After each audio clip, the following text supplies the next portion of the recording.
Good afternoon, everybody. What's up, what's up? Hello. How's it going, Cypher? Father Ikari. Tasadul. Good to see you. What's up, Sale? What does reverse order mean? Reverse release order. Yeah, same thing that Oleander explained in chat. What's up, Oleander? But yeah, just going in reverse release order. So we started off with Silent Hill F. We started Silent Hill 2 Remake. I wasn't feeling too good. I'm still kind of recovering from some like seasonal sickness, blech kind of stuff. So I wasn't feeling too great. I wound up not finishing Silent Hill 2 Remake on Sunday, and my body decided Monday I was going to rest. I laid down for a short nap and wound up sleeping for like 10 hours. The longest I've slept all year. So, apparently body demanded rest, but not nice for being sick. As said, I got some decent sleep. Feeling a lot better today. Hopefully that's recovery mode kicking in.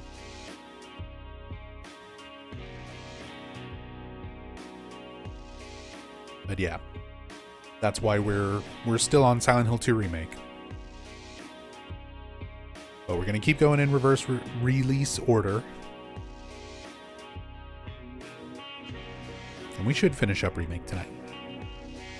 Hey, Burak Auto, does that include Ascension? I think we're going to include Ascension. I wasn't sure if we were going to skip Ascension and Book of Memories. But you know what? Fuck it. We're going to include all of it.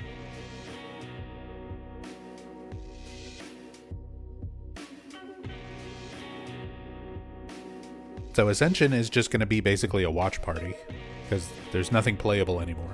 It's just a really shitty animated Silent Hill series now. But we'll watch it together. Like the 5th time I've seen all of it.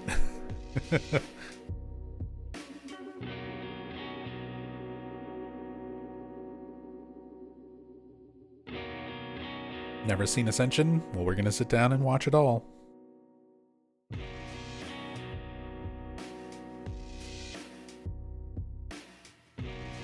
It's like 12 hours or something? 11 and a half hours?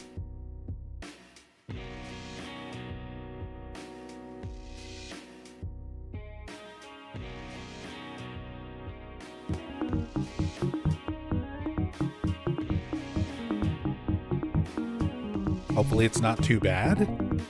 Ascension's one of the worst things.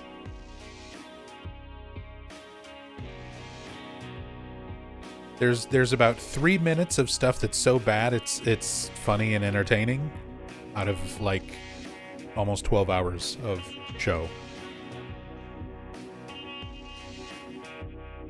Canis Nails. Canis Nails, thank you so very, very much for the support. Gifting out a sub to I Hate Mornings. Me too. Thank you so much, Canis Nails. Thank you, thank you. Hey, Jaru Kingu.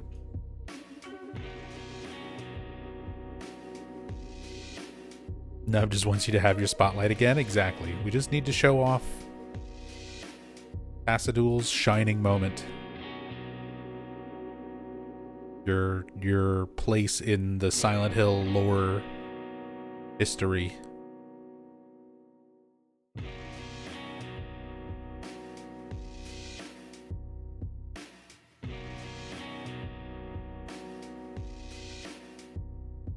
But yeah, we're gonna go ahead and just do another watch through of Ascension, because why not? I'm gonna make some popcorn, have some snacks. My wife will probably be sitting in and watching it for at least part of it. See a fart face.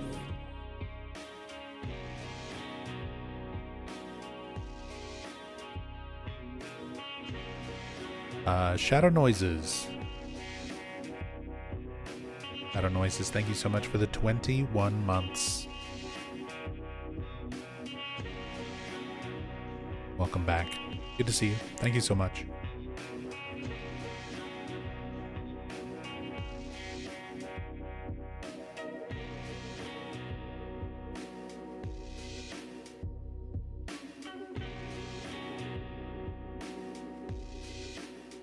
Not worth it to torture Nub. Hey, I want it on record. I was all for skipping Ascension and Book of Memories. But enough people seem like we should revisit those.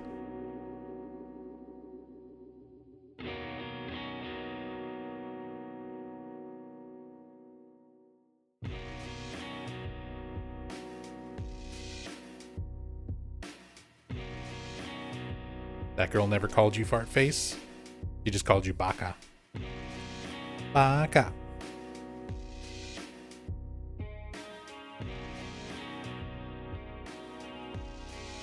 Am I playing PT also? Yeah. I am playing PT. The only thing I'm not gonna play is pretty much like the cell phone mobile games. But we've already done Silent Hill F. We're gonna finish up Silent Hill 2 Remake tonight. After that is Short Message, then Ascension, then Book of Memories, then Downpour, Shattered Memories, Homecoming, Origins, the arcade game, 4, 3, 2, play novel, and 1. And then, of course, PT. Fuck. I forgot PT. PT's in there after... I guess that's after Ascension. After Ascension would be PT, right in between PT and, or Ascension and Book of Memories.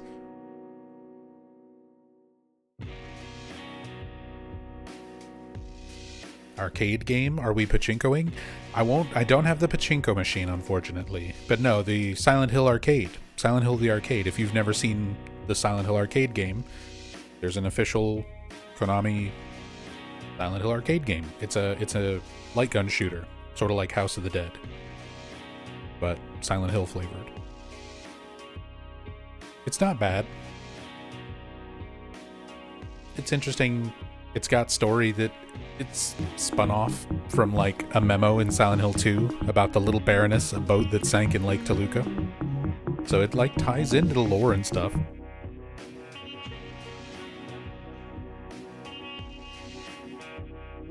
Hey, Vinkara. Vinkara, thank you so much for gifting 5 subs. 5 people getting stick bugged. Zorger ML, Mikamikaze, Schmendrick, Gwyn, and Uncle Grumpus get stick bugged. Enjoy those gift subs, courtesy of Vinkara. Thank you so much, Vinkara. Very, very much appreciate that support. Thank you so much.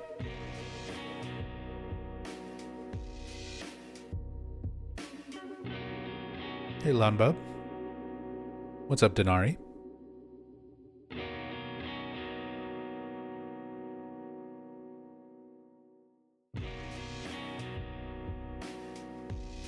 But yeah, that's basically what we're going to be spending the next couple of weeks doing.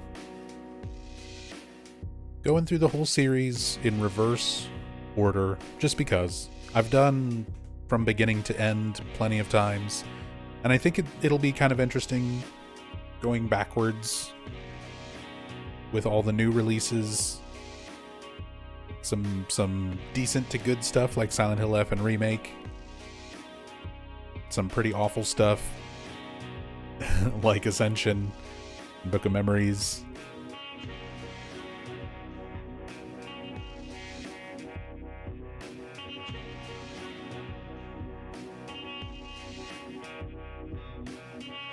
And like a few months ago, I did Silent Hill 1 through 4, so those I'm not too unfamiliar with. Like we've gone through them recently. I'm not super rusty on them or anything, but I haven't gone through Origins, Homecoming, Shattered Memories, or Downpour in a while.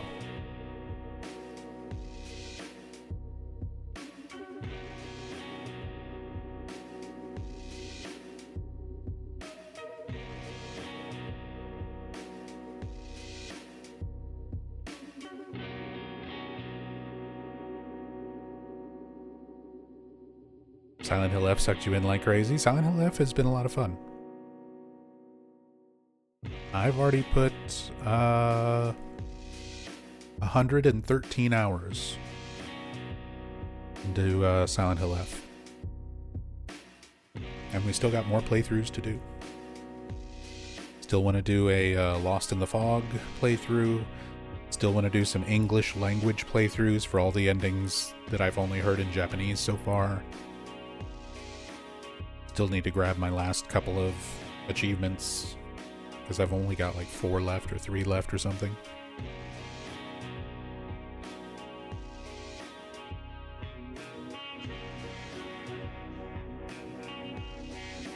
And then speedruns. Eventually doing some Silent Hill F speedruns. Do reverse order as normal, but instead of Silent Hill 1, do Crash Bandicoot. So like everything normal all the way up through Silent Hill 2. And then on the day where I should play Silent Hill 1, just play Crash Bandicoot, like OG Crash Bandicoot.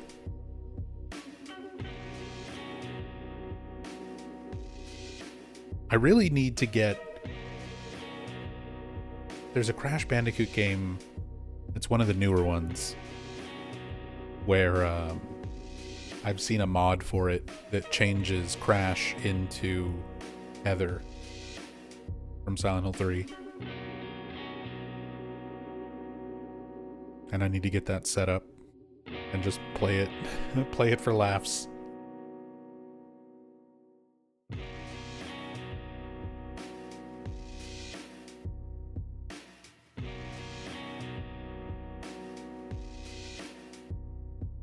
Almost went crazy finding the last Emma, found out never got it since you learned to skip too early and that bypassed the Emma. Yeah. I think I finally finished off all of the Emmas. I still am missing, I think, 1 hidden Omamori. 1 or 2.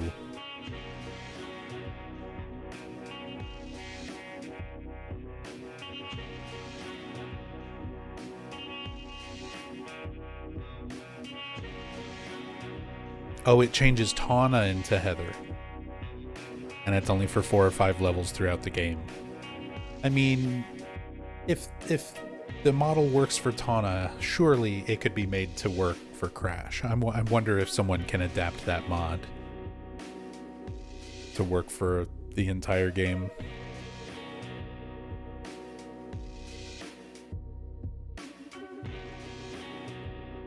All you have left now is to perfect a couple of fights. Very nice. I actually got my my achievement the other night for doing the new game ending boss without dying when we finished our casual playthrough on Saturday.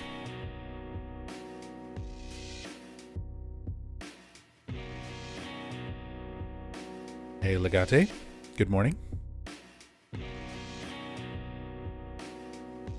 Or afternoon, or whatever time it is for everybody. A little after 2 for me. 2 p.m.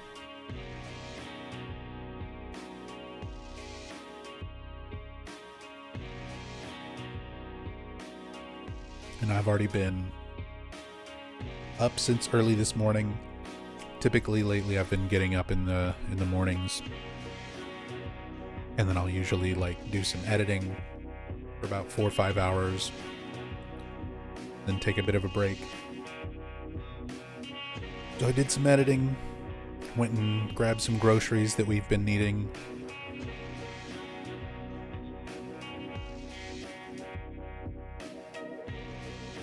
Had a little bit of lunch.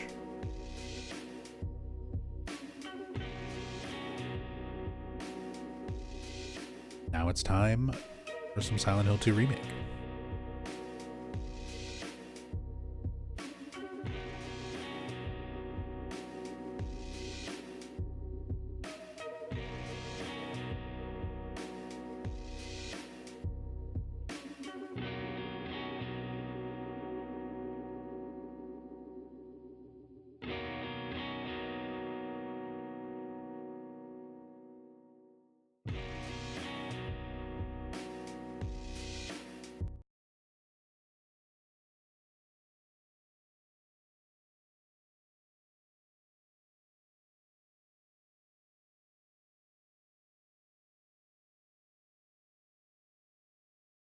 All right, trying to make sure all the audio and everything is okay.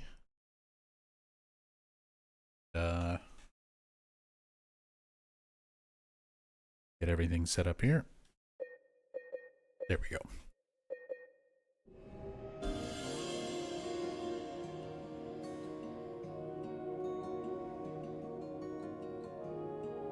Yeah, back to Silent Hill 2 Remake.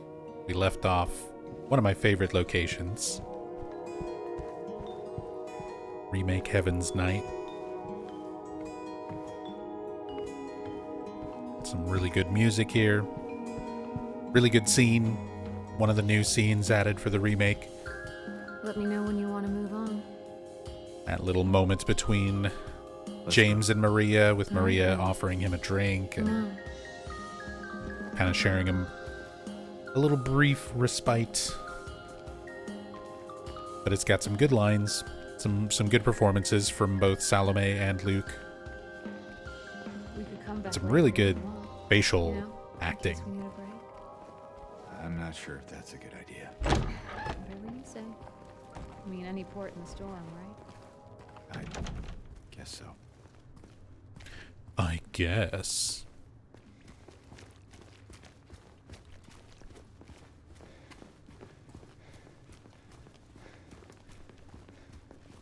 Okay, it's not far now.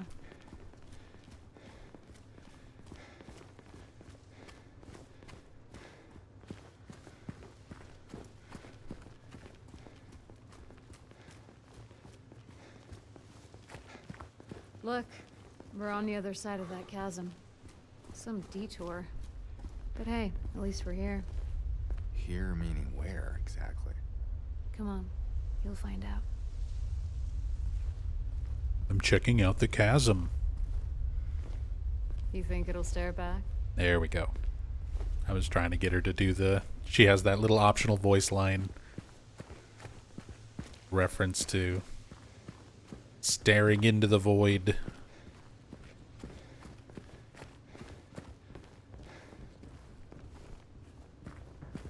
Start seeing our first movie posters.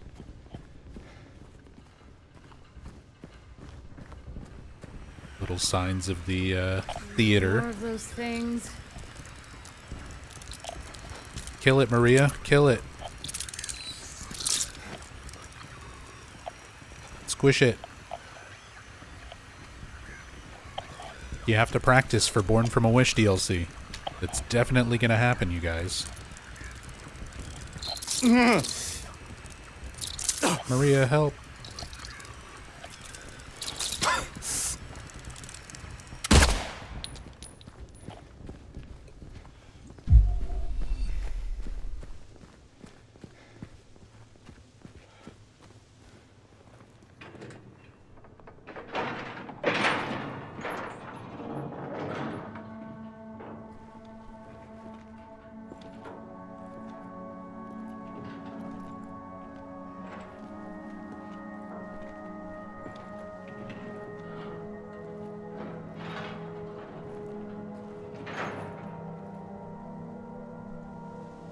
Hey, what's up here, Amy?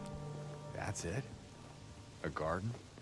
There's a bit more to it than that. If you say so. I don't think I've been here before. Come on, she's just around the corner. She?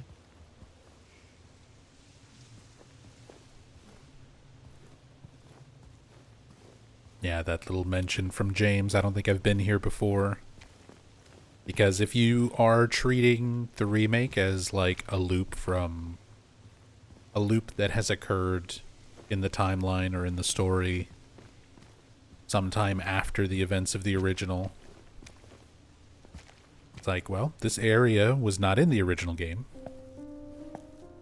So James just doesn't remember it. But it could also just be taken literally. Like, him and Mary might not have come here while they were here on their vacation, so he just isn't familiar with this place. Who is she? There's a story told around these parts. Kind of a local legend. Tells of a woman who was cast out. Sentenced to die on an island out on the lake. There was a man in town who fell madly in love with her. And every night, he would sneak out, row across the lake, bringing her food and company. And every night, she would stand there on the shore, holding a lit candle to help him find his way. But this one night, a terrible storm broke out, caught him out in the open, and it blew out the candle. Even in darkness, the man would not give up. He would not turn back.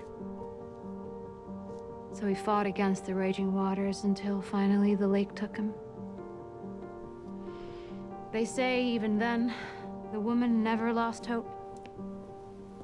She kept coming out at night, kept lighting the candle to bring her beloved home, to lead him to shore.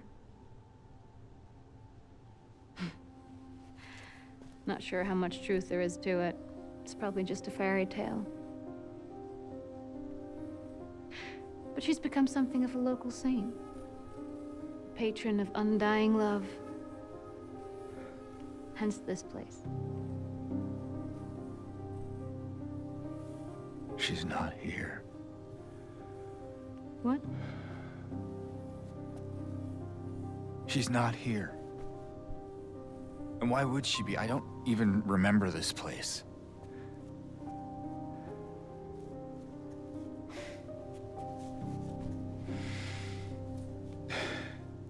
This was a mistake. I shouldn't have come here.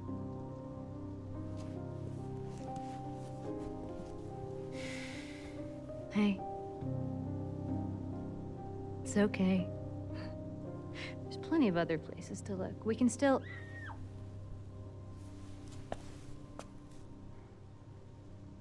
Come on.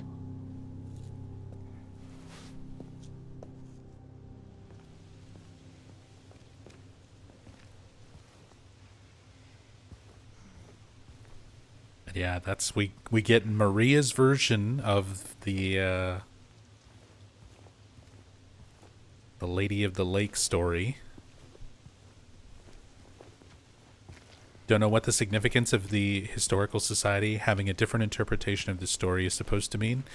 Yeah, Legate. It's one of those things that is sort of strange. And I mean, obviously there's significance to both versions of the story. Kind of the idea of there being a true version of events of what happened with James and Mary and what they meant to each other, and then sort of like the fictionalized delusion. I feel like having two versions of that story is kind of supposed to be a parallel to James's reality, his delusion versus the actual reality of what's happened. Since the Lady of the Lake is kind of telling a parallel between him and Mary in a metaphoric sense.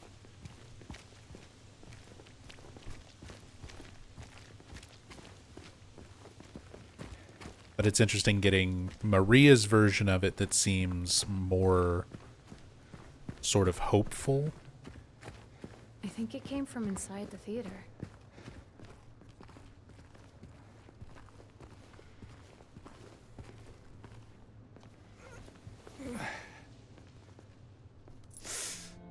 You okay?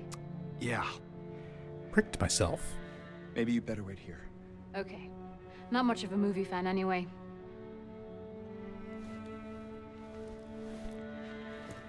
And James, Yeah. be careful in there.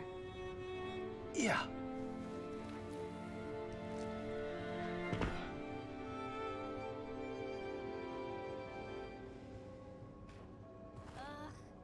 This is boring.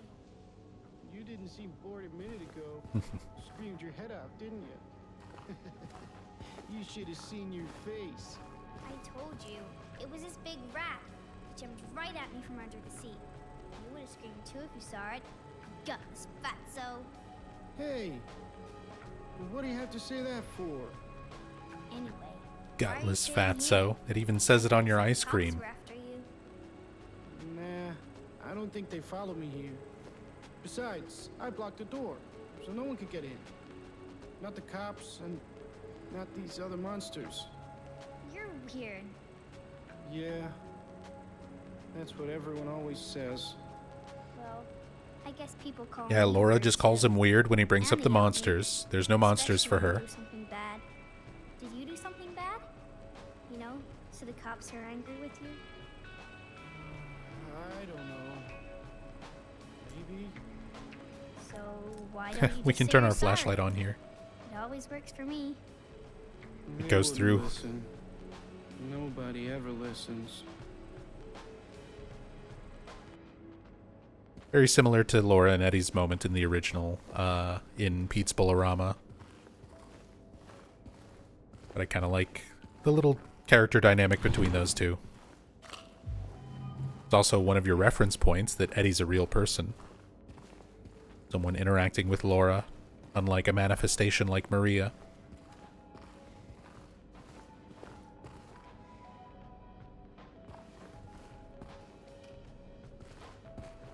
We've got more little parallels to James and to the original Silent Hill 2 in the movie posters.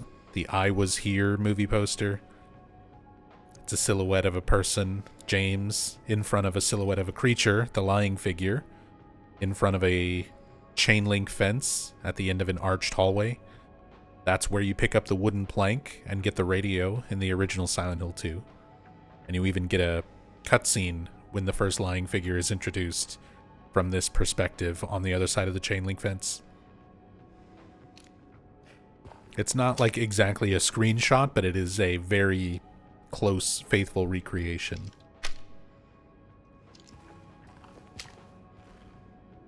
Remember her.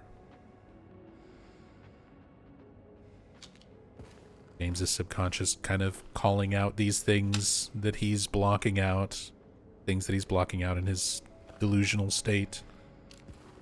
His subconscious is manifesting these elements into the reality around him.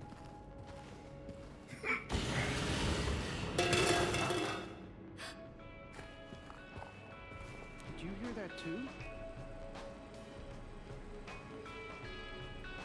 Laura's gone. We use the cam hack to try to see if she gets up and runs off there, but she just kind of disappears, I think. I don't actually remember. Maybe she did run off.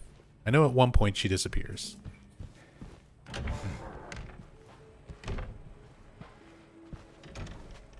Tyrambu, welcome back. Thank you so much for the 7 months. Thank you, thank you. I really like this scene.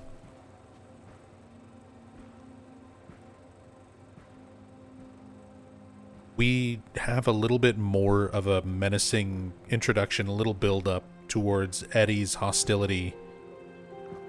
Eddie? Oh. You're, James.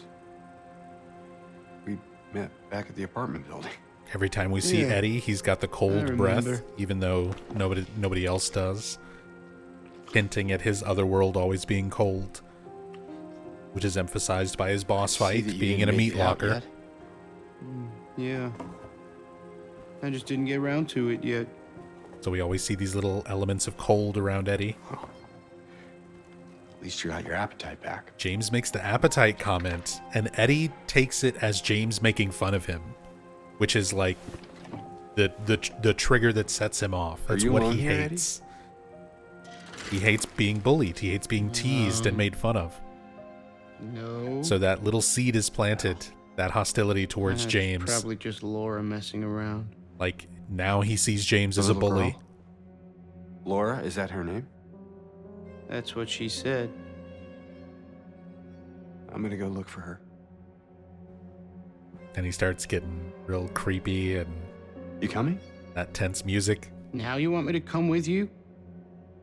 Yeah, and then Never mind. that little angry snapback. I like that they build this up a little bit better.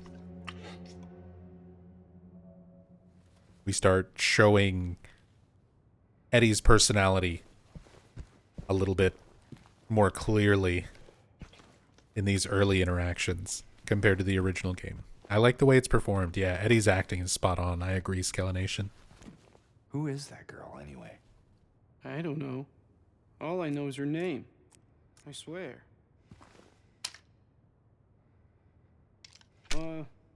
Didn't you want to go after her? Better hurry. Laura can be pretty quick when she wants to. Suit yourself. That's it for his dialogue.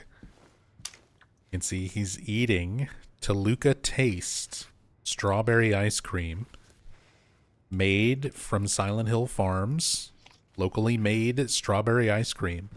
And when we did the cam hack for this playthrough, you can see there's like nutrition facts on the back of the bucket. We zoomed the camera all the way in to read those nutrition facts. And it says like daily nutritional value for a gutless fatso and stuff like that on it. Really, really crazy little details, hidden little Easter eggs referencing Eddie.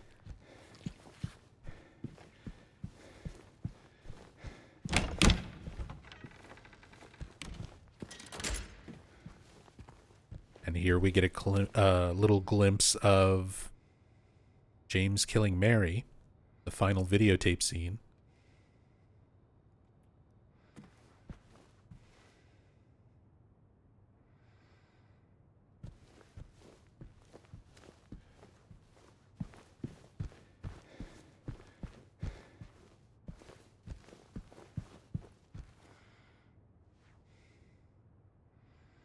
Although it doesn't seem like it's showing up super clearly. That may be a graphics setting thing.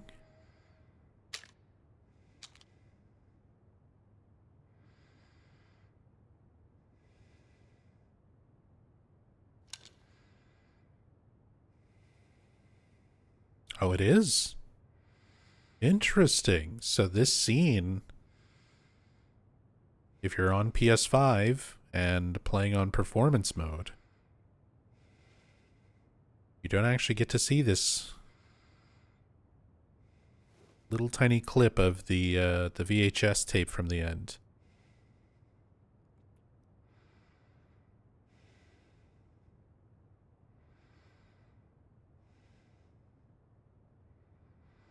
Yeah, just that quick shot of James over the shoulder, like leaning down towards Mary on the bed.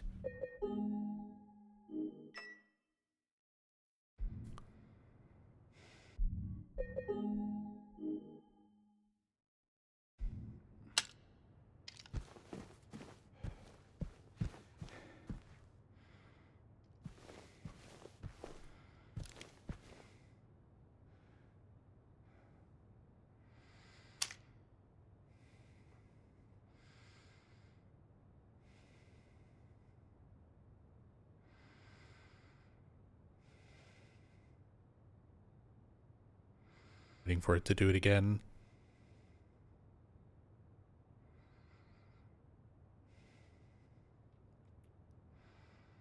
Yeah, it's much harder to see.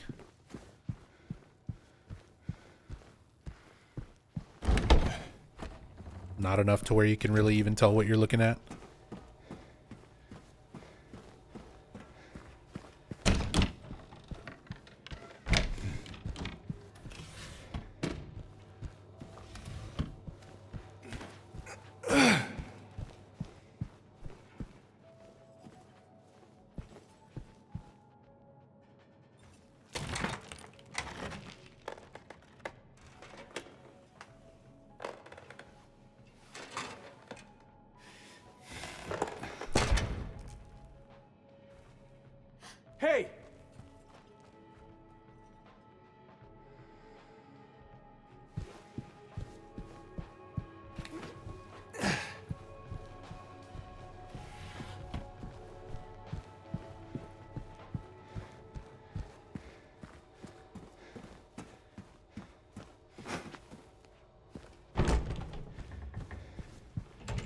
Laura, stop! It's dangerous!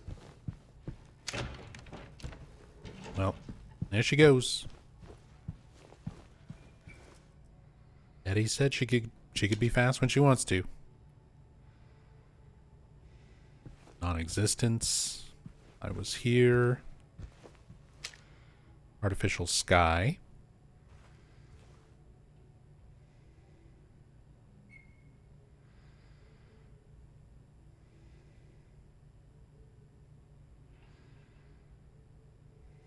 Which, if you look at like the dress pattern and stuff for the woman in the film here, and the jacket style, very reminiscent of James and Mary.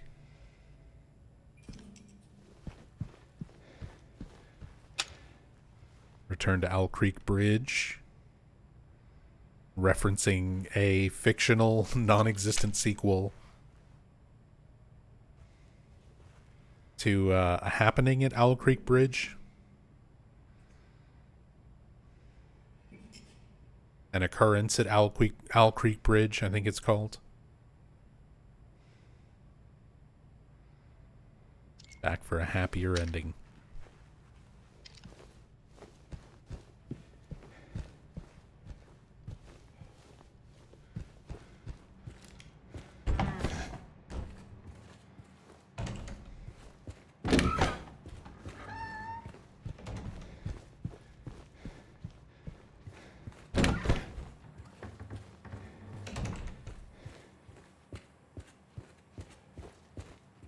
Remember if there's anything you can actually collect in here or not. Maria? Did you see the little girl? Yeah, I tried to stop her, but she went that way. We can still catch her.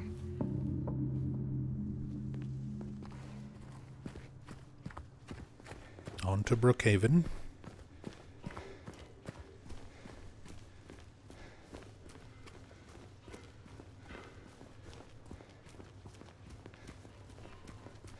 James, look.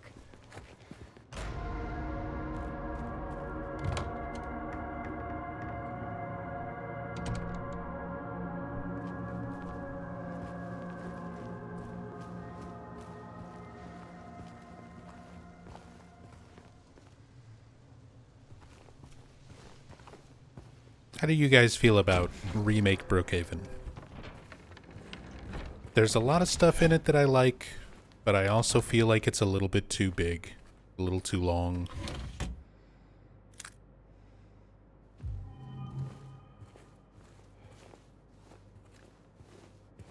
Is that a gun cabinet? In a hospital? Yeah, but it's empty. Somehow that seems worse. Our first little hint at the shotgun. We don't get it right away.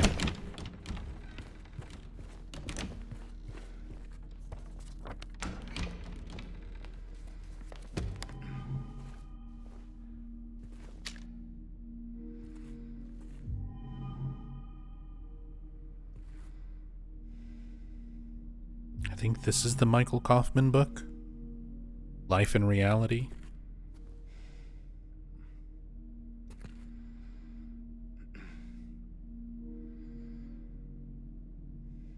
You use a cam hack to go in and look at some of these textures.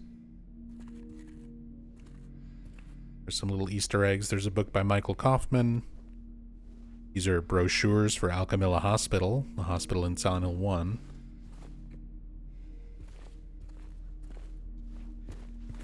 Where did she go? I don't know. Let's look around.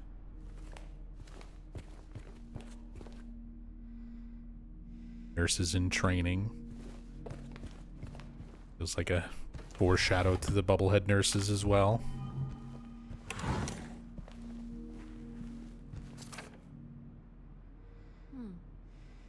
Due to repeated instances of keys getting misplaced, from this point forward, they are to be returned to the locker at the end of every shift. All staff are required to memorize the padlock combination and are not to disclose it to anyone but authorized personnel under any circumstances. In case of any problems, report to the head nurse in examination room 3.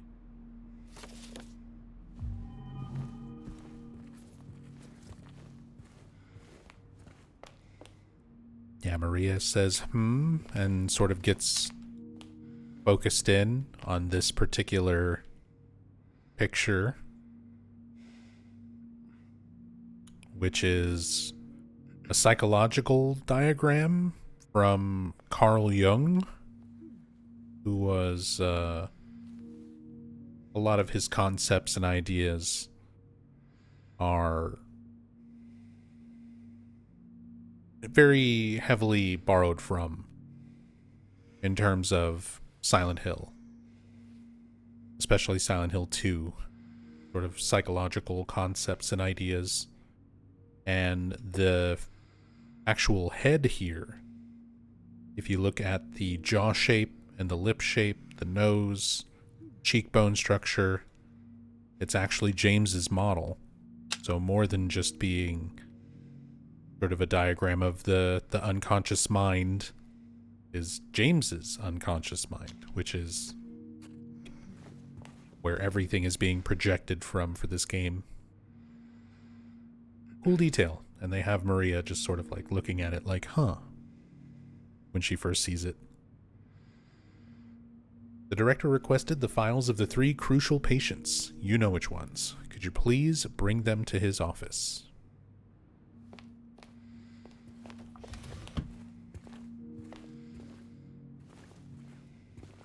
The 3 patients who were actually named in the original Silent Hill 2.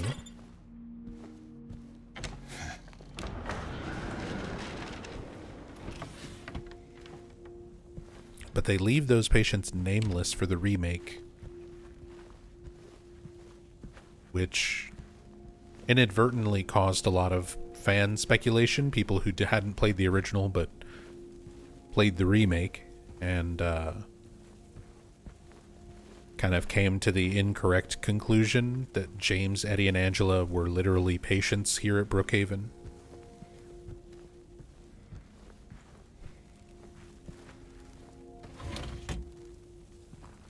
Which has also been a fan theory predating the remake, but not one that has very much to support it,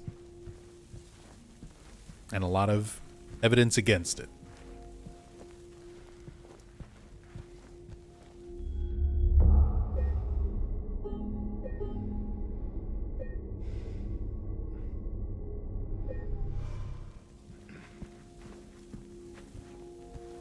Hey, Laudable.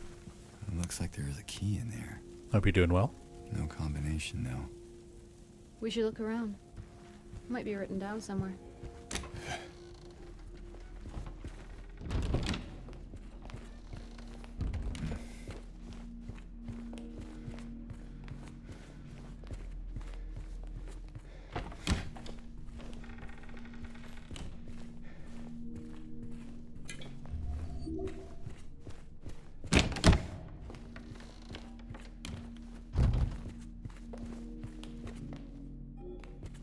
Doing well, hope the same to you. I'm recovering from a little bit of like seasonal illness, but I'm doing alright today.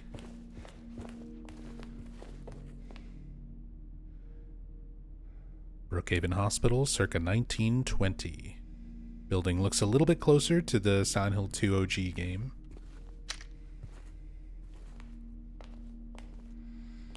And the Brookhaven picture with all the nurses looking translucent gives them a very ghostly feel, just to kind of make it creepier. And really interesting detail with this picture. Up here by the entrance to Brookhaven, once you switch to the other world of Brookhaven, you come back into the lobby and look at this picture. You'll actually see Mary standing up here behind the nurses. Little subtle, slight alteration of the image.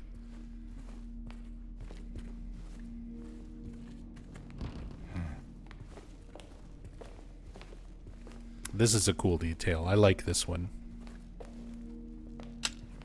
So we have this poster here. Remember, if you experience poor appetite or significant weight loss, insomnia or hypersomnia, loss of interest or pleasure in usual activities, feelings of worthlessness or guilt, specifically feelings of worthlessness or guilt, diminished abilities to think or concentrate. Contact your healthcare provider immediately. When James examines this and brings the text up like this for the player to read it, feelings of worthlessness, comma, blank. It omits the word guilt. It omits or guilt. As if even the word guilt, James will not acknowledge it. That's how delusional and separated from being open to the guilt of what he's done he is.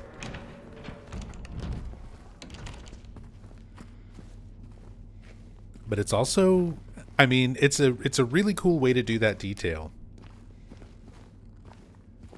But it also kind of sucks for people who really rely on the on-screen text to read all of the notes. If you're not able to really read that poster otherwise. What was that? Not sure. Better stay on your guard.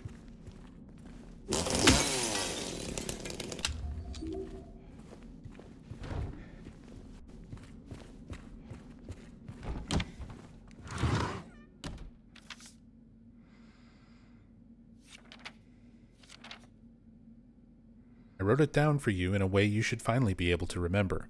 Once you're in the lobby, just look around. Now remember, nurses, doctors, trees.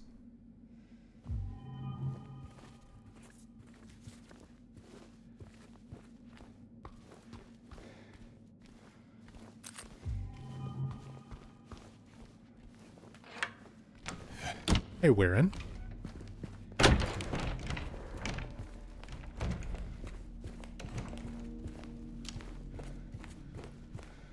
What's up, Mizzy?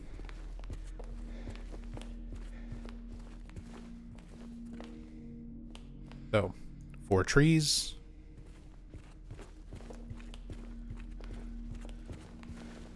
Two doctors. You looking for something in these photos?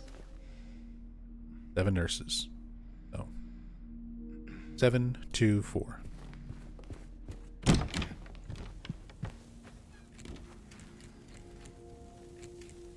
I like that Maria also gets that little extra dialogue.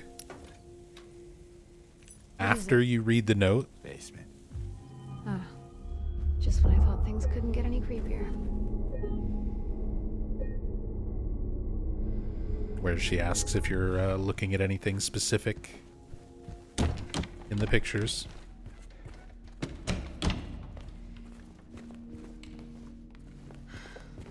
This place feels so empty. More than the other places we've been. How you doing, Mizzy? There. Laura! Wait! It's okay. We don't want to hurt you. God damn it.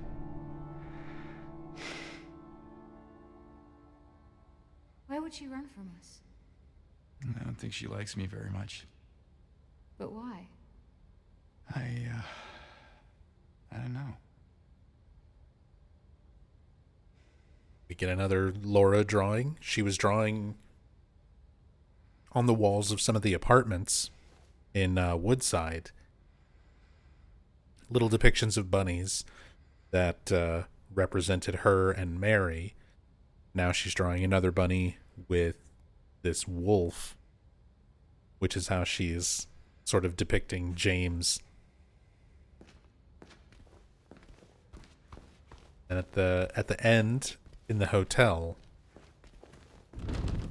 when Laura has sort of warmed up to James, she starts drawing him as like a happy dog instead of a wolf.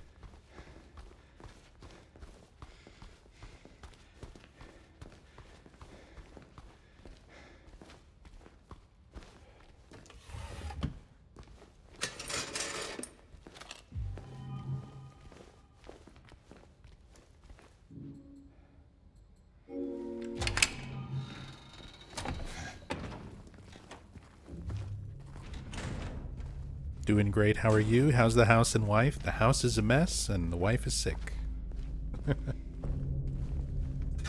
Things have fallen behind a lot. It's been a rough year. I've had some major health issues. Rachel's been dealing with some health issues. Hey, this one's open.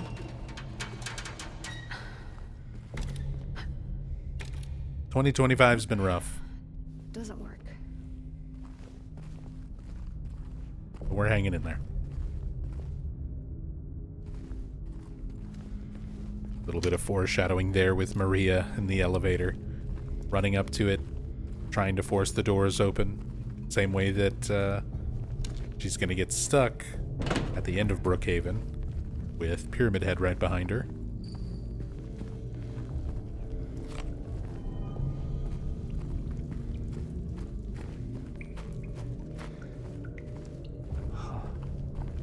Generator.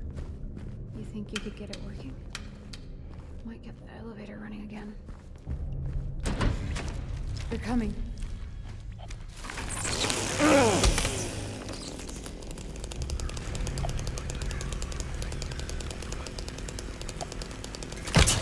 Ow.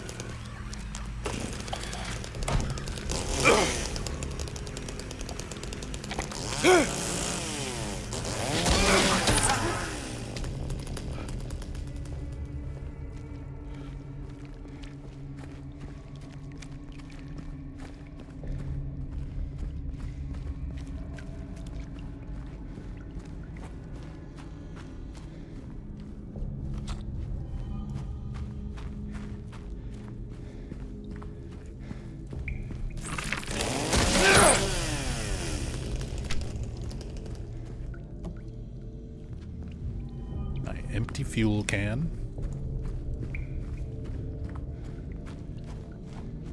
Also, one of the more interesting Easter eggs that we found with the cam hack playthrough, there's like all this industrial equipment here, and there's a list for like this serial number of this, forget what it is, like a boiler, heater, water heater. But that QR code actually scans and takes you to like a website. There's more of them.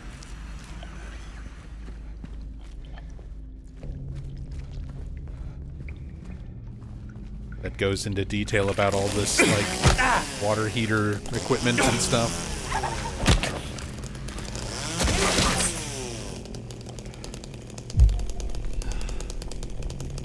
One of the weirdest things in terms of Easter eggs in this game. Running low. Bleach, white laundry detergent, starch, white sheets. The amount of bleach you use is getting ridiculous, and the sheets are not getting any whiter. I won't ask questions. Just end it. Just end it.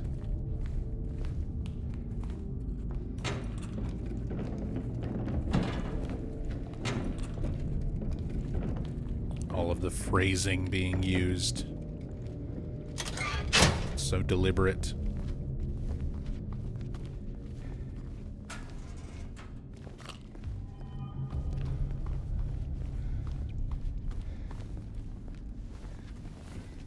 Hey, where are you going?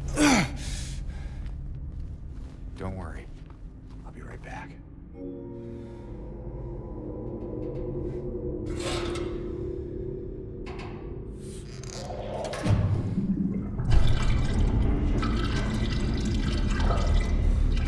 Give me fuel.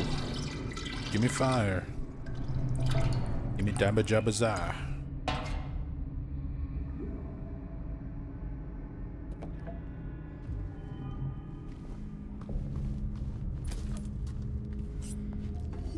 Give me syringe.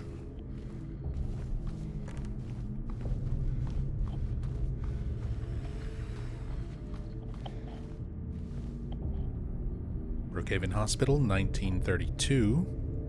Different layout. Also another Easter egg here. The hammer has the words "Old Boy" carved into it. do a cam hack and like zoom way in on it. Reference to the movie Old Boy. The hammer is very significant for that movie if you've ever seen it. Or even seen just the cover of it.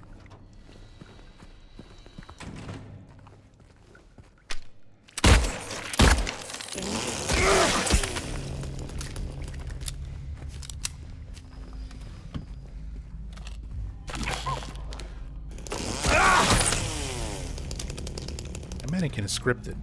I think it always gets back up. If you kill it and then open that.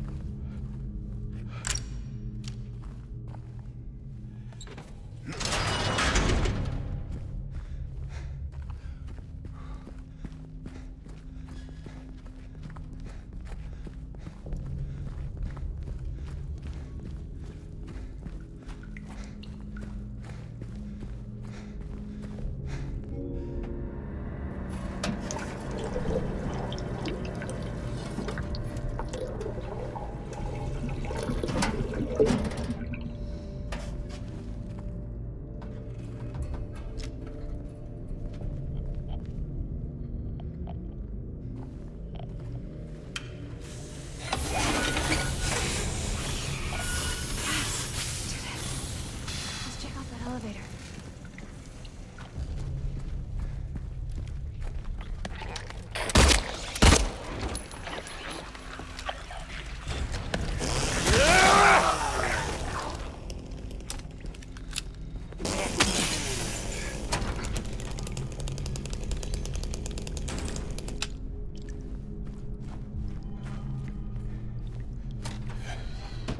All this ammo that I'm mostly not going to use because I have a chainsaw. But I need it.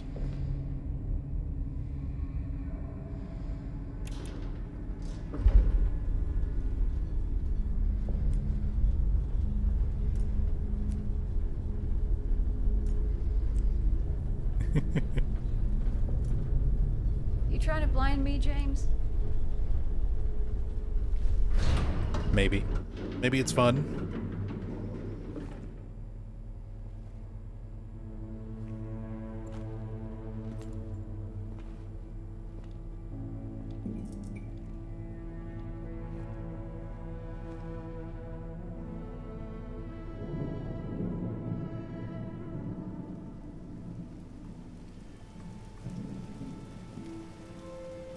And suddenly it's dark and rainy outside. After having that nice, almost calming sunset lighting on the first floor. Maria? Maria starts showing first signs of illness, parallel to Mary. Even the medication bottle that she has, when we did the cam hack to look at her meds, Hey. it says Mary Sunderland okay? on the label. I'm sorry. It's literally Mary's pills. That's fine. What's going on? Are you hurt? Are you hurt? Nothing. Probably just a hangover. Yeah, that pill bottle. It says Mary Maybe you should Sunderland. rest. Yeah. Okay.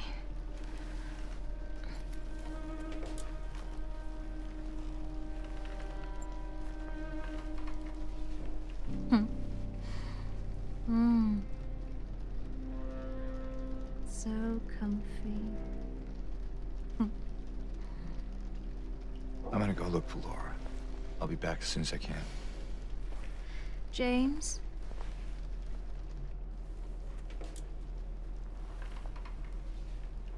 I wanted to ask you.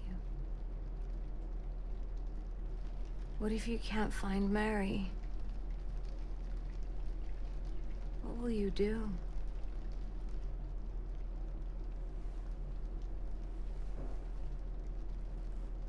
I haven't really thought about that.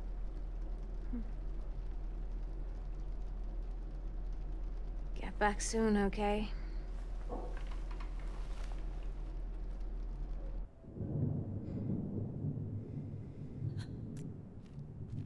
And there's Mary's breathy gasp as soon as you leave the room. Some extra dialogue here. Sorry, I just need a moment. I'm alright. I'm just tired. Then she gets tired of your shit and rolls over.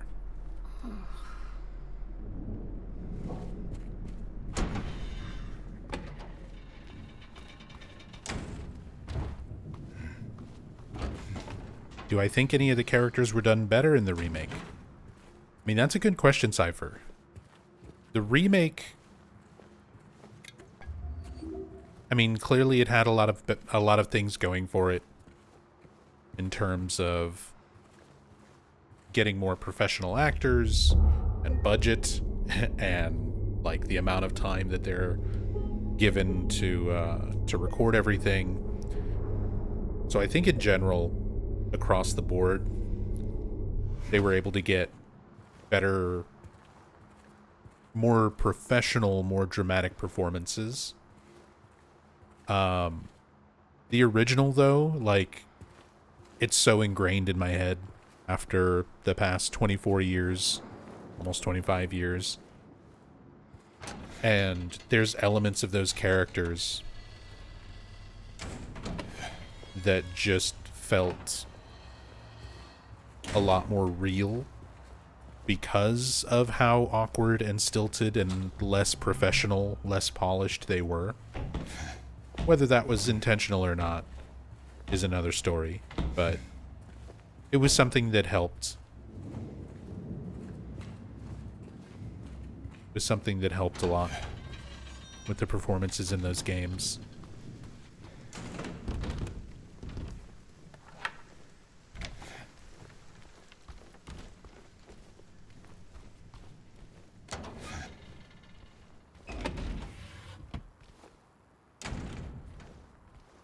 Hey, what's up, Adana?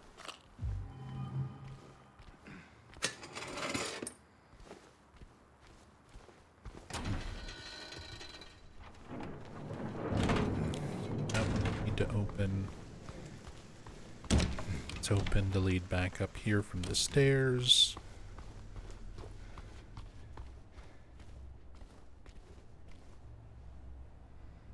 Take care of what matters most, leave the rest to us. Toluca Palliative Care Center. More references to Mary.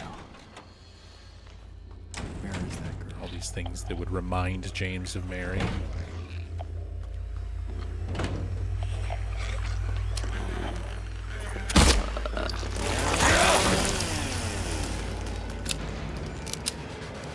And then our introduction to the nurses. Introduce them to my chainsaw.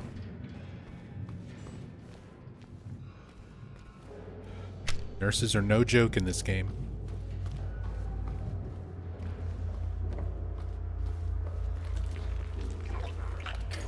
They're one of the more interesting enemies in terms of like melee.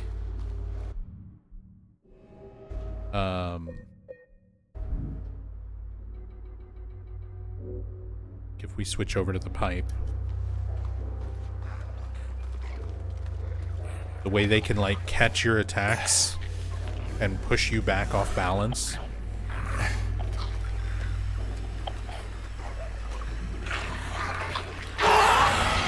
Yeah, these are lying figures, but I think there's a nurse in the office behind him.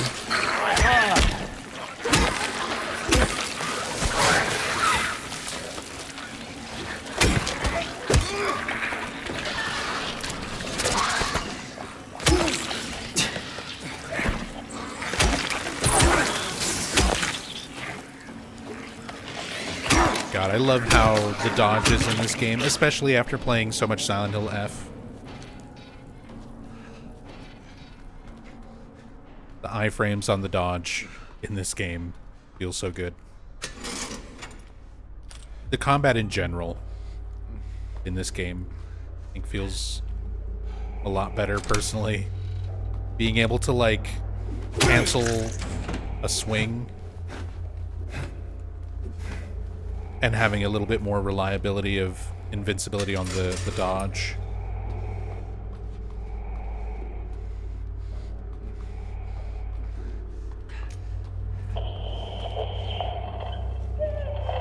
Why do we not have a nurse back here? I thought there was a nurse back here.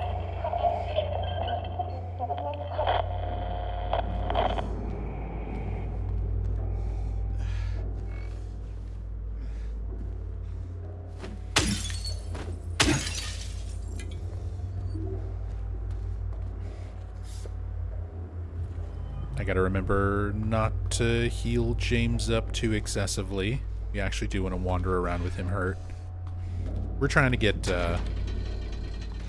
in water so that we can set up for future playthroughs to get stillness.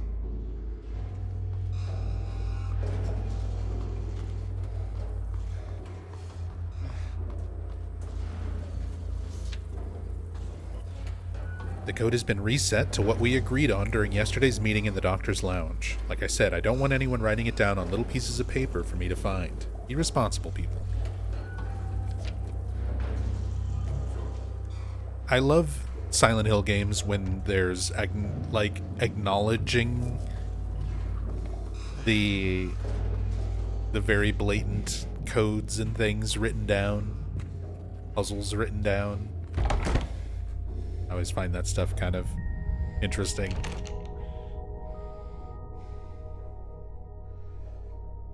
Yeah, we've got the typewriter.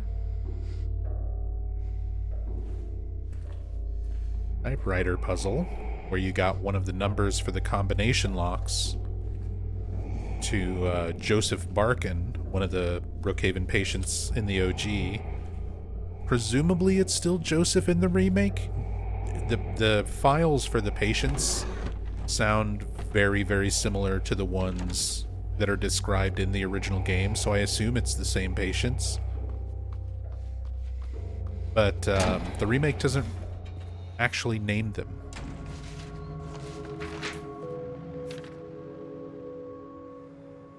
Patient interview transcript. Annotation: the following interview was conducted with blank in response to incident 71. I remember lying in water, empty, and then I felt him stare. He was close, very close. I had to get out, had to get away, but he followed. He kept staring, so I made him stop. Now I'm empty again. Can we go back to the pool? Stuff like that kind of sounds like Eddie. Like, Eddie mentions being stared at, people bullying him with their eyes, and then, you know, made them stop. That Eddie resorts to, you know, violence to make people stop bullying him. Shoots a guy in the leg, shoots their dog.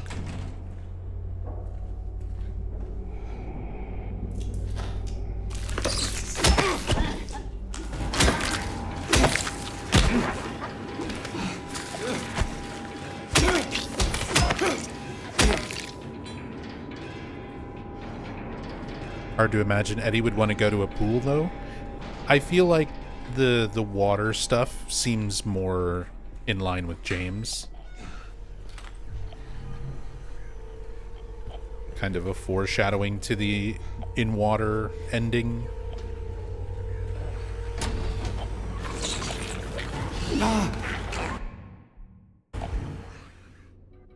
But then again, like, that's kind of what the patient files were like in the original game, where you had all these separate patients who all had attributes that were similar to James, Eddie, and Angela.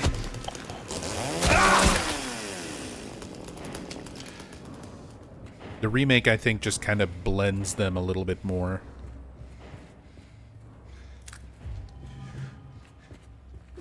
Which is probably why they wanted to leave the patient names off and leave it a little bit more vague. So that you can just kind of get the impressions, the general impressions based on all the notes describing them. And realize that it sounds kind of like James, kind of like Eddie, kind of like Angela.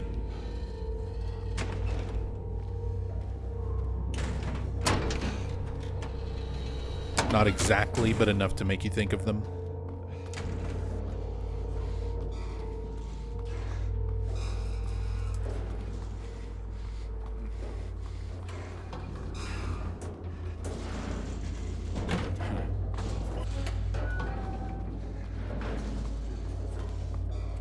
Got my ass handed to me plenty of times by nurses in the other world.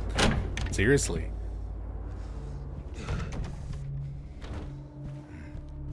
From like, I feel like the combat and everything is fairly forgiving, even on harder difficulties up until Otherworld Brookhaven. And then Otherworld Brookhaven and onward, the nurses, especially the variation, like Otherworld variation nurses, the spider mannequins, they're tough to deal with. That's what they keep telling me. The 3 patients. My 3 hopeless cases. But I do not believe it to be a matter of hope.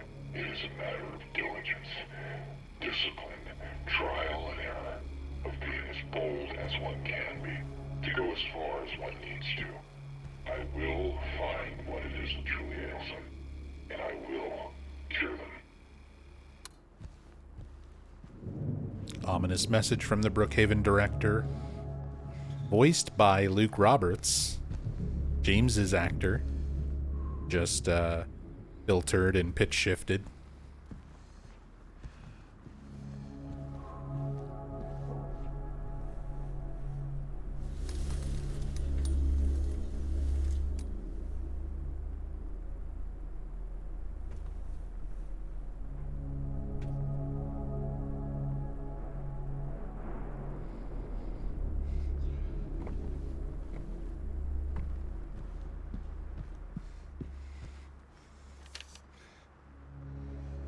Evaluation card, patient 0130. Moved to L1. Initial symptoms, intense and unrelenting anxiety. Current diagnosis, symptoms have intensified into full-blown paranoia. Visual hallucinations. Recommendations, increased medication, can't be left alone, move to L1 for closer monitoring.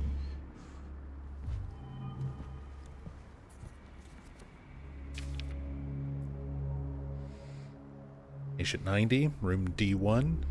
Initial symptoms, sensory delusions. Current diagnosis, insomnia, refuses food and water. Delusions persist. Recommendations, forced feeding and hydration. Bathing required, to be carried out in the treatment room. Sleep medication, constant surveillance.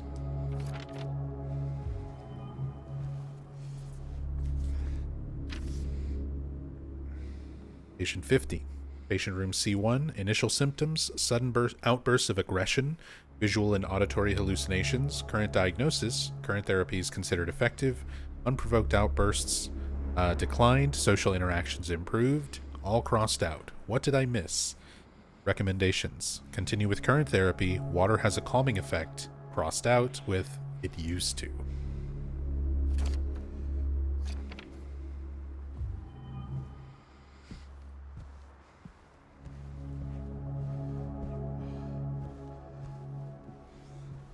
Hey, Zachary.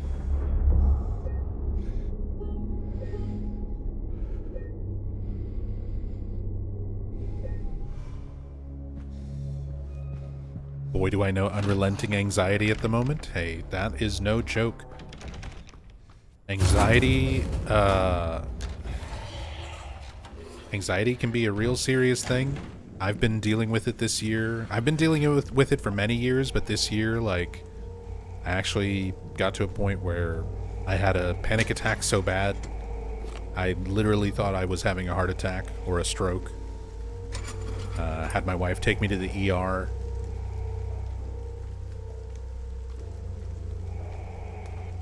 This has been a year of recovery, and it was anxiety that sort of set that whole health issue ball rolling. Because once we started trying to see doctors and specialists and stuff for that, like, I was dealing with a lot of other health stuff that was coming up because of it, so numbness in my limbs, so I was having, like,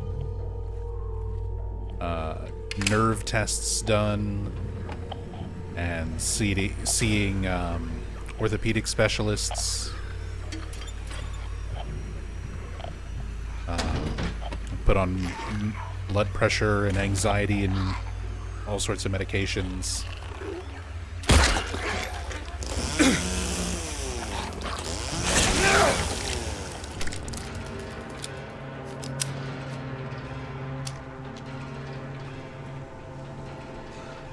But yeah, I feel you on the anxiety thing. I said anxiety's no joke. I've always dealt with it, but it got really bad earlier this year, like I said. This has been a year of recovering. Doing much better now. Doing a lot better now. Just in terms of health overall. But this was definitely a wake-up call year. To start taking better care of myself.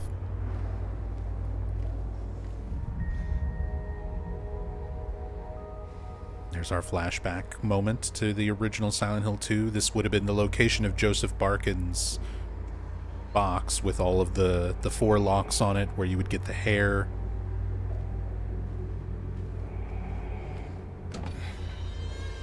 But since all of that has been changed around significantly for the remake, we just get our little flashback to it.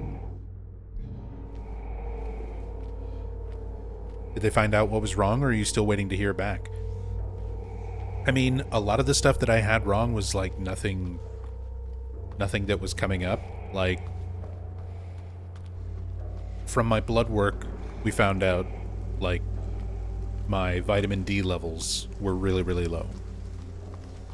So I had to start taking vitamin D supplements and kind of adjust some of my dietary habits and stuff to account for that. And then as those levels started increasing, it started helping a lot of stuff. But then, like, my blood pressure was really high, so I was on medication and things to try to help bring that back into normal levels, which after a while started to level out again. But it took a lot of adjusting medications before we found stuff that worked and didn't just completely tank my blood pressure levels one way or the other. It's been a journey. Going through all these different things, but nothing serious. I, like, from my MRI and my nerve tests, like, nothing really serious going on, thankfully.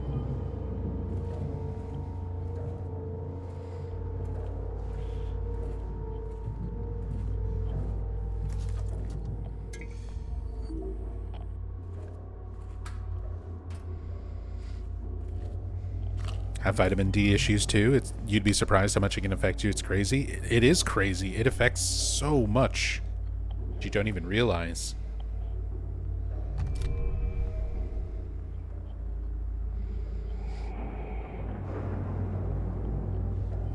Shotgun. So Silent Hill helps with anxiety or increasing it? Silent Hill for me helps. I realize that's very ass backwards for most people, but I've been a fan of this game for the series for the last 26 years. Silent Hill games are like some of my favorite games. So there's a relaxing quality, the same way that a lot of people feel relaxed when they watch, you know, their favorite movies or listen to their favorite music.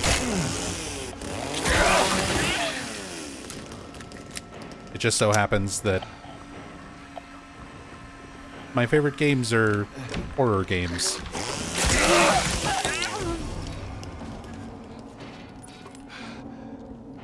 But having been a horror fan for so long, for most of my life, and I'm almost 40, I'm pretty desensitized to, like, fictional horror in movies and games and stuff, so there's familiarity in the Silent Hill series that comforts me, that does not make me anxious.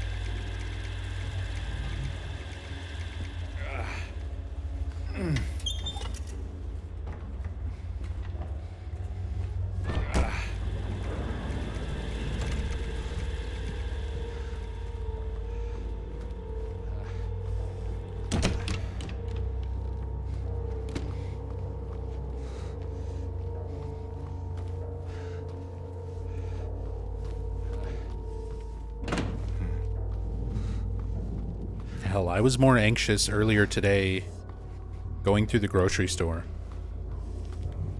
and, like, having to move past a bunch of people in, like, a little crowded space.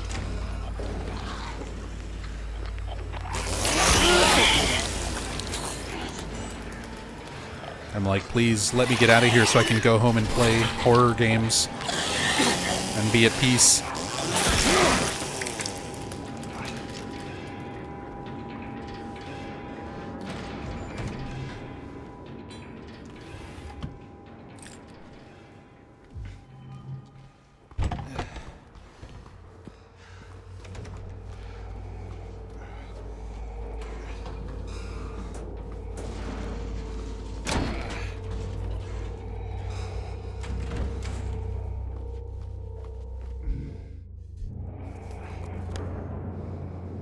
Okay, so we got all this. Getting better at checking stuff off. Playthroughs.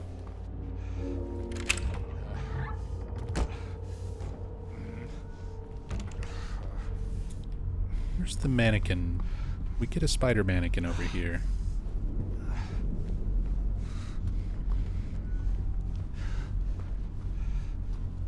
And I don't remember what actually triggers it. I think I have to touch this. Yep, there it goes.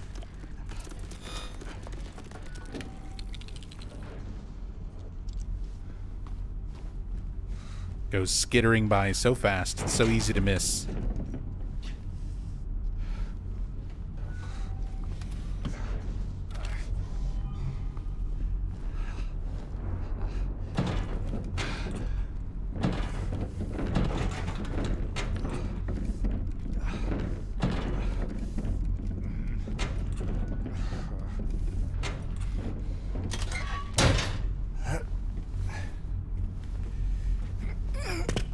If Silent Hill 2 Remake mannequins have no haters, I'm dead. I love what they did with the mannequins. They're frustrating as hell to deal with at times. Like in the prison. Prison, I think, is held down by how much time you have to spend there. And just how much enemy density there is. But I love them changing the mannequins and giving them the wall crawl and pounce abilities. I thought that was a good addition to the enemy. Cool change to the design of them. I brought in the girl today. Poor thing hasn't said a word. She just sits there, head in her hands, sobbing and quivering. I moved her to the corner bed. Seems to have calmed her down a bit.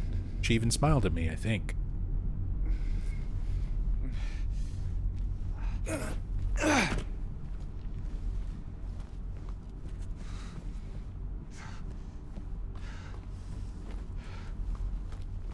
Do you think we'll get a Silent Hill 1 remake teaser at TGA this Thursday, or is it too early to be making speculation like that?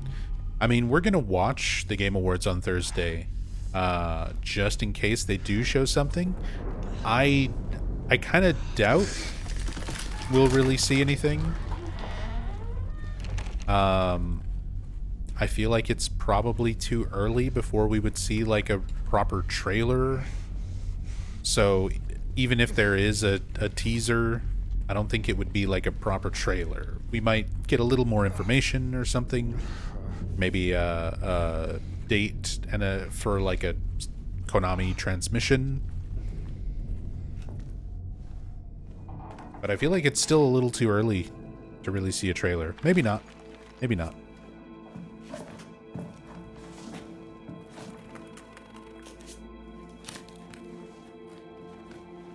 Maybe Townfall?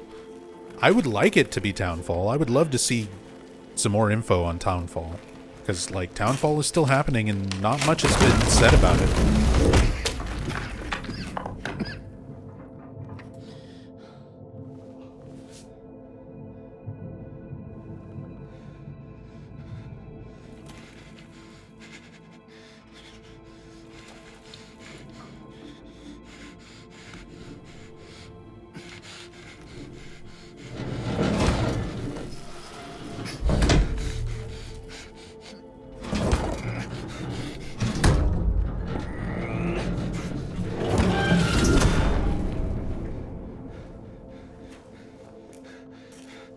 You're so strong, James.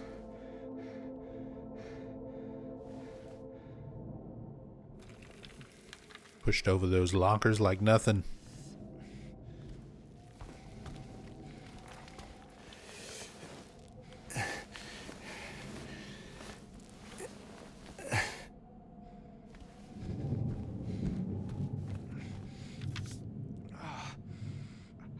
won't they help me? Why do they keep me in here with him?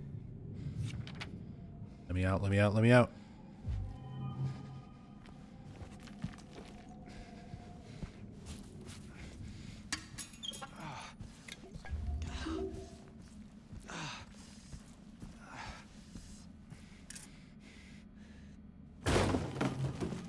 Get our patient's bracelets.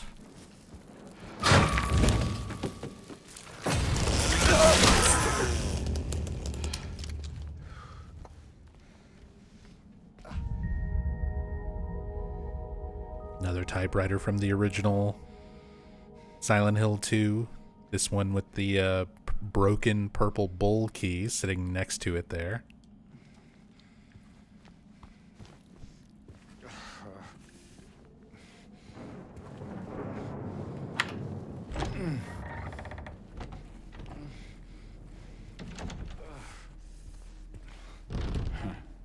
Yesterday was the 45th anniversary of John Lennon's murder. Jeez. Yesterday was also the 16-year anniversary of Silent Hill Shattered Memories. On a slightly more related note, on a more Silent Hill themed date significance. Already been 16 years.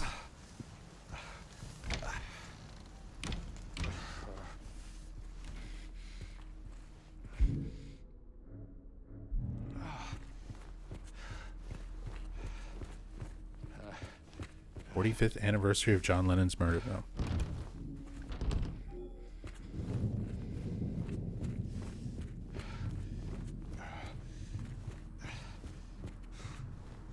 I was actually zombie John Lennon for Halloween one year.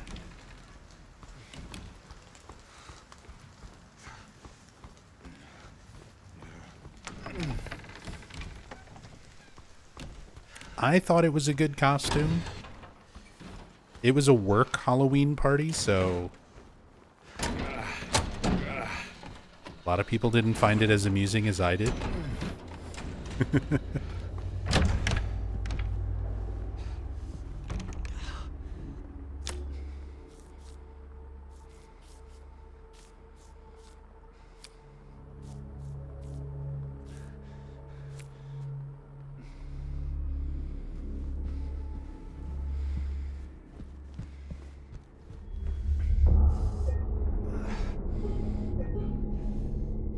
Would kill to see an HD version of Shattered Memories. Oh, what I wouldn't give for Silent Hill Shattered Memories on the Switch or the Switch 2.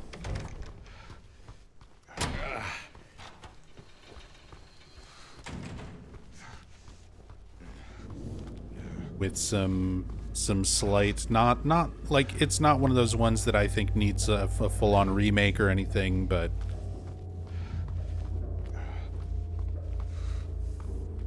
some slightly better internal resolution, you know.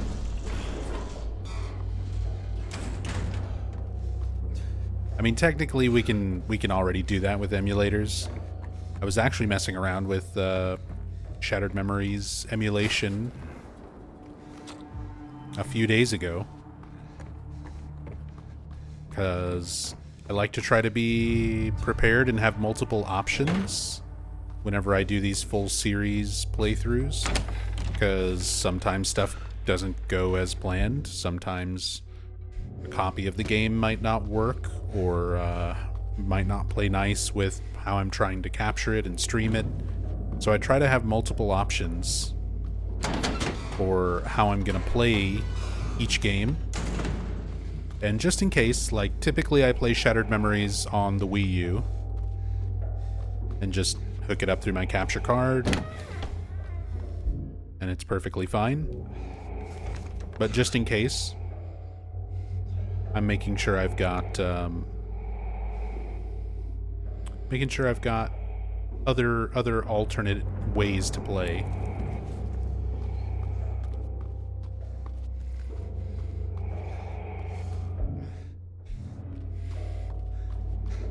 So I set up the Wii emulation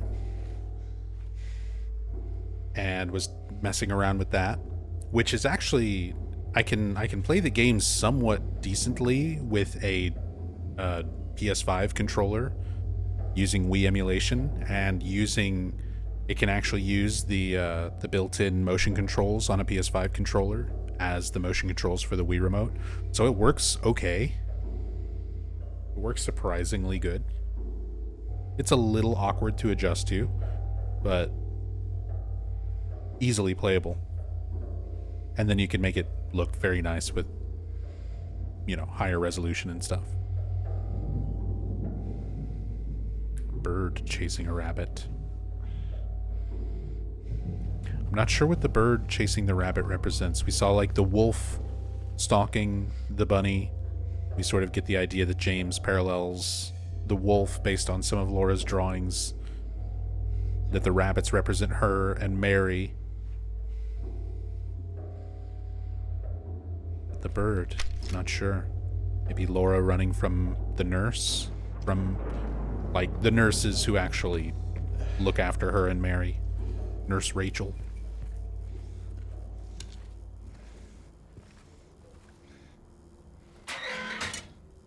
Hey, are you okay? Go away! Don't be afraid. I just want to talk. There she is making another wolf drawing.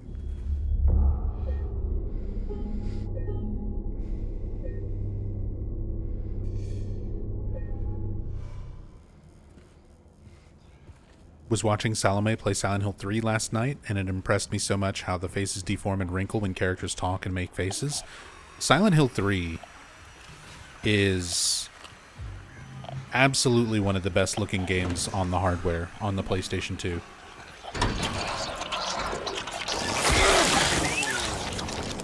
Like, Silent Hill 3 is incredibly impressive in terms of visuals.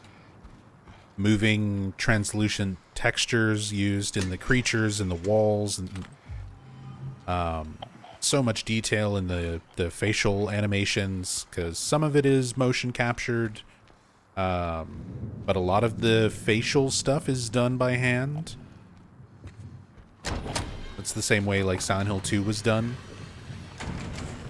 where they mocapped out the body movements and they had facial expression like reference videos, but a lot of the actual animations themselves were done by hand, like done by animators, not just tracked from actors.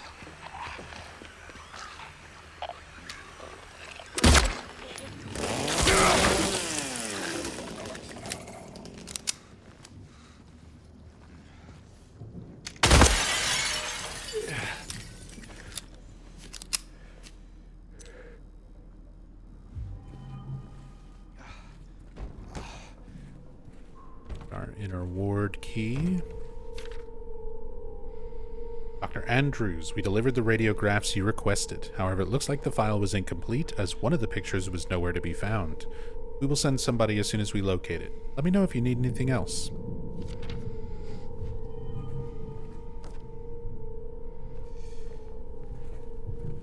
Nice pelvis radiograph.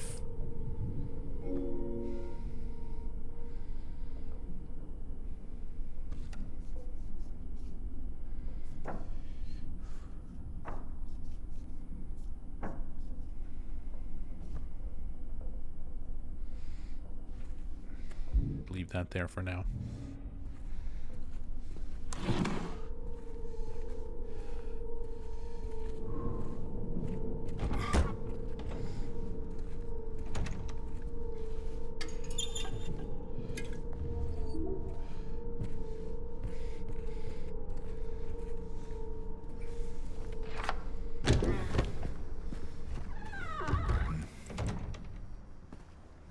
And we'll have to get all the radiographs to get the combination to that lock.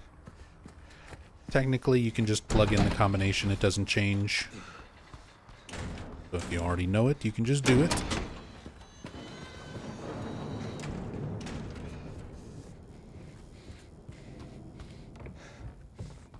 But we'll go actually get the radiographs.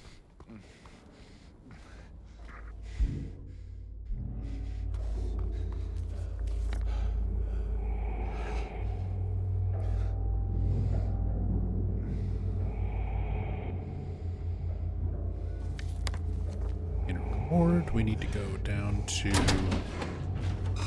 first floor, actually? Let us get there. No, this is still locked. Why not healing in water ending?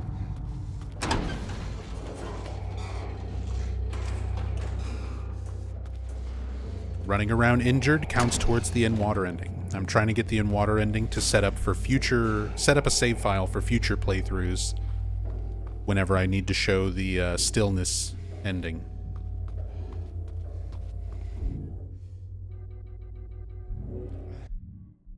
Speaking of which, also get this. You can also look at this. Just looking at Angela's knife counts towards that as well.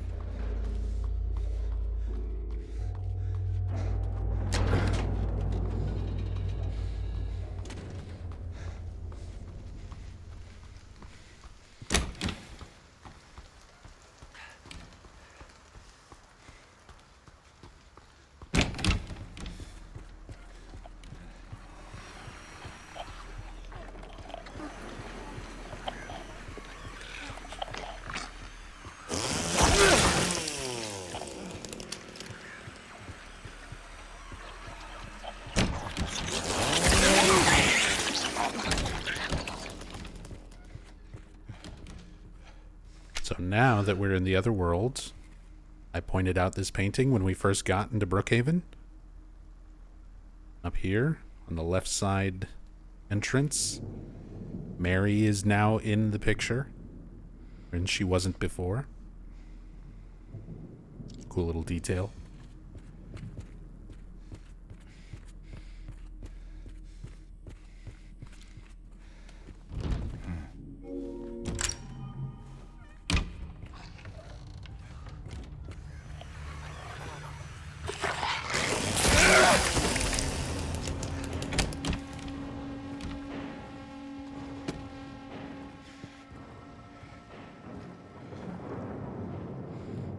This case bears a disturbing similarity to a situation that took place in the facility a few years back. The patient was admitted on a court order, but with the consent of his remaining family. His condition appeared to be improving for the first few weeks. The administered medications paired with individual sessions with a psychologist and art therapy alleviated his avolition, anhedonia, and social withdrawal. There was no reason for concern. They didn't even know anything was wrong until the night guard reported one of his keys was missing. When they found him, it was already too late.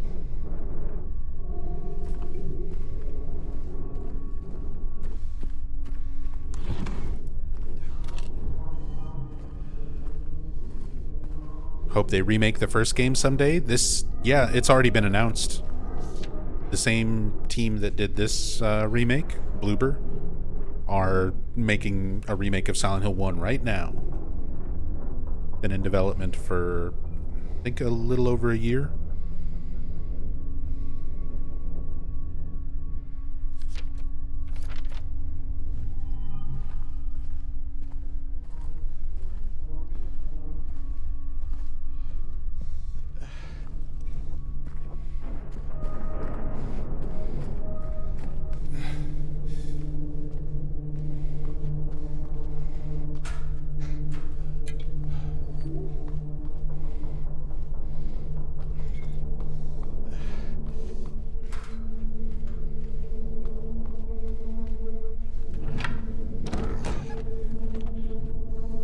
Never played the first game, only watched people play it. It's a really good game. I definitely recommend trying to play it before the remake if you can. But I also know it's a little more dated than the other games in the series. I know a lot of people who've gone back to Silent Hill 1 and struggled with it a lot. Mostly because of the tank controls.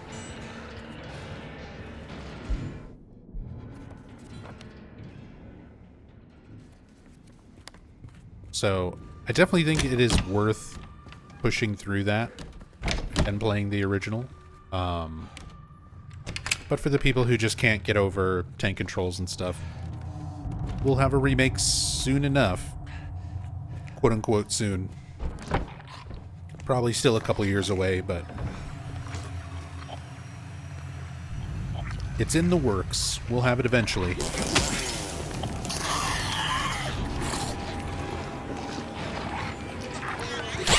Ow.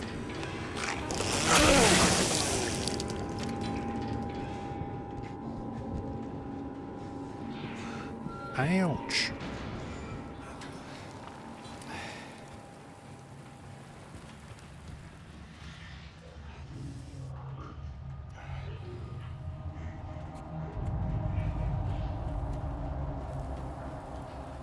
Another incident with 50. He got out of the pool and made a break for the garden, cutting himself wide open in the process. Thank God I was here.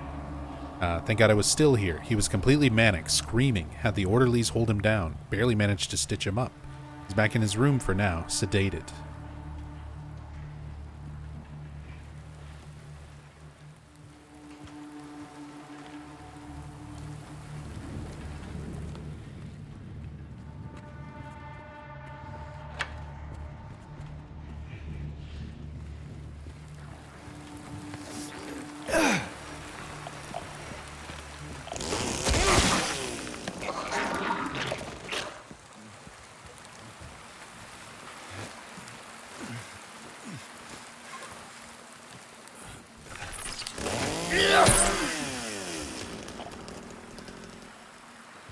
Chainsaw so good.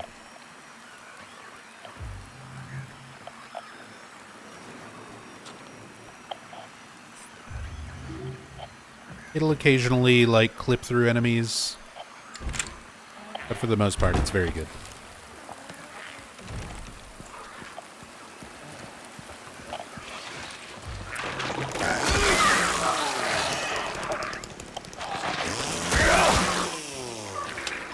Especially for these more casual playthroughs.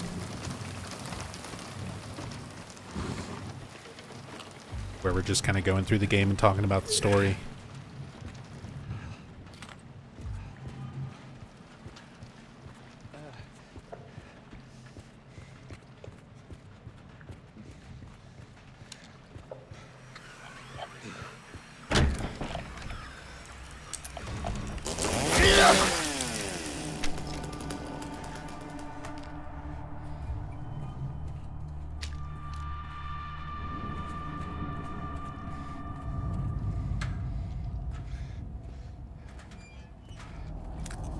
Got a phone call, so I missed if you answered my response earlier.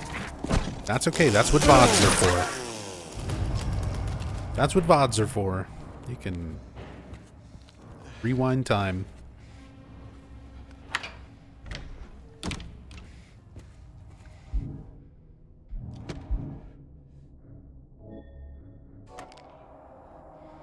Medical tube with bent needle attach.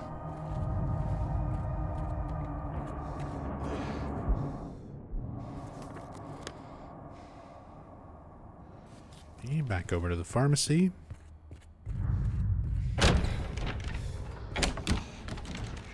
Get this now.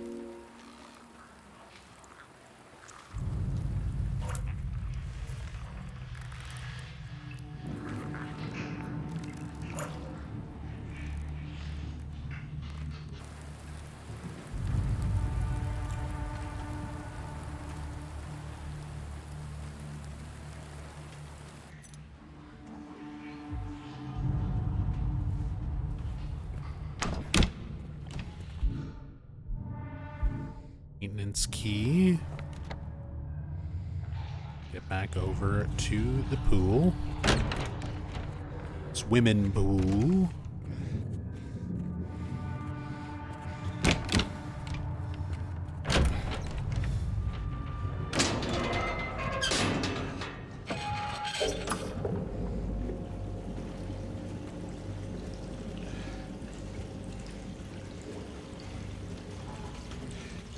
One thing I didn't know about this until I started learning the speedrun for this game.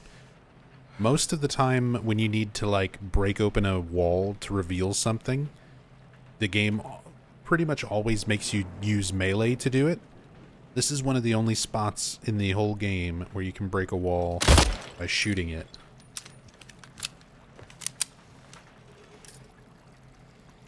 Getting the blood-stained bracelet.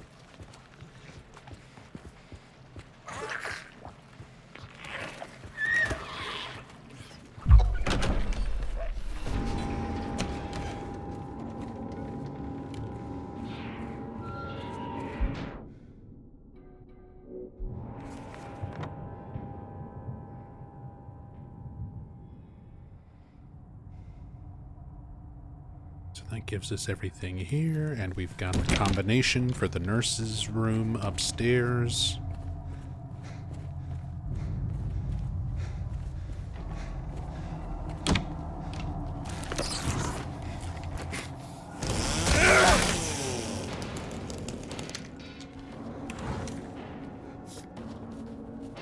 At least she was there.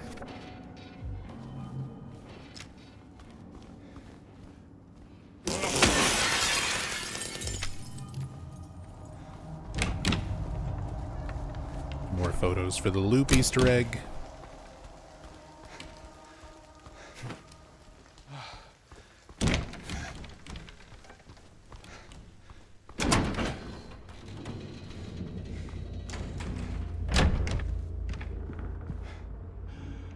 And bracelet number 2.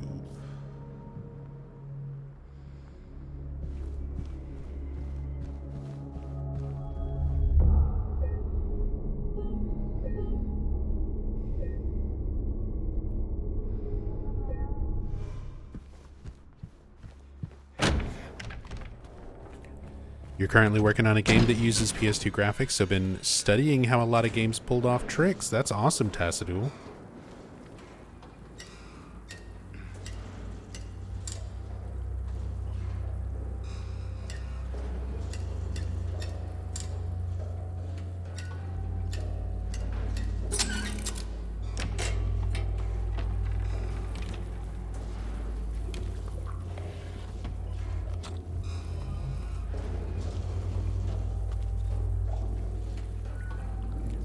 What are my thoughts on how Bloober approached the boss fights?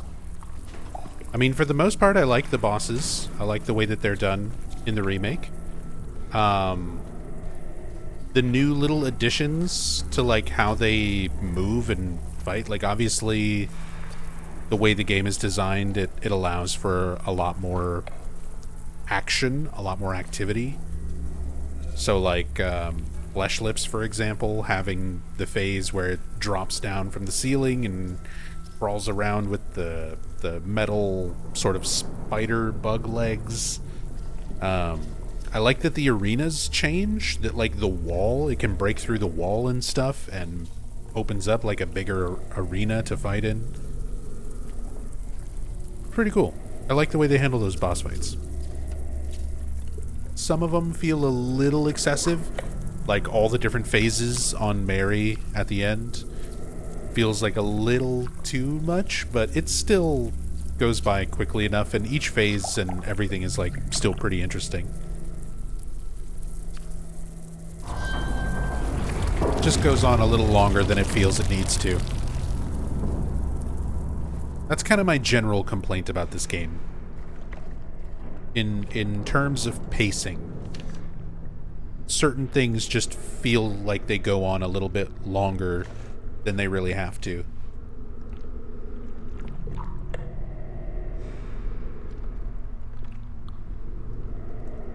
They feed me garbage and rotting meat, crawling with maggots, thick with sinew. They make me bite down. The juice is red and yellow, hit the back of my throat. I choke and I gag and I vomit, till my throat is sore, an aching, throbbing tube of flesh. I push it all out, but I can still taste it. They bathe me in filth and blood and piss and bile. They gently rub human waste all over my body. Skin itches. It peels off like wet paper. I beg them to stop, but they don't listen. And then they lock me up with him. He's always there, closer each time, and the rot, it comes with him. It goes within. It becomes me.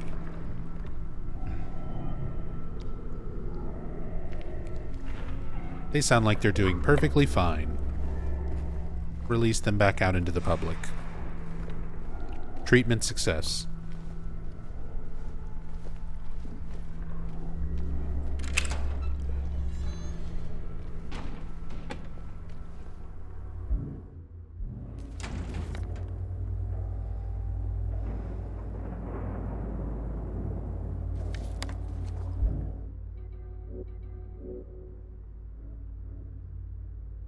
Oh, we got that radiograph.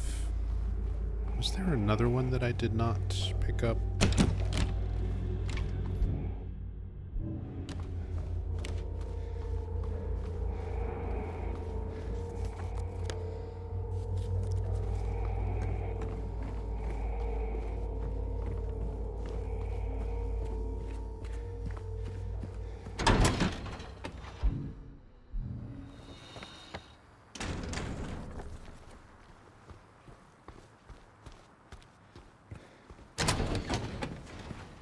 I think I should have 3. No. Just stay dead. Ah.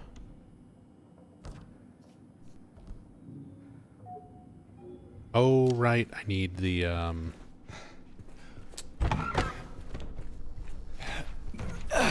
need the spray, the cleaning spray.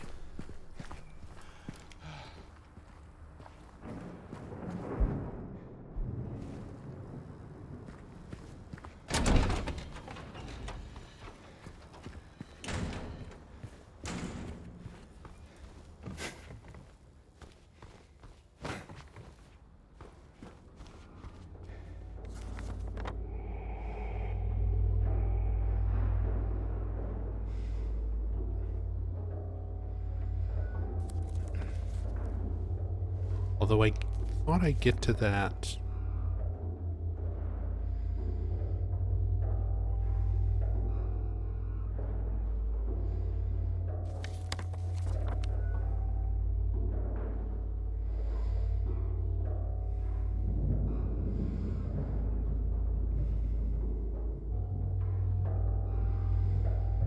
Yeah, over on the first floor. I didn't finish going around that hallway. Okay.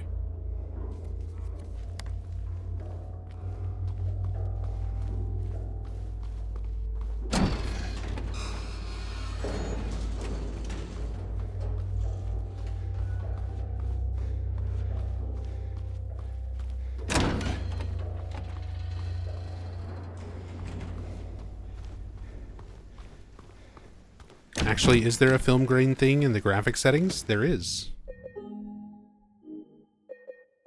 So, if you...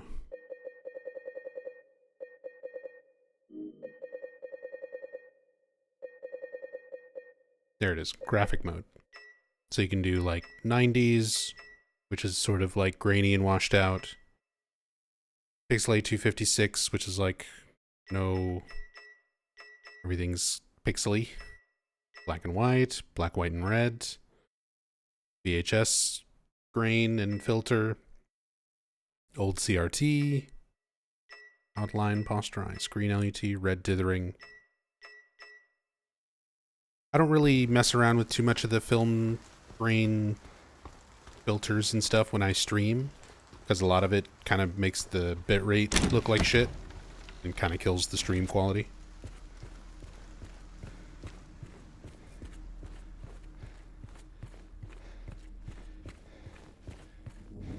But if you're playing on your own and you want a little more graininess to your game, you can pop on the 90s filter.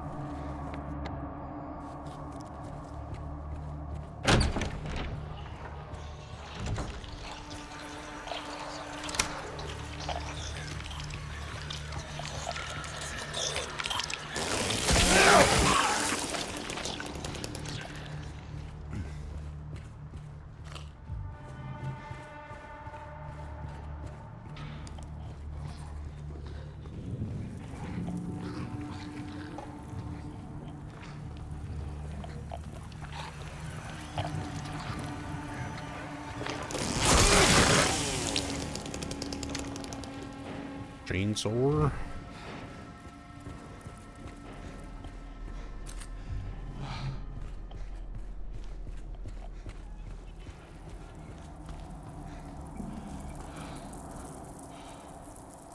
It's in the walls, deep inside. The mold remover gets rid of it for a while, but then the thing reappears in the exact same spots.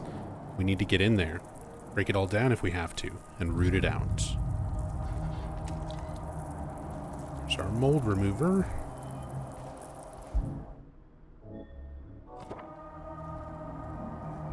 Cleaned up radiograph, cleans up very nicely. Considering how moldy it was.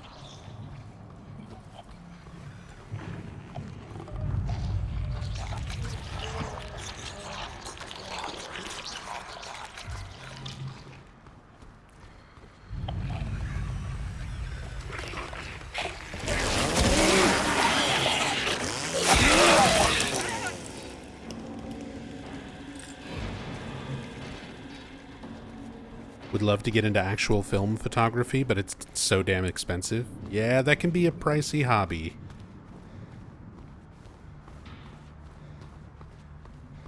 Like,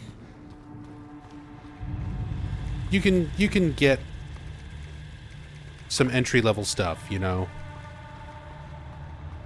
Look up some tutorials on how to construct a cheap darkroom, little miniature darkroom for developing film, because it's something that I actually used to do in middle school and high school, and it's a lot of fun. I like photography, but it is very expensive if you want to like keep going with it. But entry level, like if you're just doing it for fun, and you can still take some really amazing photos with like some relatively cheap entry level cameras and, you know, solution and stuff for developing relatively cheap film.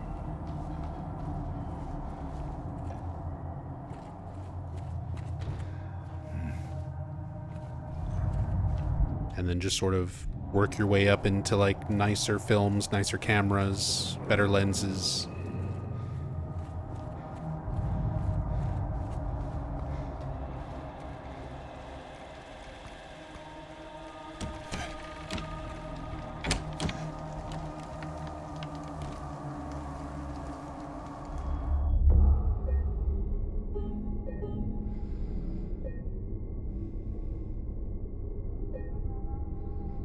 But something worth looking into.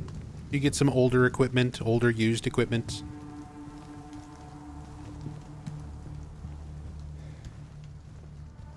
Photography can be a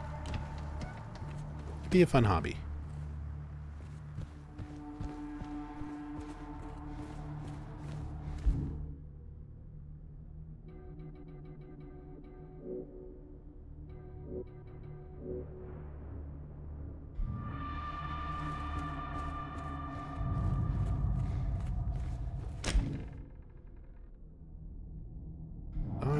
Miss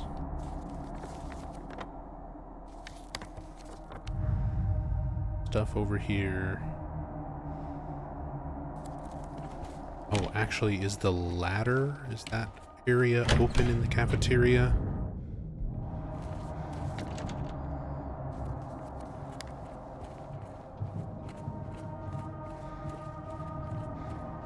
Hey, Melabramo. Says, I wonder if Silent Hill could be a viral thing that can happen all around the world. That's basically the mindset of the current, you know, new series of new games. Since they brought the series back. Oh, I'm thinking of the Otherworld version that has the ladder here. But that's what they've already done with Silent Hill Short Message, which takes place in Germany, Silent Hill Ascension, which takes place in Norway, Silent Hill F, which takes place in Japan. The new games in this series are introducing the idea that Silent Hill is just, yeah, the Silent Hill phenomenon. Basically fog and monsters and trauma that manifests itself into metaphorical elements of your environment can just happen wherever now.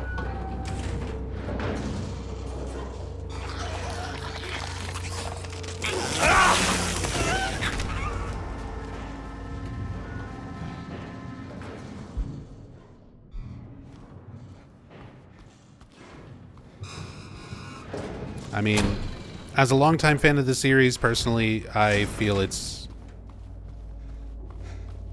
kind of lame. On the one hand, I want the series to change and I want it to evolve. And to do that, like, they gotta try new things. And they're trying new things by changing up locations and stuff, but I still think there's a lot of stories that you can tell that are related to the town. Because the town is what makes Silent Hill unique. Like, the town and the power that functions the way that it does, the history of that specific place, the cult that inhabits the area. Those are a lot of elements that, to me, separated Silent Hill from just general psychological horror. Because all of the stuff that the new games are doing, like Silent Hill F and Short Message and Ascension, it's not doing anything that specifically ties into Silent Hill. It's just sort of psychological horror. Having characters with trauma that's represented by metaphorical creatures and subliminal nods in the environment, and all these sort of aspects, like, that people tend to associate with Silent Hill, I guess.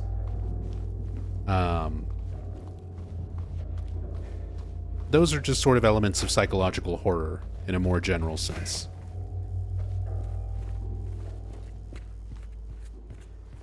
So, I will say, it's something that I wish the new games and the series would go back to.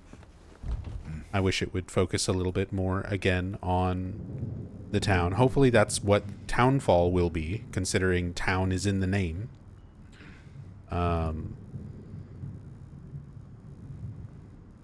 But, yeah. Sorry, I'm just gonna grab my notes on this.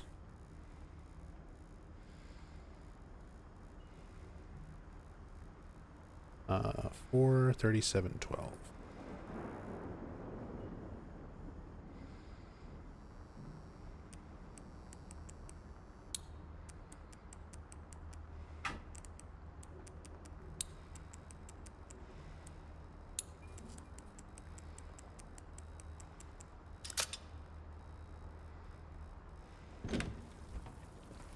Legit wonder what kind of game Townfall is meant to be. Hope it's not like their other games where it's just on a computer screen. I mean, that is definitely what a lot of people are, you know, speculating based on No Code's previous games, which, for the record, I really like No Code's games.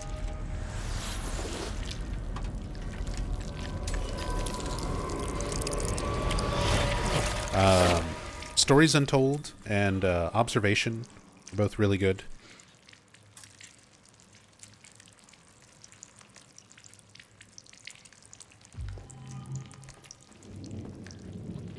But they definitely have a particular style to their games. But here's the thing. We're playing Silent Hill 2 Remake right now. Before this game, Bloober Team had never really done, like, combat. They'd never really made a game like this. They mostly made, like, walking sim, you know, basically just walking, you know, no combat, no real interaction with stuff. Walking sim horror puzzle games.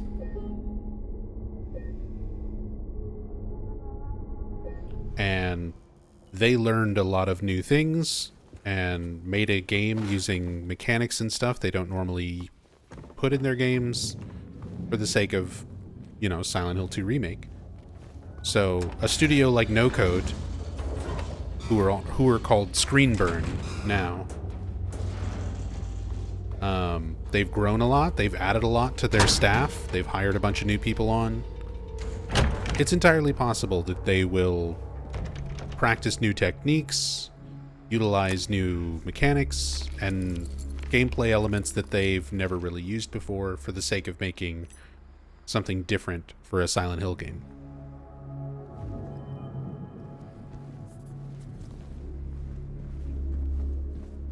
Of course, they're called Screen Burn now. I mean, their studio's grown a lot, and they released a statement where they were talking about changing their name, because apparently the no-code name came from them literally not having people who knew how to code when they first started the company.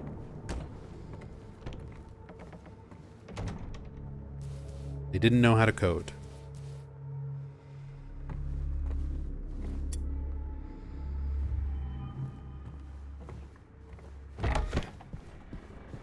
And now they've grown a lot, and they have actual coders. So they were like, we're changing the name. Now it's Screen Burn.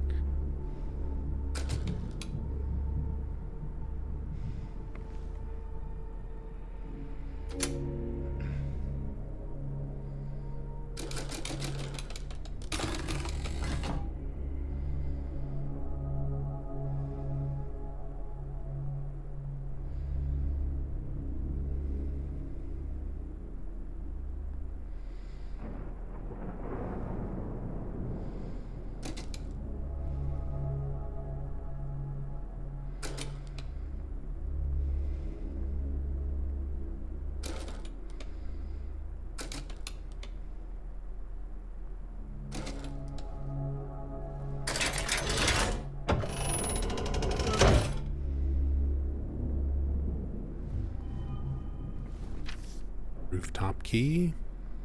Their images became blurry, melting together. I could no longer tell. Not sure if I can do it, but maybe you can. This will take you to where you need to be, though probably not the way you want to. And there's bound to be some pain involved. There always is. Although, ironically, there is no pain involved in the remake version of Pyramid Head knocking you off the roof. In the original Silent Hill 2, it actually damages you. It takes you down to like 2 hits away from death. But then the remake changes that sequence where you don't actually take damage.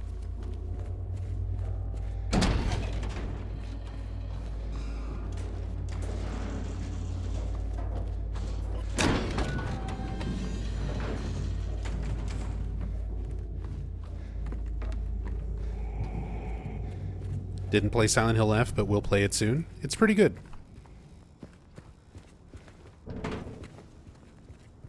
It's pretty good.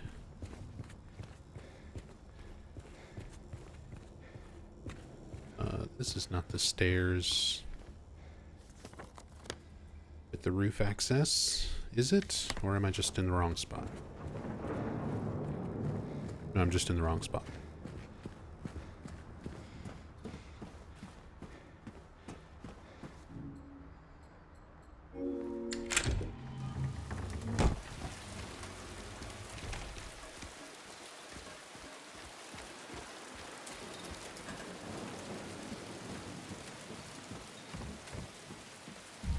There we go. Our little flashback to the OG broken fence where Pyramid Head knocks James through. Since they change up that sequence. Now he's a jump scare when you walk out of here.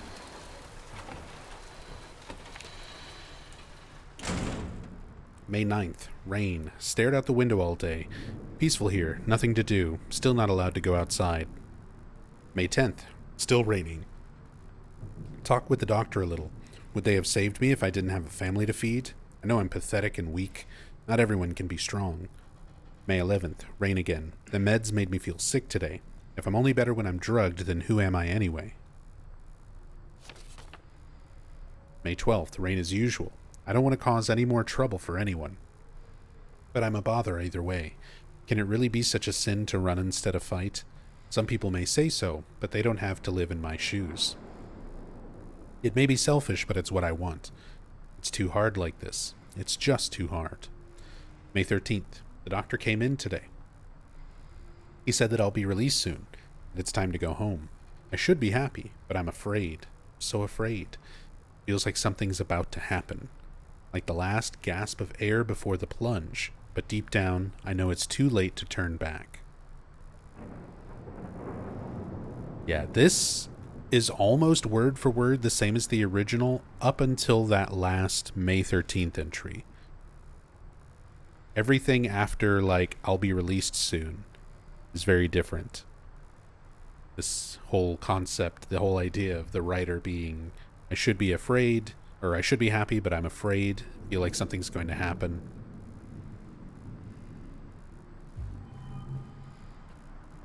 And something does happen.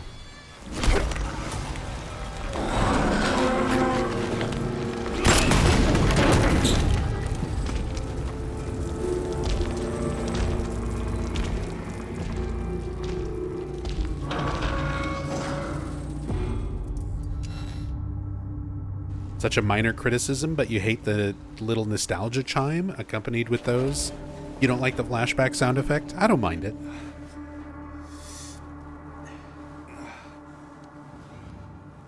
I don't mind it personally.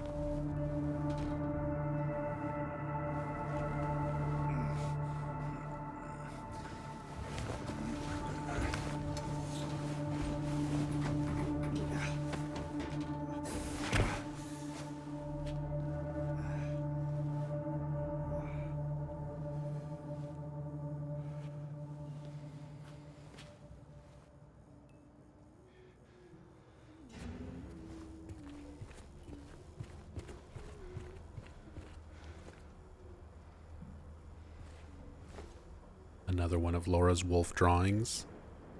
The rabbits representing her and Mary, the wolf representing James, the way she sees James. Being a fart face.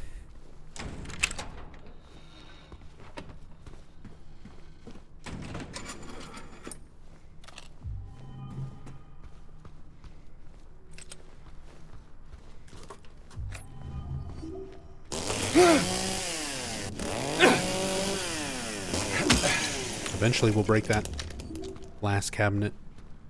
Keeps dodging.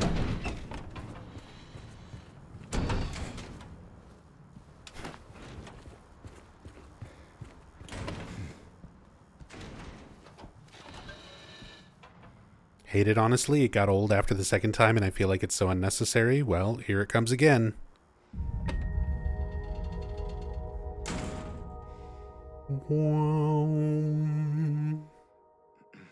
Bloom, bloom, bloom.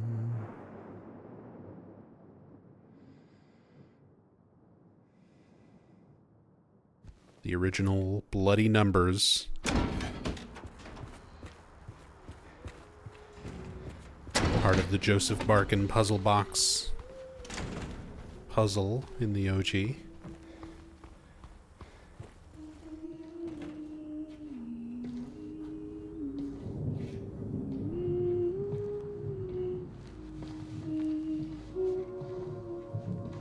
Laura? How do you know my name? Eddie told me. That big, fat blabbermouth. Laura, why do you keep running away from me? And how do you know about Mary? I just do. What's the big deal? Why can't you just tell me? You gonna yell at me if I don't? Yeah, No, of course. I won't. Please, just... I need to know. Mary's my friend. We met at the hospital last year. Stop lying. I'm yelling. Laura, I'm sorry. I said I wouldn't, but then I did. See back Do something there. about it, child.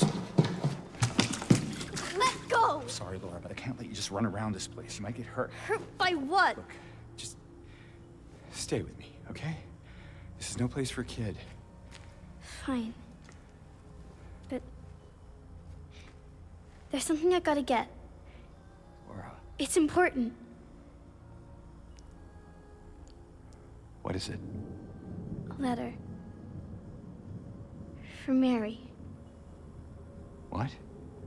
I hid it. In there. Even though the girl playing Laura is actually a kid, she sounds older to me for some reason. I mean, she's older than Laura is. Because Laura's supposed to be 8. And the actress, I think she was 13 or 14 Sure this is where you left it? It's in the back. when they recorded her lines. Behind an old pipe. Okay, wait here. Laura? Haha! Open the door, Laura. Why should I? I'm a liar, right? Want me to open it? Same actress Huh? is also Yeah. going to be playing Laura in the Return to Silent Hill movie coming out in January. Magic word. Nope, that's not it. I guess I won't open it. Get me out of here, you little brat! In your dreams, fart face. She said the thing. Please open the door. There's something in here. Sure there is. A big lying fart face. See a fart face? Laura! See you, fart face.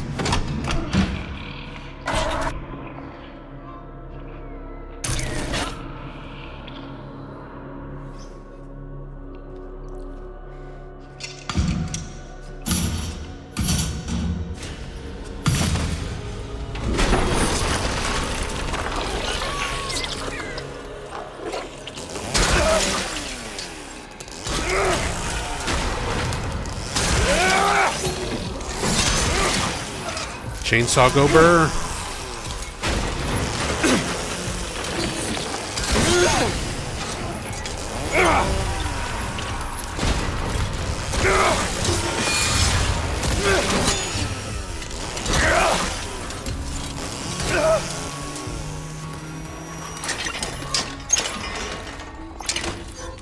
Chainsaw go burr.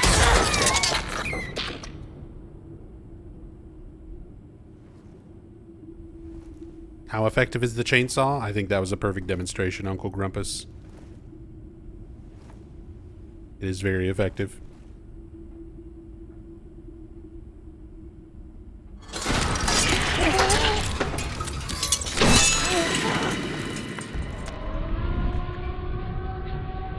Jacob's Ladder.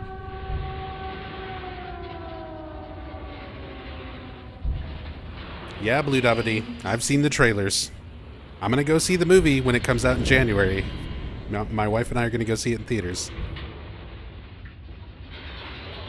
I'm not expecting anything good. I'm just hoping it's at least fun. If it's like so bad it's funny. Or just a stupid, dumb, turn your brain off and be entertained kind of movie. I hope it's not just so bad that it's like cringe the whole time. But that's kind of what I'm leaning towards. At least from what we've seen so far.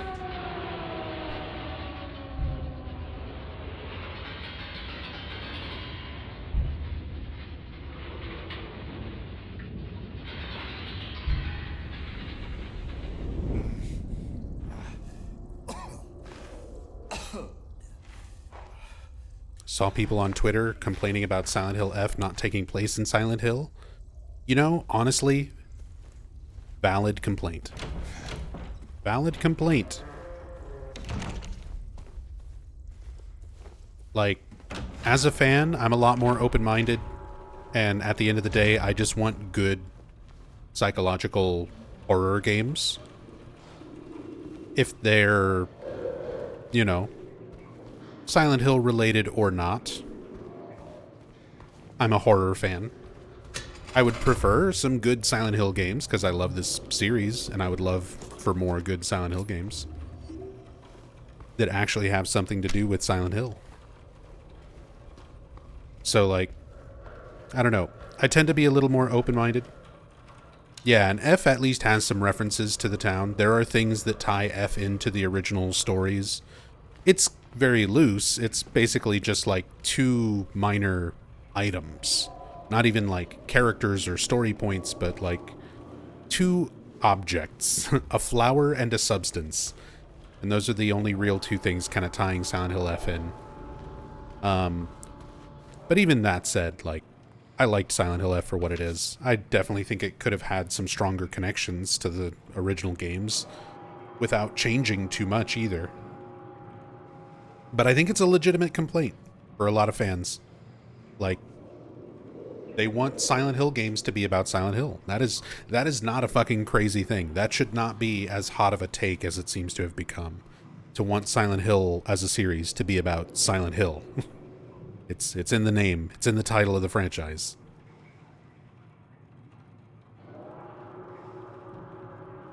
As said, I'm willing to give the new games a chance, even if they take place outside of the town. I'm willing to be more open-minded in terms of that. But for a lot of fans, the fact that it's just unrelated to the town anymore, I get it. I definitely get it. It sucks. It's a deal breaker for a lot of fans. Patient 3141, designation 2989, room number blank. Initial symptoms, hyperfocus. Current diagnosis, they can be fixed. Recommendations, stop at nothing. No turning back now. I'll say, as much as I love Silent Hill, the fandom is definitely one of the most passionate I've witnessed. I mean, you're watching a stream of somebody who has played these games like thousands of times. Like, with the original games, literally thousands of times, and put tens of thousands of hours into playing the series and researching it and reading every single interview and guide and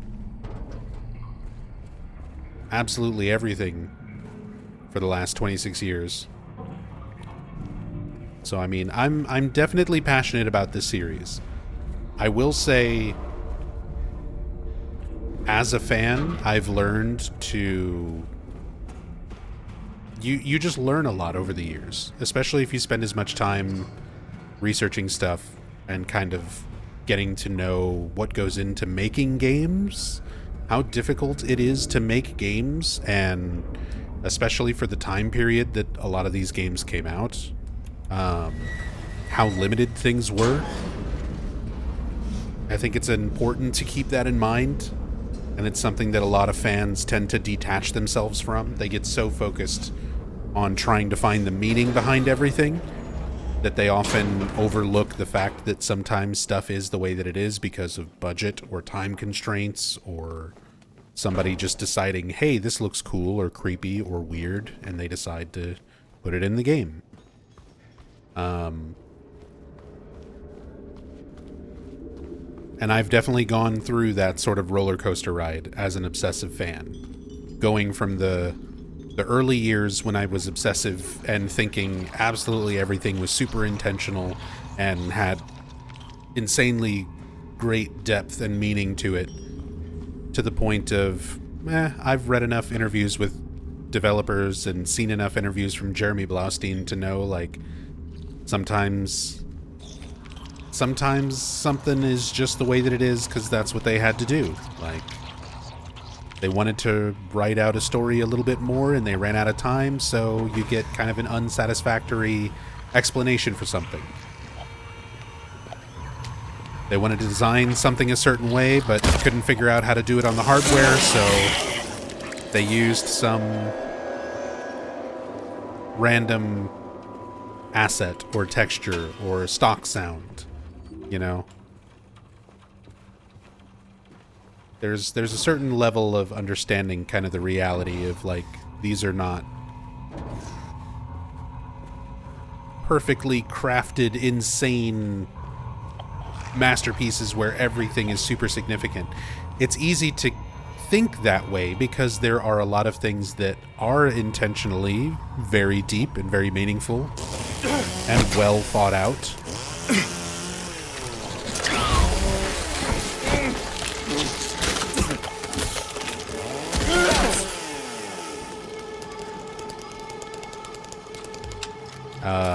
But just because some things are doesn't mean everything is.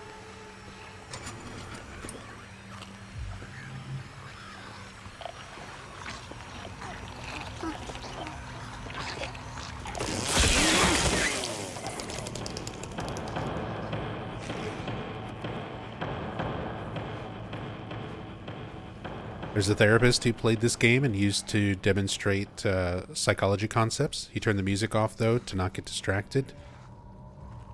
And Jesus fucking Christ, the comment sections in his videos. People being upset about the music being turned off. Or something else in the comments.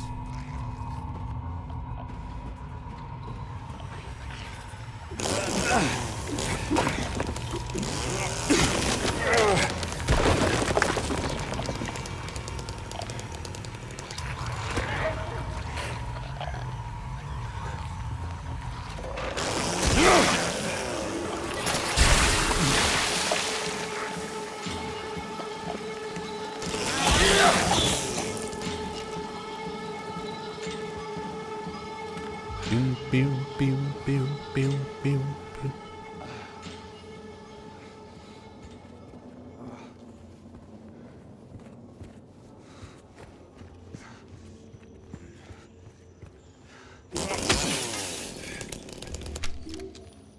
Comments were people just upset he turned off the music. I mean, if he's... I mean, I get it. The music is such a big part of experiencing the games, but if he's playing the games strictly for the purpose of, like, psychological analysis, that's a little bit different than playing the games for, like, the full, you know, experience. If you're just kind of playing them casually on your own for the full experience, obviously you want to have the music on. The music and sound design of Silent Hill is a huge part of what makes it what it is.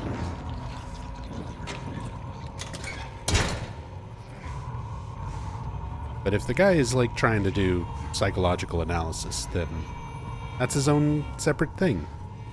But people are... That's also YouTube comments in a nutshell. Like, there's always going to be somebody upset about something. Oops.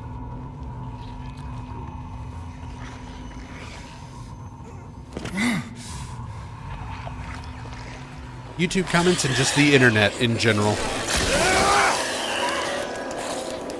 Always somebody mad about something.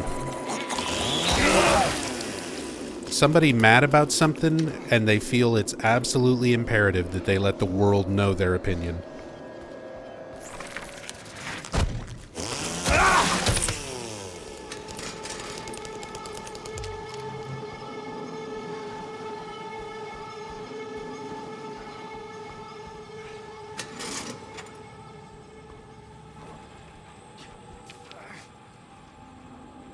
He's there again, looking, staring. He says he'll drag me there. I don't want to. I won't let him take me.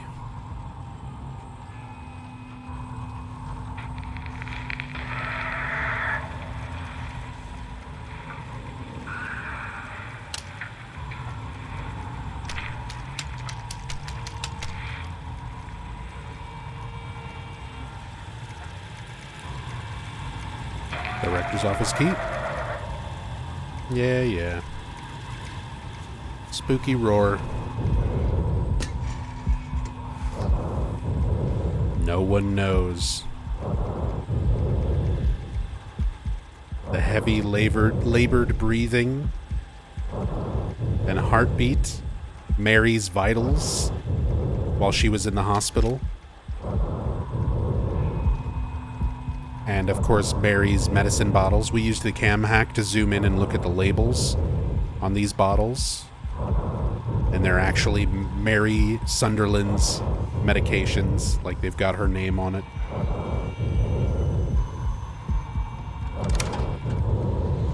Same bottles that Maria had when she laid down in the Fog World version of this room.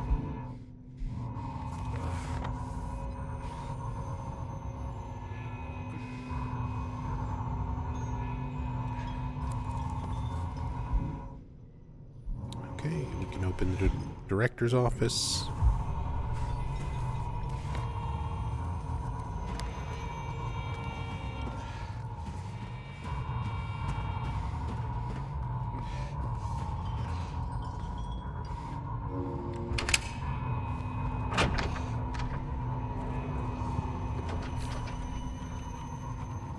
There'll be no pain anymore. No pain, no pain, no pain.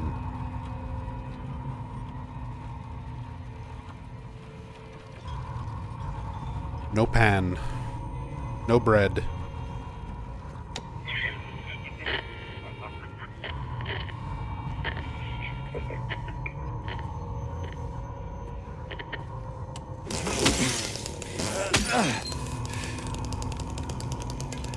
I think I had the vibration disabled last time I played on PS5, but it's on this time, and I realized didn't realize it before, but my controller vibrates along with the static for the broken Brookhaven Director recording, like makes the controller vibrate. That's interesting. Is there a whirring sound in the soundtrack, or am I hearing a car alarm outside? I think it's part of the soundtrack. I'm pretty sure you're hearing part of the soundtrack. Yeah, that's PS5 controller. I'm playing on PS5.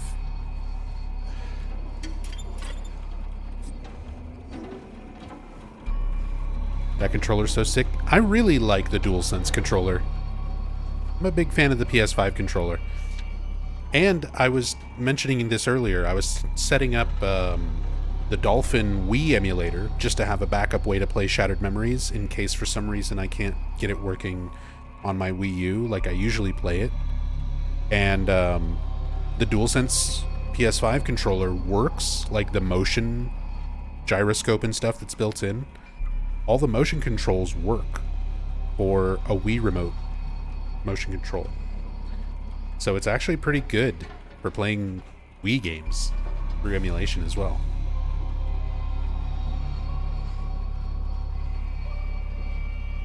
I found 50 in the ECT room again. This time I checked, he was not appointed for the treatment. How's it possible he got there all by himself? And how would he know how to turn the thing on? Somebody's going to answer for this. So close. It will happen. Has to.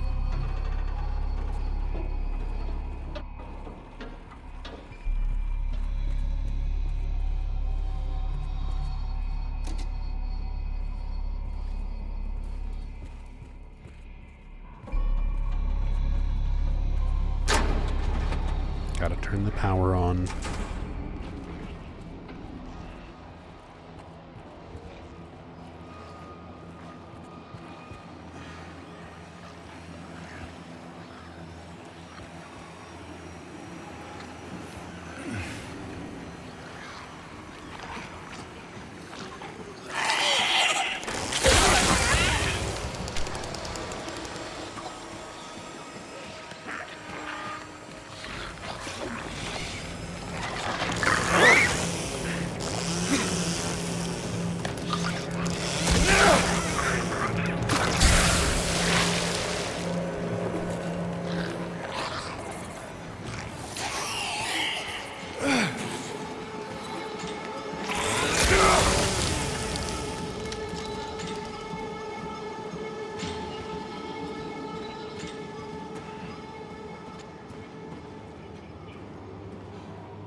Remember when I saw the 2000 Silent Hill movie?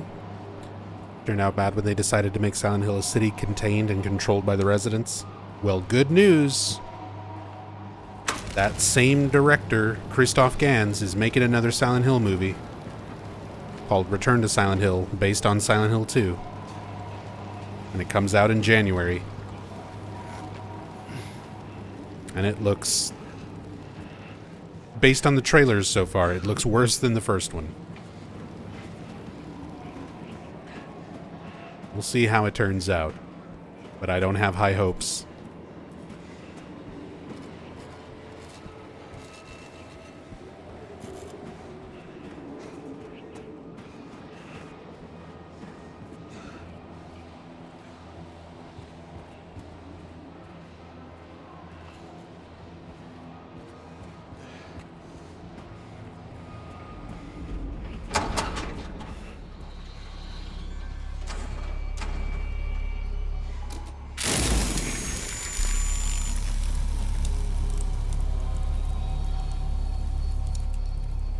9659. I love how James is like, write that down, write that down.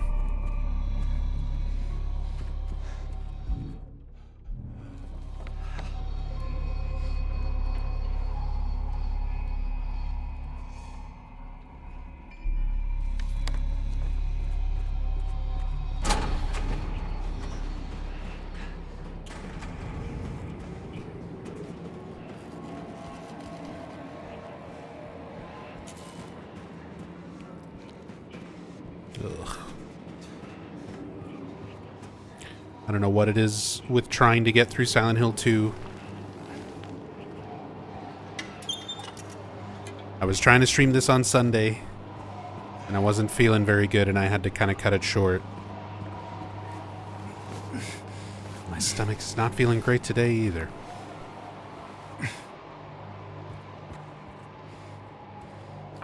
Still trying to get through it. I won't rest until they are solved. I won't rest. I can't rest. I don't know how anymore.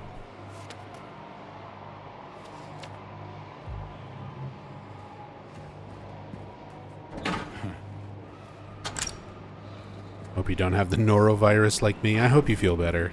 No, I don't think I have norovirus, though.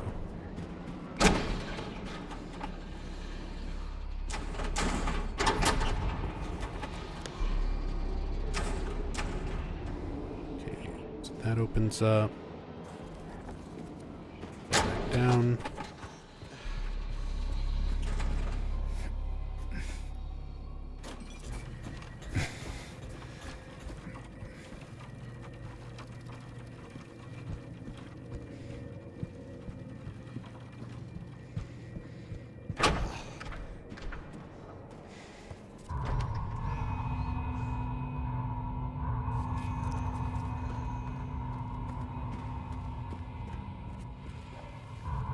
Stuff in C1, nothing in there.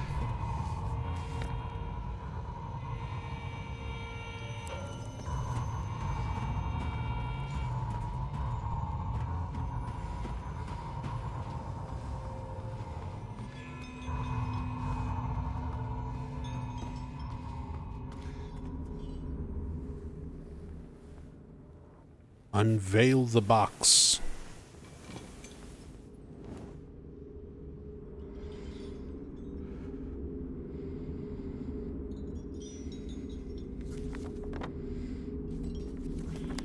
Nine 659.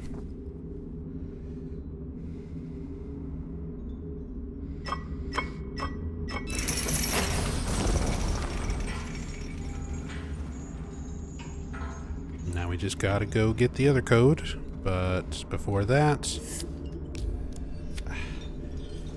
let's save it. And I've been going for almost 3 hours. Like I said, my stomach's a little upset, so I'm gonna go ahead and take a break.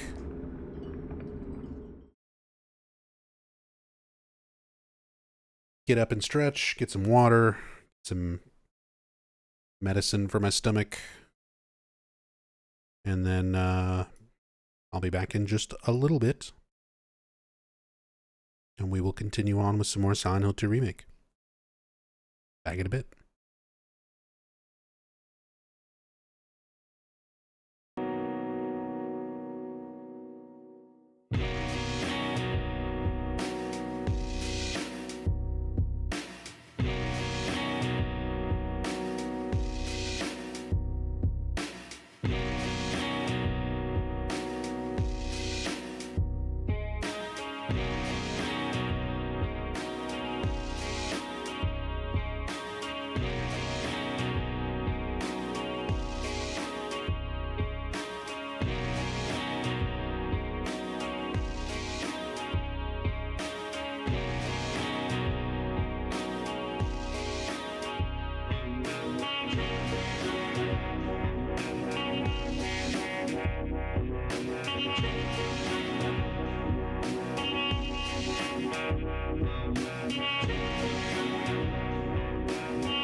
All right. End of Small Sanctuary, cat jam. Cease your cat jamming.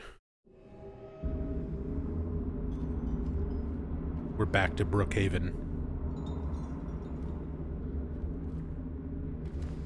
And Rory Z. Rory, thank you so much for the raid. Thank you, thank you. Hope you're doing well. Hope your stream went well. What were you up to today? Welcome, Raiders. Sorry, y'all caught me right in the midst of a break.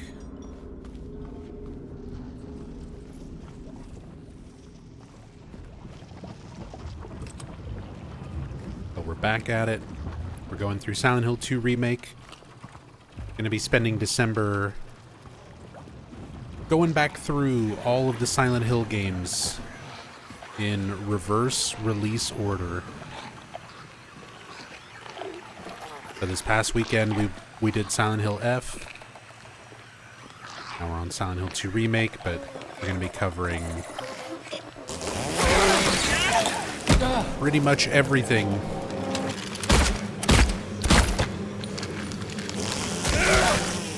over the course of this month.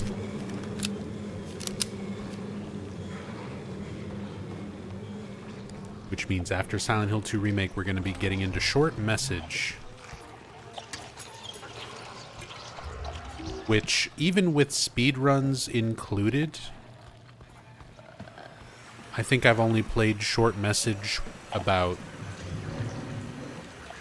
6, maybe 7 times through.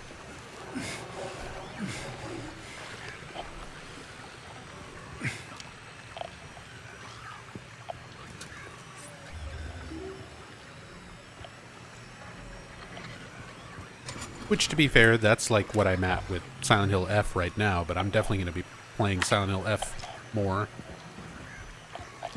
Whereas Short Message is just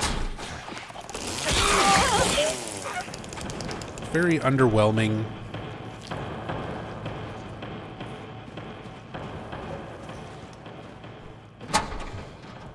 There's not a lot to it. I mean, it's hard to complain about it because it's free.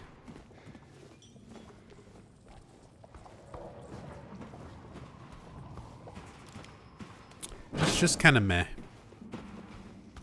It's not terrible. But it's not particularly, like, good or interesting.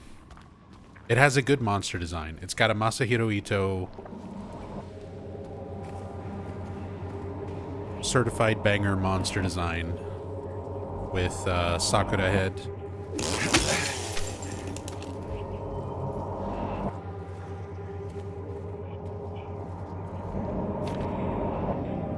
That's about it. Oh, how we danced, arms flailing, our bodies in perfect synchrony, and the music played, but in any dance there comes a time. One must take the lead, and the music got louder and louder, pounding, piercing, and then the silence, and then hill.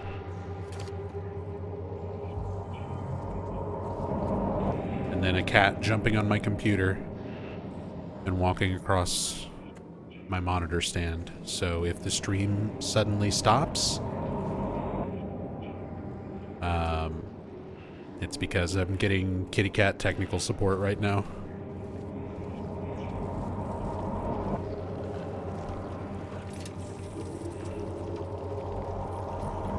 Instrument of Force.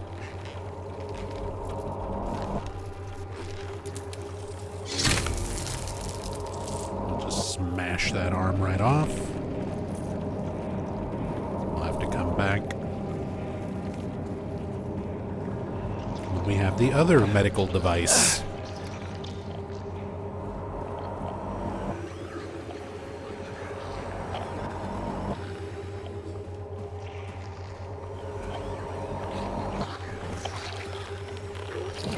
Cats, the most magically enhanced IT reps in the world. I had to learn how to disable the power button on my computer because of my cat. Because he would always manage to perfectly step right onto it.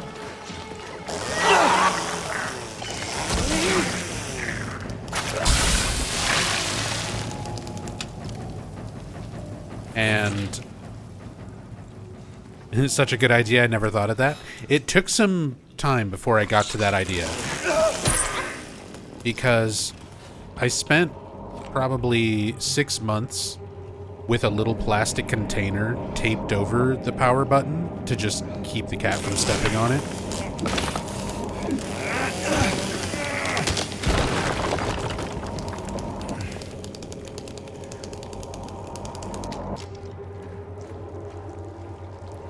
And then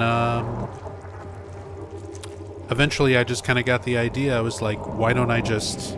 I got tired of like having to replace it, and it would get knocked out of place, and eventually I had the idea to just look up how to disable the physical button.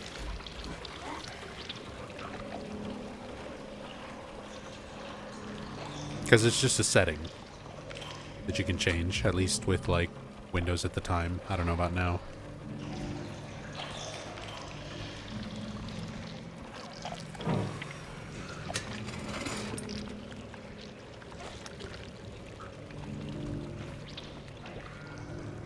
But that way, if the cat does jump on the computer, it usually isn't going to do anything. Which he did. And we're still here, so obviously it worked out.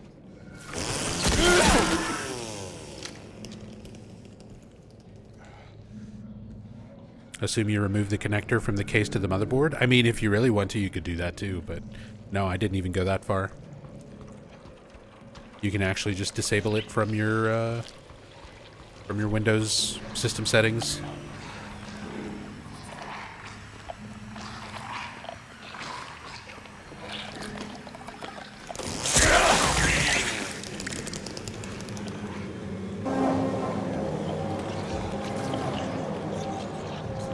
Hey, Mom Zombie.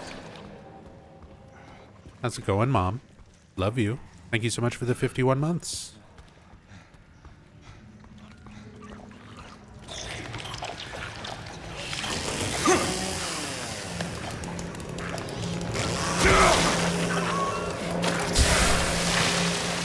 W Mom. Definitely.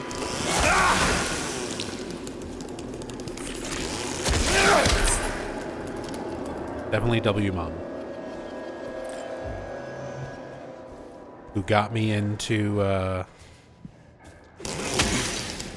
horror and let me watch a bunch of mature movies and play a bunch of mature video games when I really shouldn't have. And thank you for sending me the picture of everybody on Thanksgiving.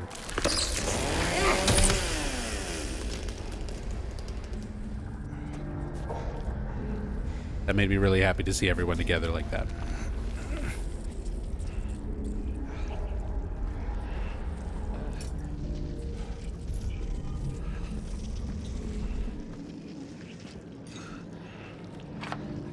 Was watching the Silent Hill 3 cam hack and your mom resubbed in the episode you were watching, having deja vu. Hey, nobody's been supporting me longer than Mom. That's just a fact.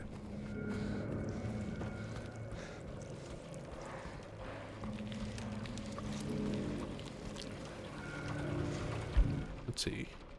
We got Kia Bliss. Trying to remember if there's anything important that I'm missing.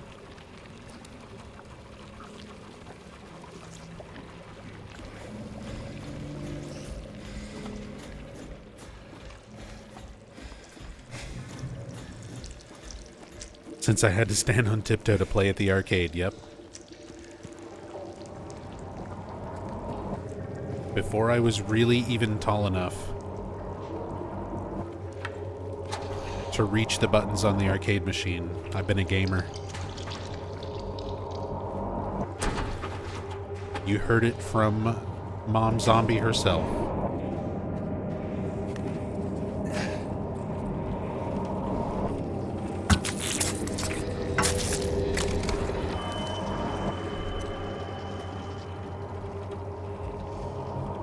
Bis Aiki. What was my favorite arcade game back in the day? Mortal Kombat. If ever I had a chance to play Mortal Kombat, I played Mortal Kombat. If I had $1 in an arcade full of machines back in the day,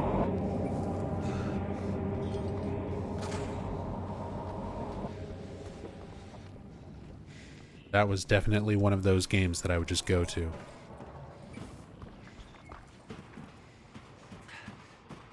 But I mean, I kept going to arcades for as long as arcades were around to go to.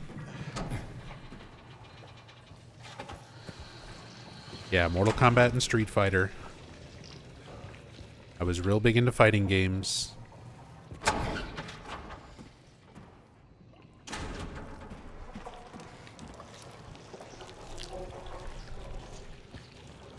But then you also had plenty of the sort of like arcade regulars that I sank a lot of time into. I really liked the Teenage Mutant Ninja Turtles arcade game. I really liked the Simpsons arcade game, the beat 'em ups.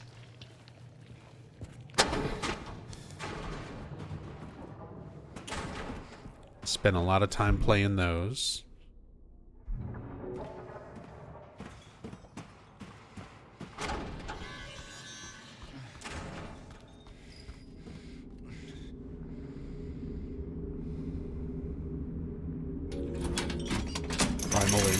Primal Instinct was great. Found this remake to be so iconic. This remake honestly was really, really good. Much, much better than I was even anticipating. And I'm like a huge fan of the OG. Not a very big fan of Bloober Team, so when this got announced, like, my expectations were pretty low. But I think they did really, really well with it. It makes me that much more excited that they're working on Silent Hill 1 now, and I've got a lot more faith in the project than I did before this released.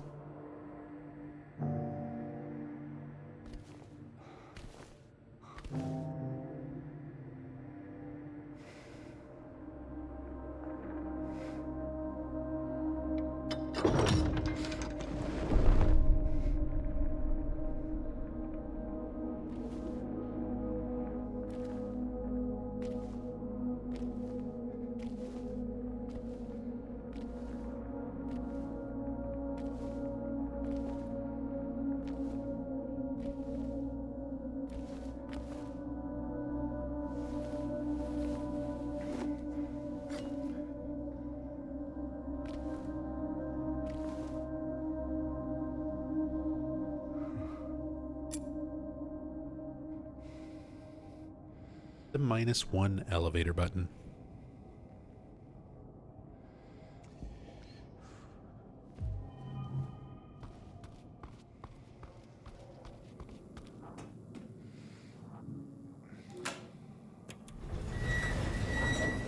Hey everyone, thanks for tuning in. Welcome to another exciting edition of Trick or Treat, where you answer our questions correctly and win a prize beyond your wildest dreams. Or you fail to answer correctly and receive the punishment. It's all in the hands. See, there's a lot of things I feel like the remake did better, or just does really well overall. Are you ready to play Trick or I'm Treat? less impressed with the Here's your first elevator question. game show in the remake. I feel like this is one of those things that is terrible disease spread across Silent Hill, resulting a lot in the better death in the of original. Many of its inhabitants. Their bodies thrown into the lake to sleep forever in their watery grave. How many souls were lost during the plague? 1, 42, 2, 67, 3, 85. Know the answer? Well, you better hold on to it. You never know when it might come in handy. Now, on to the second question. I just feel like the tone of the voice is so off. There's so much energy one and only one road. And just that like craziness in the original elevator host voice, Bachman Road. 2, Munson Street. and like all the cheesy background music along with the crowd noises. Like, you've got a little bit of the clapping and cheering and stuff back there, but there's not like the goofy music track, and there's just not enough energy. Yeah, he sounds kind of bored. And if I remember correctly, the voice actor for this is the mocap actor for Eddie. Splattered blood. What a terrible tragedy. What a gruesome end to such innocent lives.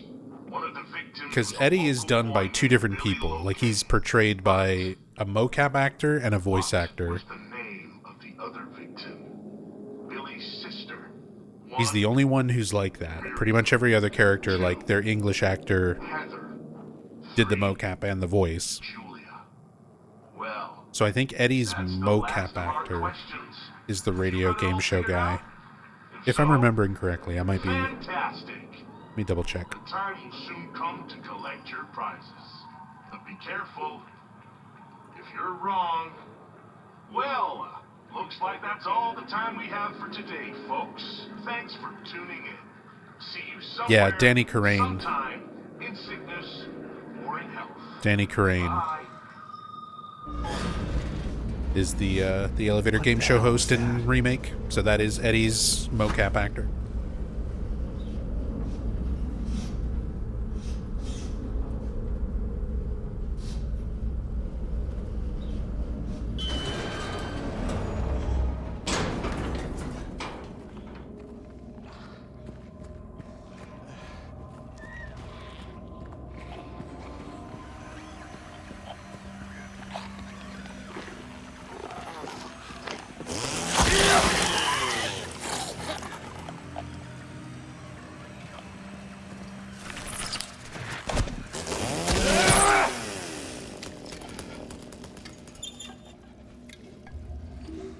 OG game host is legendary. Yeah.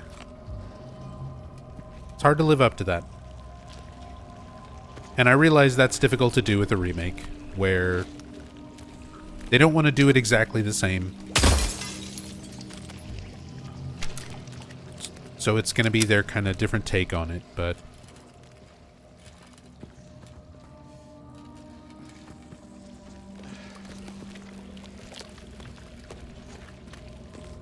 could have been better. Not terrible, but could have been better.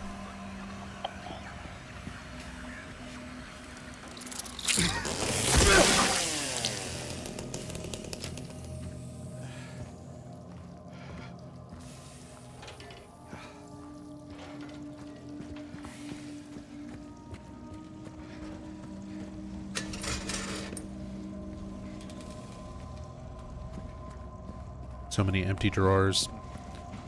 One of these days I should do an empty drawer count. Should do a playthrough specifically where we open every single drawer and count how many are empty in this whole game.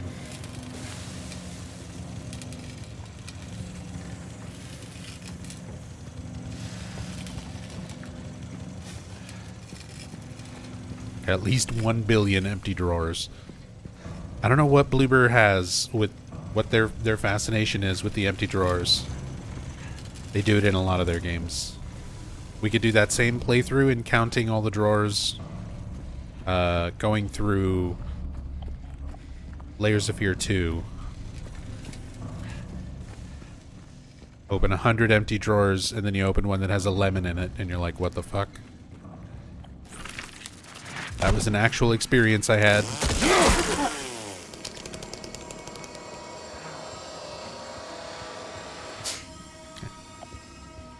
As I said, Bloober's games leave a lot to be desired. Also, bless you. I don't know if the mic picked it up, but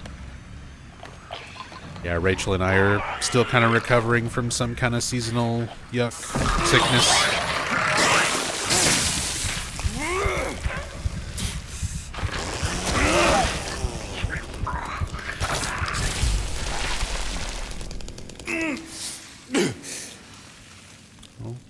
Calm down, James.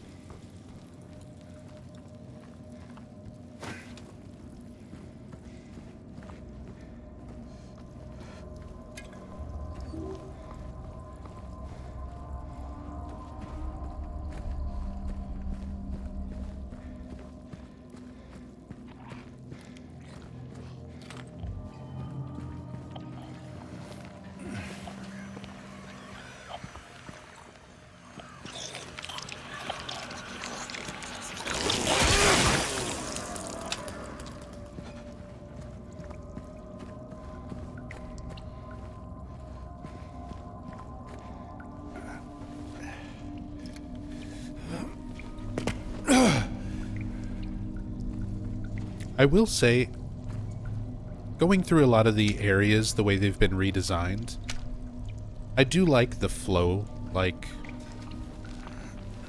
from room to room, kind of from area to area. Just the way things are laid out. A lot of their level design. Other than being kind of too long in general.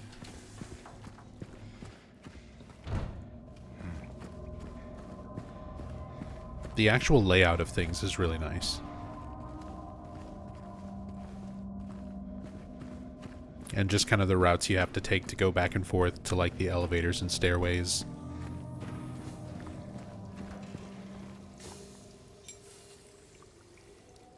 Here's our copper ring.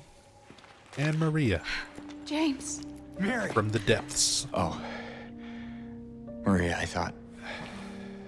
Sorry. Anyway, I'm glad you're alive. Anyway. Anyway? What do you mean, anyway? I was almost killed back there. I have never been so scared in my whole life. All you care about is that dead wife of yours. You couldn't care less about me, could you? No, I just... Then stay with me.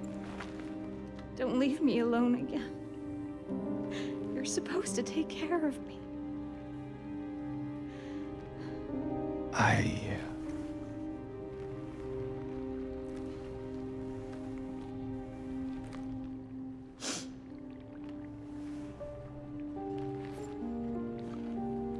think Maria's original actress does a better job So here. what about I agree, Laura? Slick. You found her?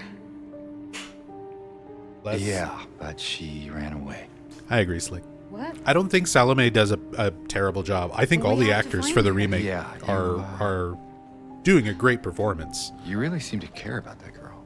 But Monica Horgan's performance Do you for Mary and Maria in the original I'd never met her was before. just I very just feel sorry emotionally for her. raw, She's all alone. even if not the most professional acting job. I don't know, for some reason I feel like it's up to me Her to protect performance her. was kind of the definition of like a character really Come on. let's sounding go and for her. feeling real. I think Salome and Luke are like, and all the actors who are in the remake are excellent performers. But there's a difference between hearing what sounds like a really good professional acting approach to the character and what sort of sounds like a more raw delivery of a person just being asked to like scream all pissed off, you know, or tearfully read a letter and getting a very raw, very authentic, emotional performance out of that sort of environment. So it's hard to compare. It's hard to compare the original with the remake. Because it is just kind of two very different approaches in general to the actors and even just what the teams had available to them in terms of even being able to hire actors.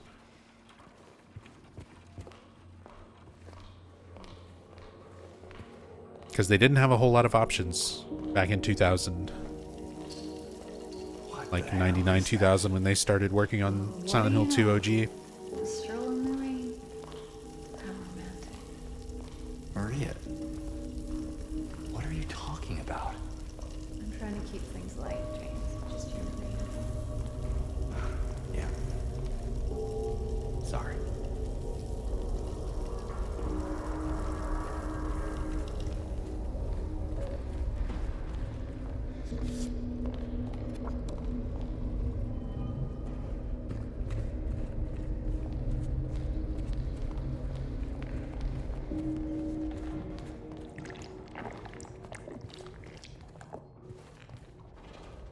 The old Silent Hill 2 was so dry with no emotion, G. Animations. Hey, maybe it's an age difference or a time difference, but if you're old enough to remember it when it was new, and nostalgia definitely plays like a big part of how I feel about it. It's gonna affect everybody's bias on like what their favorite things are and what performances they prefer, the little details like that, but Is that what I think it is? I think when you can remember what it was like at the time for those kind of games to be new versus looking at them in hindsight compared to like today's standards.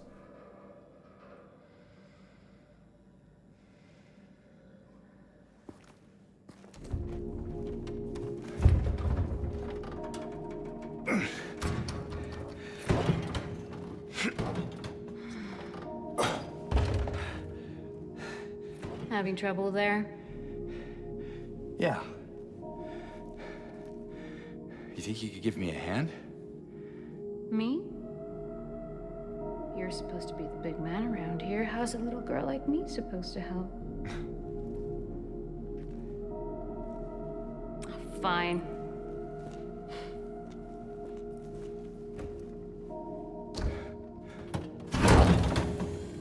Oh, God.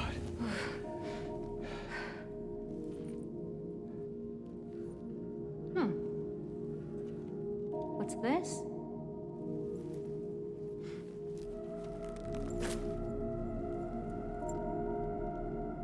Not very cute, is it? Here, why don't you take it? Thanks. See, like, it's supposed to be a little comical moment, and the remake still kind of makes it work, you know, more from the performances than anything. Maria's expressions, and then, like, wiping her hand and everything like that. That stuff comes across a little bit better visually, but in terms of, like, the voice performance, Luke sounds very flat there. And even the character model, like, he's just sort of staring blankly off. And I get that they're sticking with where this character is at mentally at this point in the story. Like, he's supposed to be very much out of it and not cracking jokes and Come on. being too weird or silly. And the original delivery is so much sillier. Like, with Guy C, he's, thanks. But the thing is, like, I feel like those little moments of levity are kind of needed in horror. You need those little silly moments, and it's very realistic. A lot of people are like that in stressful situations in reality, where you will sort of try to get your brain to think about anything but the horrible situation that you're in. And, like, humor is a way that a lot of people will try to overcome that, even if it's just a little thing like that, a little sarcastic remark. So that tone in the voice, it's just kind of lacking from this moment. You still get the joke across, you still get the little moment of levity, but it doesn't land quite the same way as it does compared to the OG.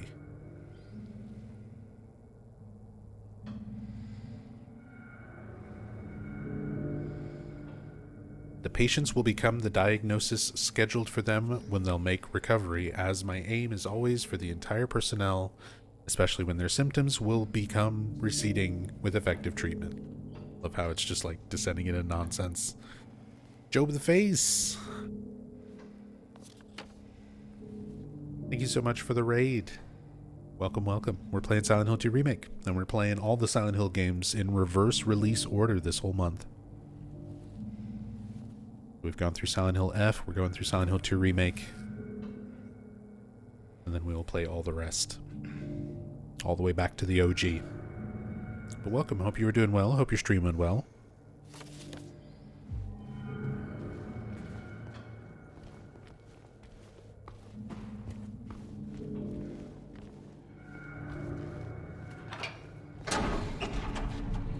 Did a reverse playthrough with Kingsfield last year. It was great. Oh, that's awesome.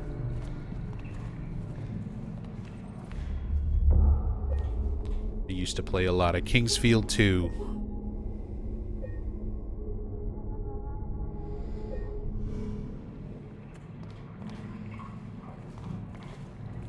back in the days where FromSoft made a lot of other stuff.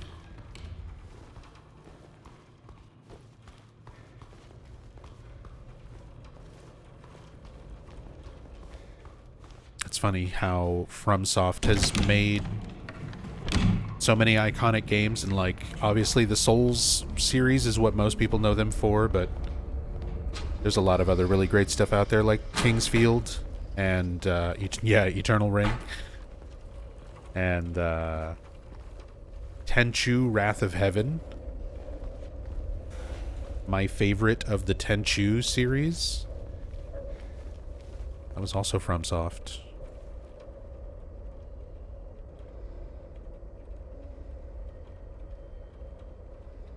Let's get it wrong and get poison in the face, because I don't think I ever really do that too much in playthroughs. Most of the time we just get the supplies.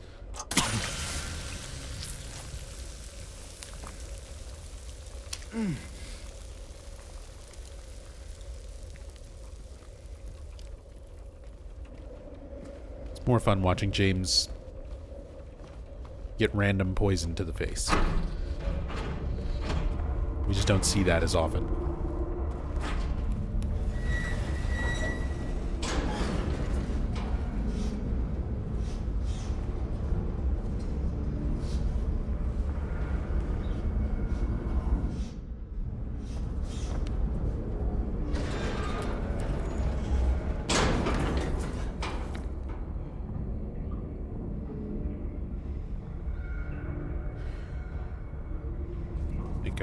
Missed anything on this floor?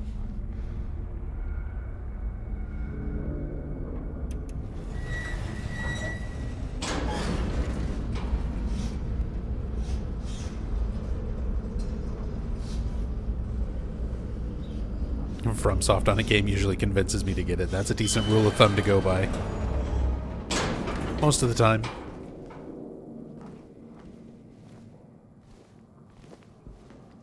But then again, many years ago I would have said the same thing about Konami.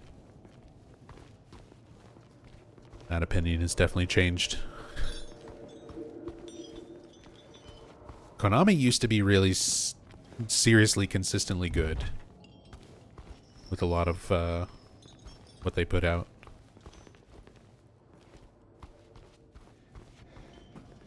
James, What's wrong? let's just get out of here, okay?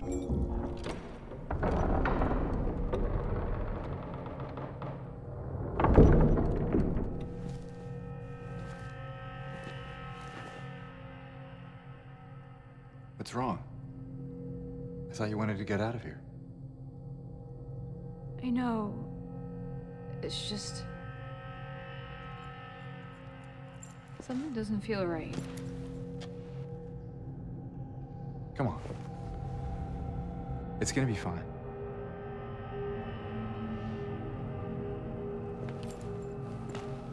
I love the framing here with the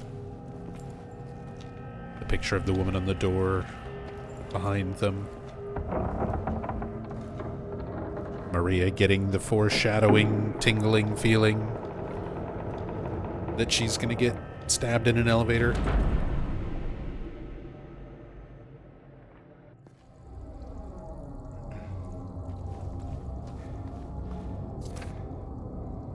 It is done.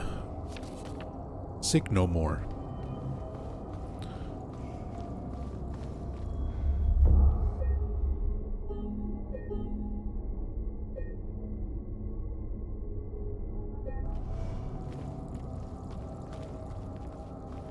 Yeah, I feel like the notes,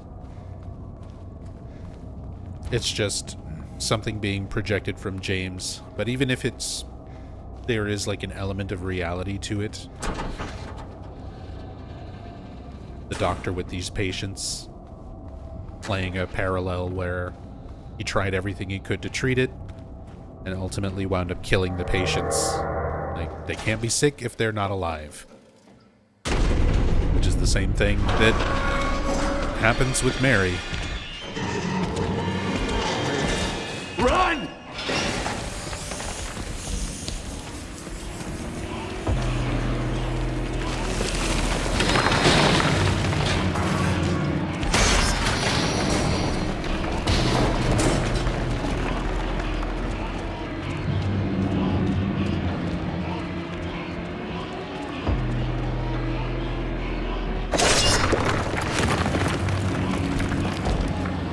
Look how fast he is. There! An elevator!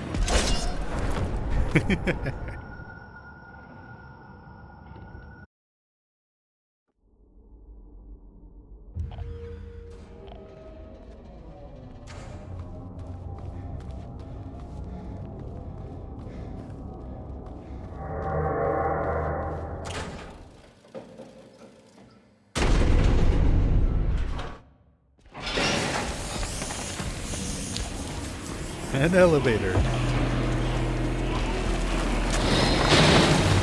I'm sure Maria made it.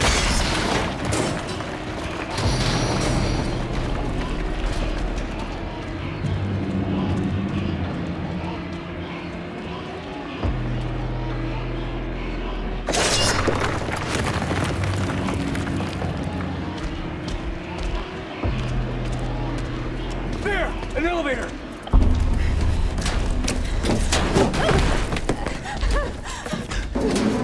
Come on, hurry!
Really didn't like the remake's version of this song here. You know, we've brought that up, and people have brought that up in previous playthroughs too. And I think it's just because of the key change.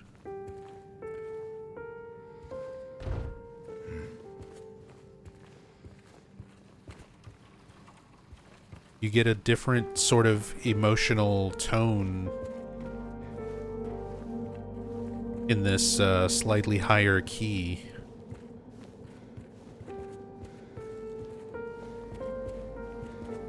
Which is weird because it's not that much of a change.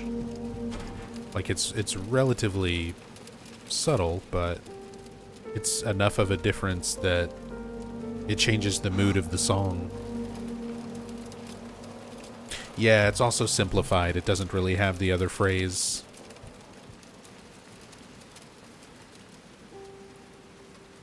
The potential for this illness exists in all people, and under the right circumstances, any man or woman would be driven like him to the other side.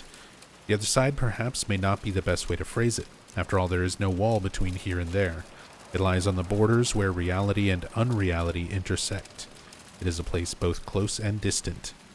Some say it isn't even an illness. I cannot agree with them. I'm a doctor, not a philosopher or even a psychiatrist, unlike the director. This is almost word for word the same note as the original, which is one of my favorite notes in the whole series. Except for these little changes to glaze the fucking Brookhaven director out of nowhere. Because they decided to make that more of a character for some reason for the remake. But sometimes I have to ask myself this question. It's true that to us his imaginings are nothing but the inventions of a busy mind. But to him there simply is no other reality. Furthermore, he is happy here. Happy there. Happy everywhere. So why, I ask myself, why, in the name of healing him, must we drag him painfully into the world of our own reality?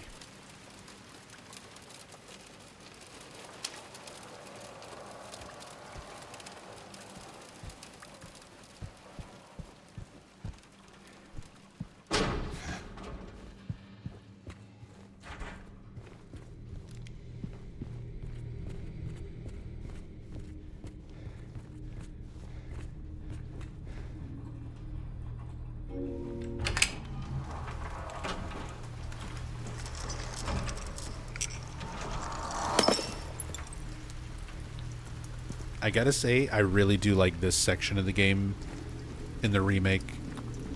Of, like, there's certain things that are padded out and longer, like Brookhaven and the prison, where it doesn't feel like it needed to be extended at all. Like, it doesn't need to be quite as expansive and quite as long to get through as it is.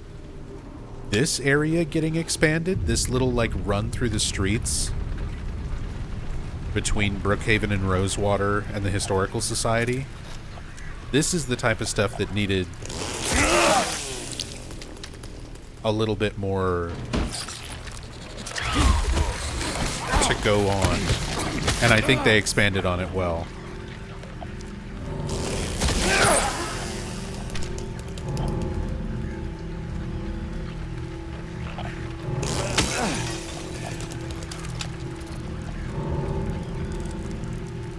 Even if it is a little bit enemy dense.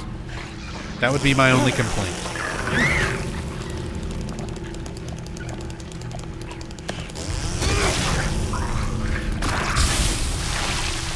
Is like a few too many enemies. But they wanted it to be dangerous otherworld streets. And there's a lot of enemies in this section of the game, even in the original. They're just easier to avoid.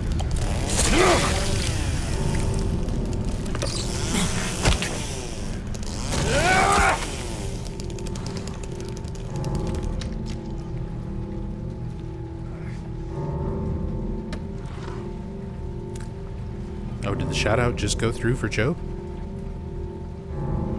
Is Twitch lagging behind, or...?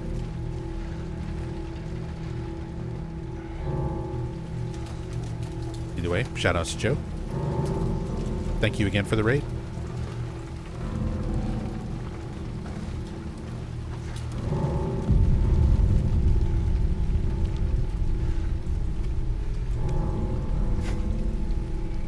Like how the time changes. It's almost breaking dawn when you reach the society building. Yeah, they do a good job in general with the environments. Same thing with it going from day to sort of dusk. Whoops, I didn't realize I was that hurt.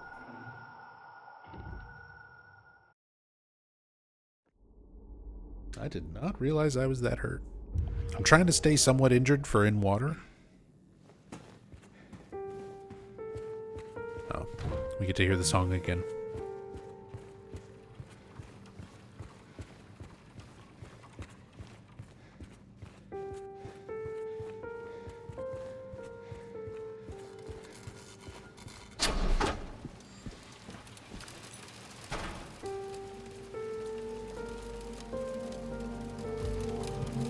But yeah, they do a good job with the passage of time over the course of the game and kind of having that displayed in the environments. Which was also a thing in the original. But it tends to be a little more subtle.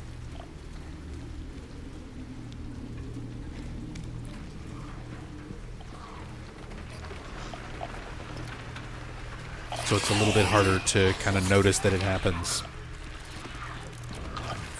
But like the lighting and daylight and everything changes after you meet Maria in the OG.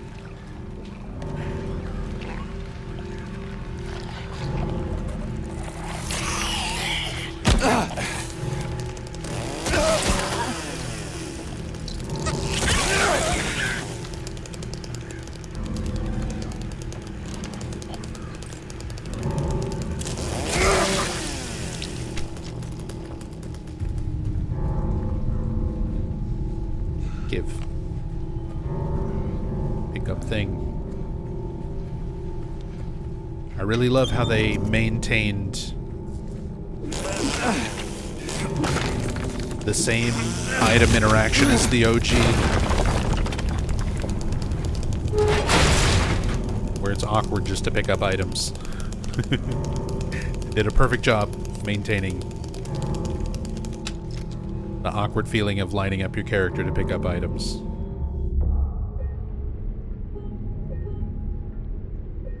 Crucial part of the Silent Hill 2 experience. car! Stop! It's dangerous!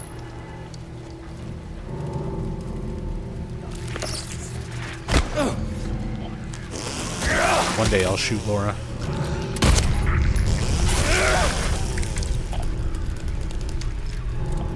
One day we'll get her.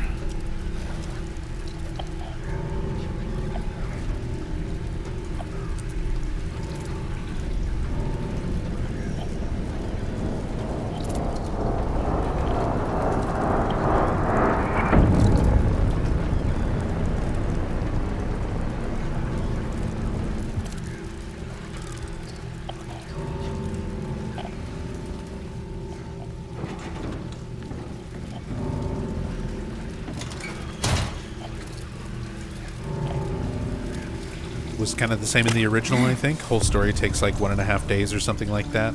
I think it's pretty much over the course of a day, although there's weird time reality warping delusions going on, so it's hard to really tell for sure.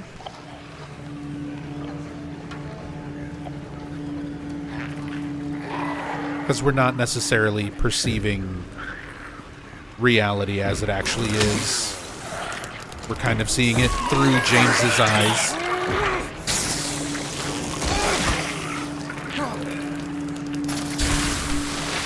And James is not the most reliable narrator.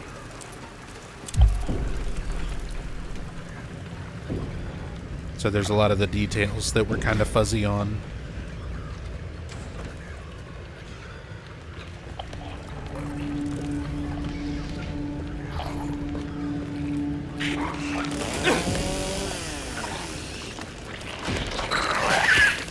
Oh, come on.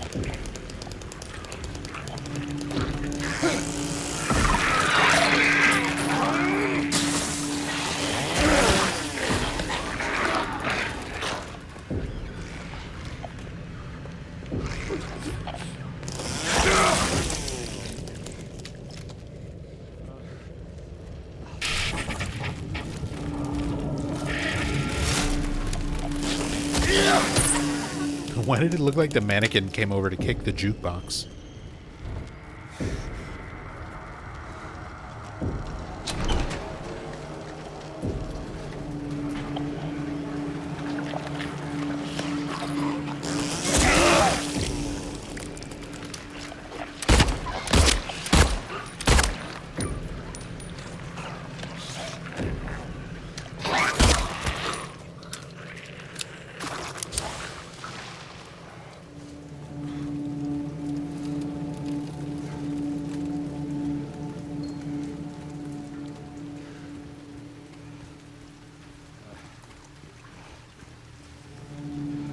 But yeah, I definitely like this section with the other world, city streets. I like the music. Laura, please, wait! I like these little sequences with Laura.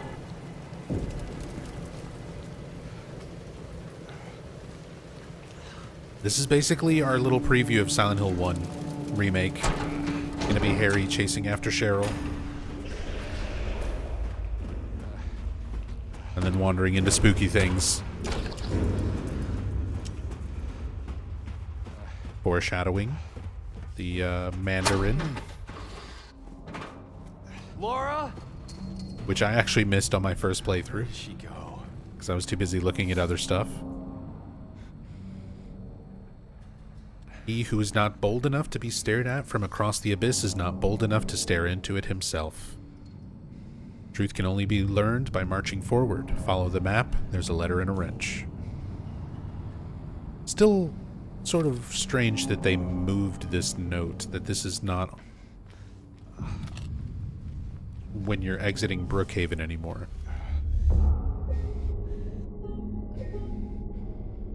Very similar to like the intro, the start of the game, changing it to where James doesn't really think about Rosewater Park until after you do the jukebox puzzle.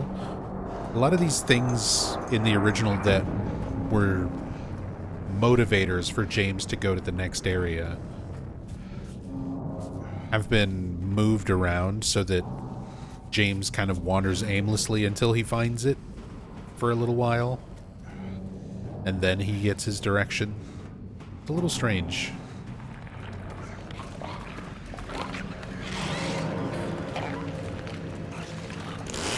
Like, I'm glad the notes still included, same as the original, but why move it there?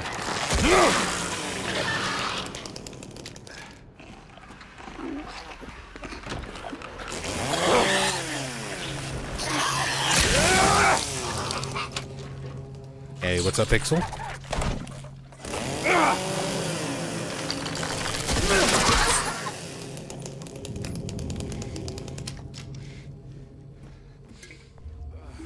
Think I have enough healing items?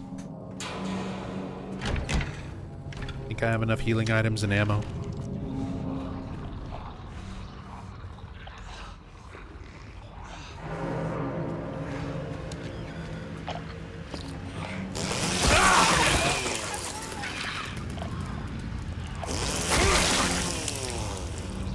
As long as I got gasoline in the chainsaw, I'm good. That's all we need.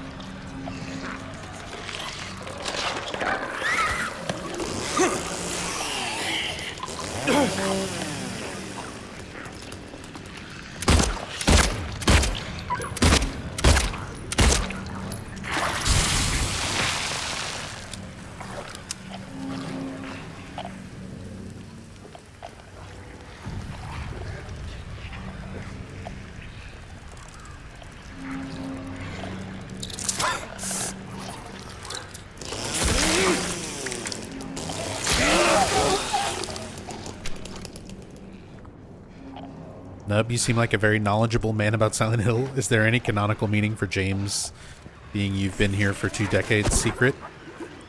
Or why has he been there for 2 years? So, we've already talked about the loop theory a lot during today and when I was playing this on Sunday. So, I made a whole video on it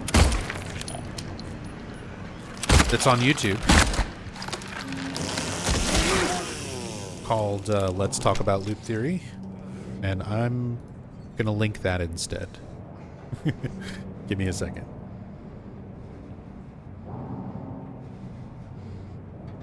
Because that's just easier than kind of going through the discussion all over again.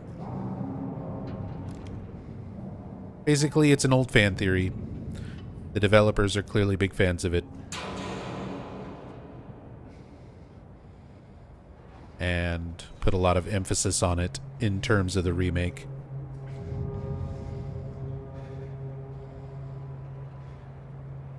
But they still leave it ambiguous. The way that you can interpret things being presented that way. Even when people directly asked the developers about the loop theory, the director didn't give like a outright answer.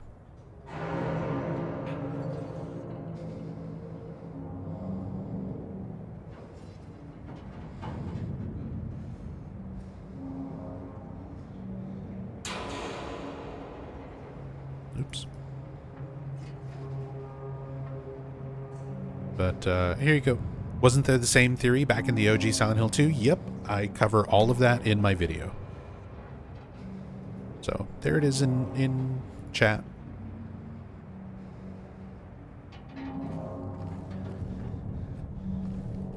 But it was a fan theory from the OG.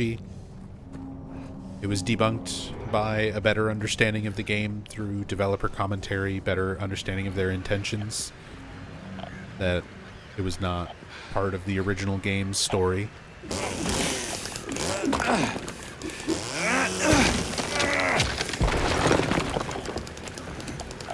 But the developers for Remake said in an interview that they wanted to incorporate a lot of fan theories even ones they didn't necessarily believe in, because they wanted the game to be something and include a lot of little nods that diehard fans would pick up on. So there's nods to the loop theory, there's nods to dragging the great knife around with your flashlight off, which was an old rumor. There's nods to Maria doing a striptease in Heaven's Night, which was an old rumor. Like, the game is just full of fan service and references to a lot of community rumors that have been around since the original game. And loop theory is one of those. And it was one of the more popular ones, so Bloober included a lot of references to that one. Which especially makes sense for a remake. Like, there's not a whole lot of opportunities with a remake where it's been so long between the original and when the remake came out that you can make something unique by having the remake be this telling of what if the loop theory was real, as a way of being like, well, not only are fans coming back to this game after 20 years, but the remake implies that James has been here for 20 years as well. It's an interesting concept. It's not my favorite thing in the world.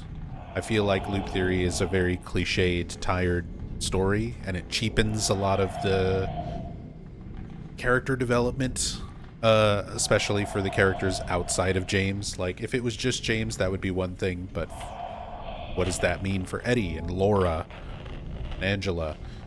Like, I feel like it sort of cheapens their ideas and their concepts as characters with things like loop theory, but some people like it, some people think it's a fun, neat idea. And again, the game kind of leaves things open.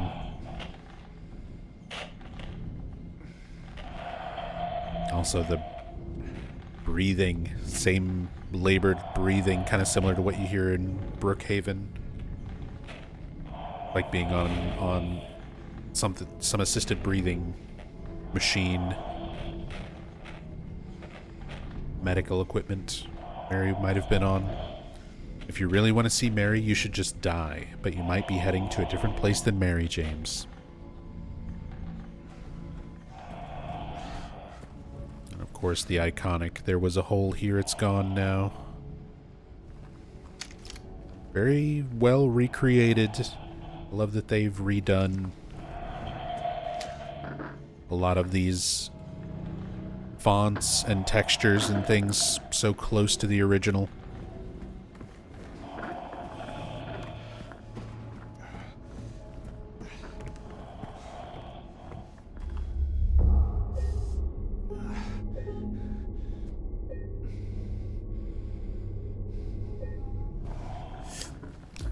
We've done a lot of running around injured.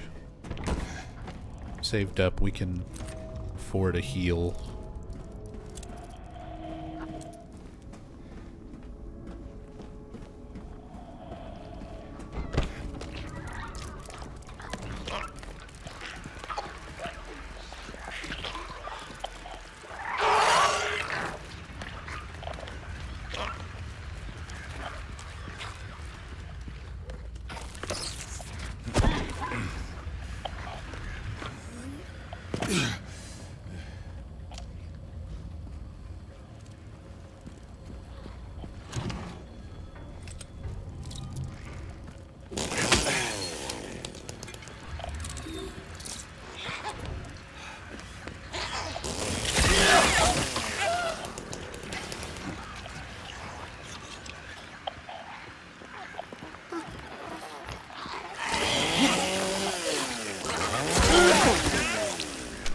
Always thought that James snapped after the thing with his wife and then came to Silent Hill to fulfill his fantasy.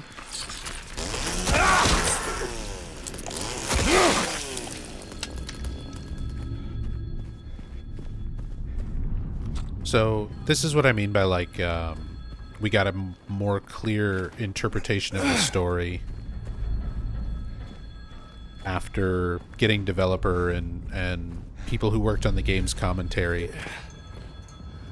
So some important things that we wound up learning after the fact from, like, old developer interviews and stuff is that, like, the in-water ending was the original ending written for the game. It's not what the developers consider the canonical ending, but James killing himself at the end of Silent Hill 2 was the original ending that they wrote for the scenario. And when they were telling the actors about the story, Guy Seehee has talked about the developers explaining the concept of Muri Shinju in Japanese culture. Muri Shinju being a murder-suicide, usually between lovers, where the intent is to die and go to the afterlife together. So with that information in mind, it gives the impression that Silent Hill 2 is a story about James killing Mary and realizing that even putting her out of her misery and her illness, even if he could go on living, he doesn't want to live without her. So he makes the decision to go to Silent Hill, which was the last place that they were happy together before the illness really took hold, and take his own life. Like, his whole point of going to Silent Hill was to kill himself. Now, once he gets to Silent Hill, whether it's his own mind snapping, or the town's power, or probably a combination of the two, he comes up with this delusion out of self-preservation. To keep himself from just immediately ending it all, he comes up with the letter, the idea that he got this letter, and that's the reason he came to the town. But of course, over the course of the game, the letter is revealed to not exist, because it was never real to begin with. There is a real letter, and the town manifests it because Laura brought the real letter with her, and she's real and in the town as well.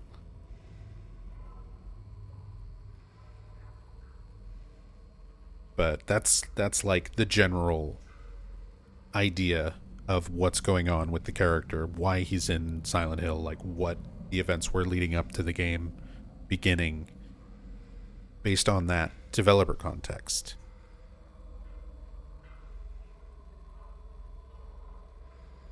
Anyway, we got our letter in our wrench. Or perhaps you are a fool. The truth usually betrays people. You should know. The key is in the park, at the feet of the praying woman. The wrench will open the gate. The key will let loose the abyss. They kept that spelling and everything of praying.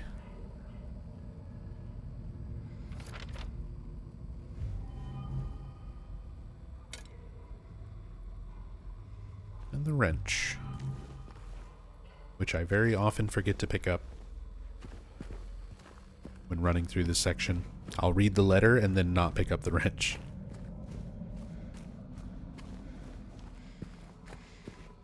I'll get all the way to the door that Laura runs through and then realize I don't have it and run all the way back.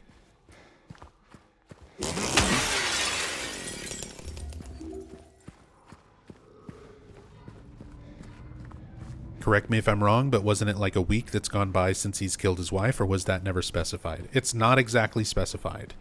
So the dialogue that we do have is Mary's letter to Laura, where she says, "Happy 8th birthday." She's wishing Laura a happy 8th birthday. James asks Laura, "How old are you?"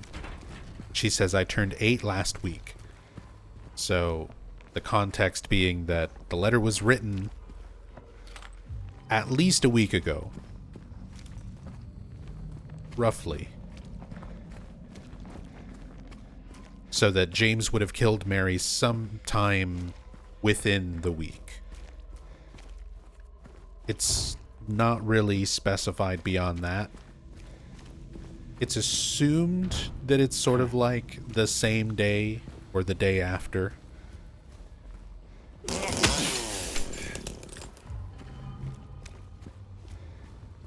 But it could have been multiple days. Definitely not more than a week, though.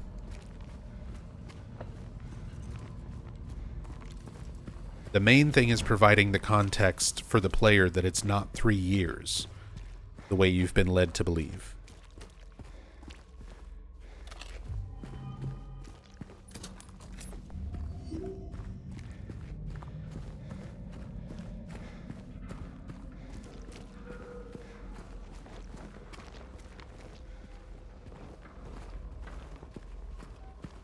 Either way, James is going to have a lot of explaining with the leave ending.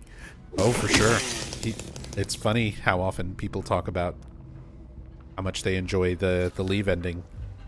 It's like, what do you think Laura's going to feel? What's she going to say? What happens when they get to the car?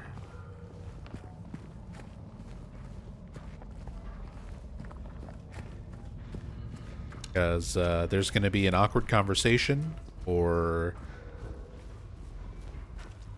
James is going to like, what does he do? Does he lie?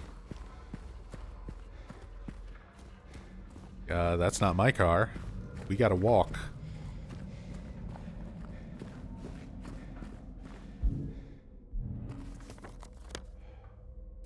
You don't happen to have Eddie's keys with you, do you?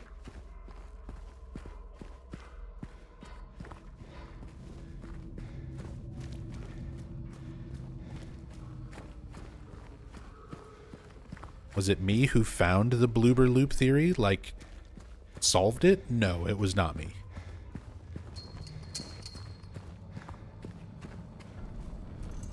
I actually credit the person in the video that I made, and he commented underneath it as well.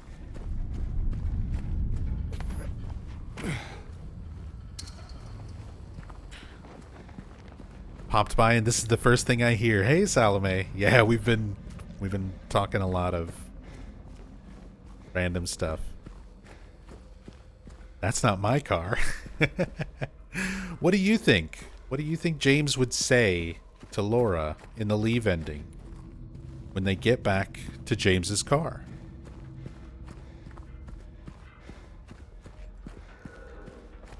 How would he try to play that off? What would he try to do?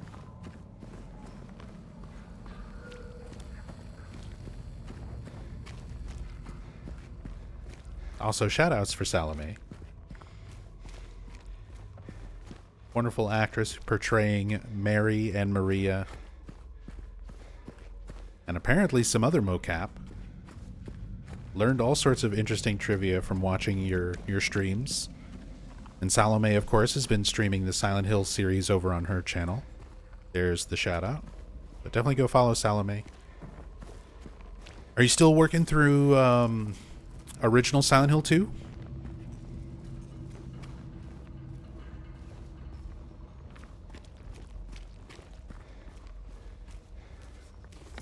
Trying to make sure I've got everything collected before we go through the door, waking in darkness that opens into the nightmares. Oh, there we hear that subtle gasp. Mary's gasp again. Salome's breath. You're here. We get that recurring gasp from Mary's final breath over and over the course of the game.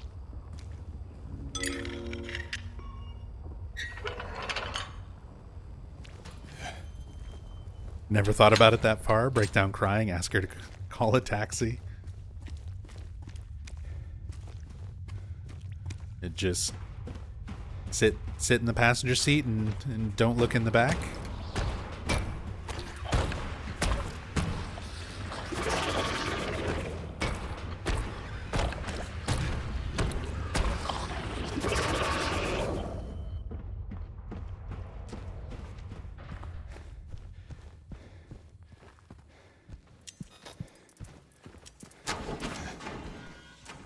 In Watergal, I am also an in-water enjoyer. It's actually the ending that I'm going for on this playthrough. Normally I play on PC, where I've already got kind of save files and stuff set up for all the endings. But for this playthrough, I'm on my PS5, which I have not played this version quite as much.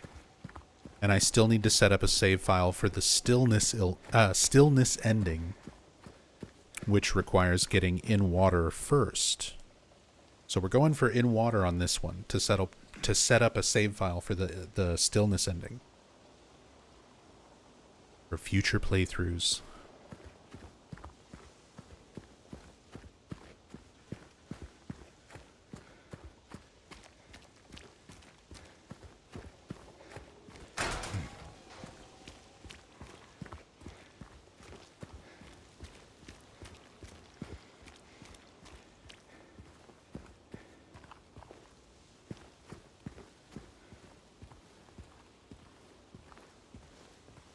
Like that ending with Pyramid Head and Leon Kennedy when they had a party, to be honest. Might be something wrong with your copy. Hey. Are you feeling better? Love the extra scene here with Angela. So do I. There's This a place really is great, different from what I remember. there's a really great subtle thing going on with this scene. I guess Angela's things never father really stay the same. is in do this they? scene.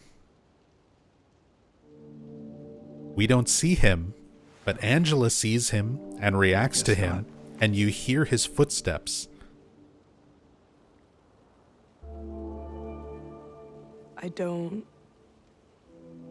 I don't think she's here anymore, James. Who? My mama?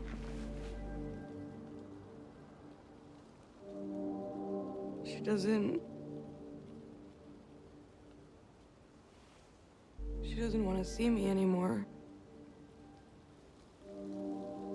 Why would you think that?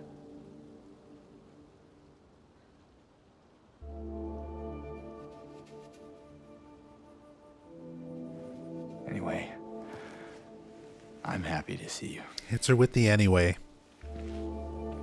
Anyway, Happy to see me? Angela should have just Alive. had the exact same reaction. Oh. Yeah.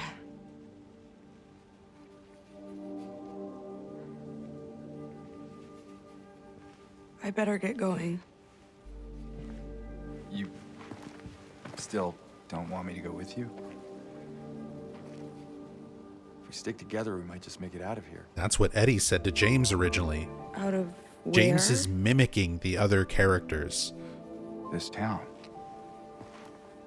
Silent Hill.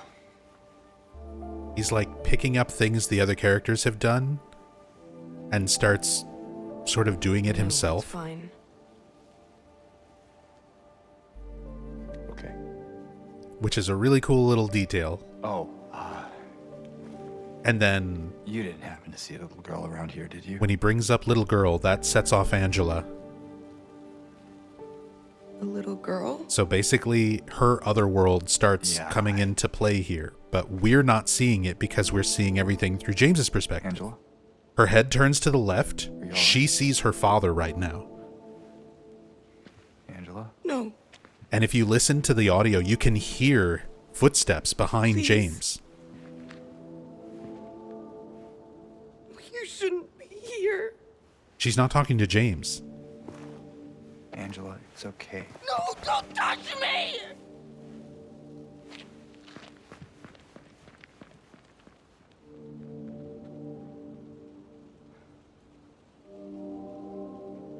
James even turns and looks in that direction as if, like, you know, there should be something there.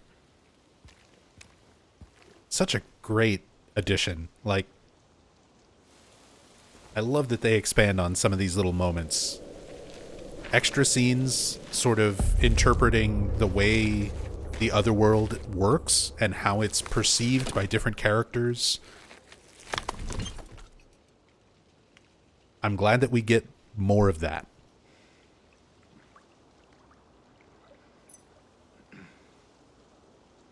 With some really cool little details.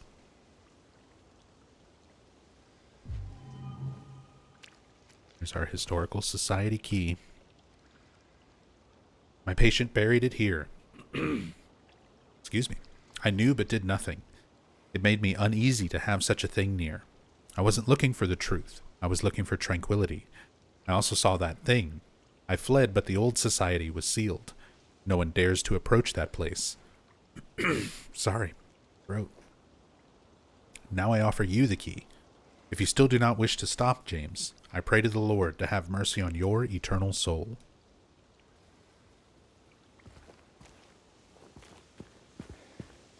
Yeah, sorry, getting over a little seasonal sickness. Throat's still a little rough.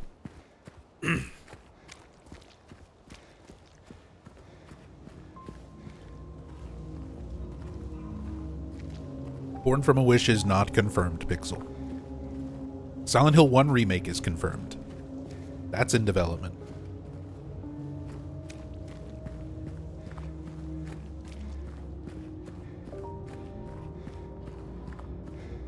There were rumors and things about Born from a Wish, but nothing confirmed.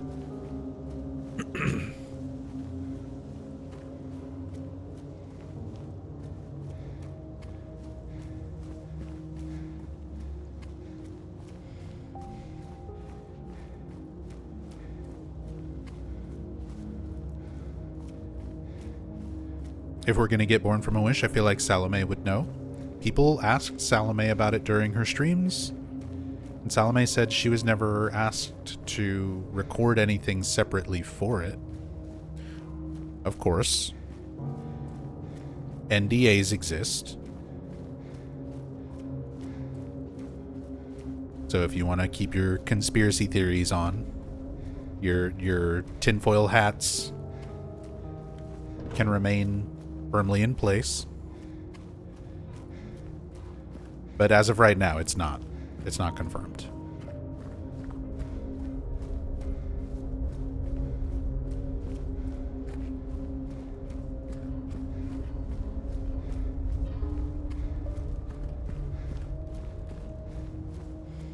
Favorite track of the entire remake? I do like the music here. It's this sort of somber, occasional dissonant piano tone.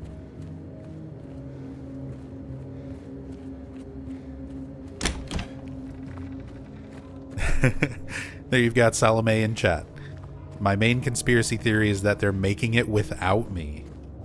That would be a terrible decision. If they decide to go ahead with it and not include you somehow. Silence TV.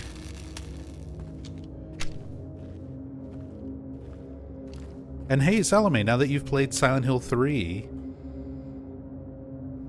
I'm sure you can appreciate this Easter egg even more.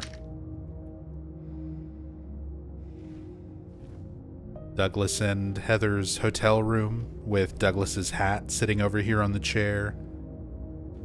And the halo of the sun revealed behind the peeled away wallpaper.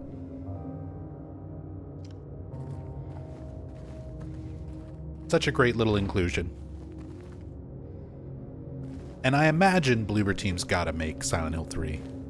They gotta do a remake of Silent Hill 3. If they've already done 2, and they're working on 1, like 3's the direct follow-up, that's the direct sequel. Feel like there's a decent chance they'll do 3 after 1.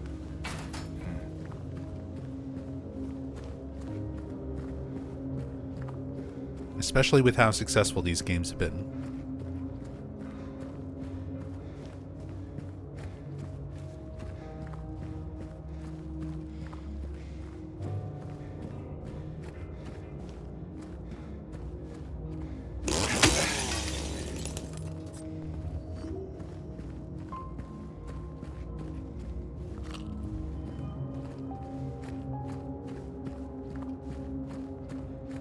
But yeah, just this nice ambient background tone music here. How thick the fog is.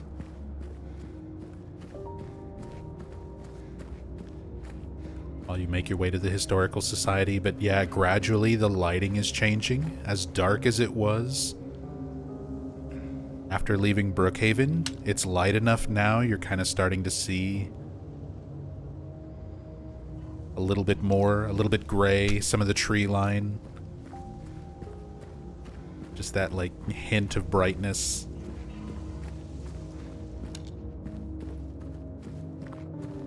Yeah, Zachary. No wind or anything, just dead soundscape.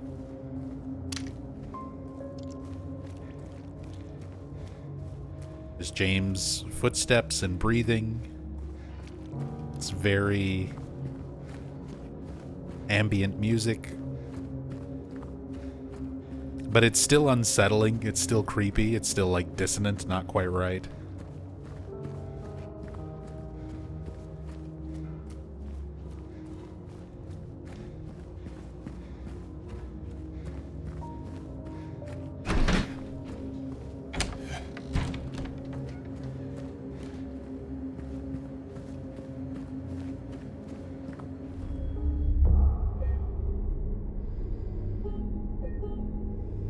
Did they do that in the OG with the sound too? Can't remember. It's just quiet in the original. And I will say there's something to be said of that. And it's something that even Akira Yamaoka has said in interviews, kind of talking about his philosophy when it comes to music composition, where he considers silence an important sound as well.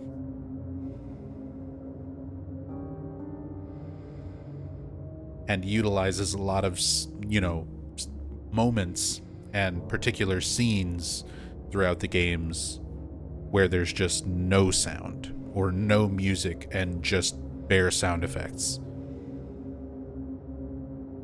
Because that element of actual silence is psychologically impactful. It's an important part of the sound design as well.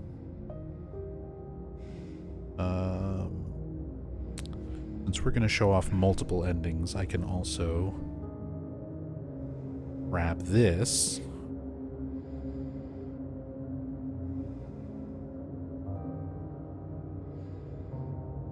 $1887. Pulling up my notes.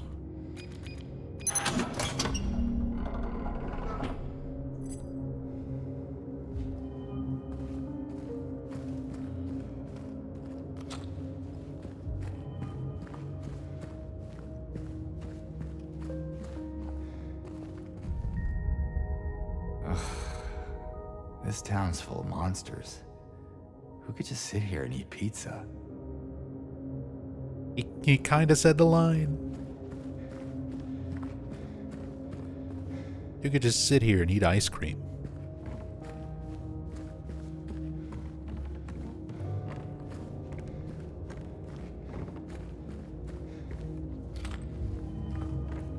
It's funny, when this game was coming out, and people learned that you'd go to the theater instead of the bowling alley, and so many people were upset. They're like, the pizza line's gonna be gone. I like how they still kind of keep it in there. Their little flashback.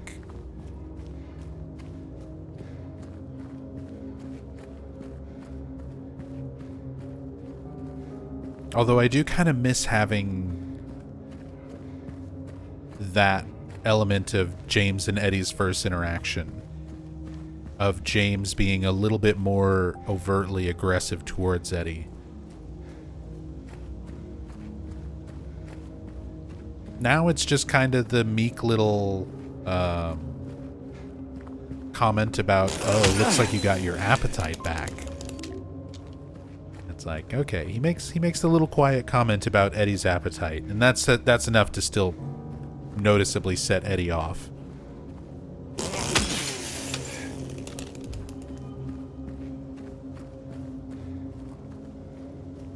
But you don't really get him blowing up on Eddie.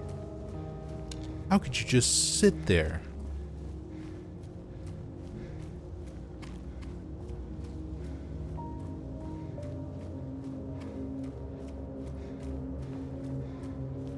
Like Eddie's build-up? I really like the build-up for Eddie in this game too. I feel like overall Eddie was handled much better in the remake, honestly. Since people were kind of asking about things I like in the remake versus the original, I really like the way Eddie's handled in remake.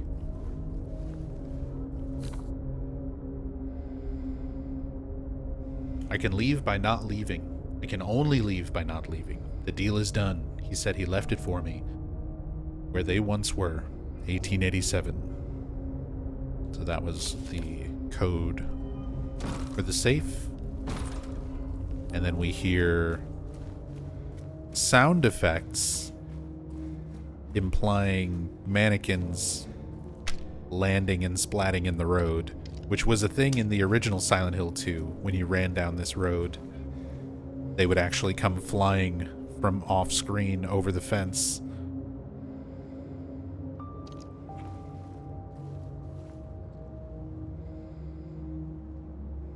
Although we used the cam hack, these don't actually fly, they just sort of spawn in.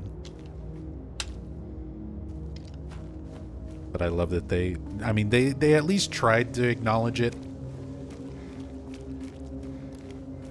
The fact that they would acknowledge such a small detail anyway.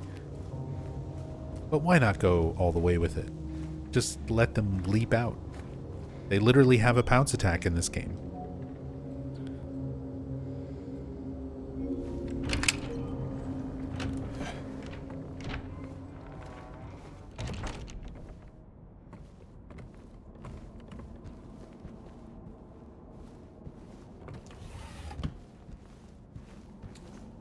Cat, what are you doing? My cat just barged underneath my feet and got tangled in like 4 wires and was just trying to walk forward as though there was nothing wrapped around him. Nuisance.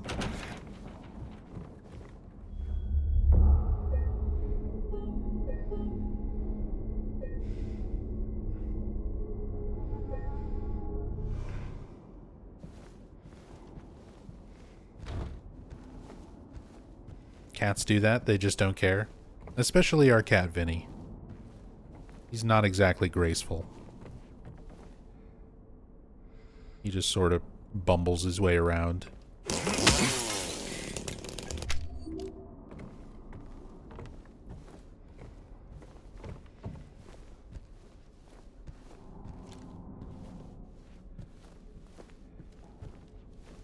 Hey, the little Baroness. This is where we'll find a note on the little Baroness later in the prison as well, but in the original game it's also one of the things mentioned.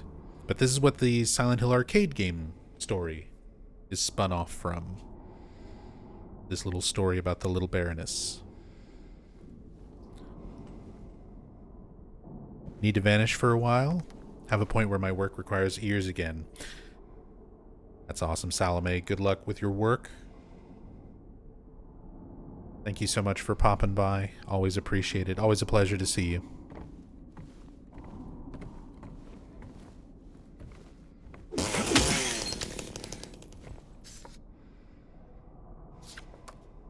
The new clock.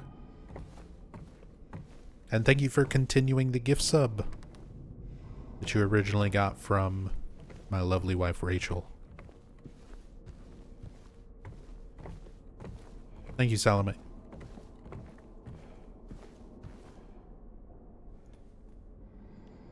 Lady of the Light. The unveiling of one of 2 statues commemorating the local folktale.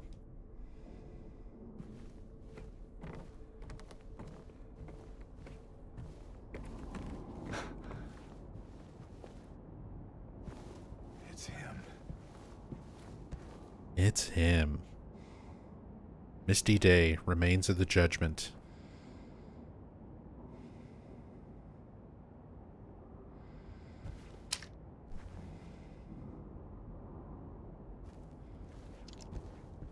And this is the entire reasoning behind where Pyramid Head sort of comes from.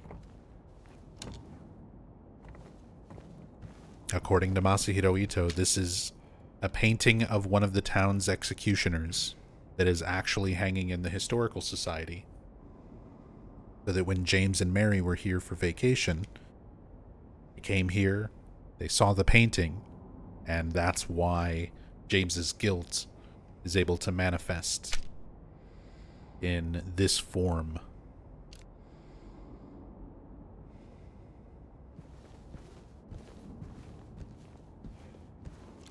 Also, there is Team Silent and Bloober Team sitting over here behind this fence. You can never open this up, but you can, if you use a cam hack mod to clip back here and look at these up close. The top picture is a picture of Team Silent, and the bottom picture there is a group picture of Bloober Team. So if you want to see that in more detail, you can check out my Cam Hack series on YouTube.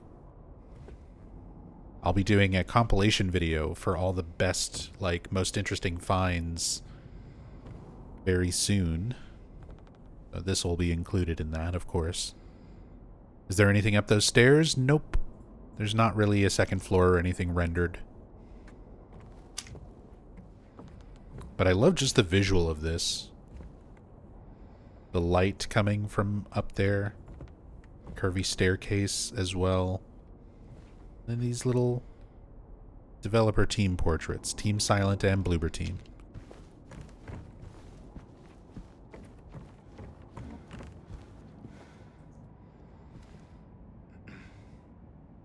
So now we've got a completely different version of the Lady of the Light story. So we heard Maria's version back at the statue. But here we've got, among the local legends is that of the Lady of the Light. Story tells of a woman who is accused and found guilty of witchcraft. As punishment, she was taken to a small island out on the lake, a minuscule stretch of rocky soil devoid of any food or shelter. There she was to suffer a slow, excruciating death as her body succumbed to cold and hunger. However, unbeknownst to the rest of the townsfolk, there was a young man among them who, having gazed into the woman's eyes, as bright and beautiful as a midsummer's moon, had vowed undying love for her. When she was convicted, wrongly, as he believed, he swore he would not let her suffer such cruel fate. While waiting for an opportunity to abscond with his beloved, every night he would sneak out and row across the lake, bringing her food and something to keep her warm. And every night the woman would stand there on the shore holding a lit candle to help him find his way. But then one night, when the sky was exceptionally clear, devoid of even a wisp of cloud, the young man set out on his nightly escapade. As always, he would look out into the distance, looking for the light in the darkness that would lead him to his beloved. On that night, however, the moon shone so bright and so vibrant, stronger than any candle could. Seeing the light's reflection in the water, the young man was led astray. He rowed and rowed and rowed, following the reflected light, hoping against hope he could reach it. So we've got foreshadowing to the rowing lighthouse segment. He did not care for his aching arms or the shortness of his breath, utterly mesmerized by the illusory light. When his boat tipped over, the man was so exhausted from rowing, so weakened were his arms, he was not able to swim to shore. Thus he succumbed to a watery grave. Somewhat foreshadowing in water ending. Although left alone, the woman on the island never lost hope. She kept coming out at night and kept lighting the candle. The legend says those looking for true love can still see the lady's light out on the lake, shining to bring her beloved home. While the story is clearly meant as a metaphor and a cautionary tale, it is to a certain extent rooted in reality, as the area has indeed seen its share of religious persecution, such as that of... and then it trails off, but presumably it talks about local legend Jennifer Carroll, who was persecuted by the Christians. One of the cult members who was viewed as a martyr and made a saint. When you look at Silent Hill 3, you find paintings in the church at the end of the game for Saint Jennifer. That's Jennifer Carroll, who was first introduced by her statue in Rosewater Park in this game, well, the original Silent Hill 2.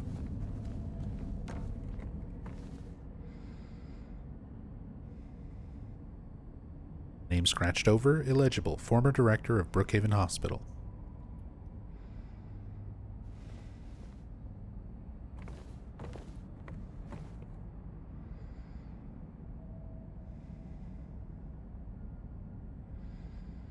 He looks like a combination of multiple different people. And he looks kind of like Henry, Silent Hill 4.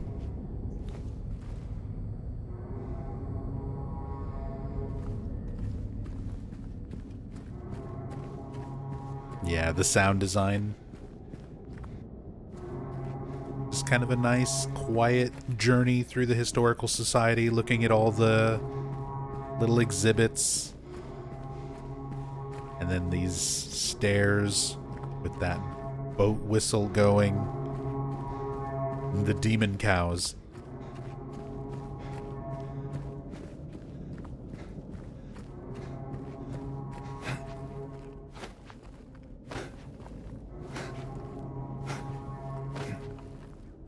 Gotta work on our dashes.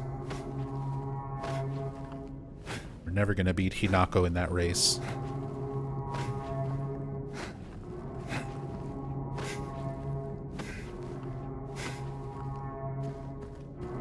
Hey, what's up, Olimar?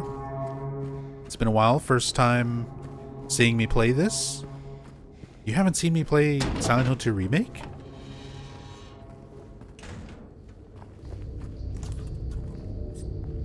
Did they do the remake justice on the original?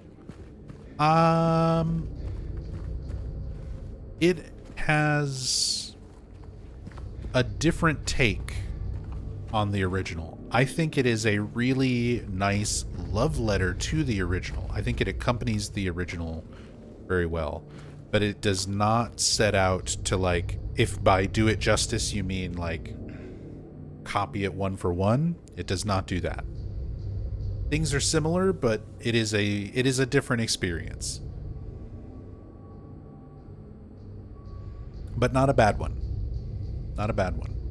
Again, it feels like a fan's love letter to the original game.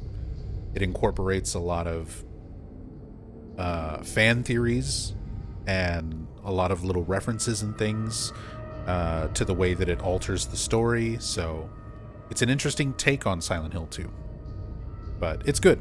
I really like it.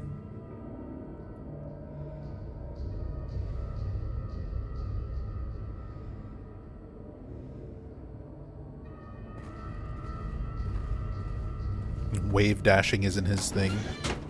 Not with that attitude.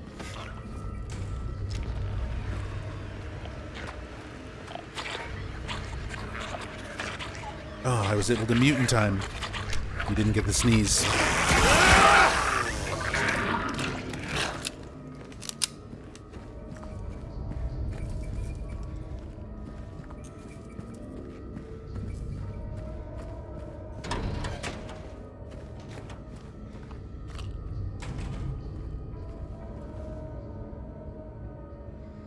Crimson and White Banquet for the Gods. We see more of the hooded executioners. More references to sort of the cultish history of Silent Hill. Death by skewering, an execution at the prison. Death by skewering or strangling. To choose his death is the prisoner's last taste of freedom. Kind of emphasizing the fact that James did not grant Mary that last freedom. She did not get to choose her death. James made that choice for her. And the fact that strangling is even one of the options there. While the picture emphasizes skewering. Also, lying figures on the actual skewers. This is all the same, like, artwork for these images from the original, too. Toluca Prison Camp, built in 1862, the camp was used to house prisoners during the American Civil War, converted into Toluca Prison in 1866.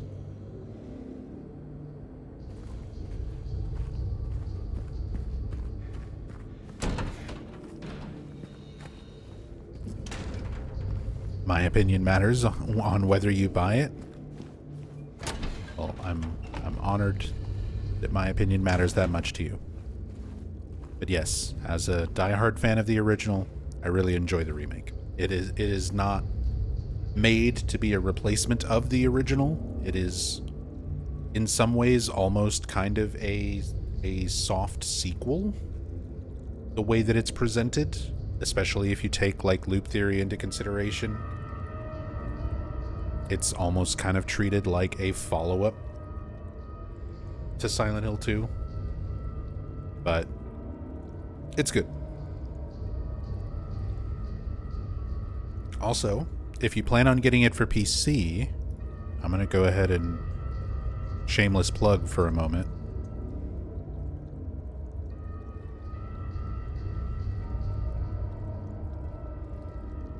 If you plan on getting it for PC, you can get a discount through Fanatical that actually supports me.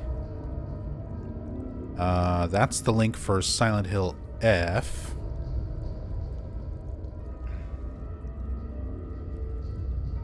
Which is 26% off right now. You can get it for like $51.68 if you're looking for Silent Hill F. And then Silent Hill 2...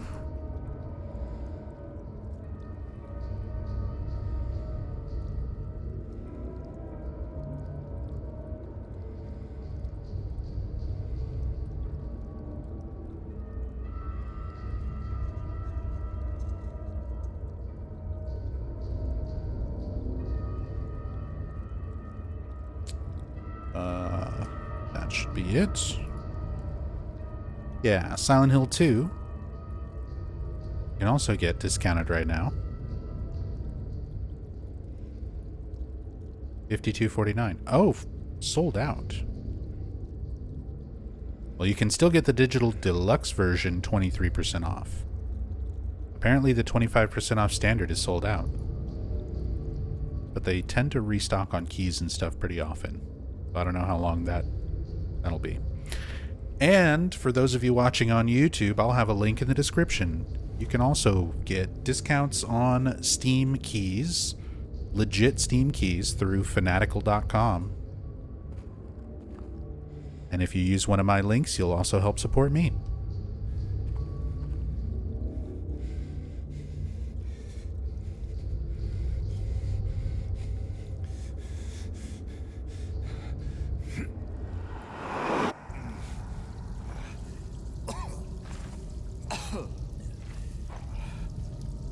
Just curious, Nub, how far off you are from completing the Silent Hill 1 iceberg video.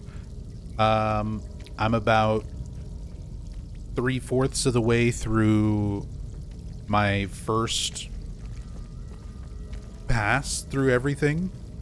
And then I'm going to need to do like a second pass of touch-up editing and adding all the music tracks, which usually goes by a lot faster because all the pieces are sort of already in place.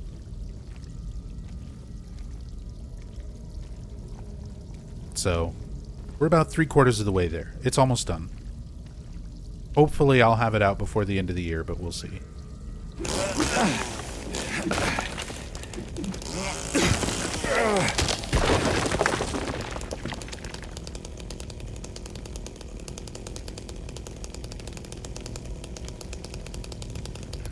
They changed the well.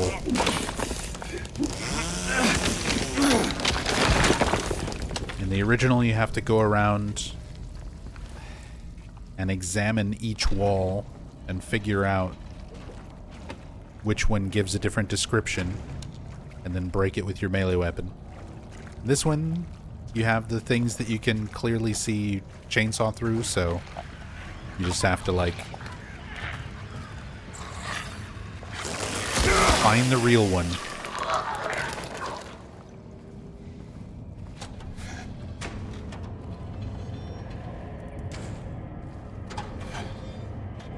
Ever find out what the engine was used for? Oh, the Silent Hill 1 engine in the garage? No. Still have yet to find the significance of that. Why it's mentioned.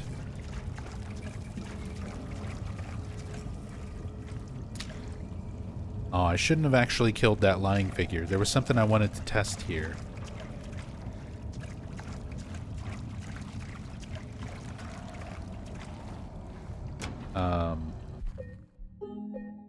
My autosave.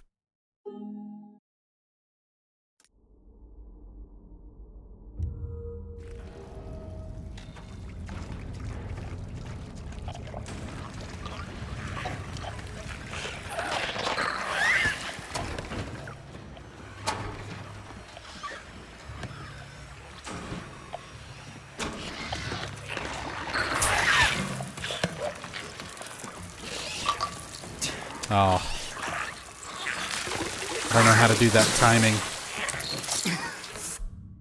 Hold on. I'm gonna try and do something real quick.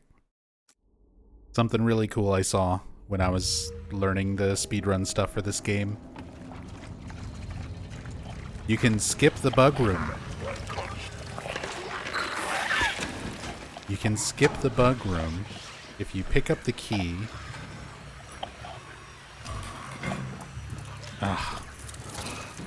And basically, at the very moment where you pick up the key and the door is supposed to lock, if the lying figure is crawling in here after you and basically holding the door open, it won't lock right away.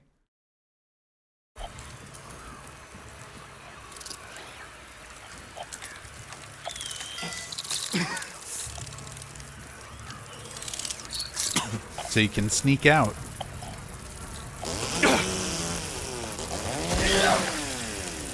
You can just sneak right back out the door.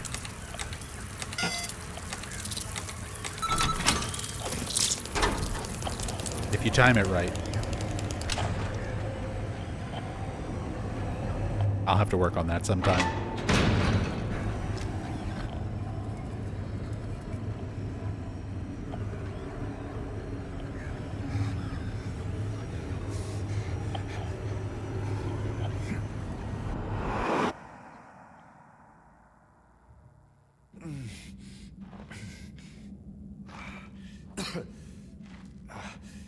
Does this have that 300 people at a recital thing? I've always wondered what that meant. Yeah, that is still in the prison section. Same as the OG. Yeah, I'm not too sure either. There's lots of ways to kind of speculate on the pictures and if they have any kind of stronger or deeper meaning. Or if it's just like, here's a prisoner painting different things. The main one is like the Burning Man painting, since it's a depiction of the Lakeview Hotel on fire. We're getting references to the actual state of the hotel before we arrive at it. But for like Woman in Flight and people at a recital, not sure what the exact meaning or significance, if any, is behind those. But it is still in the remake.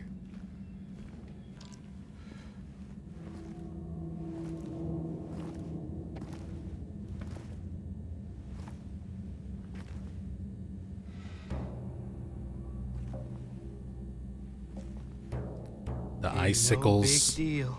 ice on the table and on the corpse. Just put the Again, gun to all this their cold stuff around Eddie, giving you insight into his other world, Eddie? being cold themed. Hi, James. What happened here? Good performance here Who too. was that? I don't know.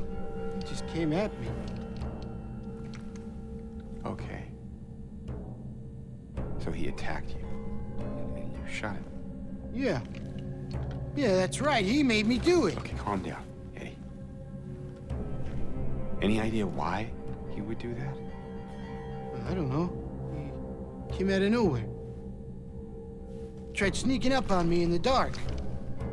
I heard footsteps, so I turned back and he was right there. And you could tell that he wanted to hurt you. Well, yeah, I mean, the way he looked at me, I just had to do it. He looked at you? I thought you said he came at you. Yeah, I mean, I could see it in his eyes. His eyes. He kept looking at me, making fun of me. I told him not to, but he didn't listen. Eddie, you can't just kill someone because of the way they looked at you.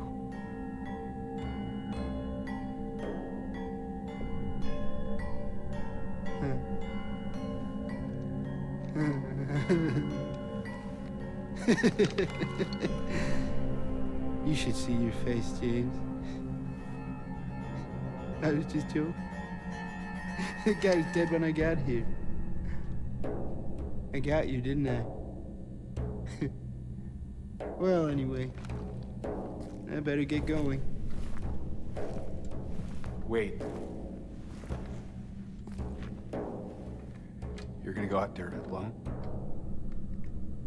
Yeah.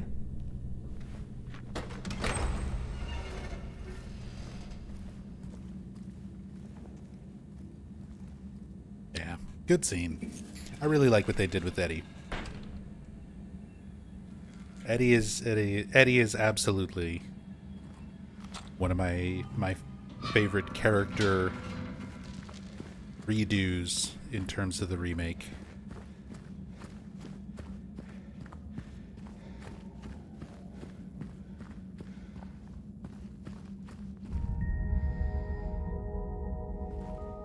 Why was Eddie played by two guys? Maybe they just thought the mocap actor was more appropriate for the physicality of Eddie.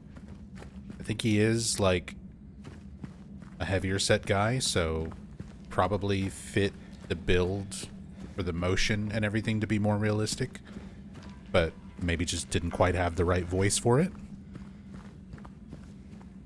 Games do that a lot. Typically, that is more common in games. Most often, they'll have completely different people doing the mocap and then just bring in voice actors to dub everything afterwards. Silent Hill is unique in the fact that the original and the remake went out of their way to have their English-speaking actors performing the motion capture as well. With the exception of Eddie in the remake. Eddie's the only one where it's one person doing the mocap and a different person doing the voice.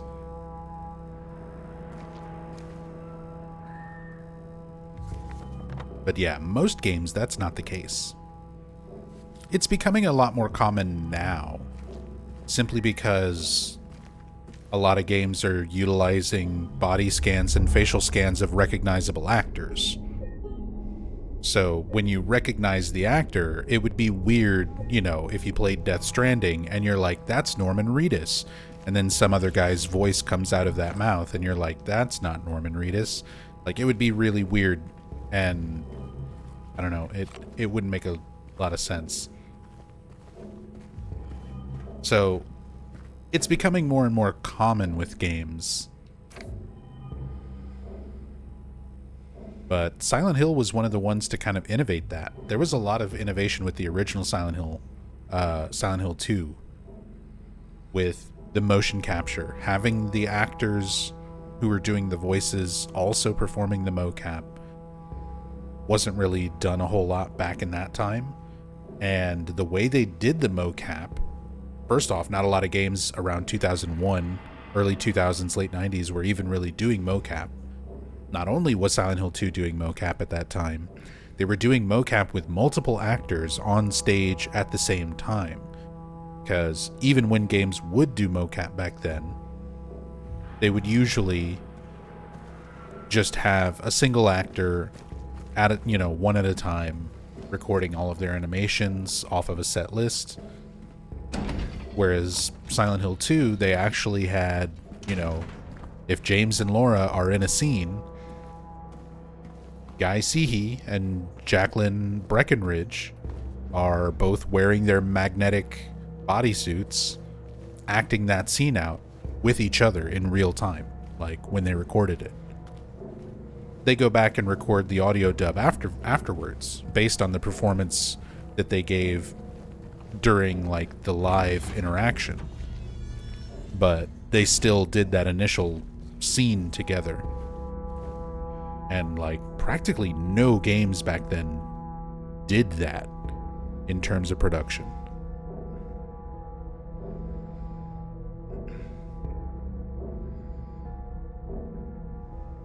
The prisoners do not feel remorse. In fact, they do not feel themselves to be sinful at all. Even the simplest of them will try to shield themselves from the Lord's gaze with what little words they know. And so they dream blissfully, the sinners that they are. For no matter how foul and loathsome one's existence may be, human nature abides. And the fact that this is like a priest writing that, or some religious figure.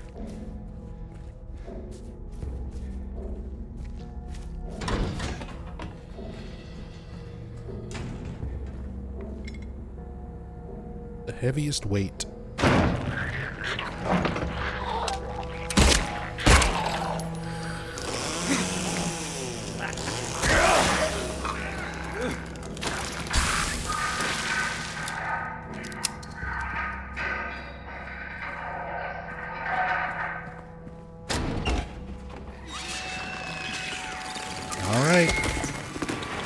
Prison time.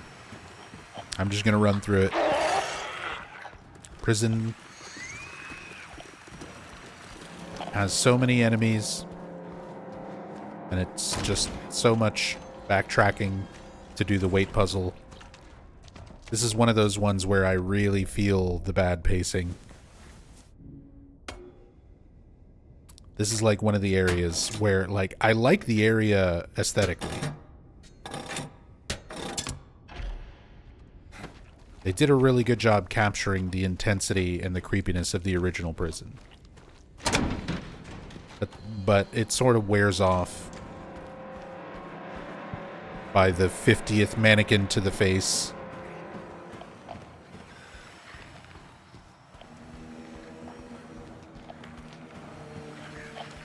I went to the wrong door.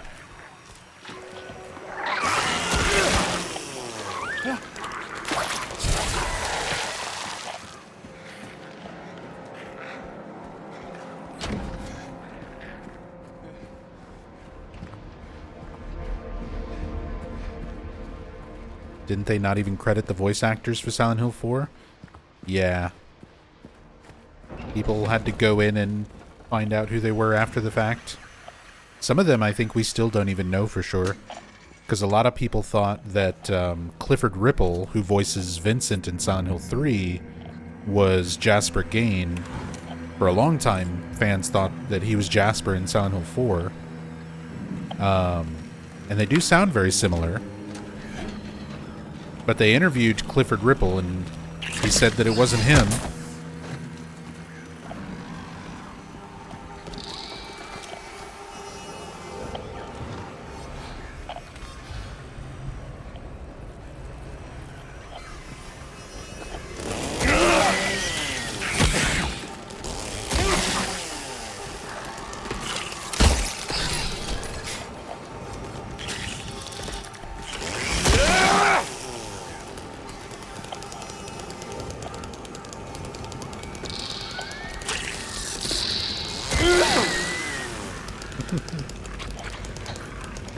When they rear up on the back.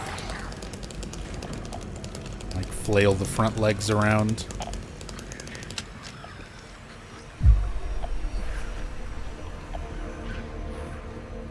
New game rule, mannequins immediately burst into flame on sight. Ooh, Denari, you just reminded me of something cool. Hunter Stanton, who brought us the wonderful Silent Hill 4 randomizer mod, and has been working on a lot of other video game mods and stuff like that, is working on a new update for the Silent Hill 4 randomizer. And it's going to have a Twitch chat crowd control mode where you guys will be able to modify the game while I'm playing it. And I can't wait to try it out. We'll be able to do some crazy Silent Hill 4 chat crowd control runs. I'm looking forward to it.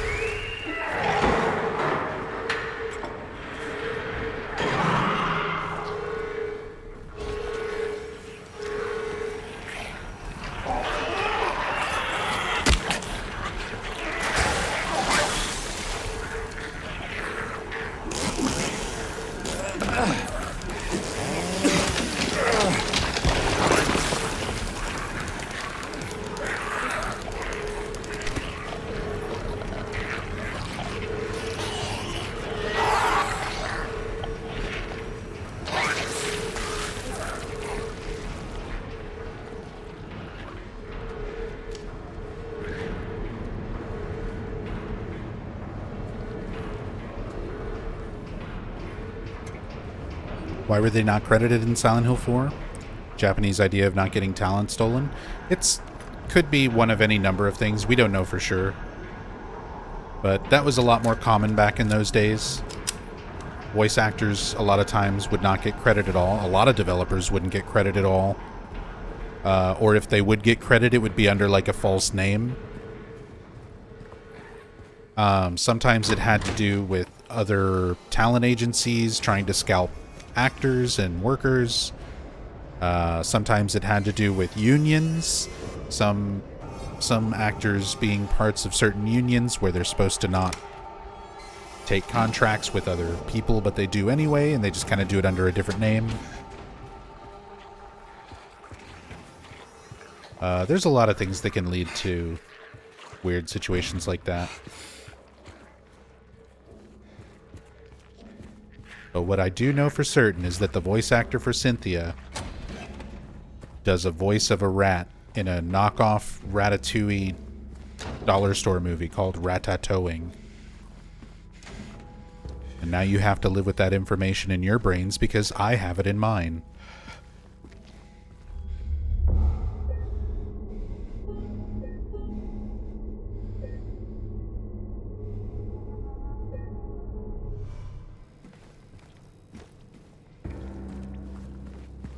Movie night? We should bring back movie night. I used to do movie nights a long, long time ago. Because there was, like, easier ways to do it. There was, like, a website where I could stream movies and have chat, and that's less of a thing now, understandably, with, like, copyright bullshit. But I think we can have, like, what, up to 25 people in a Discord thing? We could probably just do it through the Discord well enough. Oh, is there one the dog uses? I mean, if there's still some way I could... something I could use... or even just doing it through Discord. I would be down for doing movie nights again. It's a shame Twitch is such... like... and all streaming sites, YouTube, everything... have to be so, like, strict about that.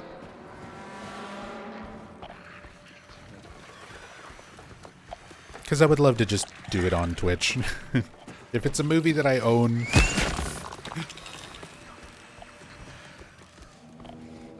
that I could just, you know... I won't save a VOD or anything.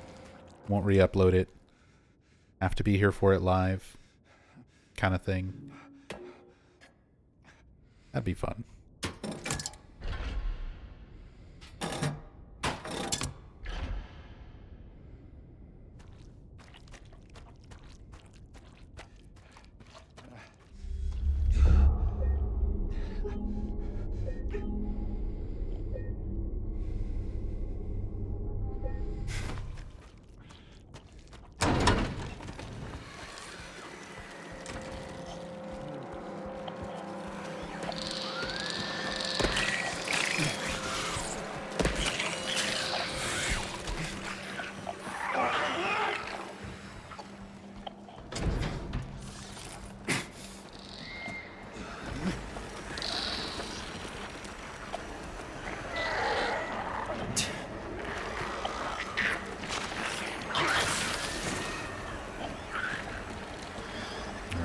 This opens.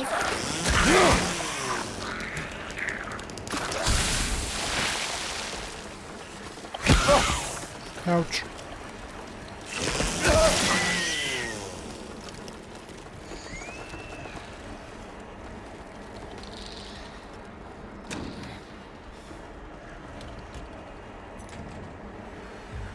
Get that block D key.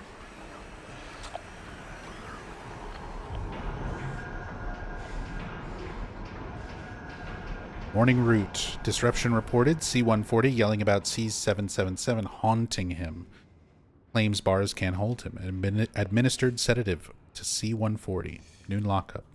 Perform precautionary search of C-7 cell. D-5. No traces found of prisoner leaving his cell unsupervised. Recommend further psychiatric evaluation of C-140. Afternoon route. C-140 and C-7 missing from their cells. Alarms raised. Search in effect. Update. Bathroom door barred from inside. Efforts made to get them open. We don't hear anything from the other side.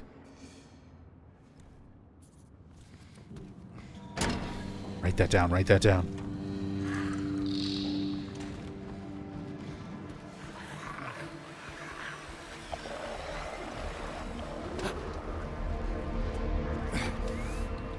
I love James scribbling things into his map and his notes. That's probably one of my favorite additions as far as like little animation details. I like James taking the notes as we go.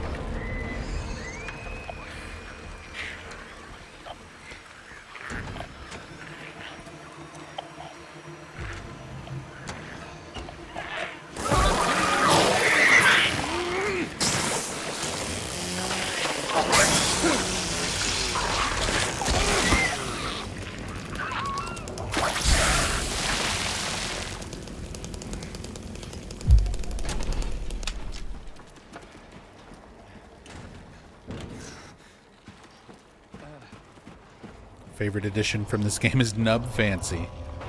We did get Nub Fancy out of it. Thank goodness for the chem hack playthrough.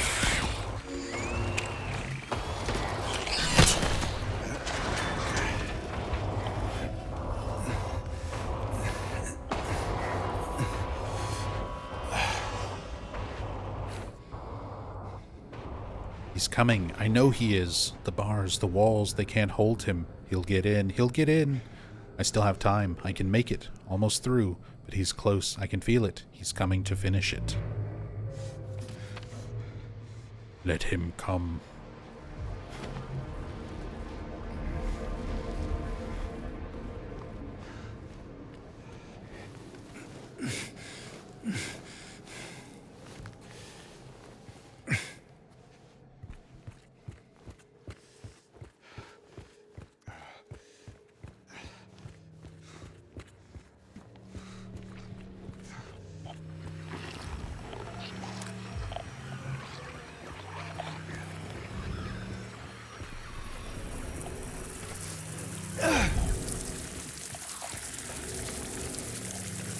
Come on, James. Stick your hand in the buggy hole. It'll be funny, do it. All the way.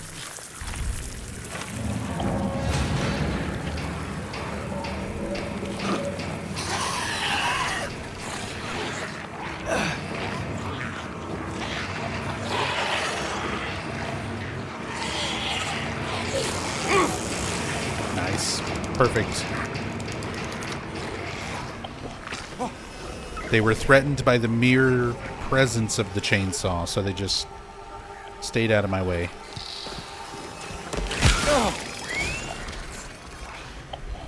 Mannequins don't care. Spider mannequin don't care.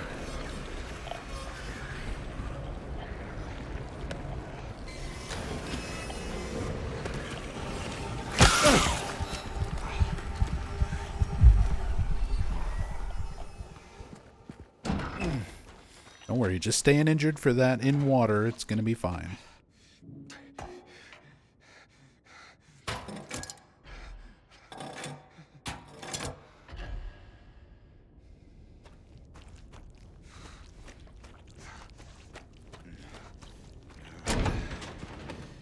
Take it easy, Mela.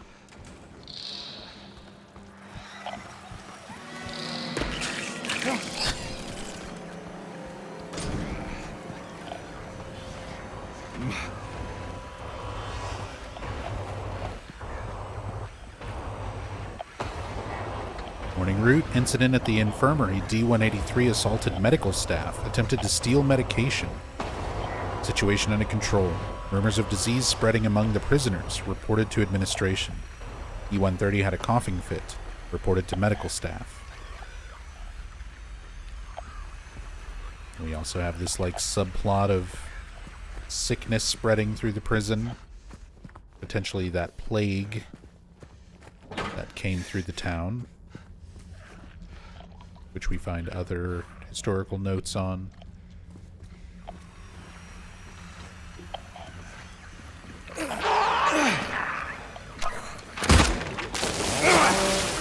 Well, we both missed.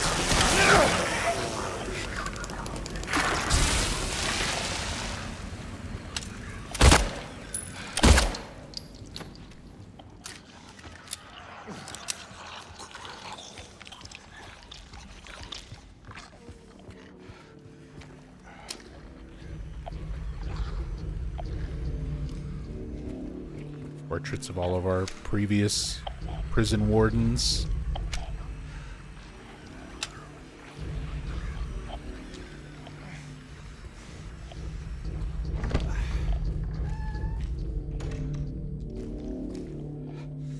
Oh, right, and the bathroom jump scare. Can't forget about bathroom jump scare. They kept this from the original.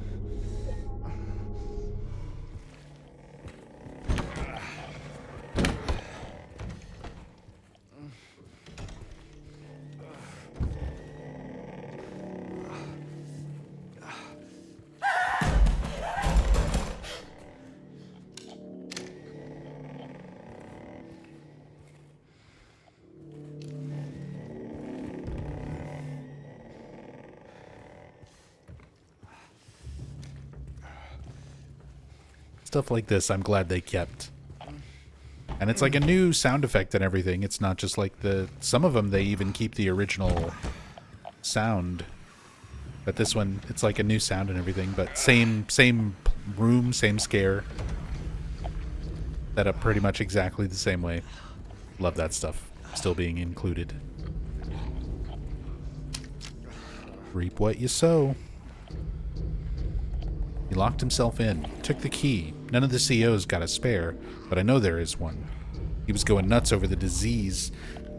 See if the head nurse doesn't have it. Thinks he's safe up there. He'll get what's coming. Write that down, write that down. Here's possibly my favorite of all of the flashback things.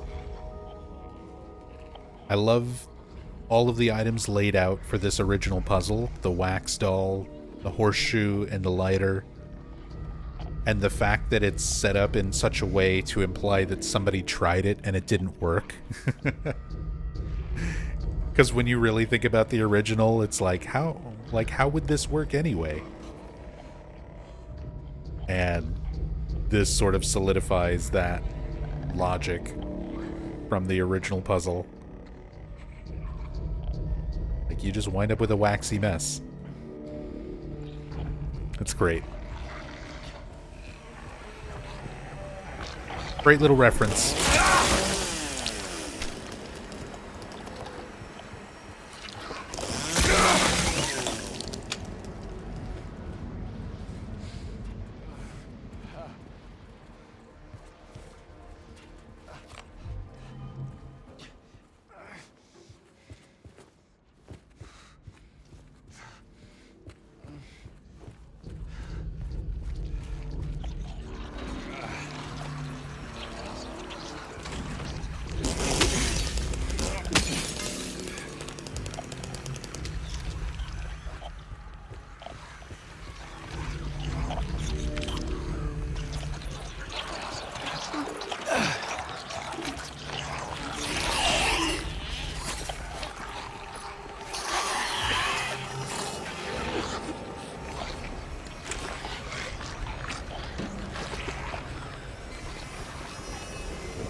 Grab my key and go.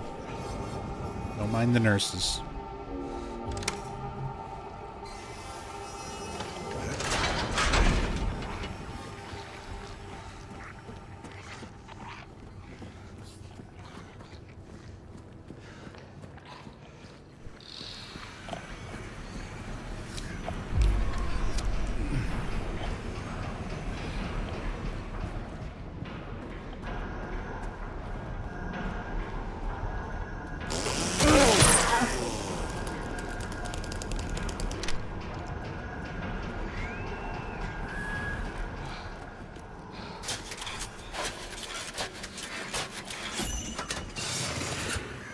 Also, on this, where you have the typewriter that just says sick over and over, I learned from the speedrun, you don't actually have to type in sick. You just need to press a button 4 times.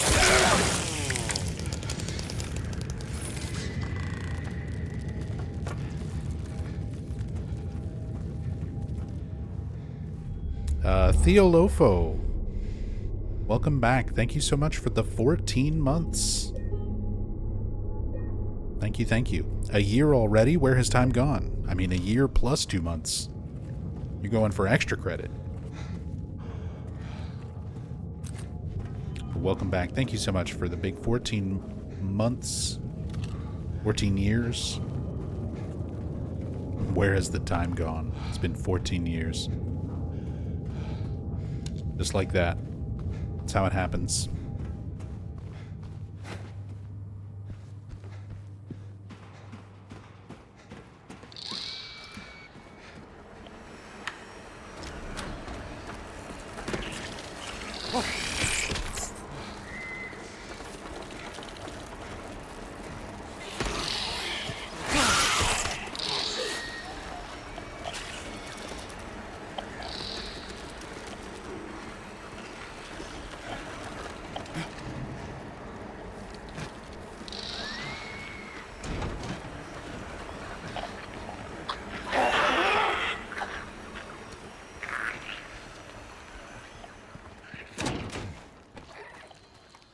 Can't retroactively sub. It's all good. I just appreciate that you're here and that you like what I do.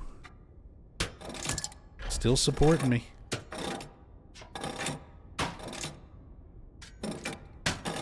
Thank you very, very much.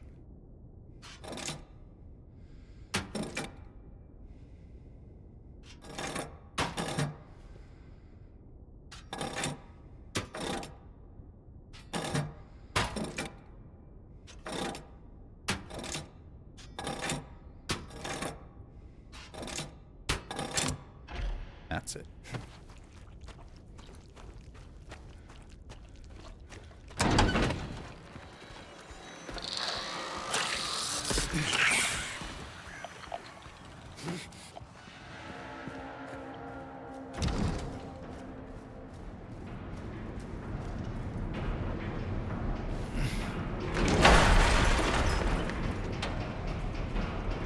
Oh yeah, so here's like the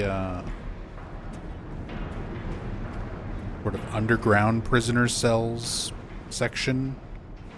But here's where you can find those paintings, since that came up in chat earlier. So here's Woman in Flight, and they're all pretty much exactly the same as they are in the original. Very faithfully recreated for the remake.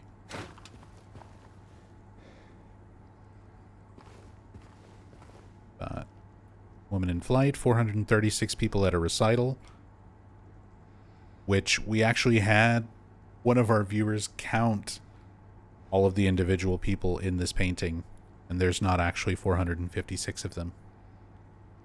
It was far less. I have to... It's in my Discord channel somewhere. I'll have to pull that up sometime. Get that exact count.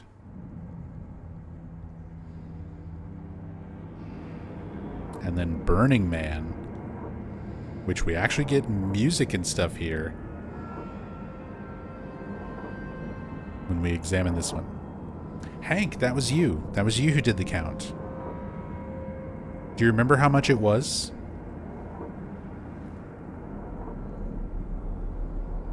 How many people were actually at the recital? Because I think you put it in Silent Hill info, but it was a while back. And I'm not good at searching for things.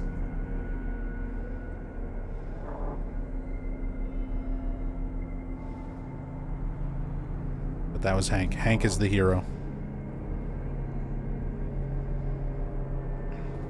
Also, Burning Man, out of all the paintings here, this one's very faithfully recreated. This one's very faithfully recreated, where these look practically identical to the original game. Burning Man had to be completely redesigned because it's using the new model of Lakeview Hotel, since the hotel itself is like very redesigned for the remake compared to the original. So they redid the Burning Man painting to match the design of the hotel in this game.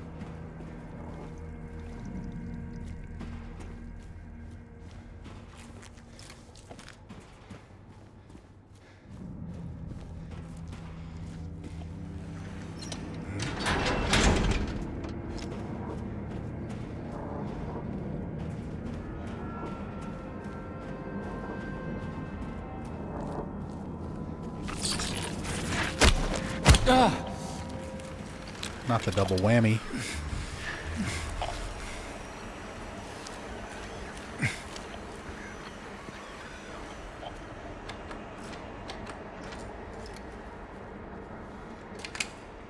$386. Thank you, Hank. There's 386 people at that recital.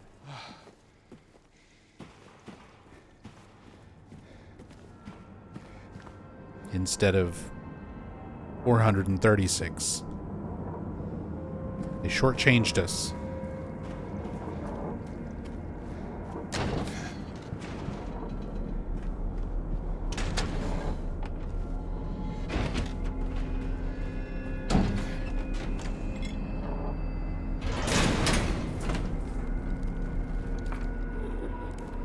I am sorry. I am so sorry. I couldn't let them take you.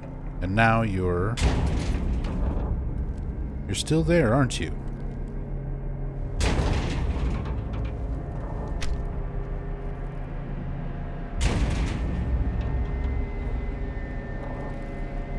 It's exactly 50 short. Okay.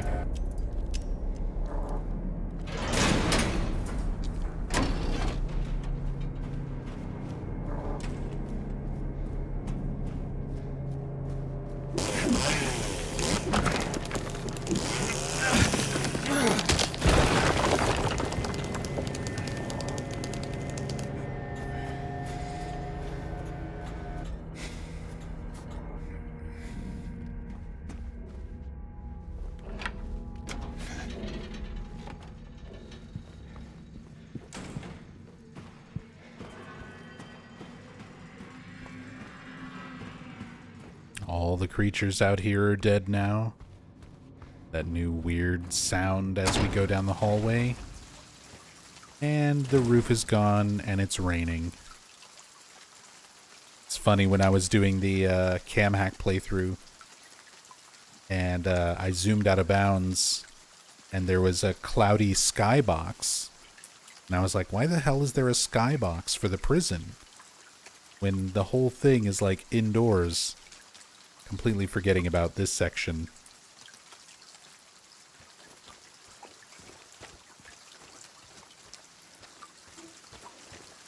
So the skybox is actually there the entire time. It's just not revealed until this moment.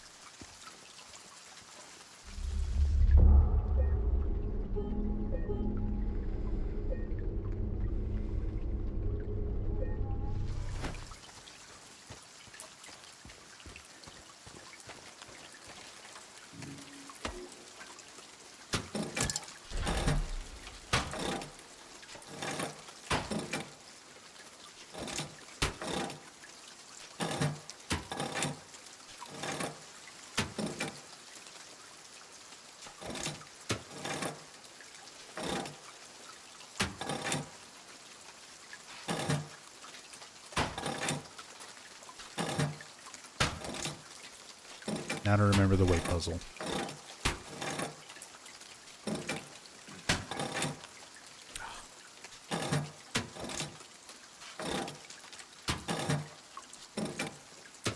Or I guess I could just check my notes.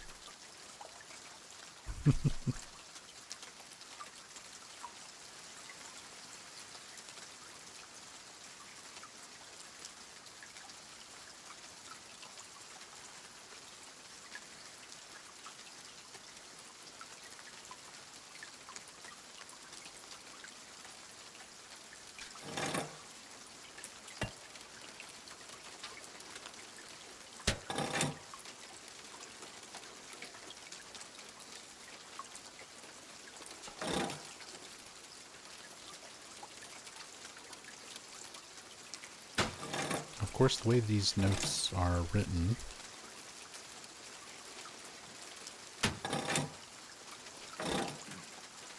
does not actually help that much.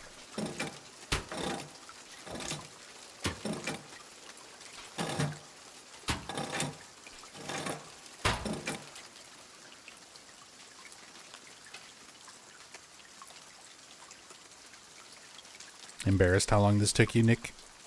I mean, I was practicing speedruns for this and had it like vaguely memorized for a little while, and I'm still struggling with it, so don't worry. My brain no good. My brain no good. And of course, the way like the notes are down for it, I have like prison snake door, L on the left side, H on the right side. Light on one side, heavy on the other. And then LH for Tauros, light and heavy on the left side, medium on the right side. For the boar, it's like light on the left side, everything else on the right side. For the eagle, all on the left side and the bloody one on the right side. Prison final, it just, I have like L, M, S, L, L, bloody H. Which makes sense, kind of.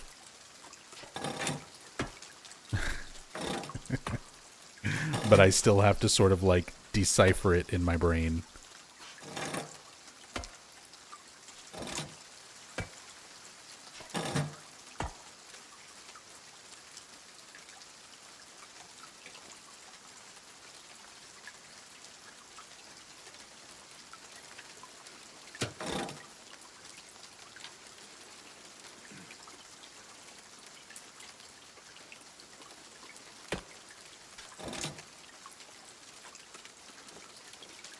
First one right. Second one left. Third one left. Fourth one right. Fifth one left. Sixth one right. It is not.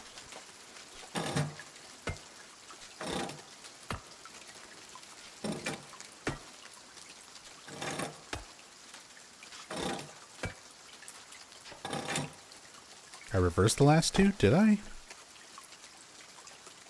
One right. Two left. Three left. Four right. Five left. Six right. Oh. I did. See, even when you tell me. Even when you tell me, I mess it up. So don't even feel bad about how long it took you.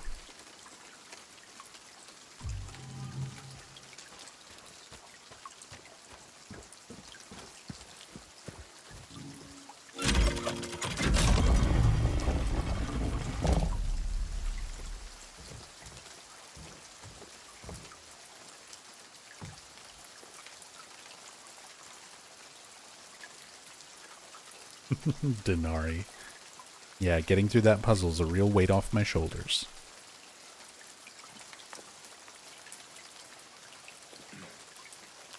For your grace I do not plead, for the flames I did set free. Sisters shrieked and children cried, no one made it out alive.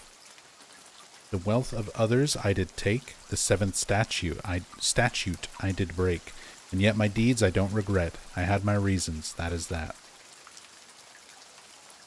I took the child, you are quite right, carried her off into the night. She did not scream, she did not bawl. I was her father, after all.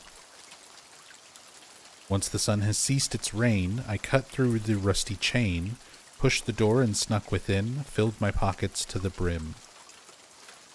Mommy dearest, mommy sweet, your love for me was so deep. Why, oh why, you shouted out, when my knife pierced through your heart. I waited long, I bid my time, I waited to commit my crime.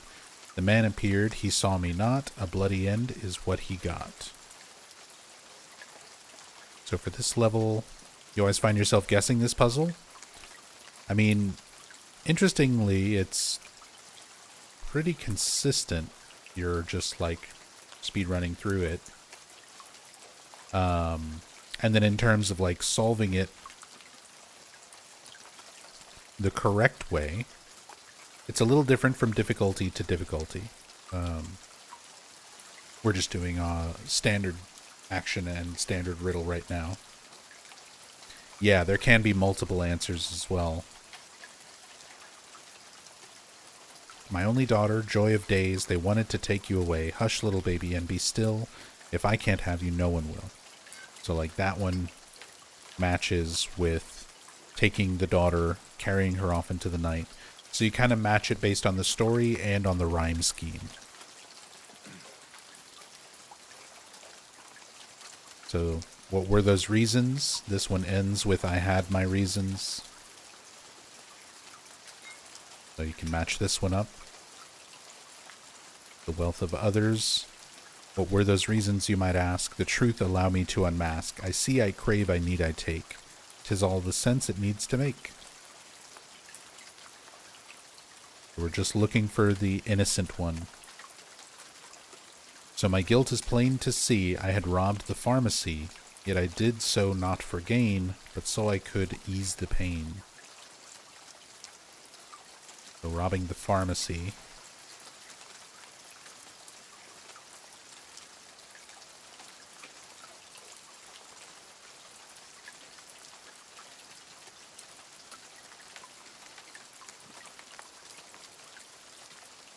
In truth, I did not hesitate, as my blade sealed the poor man's fate.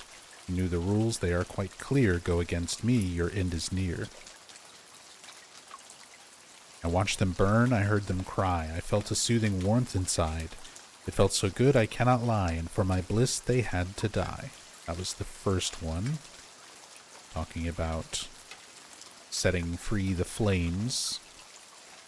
So these are clearly not innocent.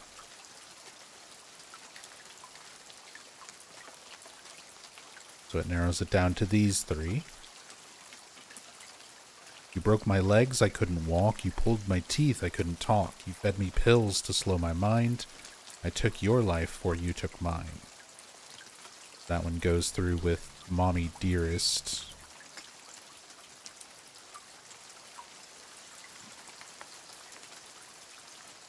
This one was sealing the poor man's fate, which leaves us with the one who was in pain and robbed the pharmacy, which is like, you're not really finding an innocent one, but you're trying to find the most justified for committing their crime, which is an interesting way, sort of spin on it, considering that is a big theme of this game. The way that James, Eddie, and Angela have all committed crimes, but you tend to sort of judge them for yourself. Like, is James justified in killing Mary? Was he setting her free from a, horrific disease? Or was it selfish? How justified was he in what he did? Was Angela justified in killing her father in self-defense when he was trying to assault her? Was Eddie justified in killing the dog when shooting the football player that he perceived as bullying him? So you're kind of already dealing with these themes of judging the characters and how justified they are or not for the crimes that they've committed. And then getting that reflected right here in this puzzle.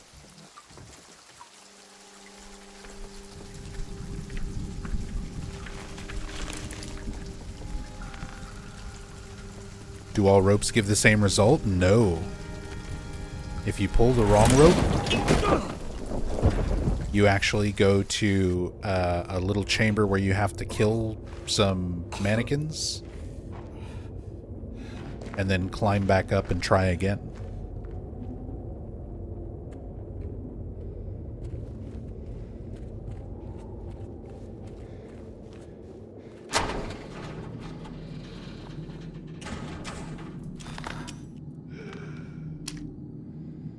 The toe twitch.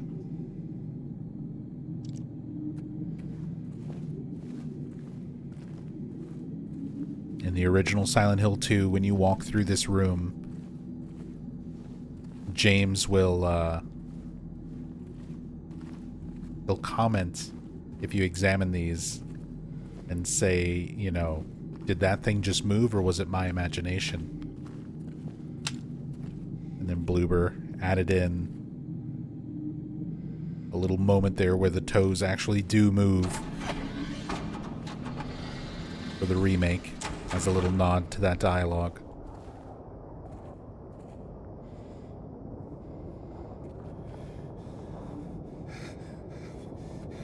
Lucked out on your first playthrough?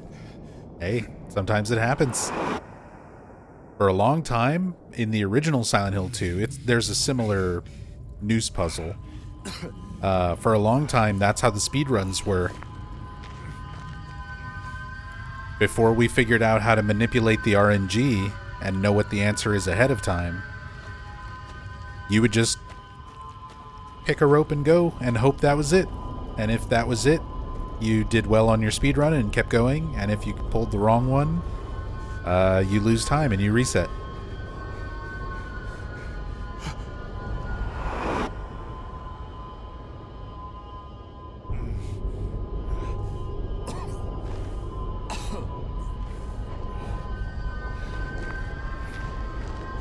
Does it still vary between playthroughs? So for the original game, it was randomized. For Remake, it depends on the difficulty. It's actually pretty consistent on easy and standard. I think hard randomizes somewhat. But it's still easier to, like, guess. Because it's very consistently, like, one of two numbers.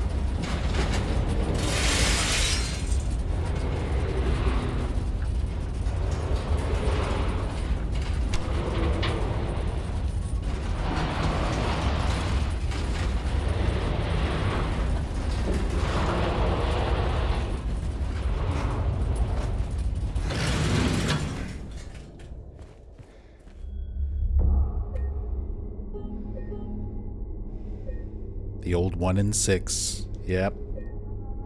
And in those days, like when I was doing speedruns of the original Silent Hill 2, I would just pull the rope that's closest to the door, because that's the one that took the least amount of time, and just hope that was it.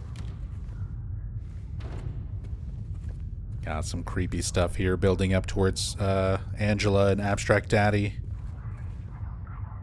You hear the voices muttering and whispering, and then going quiet whenever James tries to open the door.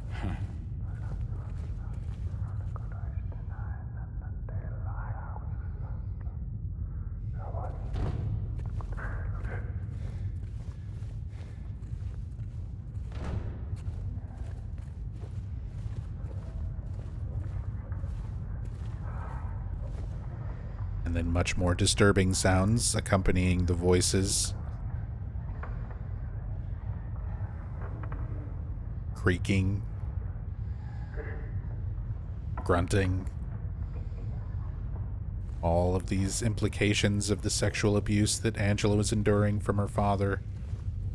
I was worried with, like, how they were going to handle Angela and her story with Silent Hill 2 Remake. I was like, it's such a sensitive topic, like they might cut it all together or they might really, like, dance around it. No, they emphasized the hell out of it. They made it much more front and center and gross and disturbing in a way that I did not expect them to handle it. In a good way. I think it deserves to be, like, very brutal and visceral and obvious, I guess. And then we have the same bloody newspaper as the original that's sort of explaining the situation. Angela stabbing her father, Thomas Orozco, to death. The body of a man later identified as Thomas Orozco, lumberjack, age 39, was discovered in the front room lying face up. The probable cause of death was multiple stab wounds to the front of the neck and left side of the torso by a sharp-edged weapon. The estimated time of death was somewhere between 11:30 p.m. and 12:30 midnight. Due to signs of struggle in the room and the lack of a murder weapon, police are considering this a homicide and have opened a murder investigation.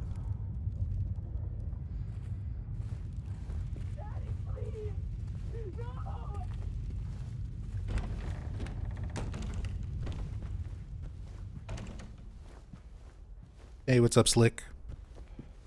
What did I think of Silent Hill F? It was pretty good. It's my 7th favorite Silent Hill game currently. Right behind Silent Hill 2, Silent Hill 3, Silent Hill 1, Silent Hill 4, Silent Hill 2 Remake, and Silent Hill Shattered Memories. Right behind all of those. Pretty good.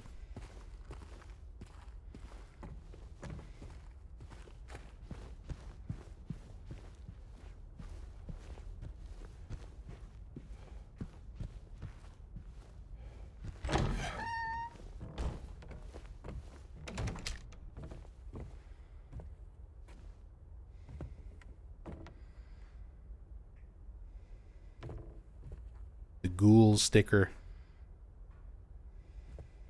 I think this is supposed to be Angela's brother's room, like the door to his room. Some of the stickers and things on here are little references. Obsidian is a reference to the obsidian goblet. Ghoul is a sign that you can find on a business in Silent Hill 1.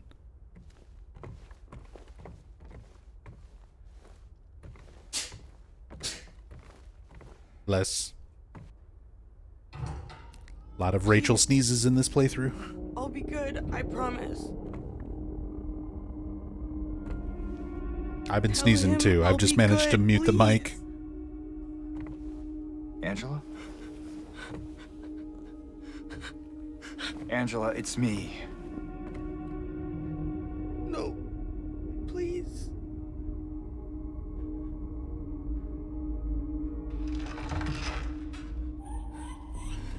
Daddy!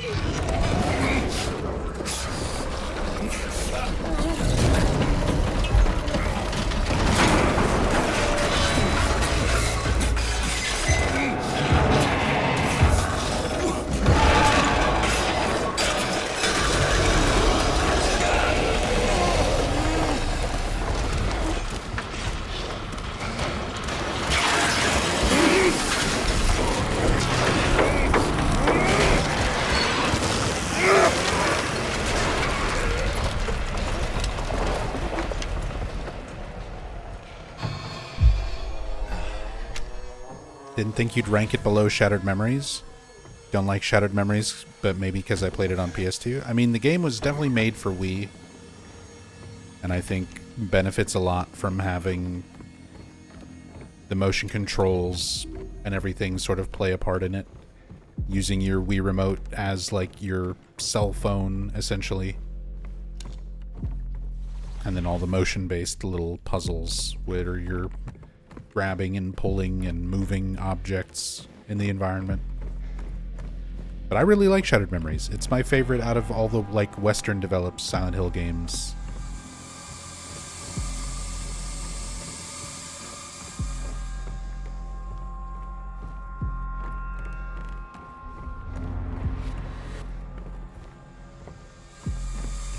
Beyond the guns, board, pipe, and chainsaw, are there any other weapons to discover? In this game? No. This game is very, very light on weaponry. They thinned out a lot of the weapons compared to what we had in the original. You don't get the hyper spray, you don't get the great knife.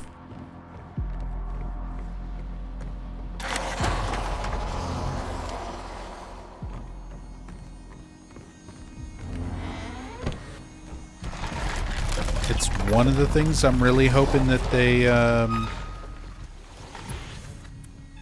don't do with Silent Hill 1 Remake. Ooh, I almost got stuck on that couch. You can actually get stuck on that. If you can see how I started walking up it. If you walk too far up that, you can You get stuck where James can't actually get back down. You have to reload a save. There's a few spots in the game where that can happen.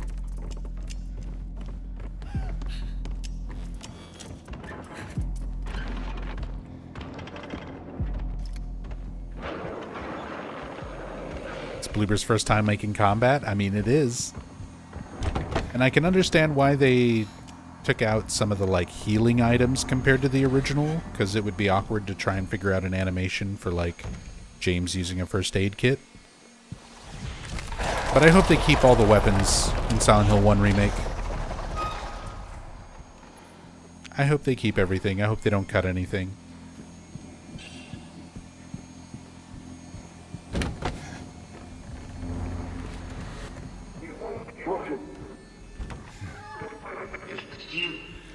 Makes you sick. Care of you all these years.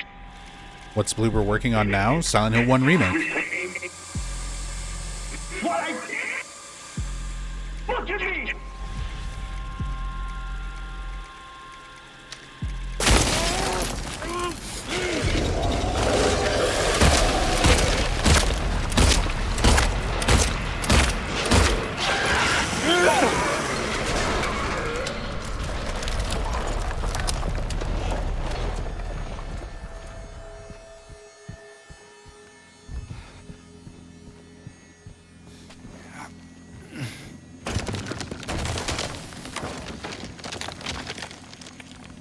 I've seen some Silent Hill 2 Remake games where James has different types of heads.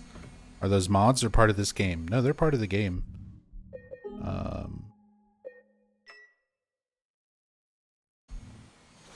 Like, I'm playing on PS5 right now.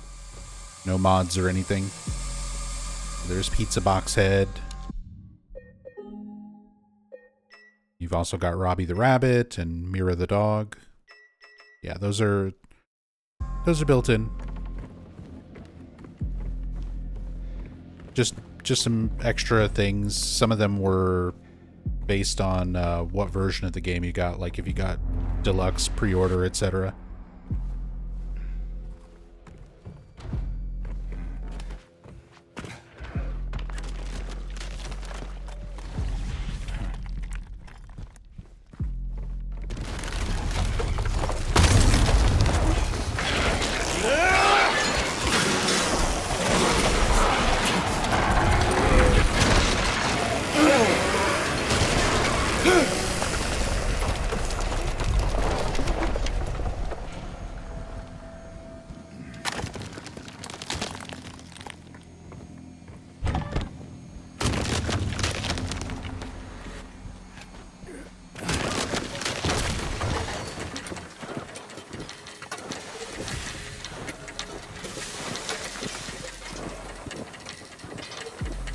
This is another one of the areas where it's been extended compared to the original. Like, the abstract daddy fight and everything with Angela is so brief. It's such a small part of the labyrinth at the original. This is one of the parts that I'm glad they expanded on it and added more to it. It's like so disturbing. That's for you. What you want.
zoomies.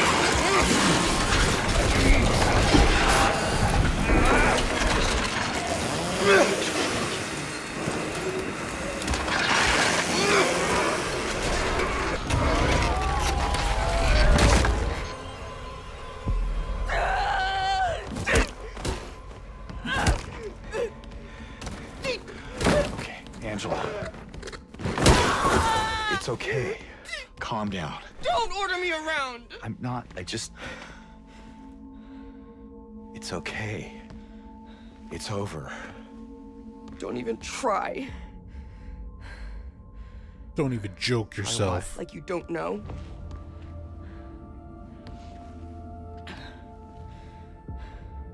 I see what you're doing. It's always the same with you. You're only after one thing. Angela, please. You don't have to lie. Go ahead. Say it. Or you could just force me. Like he always did.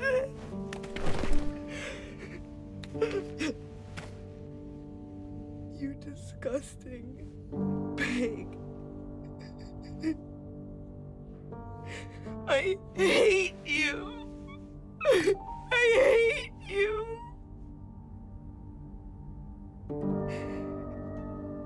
Angela. I don't know who you think I am, but I don't want to hurt you.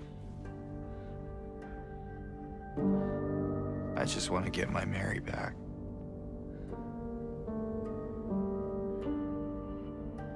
You're Mary. Your own little Mary. At least she was. For a while. What? Admit it. You didn't want her around anymore.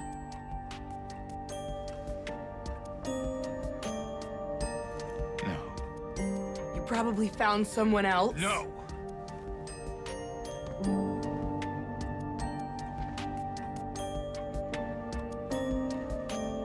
I need to find my mama.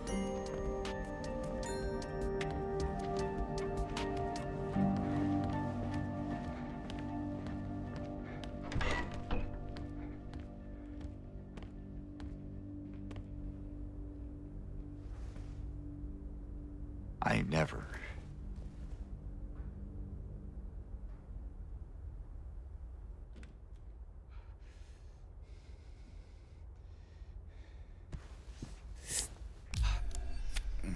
Heartbreaking scene,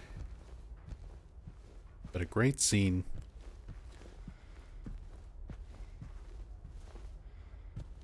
I'd never repress my wife's murder. I will say that's the one part of that line delivery that kind of stands out to me. The way Luke Roberts delivers that last, like, I never. Because in the original, the way Guy Seehee delivers it, it's very much like he's trying to convince himself, but he's just sort of like muttering it. He's just kind of like, that's ridiculous. Never. And you kind of get that quieter tone to his voice. Luke kind of says it out loud as like a statement. I never. It's very subtle. Minor complaint. Not even really a complaint, just difference in line delivery that I prefer over the original tone. Or that I prefer the original tone over the remake, rather.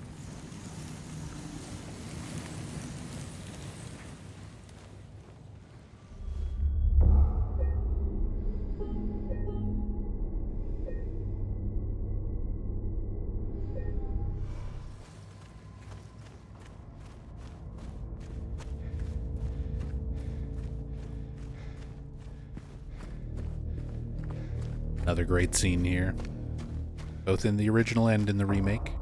Another one that I tend to prefer the original over the remake, but they both have their moments.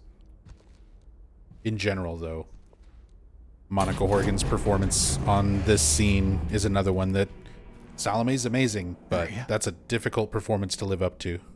Maria! I thought that thing killed you. Are you hurt? Not at all, silly. But the thing... It stabbed you. There was blood everywhere. Stabbed me? What do you mean? It chased us to the elevator and then... James, what are you talking about? Just before. Don't you remember?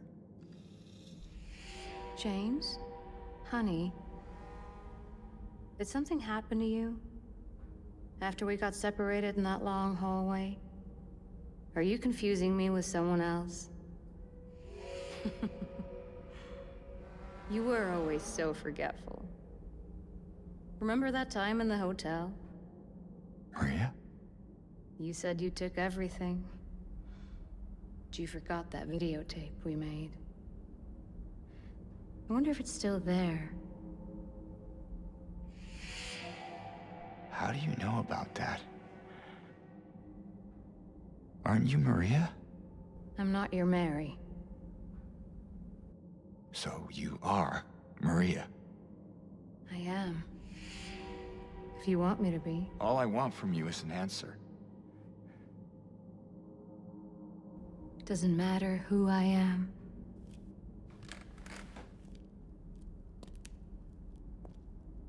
I am here for you, James. See? I'm real. Don't you want to touch me?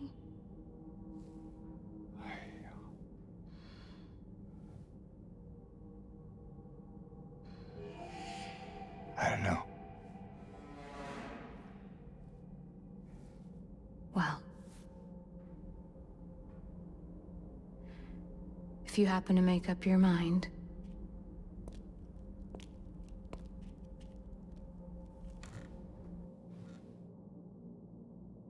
I'll be waiting.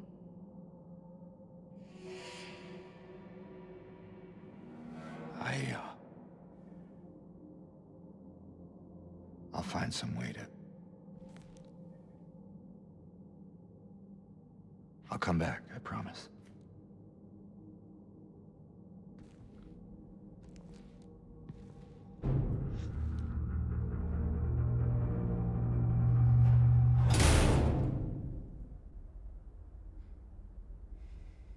Still a really, really great scene. Legate says, one of the scenes where I do think OG has it over remake. A lot of it, again, comes down to Monica's performance more than anything. I think I like Luke's performance even over Guy Seehe's of the original. But Monica's performance for that scene, I feel like there's a more distinguished difference in the tone of voice that she uses for Mary and Maria. And you can really get a sense of swapping back and forth quickly between the Mary voice and the Maria voice, and you can kind of pick up on it a little bit more. Salome plays that scene like pretty much just as Maria.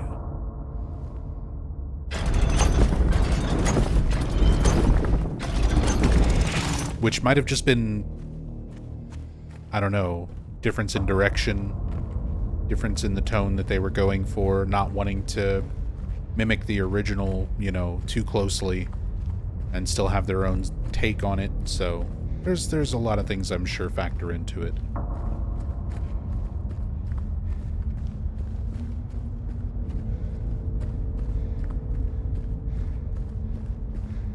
Guys, see, he's just before in the OG is your favorite performed line. Just before.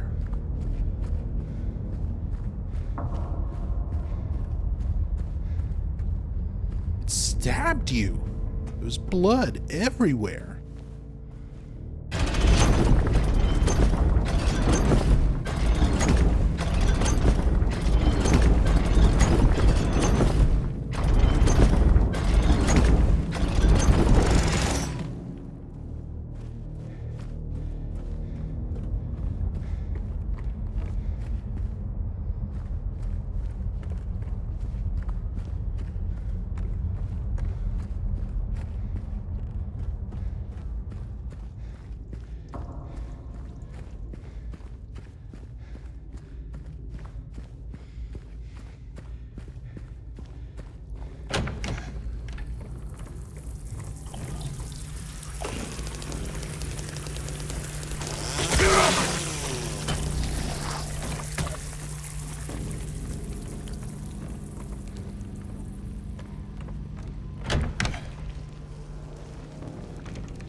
Alright, labyrinth time.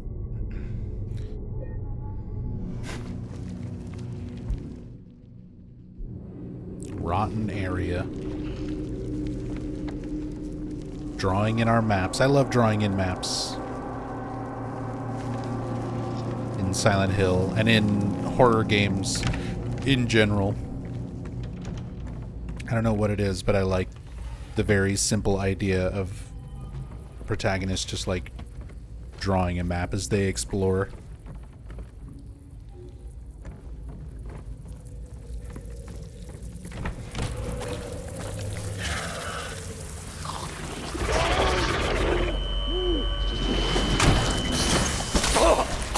Ooh, missed time my dodge.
Knew the mannequin was there and still whiffed.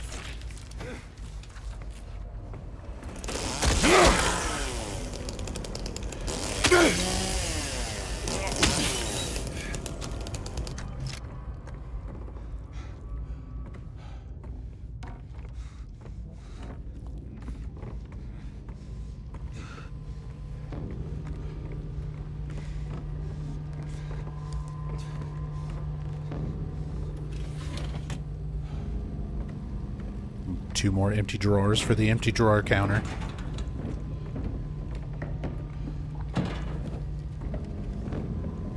Necromancer says, I remember drawing my own maps for video games when I was a kid. Or a protagonist doing it is a bit like, remember that nostalgic thing? It's horrifying now. Enjoy. I mean, maybe.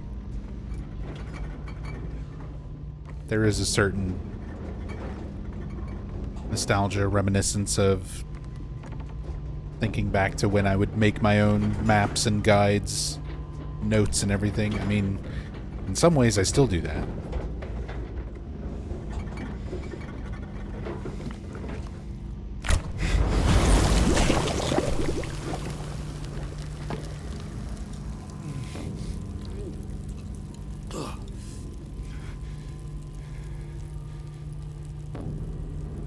I think the chicken's gone bad.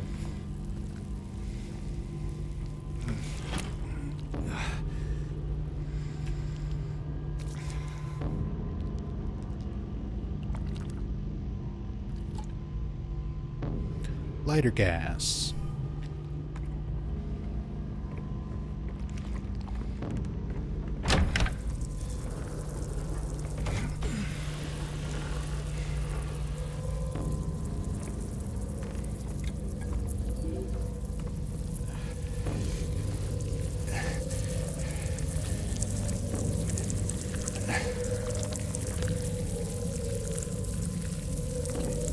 There's that one.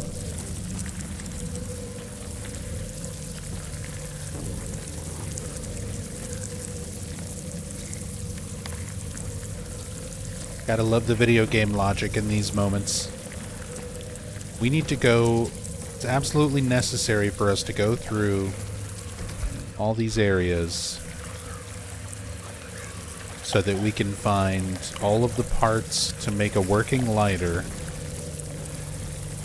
so that we can burn a sheet that we could very easily just like cut with our chainsaw. Or shoot with our gun.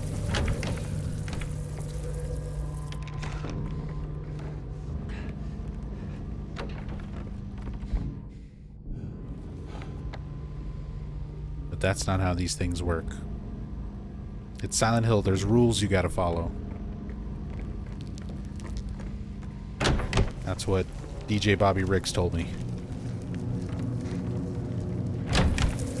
That's the voice that pops into my head every time I think about logic in terms of Silent Hill puzzles.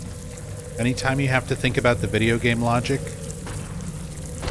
just think about DJ Bobby Riggs telling you there's rules you gotta follow.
And we both whiffed.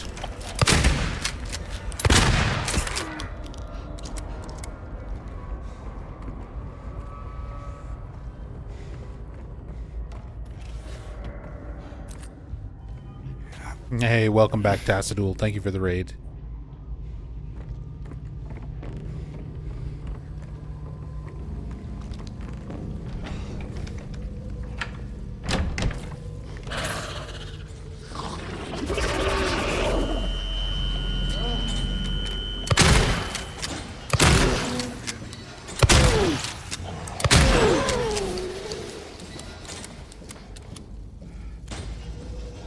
Isn't there another game in development aside from Townfall, by the way?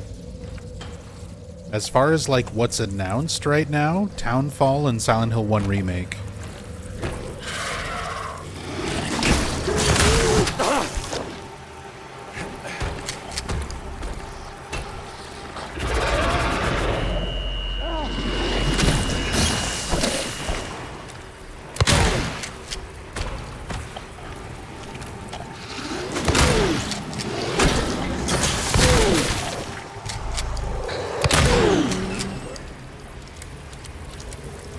Gonna be wild seeing full HD Harry. It's gonna take some getting used to. I mean, I said the same thing about Silent Hill 2 Remake, and I'm at a point now where, like, I've gotten used to these characters, these, you know, iconic characters being performed by different people and looking different and sounding different.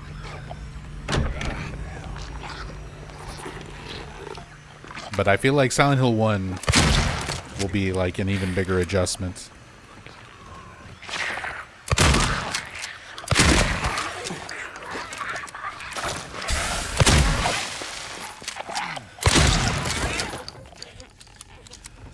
You know, OG Blocky Harry's gonna be an unlockable. They didn't even put the classic costumes as unlockables in this game.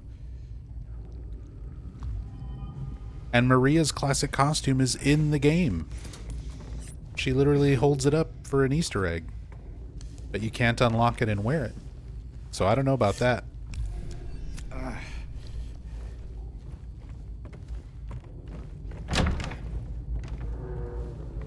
Can the hanging, swinging monsters be killed? The mandarins.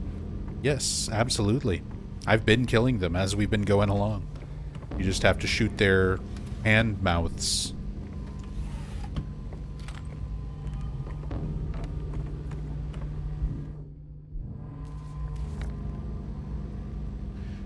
Just gotta shoot them in the old hand mouth.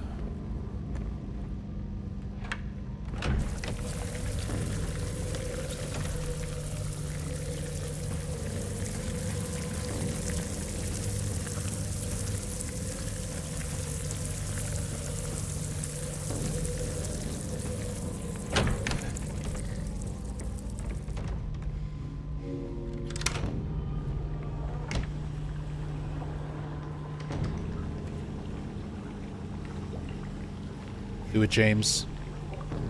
Stick your hand in the boiling water. It's fine. Just do it fast. Just do it really fast. Just reach in and grab it really quick. You got this. It's like when you're doing the dishes and the sink is still full of like scalding hot water, but there's a fork at the bottom that you just need to grab real quick so that you can put it in the dishwasher.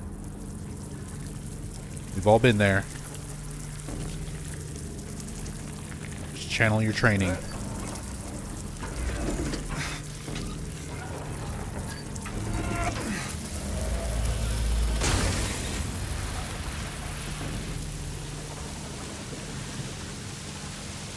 Just ran really fast? I mean, running really fast is the ideal move. Running and dodging and not fighting anything is like the way to go.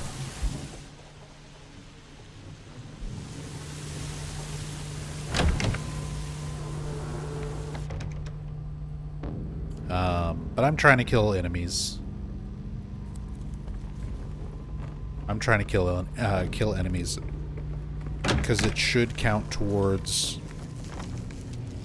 the in water ending. And I'm trying to set up a save file. Ideally set up a save file for Stillness, since I don't have that ready on PS5 yet.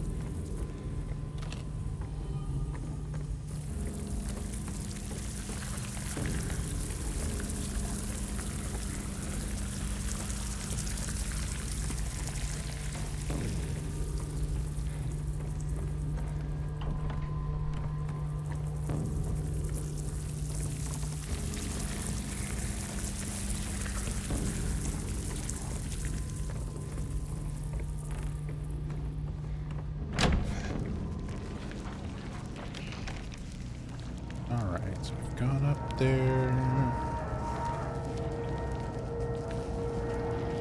What's the lighter piece that I'm forgetting?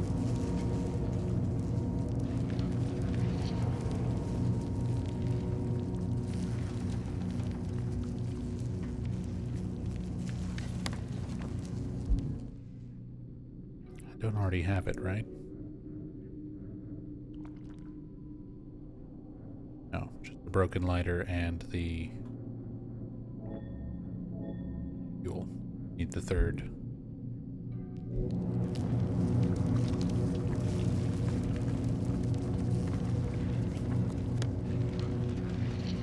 What did I forget? What did I forget to pick up?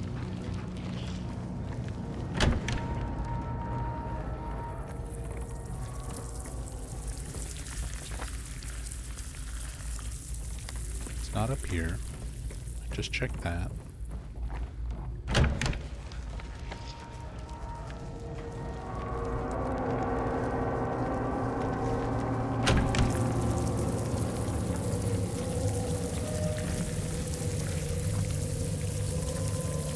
That way just loops around.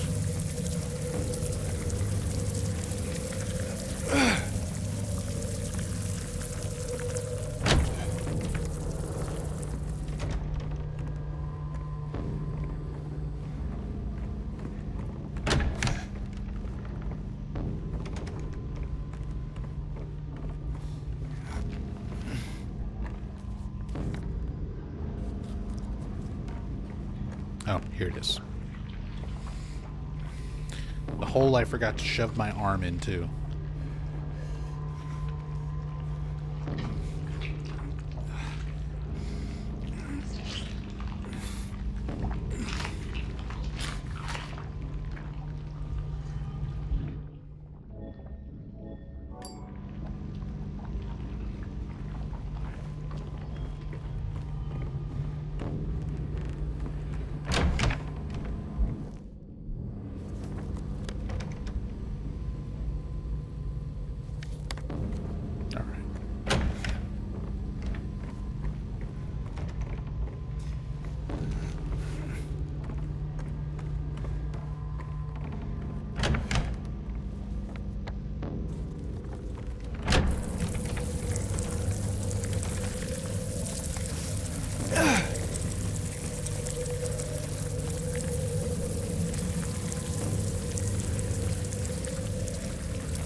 All that work for a lighter. Just to burn this.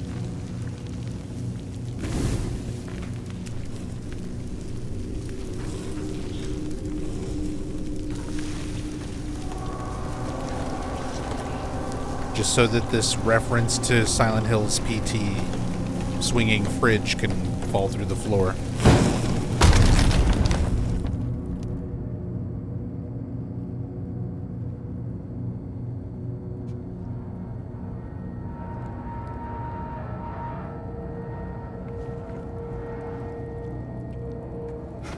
God, don't get stuck.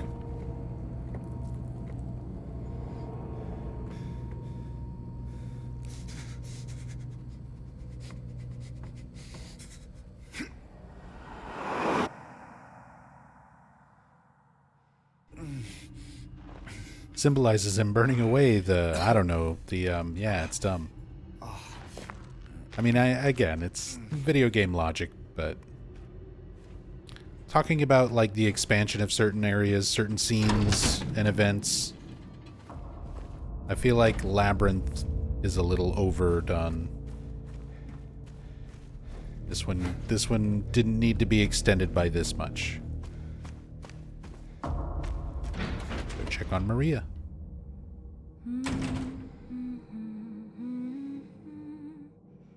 While she hums Akira Yamaoka music. He's a fan of the Silent Hill soundtrack.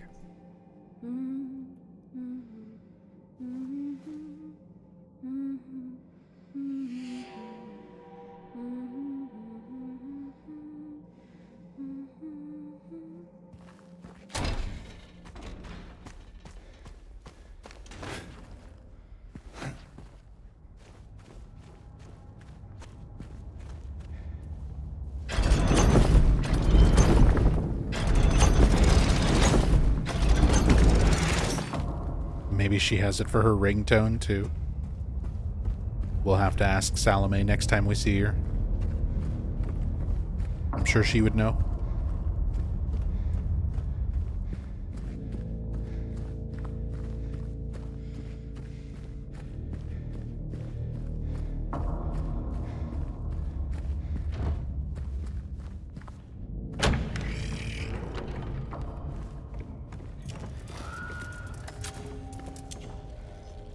And this right here, out of everything in the labyrinth being extended one way or the other,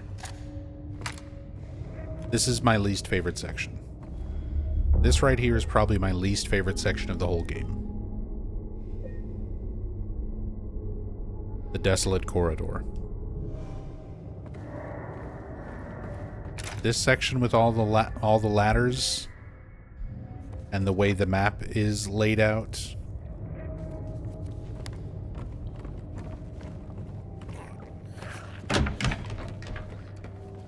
I don't know. Not my favorite.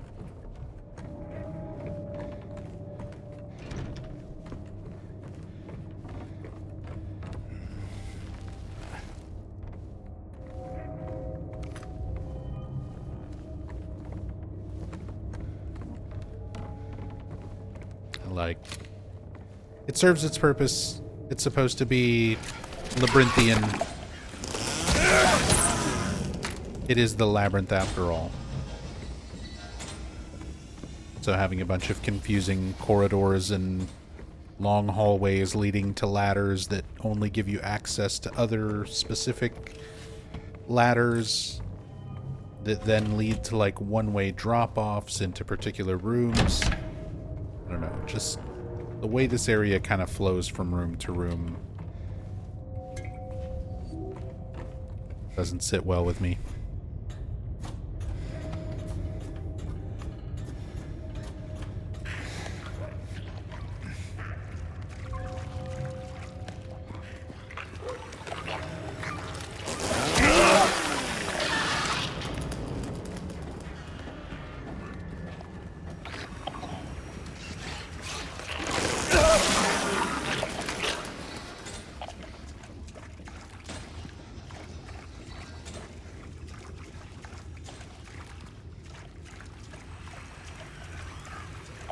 there's a certain point where the character's misery becomes the player's. I mean, I would almost appreciate it if that was the case, where it's like, oh, the character's miserable and so am I. But it's usually just frustration. It's because it's a case of like, I'm looking at the map, I see where I need to go, and I recognize it's going to be a pain in the ass to get there because of the way the layout is, where it's like, you just have to keep track of so much. Alright, ladder 2 goes underground and connects over here to get up to ladder 1. And there's 8 ladders. And it's all split up between multiple floors, which means multiple maps that you have to keep toggling between. Again, I'm complaining about the labyrinth being too labyrinthy.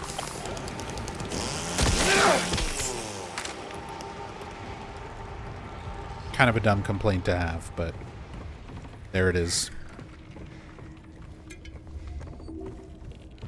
I just feel like it's a little too drawn out.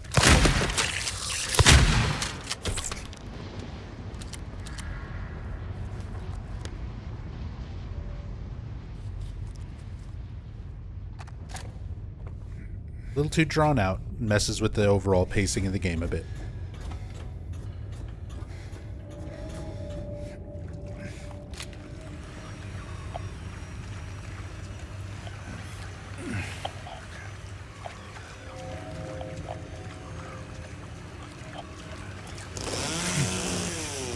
Where are you going?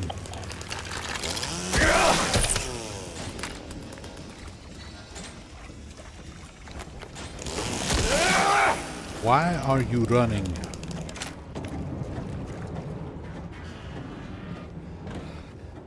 You open up that from the other side. Don't want to forget the small key.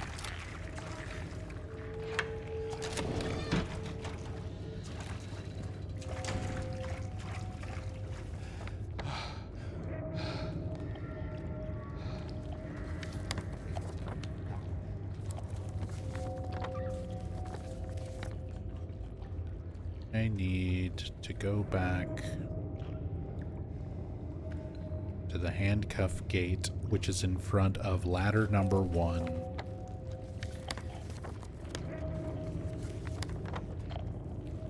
Is this way.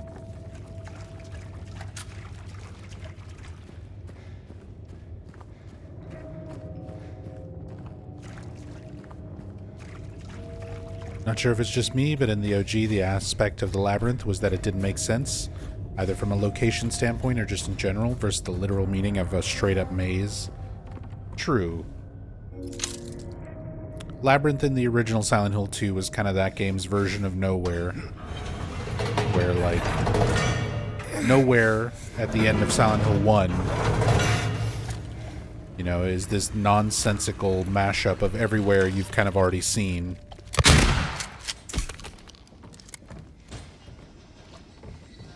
That you don't get a map for, and it doesn't make sense the way things connect.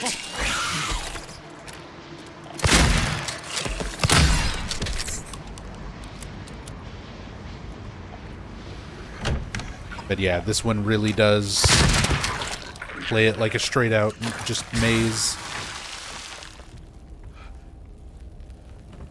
Especially with things like this, the one-way drops that sort of disjoint and disconnect some of your pathways to get from ladder to ladder.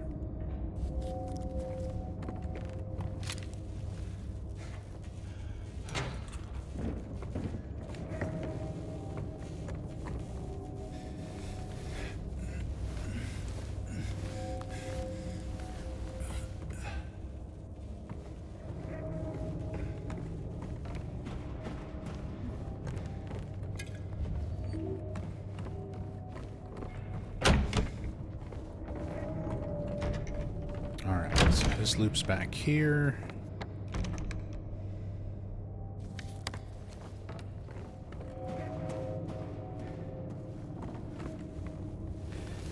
opened up this.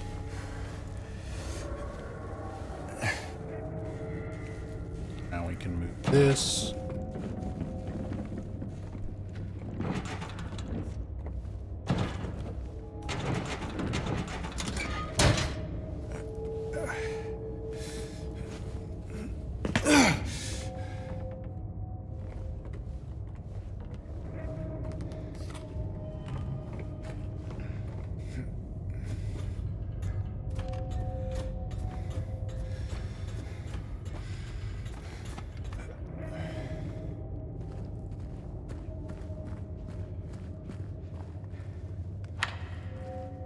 Unlock that door.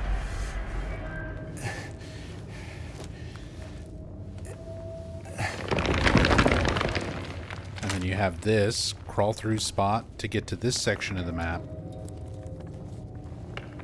that then collapses. All these like one-way things that then become closed off. When you've already got all these ladders and backtracking to get between everything.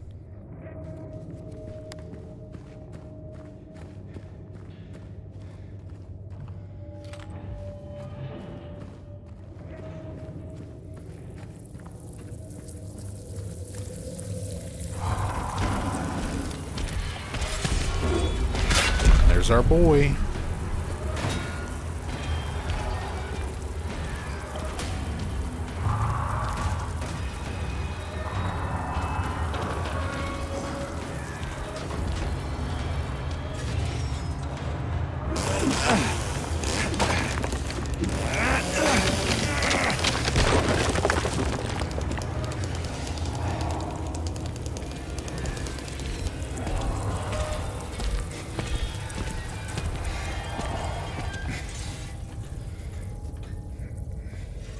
Old PP head himself.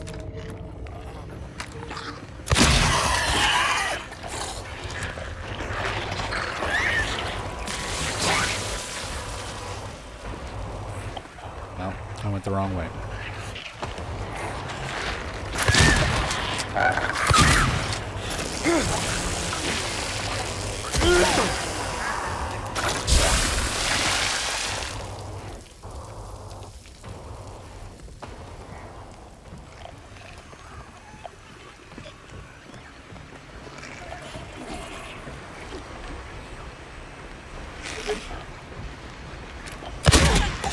Stop it. Stop it. Get some help.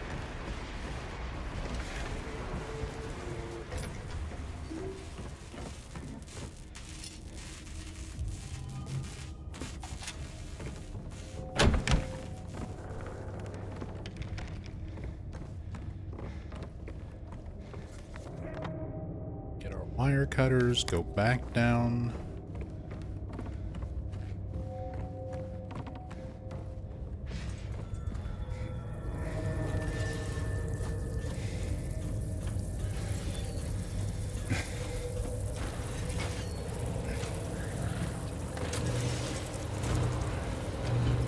Back through Pyramid Head's room.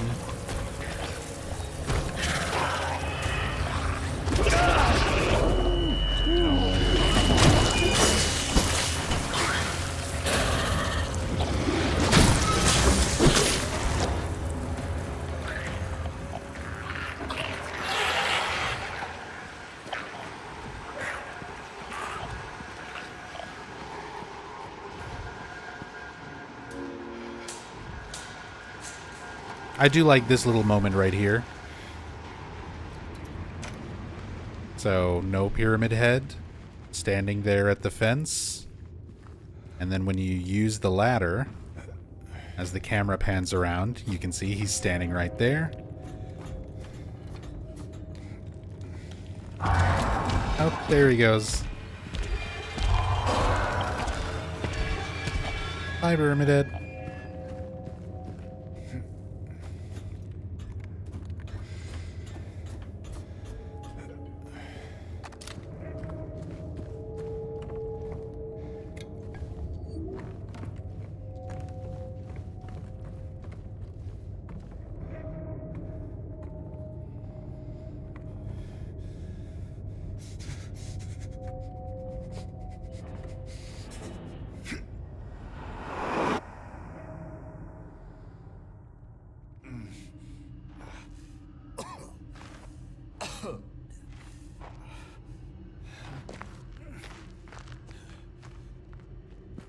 back here so we can do yet another labyrinth.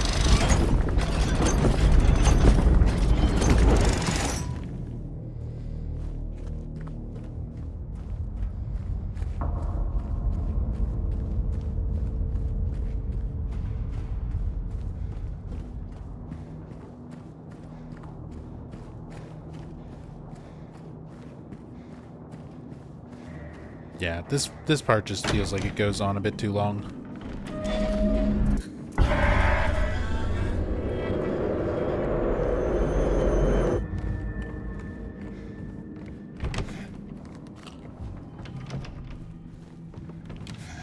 Back into the recreation of James and Mary's home.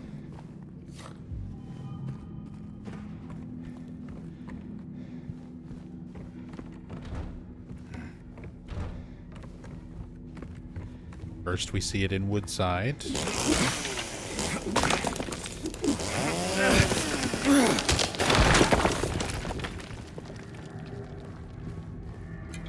So it was confirmed this is meant to be their home.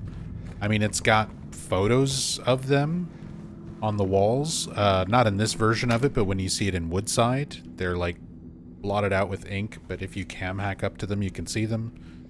This is literally Mary's deathbed. And the chair that James was sitting in is on here. Like, again, this version of it is much more destroyed than when you see it in Woodside. But yeah, it is a projection of James and Mary's home. James and Mary's house. The bed that she died in. Or that you see her in like some of the endings. Wonder why he never acknowledges it? The same reason he doesn't acknowledge the corpses that look exactly like him, or like the mannequins that look exactly like Mary. He's delusional. He's oblivious to these things. He also might just be perceiving it entirely separately from what we as the player are seeing.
Doing great, James.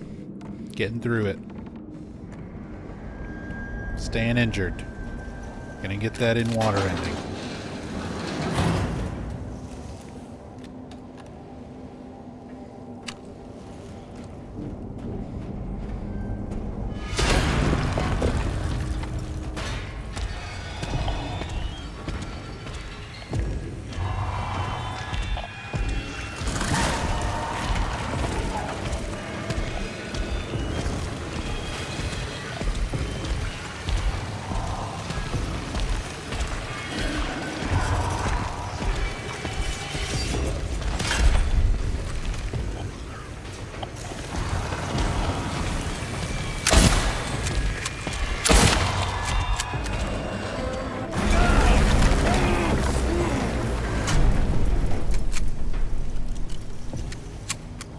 Do love the hallways of arms.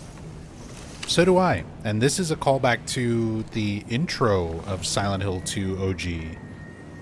It wasn't anything that was actually used in-game, but during the intro, the little, like, title screen catch video from the original Silent Hill 2, there's, like, the hallways with mannequin legs, mannequin parts all through them.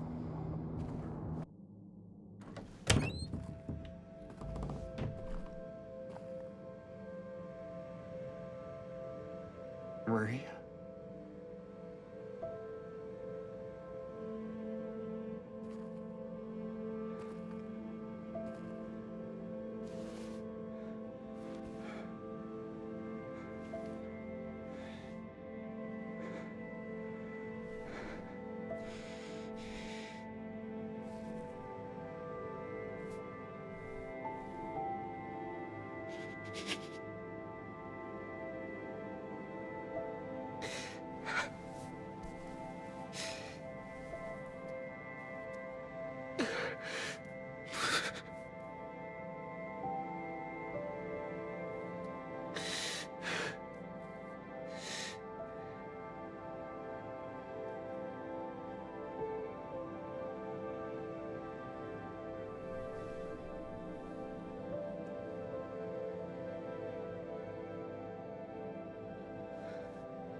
Like the detail in those versions, how they're always shifting the depth of field off of his face and then back again, which was a cinematic trick that they started doing in Silent Hill 3.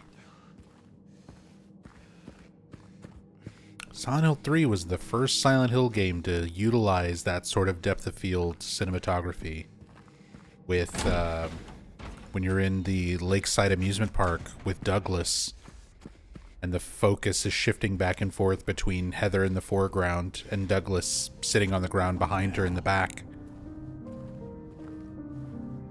I specifically remember that depth of field effect because it looks really, really great in Silent Hill 3, and the HD collection absolutely butchered it because apparently, I don't know, they had an unfinished version of that cutscene where they had to try to recreate the depth of field effect.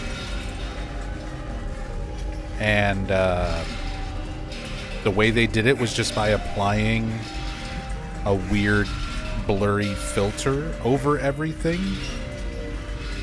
So you can see the cutscene in HD version just sort of like snap on with this blurry filter very suddenly. And then it snaps to Heather. And then it snaps back to Douglas. It looks so bad.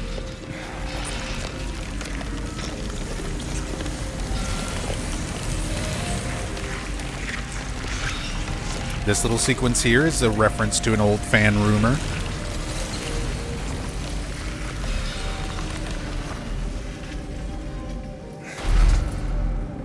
long time ago with the original Silent Hill 2, there was a rumor that you could drag the great knife weapon with your flashlight turned off and enemies would run from you, thinking that you're Pyramid Head. You can test it. It's very easily debunked and disproven. But it was a fan rumor that was around the community back then. And I feel like Bloober Team is kind of nodding towards that with that little sequence there, dragging the great knife through the mannequins after seeing Pyramid Head do it. Gotta stop off. Give our regards to Miriam K, the traitor, who we still don't know who is Miriam K or why she is a traitor. There's Miriam Locane, but she was a child and not a traitor. It's one of those things that's still just like weird, mysterious, no answer, no official answer. A lot of fan speculation on who Miriam K could be, but nothing ever officially answered about her. And of course, Walter Sullivan, our main protagonist, or protagonist, sure, from Silent Hill 4. The main protagonist, Walter Sullivan. I guess it depends on your perspective.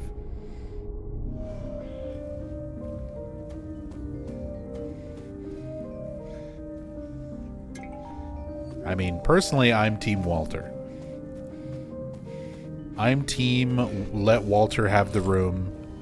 It's one shitty apartment room in an entire building. It's the only thing that will make him happy in his horrible, horrible life and afterlife. Let him have it.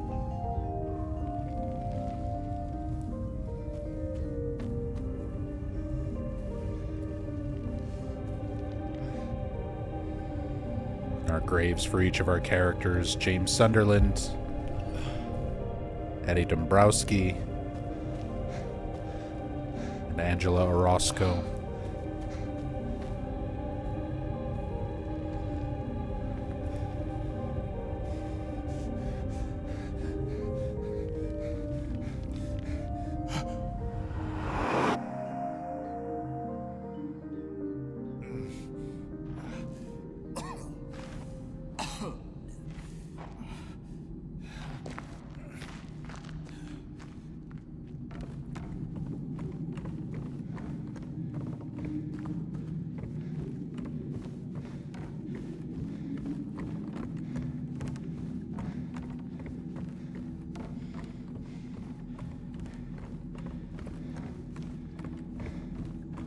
I like the lead up to the new Eddie fight for the remake as well, although I still find it kind of funny seeing James punch Eddie in the face. I'm still not used to seeing that.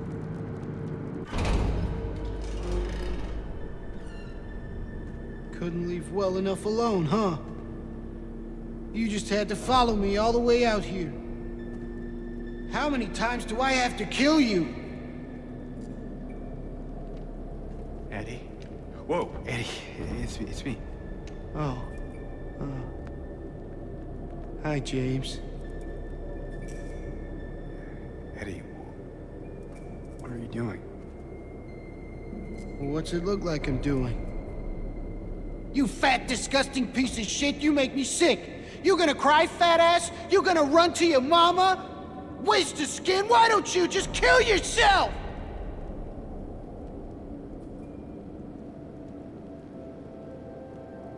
Well,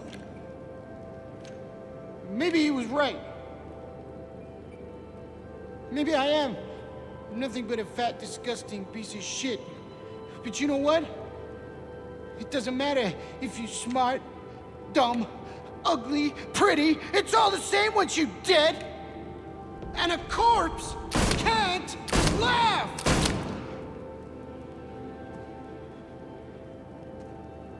Eddie. What's that? You want to talk down to me some more? Tell me to relax? You're just like the rest of them, James. No, I don't want... Shut up! You think I'm stupid. You think I don't see it. But you've been laughing at me all along. Ever since we first met. But you ain't laughing now, are you?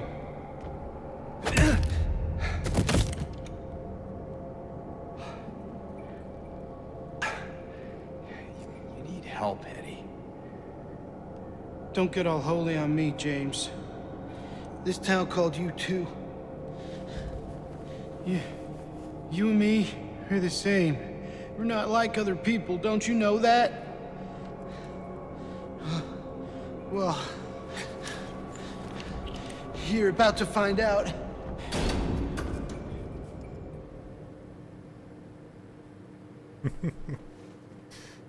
That punch. But this is one of my favorite rooms in the original Silent Hill 2. Because it's a really good metaphor for kind of explaining, and a good example for kind of explaining the other world. There's a few good scenarios throughout the original Silent Hill 2 and in the remake that kind of give some clues as to how the other world works for each individual character. Where, like, James is perceiving his own reality. Like, all of these characters are real, but they are all perceiving reality differently. So, for example, when James was around Angela and Abstract Daddy, James is seeing a monster, whereas Angela is seeing her father. There's a manifestation that is physically there, but the two of them are both perceiving it in different ways based on their own respective other worlds that they are experiencing. And the same is true for Eddie. And we're seeing, just like with Angela and James's other worlds overlapping, we're seeing James and Eddie's other worlds overlap here, where these corpses that all resemble James are being projected by James's own thoughts of suicide, which is what brought him to the town in the first place. So he's seeing sort of his death as an outcome, and is projecting that fear of death, that hesitance to go through with it and take his own life, which is part of his delusion. So that's all being projected by the James corpses. But then for Eddie, he's perceiving the corpses as somebody else. Eddie's seeing them as his bully. And the way that he's talking about it when you first walk in on the scene in the remake, where he's like, how many times do I have to kill you? Giving the impression that all these corpses that we keep seeing sort of left behind where we meet Eddie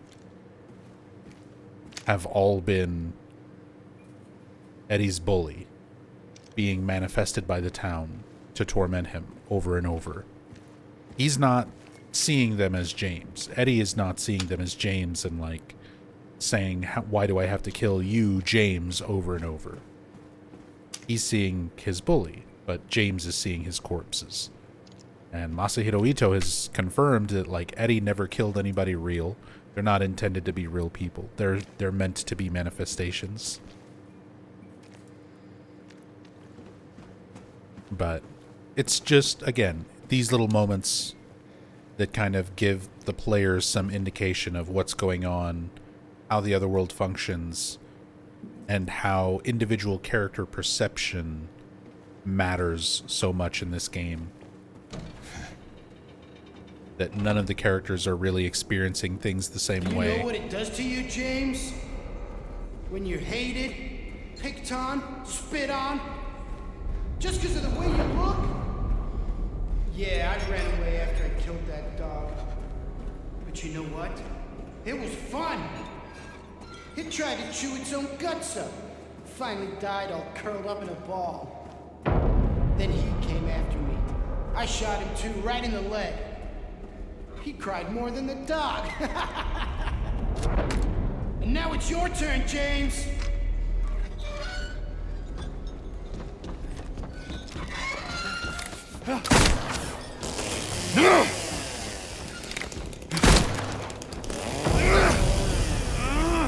Do your best, Eddie. I have a chainsaw.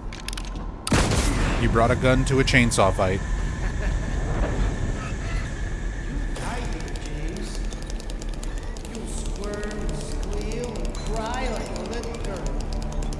And then you'll just curl up and die. And it's gonna feel great. just like before.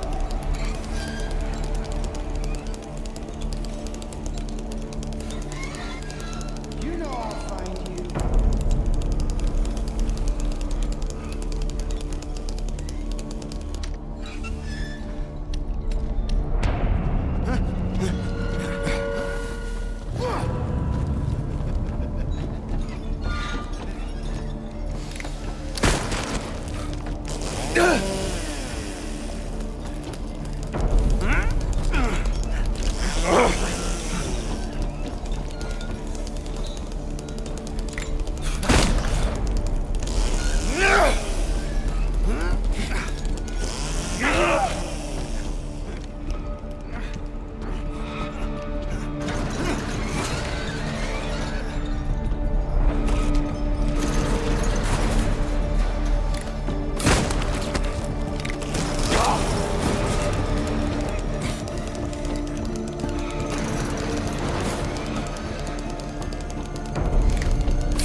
So fast, Eddie.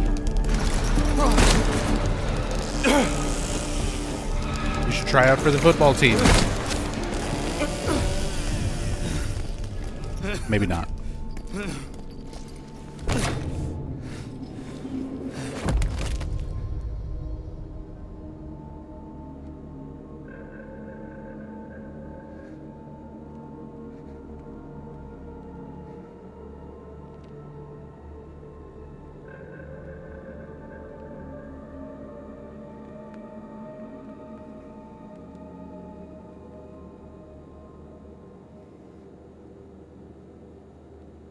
And James looking at his hands and starts rubbing them the same way as in the bathroom at the beginning of the game when he's thinking about Mary's death, kind of for the last time before the delusion sets in.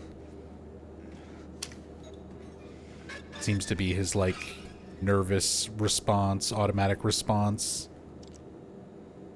that he self-soothes.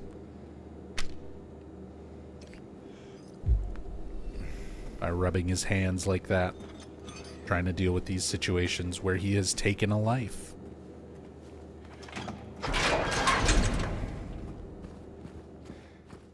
I miss the human being line, though. I miss the human being OG line.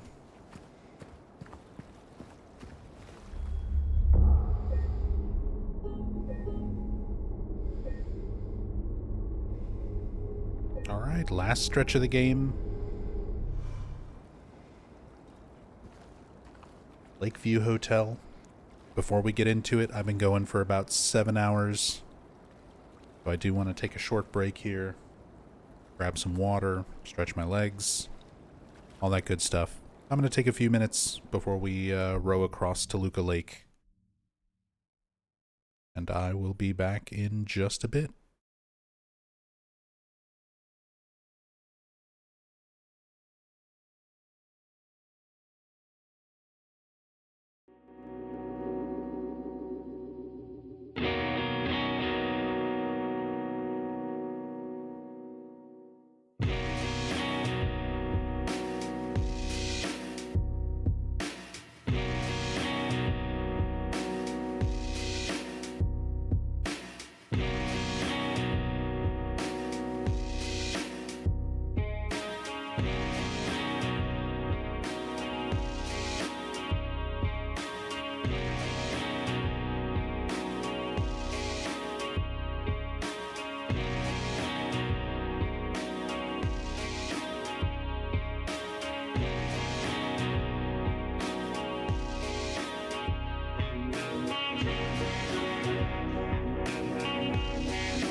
have returned.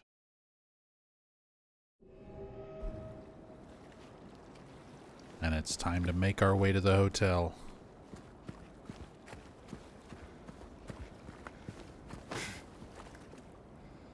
Did I grab a drink before I came back? Yep, I refreshed my cup of water. Actually, I was drinking lemonade at the start of the stream. Now I've just got regular water. Well, the, like, Crystal Light, 0-calorie lemonade drink mix stuff.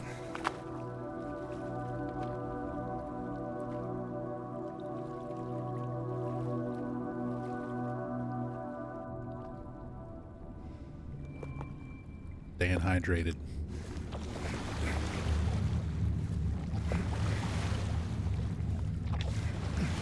Staying hydrated.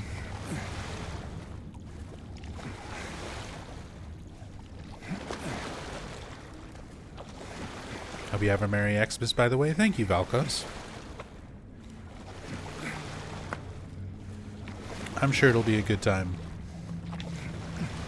We're gonna get together, see some friends, because we usually try and get together and hang out around Christmas. Do like our little gift exchange and maybe play Dungeons and Dragons. Hopefully play Dungeons and Dragons. Been wanting to play D&D with my wife and friend group for a while now. We've got several campaigns sort of in progress, including one major homebrew campaign that I wrote that's like a level 1 through 20, like, long ass adventure.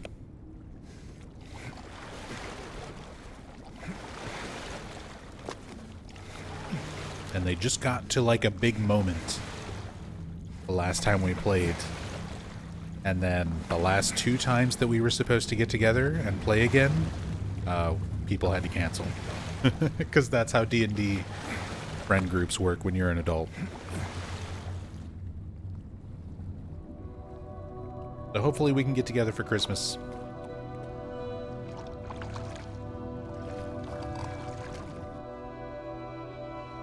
And then we'll probably go over to Rachel's parents for actual, like, Christmas morning.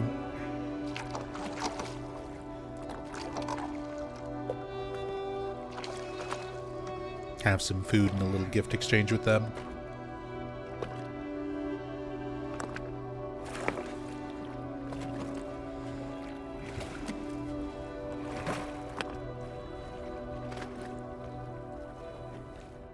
I actually still need to work on my Christmas gifts for people.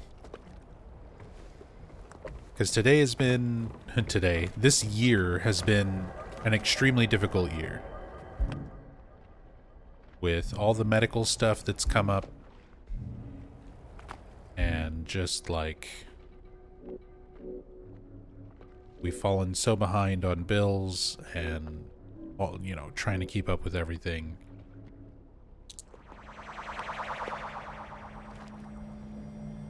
It's been a really, really, really rough year. So we're not expecting a whole lot in terms of gift exchange between family and friends.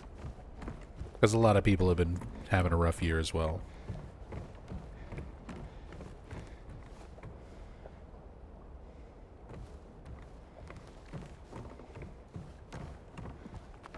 Rough year, what happened? Back in March, I went to the emergency room. Like, January, February, at the start of this year, I was having, like, very frequent anxiety attacks. I've dealt with, like, anxiety and stuff for most of my life. But panic attacks and anxiety attacks were something that were still not very frequent for me.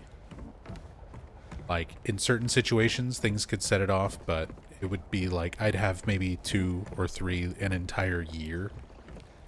I was kind of used to that. I started getting really, especially severe panic attacks that were accompanied with, like, full body shaking to the point where I wasn't sure if it was potentially a seizure or something else worse going on. And I started having them much, much more frequently, to the point where by the time March came around, I was having them every day. And I had one so bad that I literally thought I was having a heart attack or a stroke, because I couldn't feel the left side of my body.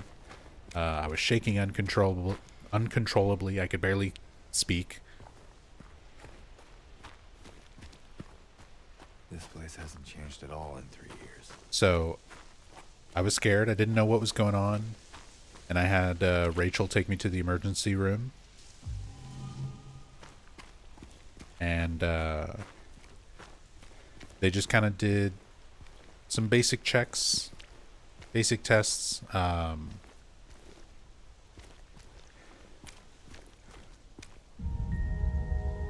flashback to the Little Mermaid box for the original music box puzzle in the OG there.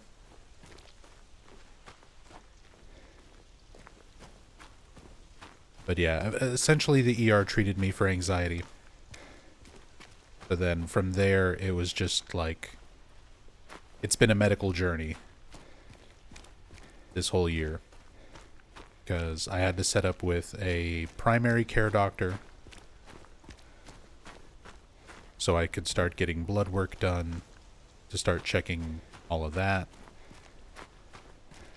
Started getting appointments with specialists made to investigate, like, I was having recurring chest pains and heart palpitations and numbness on the left side of my body.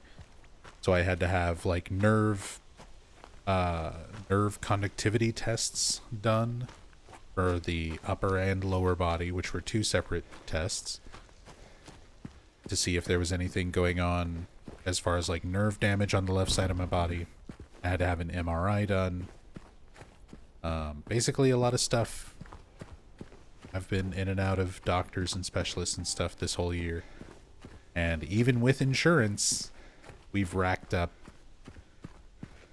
a lot of medical debt that has just, like, set us way behind on all of our regular bills, on top of all of the time when I was adjusting to new medications and, you know, kind of getting to a point where I could stream again. There was, like, months there where I couldn't work, and Rachel had to take a lot of time off of work, my wife, because she was taking care of me, making sure I wasn't, like, having reactions to my medications and suddenly having heart failure or anything like that. So everything just kind of piled up for a few months while I was trying to recover and Rachel was trying to take care of me. Our room. Mary. Mary's waiting for us in 312. But yeah, this has been a year of recovery. Since then, I've been on medications that have helped immensely. I've changed up my diet, cut out a lot of things like caffeine. I used to drink a lot of sodas and stuff. Now I pretty much just drink water. Just eating healthier, exercising more. Stuff that I was doing better, and I've fallen already out of habit of being and exercising the way I should be for the last month or so. It's harder around the holidays, I think. But things are definitely better. It's just been a difficult year. So, like, yeah. I'm ready to be past it. Mr. James Sunderland. Jimmy, as his friends know him. I'm so glad they call him Jimmy in the trailer for the upcoming movie. Eddie actually calls James Jimmy. Like, you woke him up, Jimmy. Regarding the videotape you left in your room during your last stay, I'm glad to inform you that we have recovered the item and moved it to the employee section on the first floor. The tape is stored within the hotel safe to be returned to you at your earliest convenience.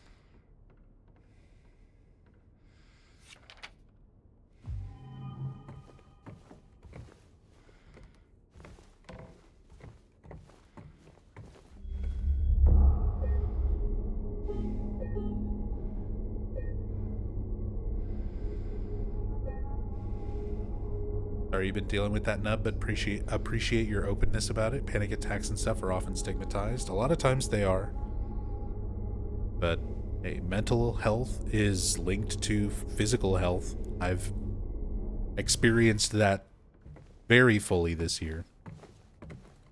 And if you have other physical issues, they can be extremely worsened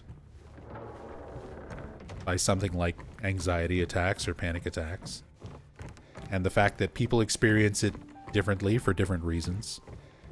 There's a lot of people who would be under a lot of stress playing a game and streaming to a bunch of random people on the internet, but streaming is something I've been doing since 2011, so for me it's more of a comforting thing, having all of you guys here. It's not something that I get anxious about. I used to at the very start, but that's not something I've felt for a very long time. But I get anxious out in public. I get anxious, like, going to the grocery store. I get anxious driving. And it's weird because those are things that I used to really love. And times of my life where that stuff didn't bother me at all. But a lot of what we feel is just like brain chemistry that randomly changes and alters as you get older.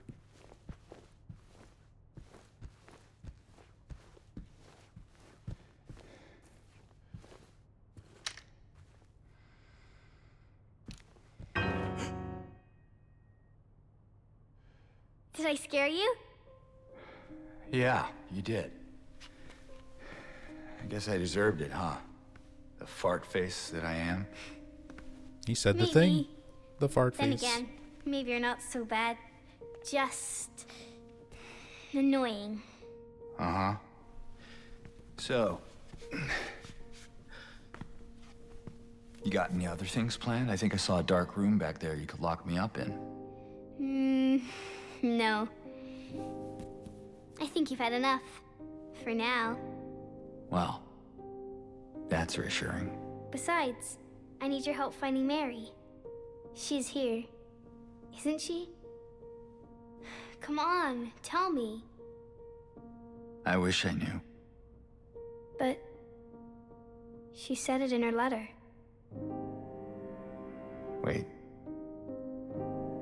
So there really is a letter? Oh. Yeah. Want to read it?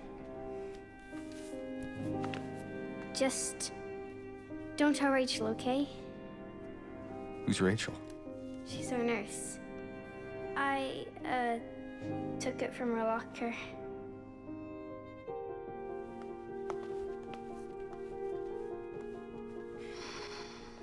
My dearest Laura, I'm leaving this letter with Rachel to give to you after I'm gone.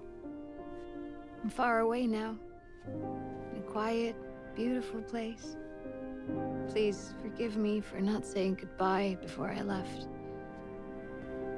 Be well, Laura. Don't be too hard on the sisters. And Laura, about James. I know you hate him because you think he isn't nice to me, but please, give him a chance. It's true, he can be a little surly sometimes, and he doesn't laugh much. But underneath, he's a really sweet person. I love you, Laura.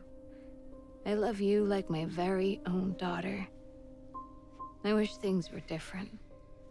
I wish we could be happy together, like we talked about. Even so, I know you will have a good life. You're a strong, smart, beautiful girl. Happy 8th birthday, Laura. Your friend, Mary.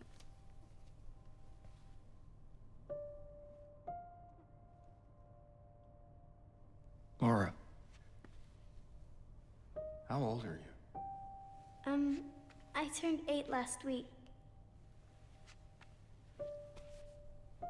Does that mean Mary couldn't have died 3 years ago?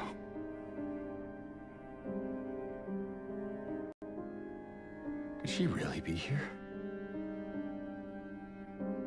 Is this the quiet, beautiful place she was talking about? Me and Mary talked a lot about Silent Hill. She even showed me all her pictures. She really wanted to come back. She also talked a lot about you, you know? She even... What? What is it? Well, there kind of was this other letter. I think the one was for you.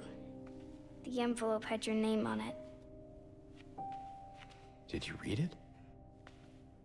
I wanted to. This one time, I almost did. Figured you didn't deserve to have it. But then I thought, Mary wouldn't want me to keep it from you. So I just sort of kept it for you. Here.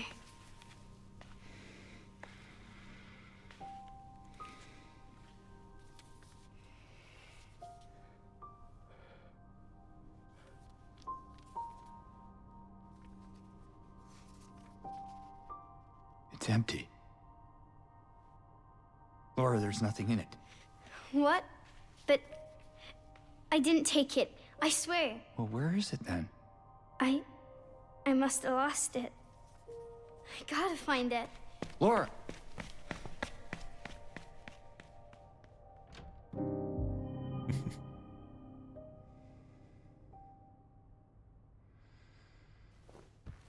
Laura's little run animation.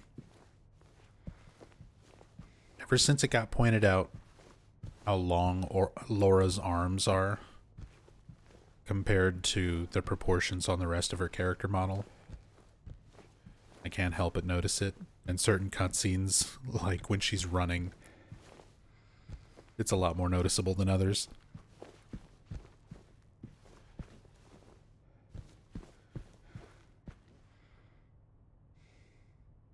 The drawing of a little bunny and a happy dog. No longer a scary wolf, the way that she views James. Oh yeah, and if you, excuse me, if you interact with the piano,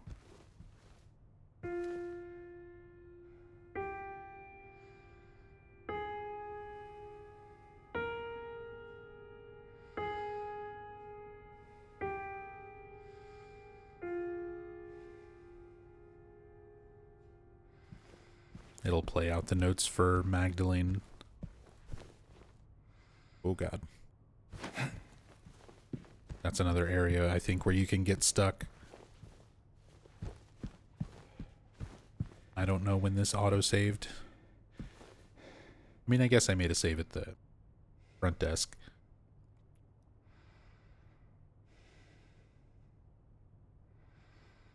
Intermezzo OP 118 number 2 by Johannes Brahms.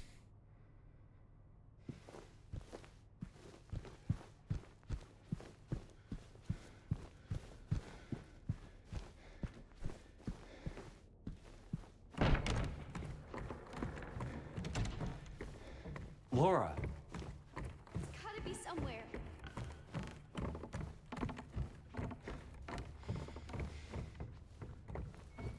Literally just got a notification for a podcast about Ghosts of the Stanley Hotel. Perfect timing. Because, for those who don't know, the Lakeview in Silent Hill 2 Remake is very, very heavily based on the Stanley Hotel, the real-life Stanley Hotel, which was the inspiration behind, like, the Overlook Hotel in The Shining, Stephen King's The Shining, which, shout-outs again to Mom Zombie, who was here earlier, who actually just got back from a trip. She's gone and stayed at the Stanley Hotel twice now.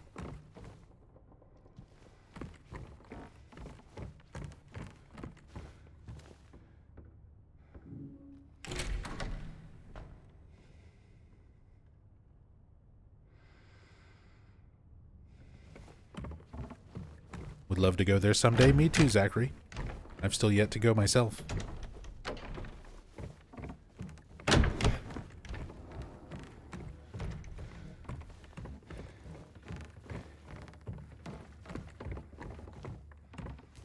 I always feel like there's a bunch of stuff that I miss in the hotel.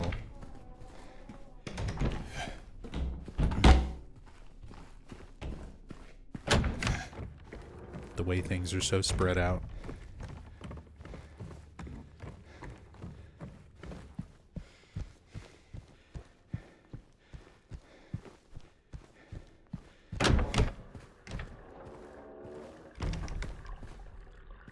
Very similar bathrooms to the Shining movie as well. Yeah, there's lots of parallels and stuff that's like, it's not exact, but it still kind of gives the same feeling, the same vibe. It invokes the image. Note to staff: be sure to clean up the fireplace in the conference room.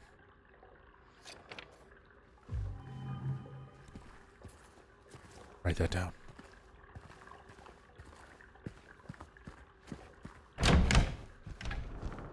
James taking notes.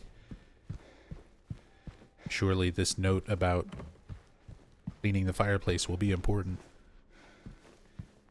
Somehow he knows.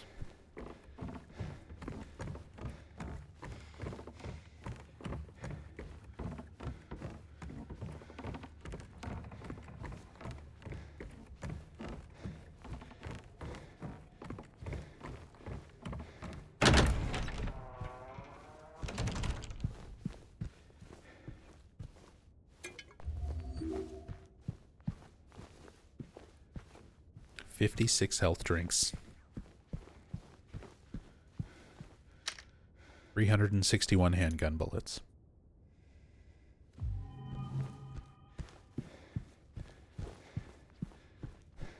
We're doing good. Healthy as fuck.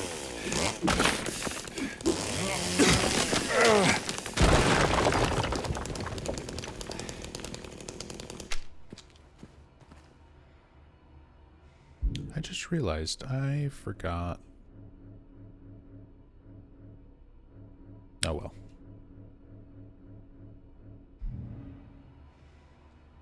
I didn't grab the obsidian goblet while we were in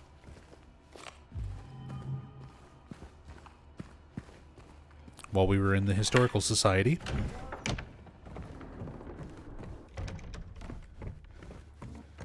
That's fine though. We've got dog key. We can at the very least show dog ending plus one other ending. And I think we're still on track. Did I forget a UFO? I feel like I forgot a UFO gem usage at some point.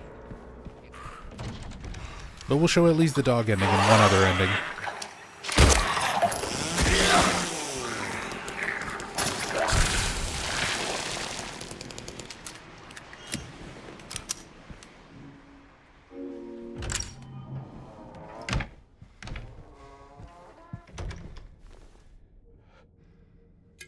Yeah, Zachary, I'm gonna finish this tonight.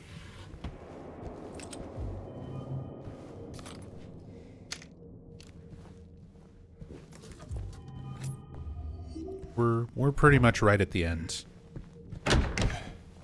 Like, the hotel's kind of a long section, but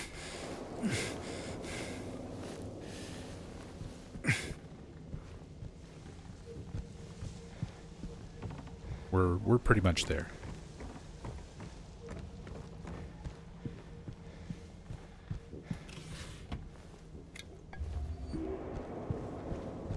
Although this is one of the sections that I don't mind being kind of long in terms of pacing. I feel like as important as the hotel is, it kind of feels more deserving to be a little more involved.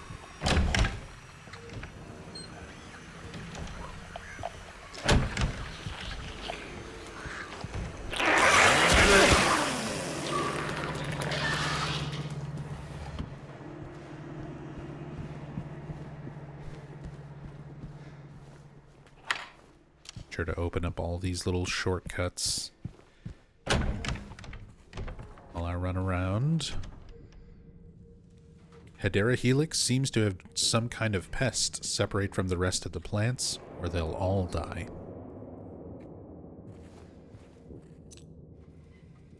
Sunrise wing key. Just kind of need to get all of these first keys we have access to.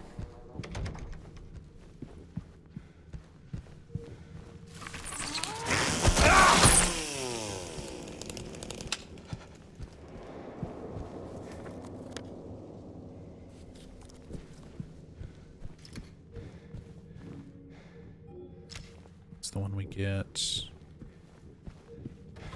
later. Kind of nervous for tomorrow and Thursday, to be honest. Got a date and then a job interview. Well, good luck. Good luck on both accounts. Hopefully it all goes well for you, dude.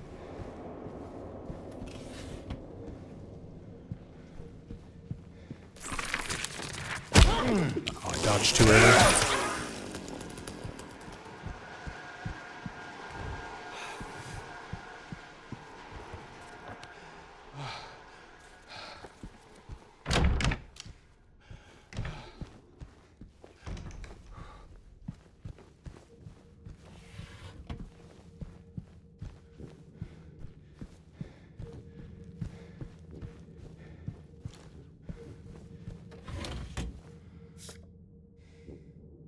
Aftermath. Photo 21. Eventually I'll have to do like I said, I'm probably not going to do it as a live stream, but at some point I want to put together some like edited and scripted YouTube videos covering all the games in an in-depth way. Kind of similar to what I've done with my live streams over the years, just a little more condensed, where I can script it out and just record it with a little less distraction. Less wandering around and thinking about my words so much.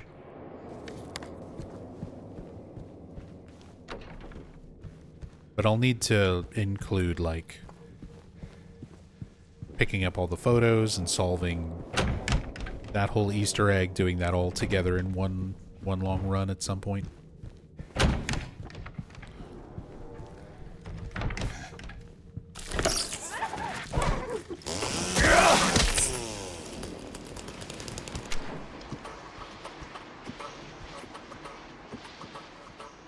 In loving memory of Sean Mitchell. This is most likely a little nod to the first Silent Hill movie. The lead two actors are Sean Bean and Rhoda Mitchell. Family regret to inform you of his passing. Funeral service will be held at the St. Stella Church in South Vale at 11 a.m. Following the service, we will hold a small reception at Sean's family home.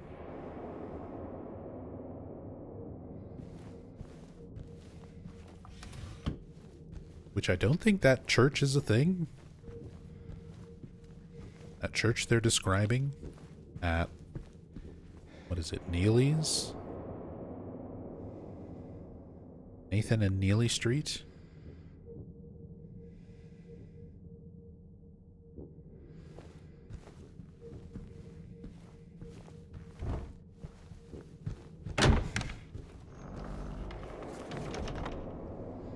I don't remember there being a church there.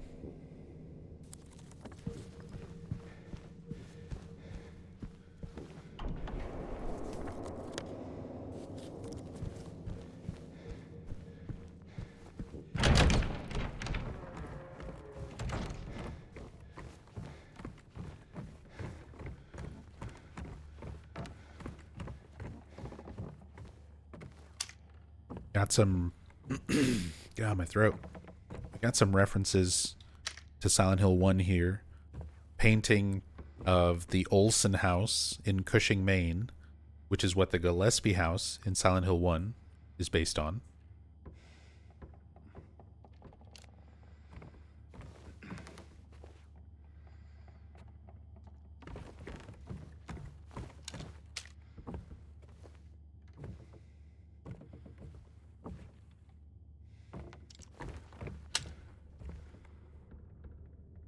I think I remember we looked up some of these paintings during the cam hack playthrough.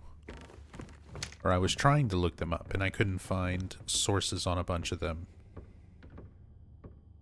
Like, this was the main one that stood out to me, just because I recognized the Olsen house.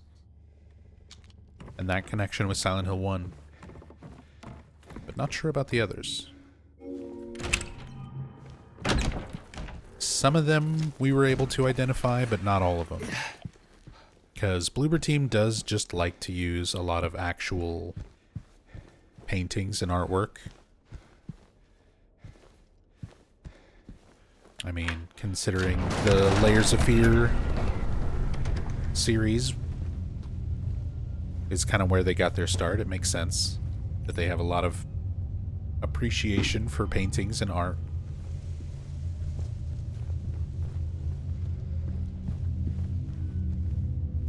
And they try to incorporate that into a lot of their games.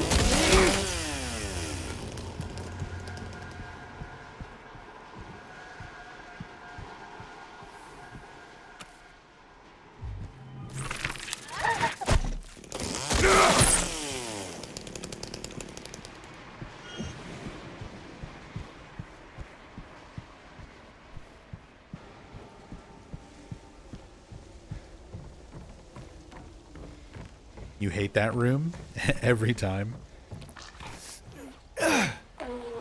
Some good mannequin setups. And that room definitely got me plenty of times.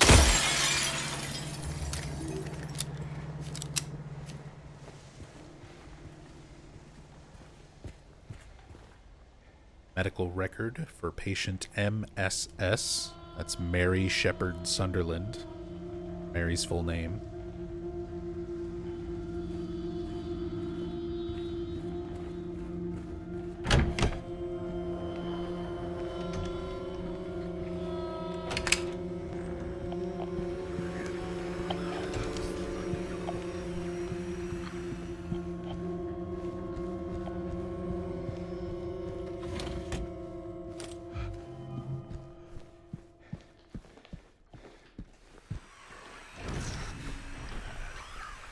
We've got 312 and 202.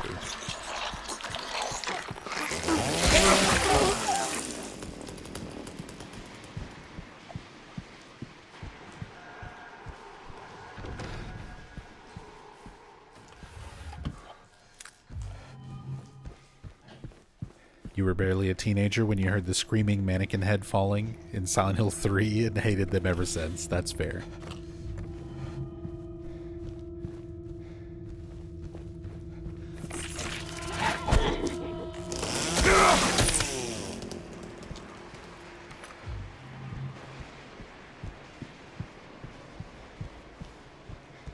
That's totally fair.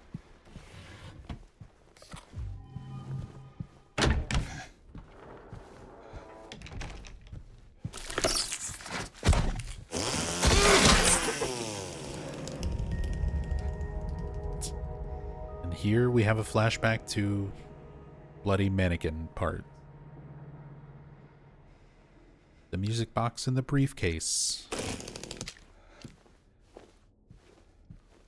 Good old briefcase RNG.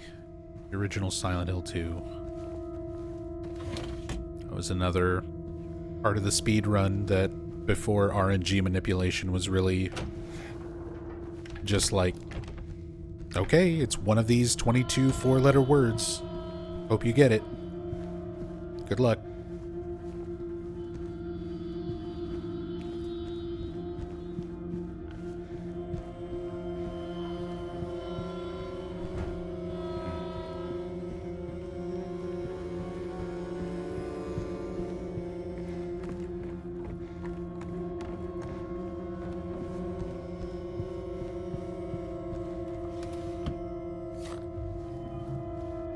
Rifle rounds. Even though at this point I'm pretty much chainsaw only throughout the rest of the game.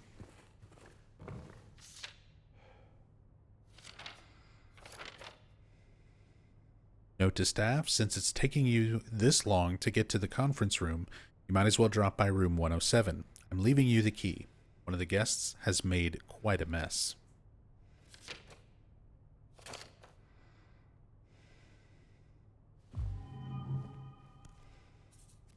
Write that down.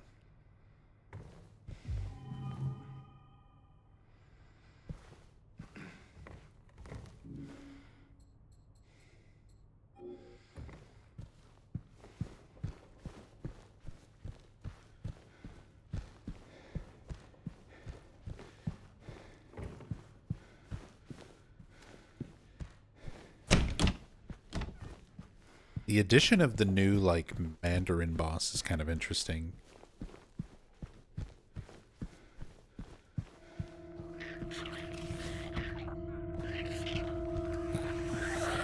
I kind of wish it was a little bit something else, not like just a Mandarin, but like a big special Mandarin, I guess.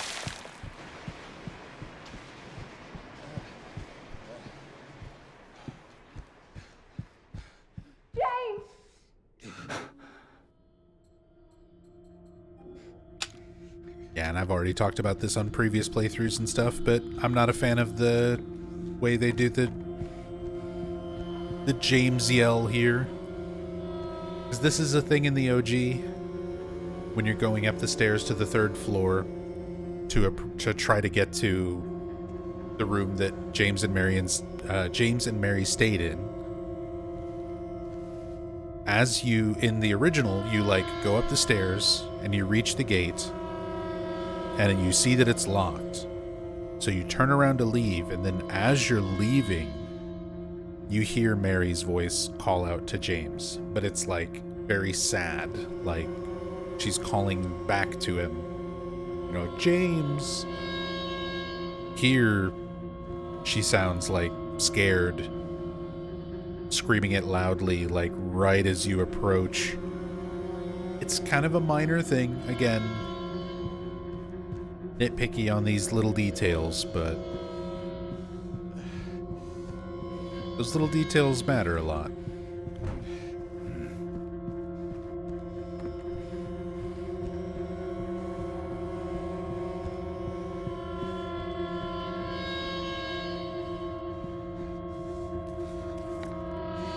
Okay, so 318, 319. Got a lot of keys to open on the bottom doors. Bottom floors, rather.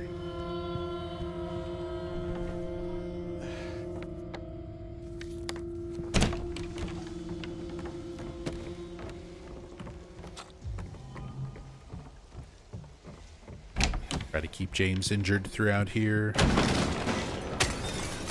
Since we're getting close to the end. Keep our in-water score up.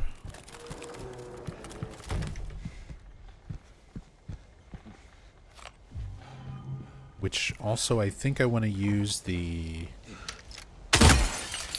rotten apple for in water as well when it comes to the Cinderella choice.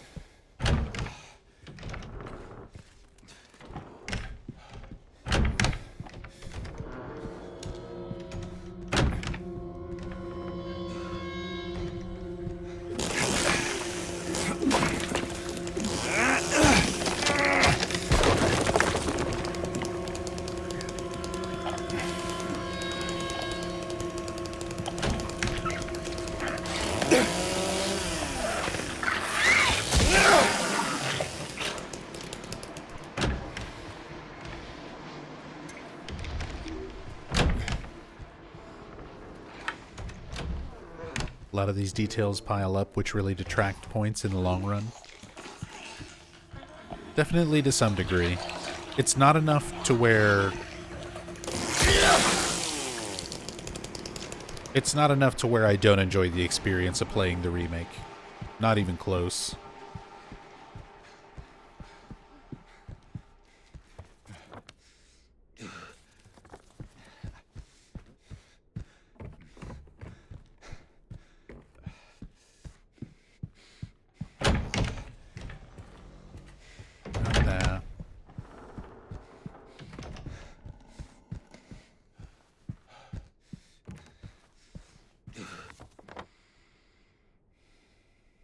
there. After I clear all this out, get down and start opening up.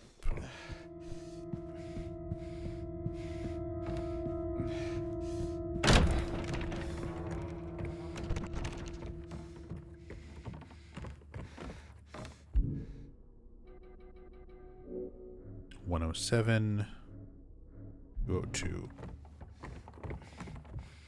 202 first. Do I not have access to that one yet?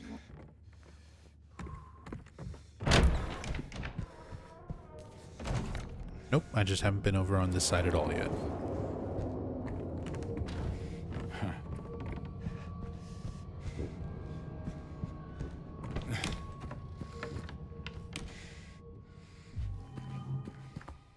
All word to the end. One new sword. Revelations, a new understanding. Right before the fall.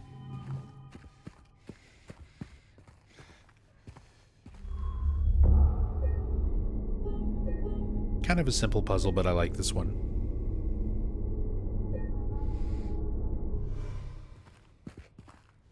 So just a painting with different figures.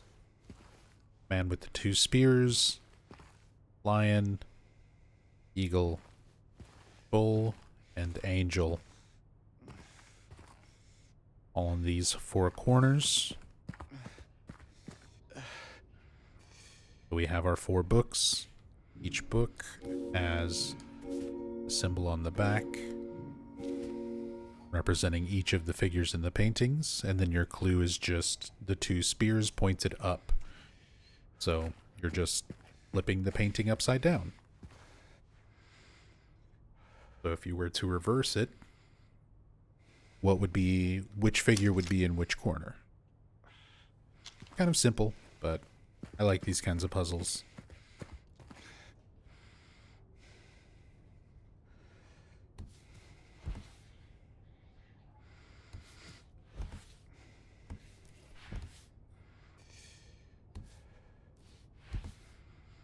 Then I'm gonna immediately not pay attention to it. Angel, lion, bull. Eagle, bull, lion.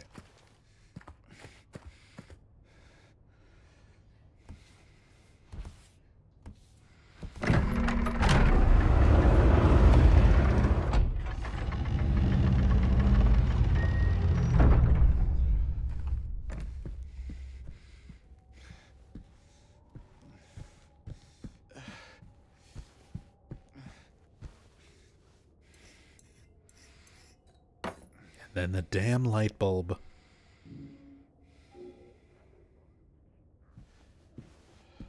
This was probably the most disappointing thing about the cam hack playthrough. With all of the other Easter eggs and references and things that there were,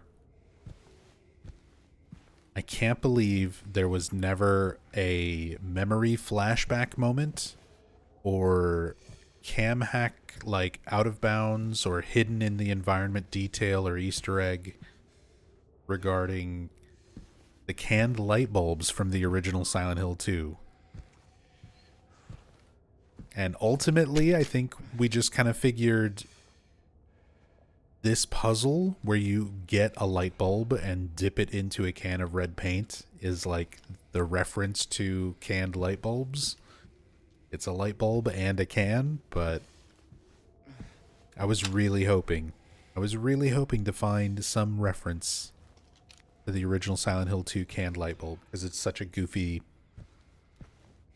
such a weird, specific thing with that game that a lot of people tend to remember. And Bloober references like just about everything else.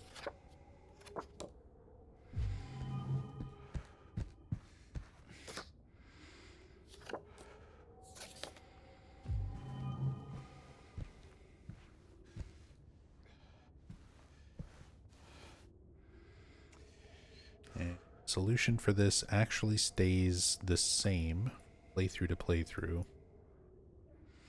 depending on your difficulty. So, deed done.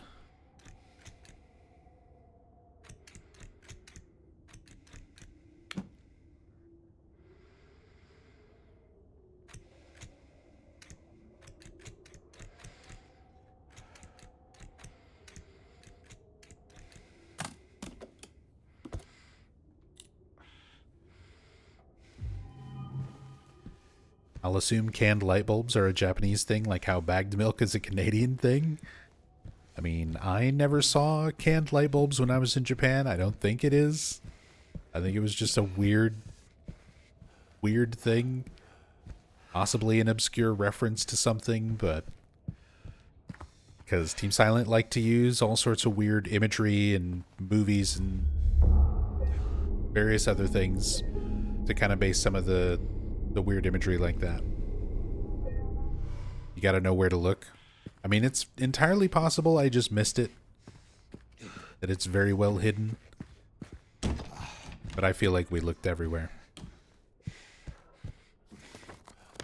I feel like we looked absolutely everywhere.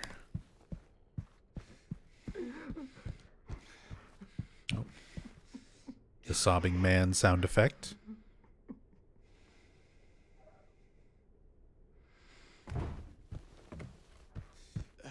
Another one of those sort of creepy details. The original.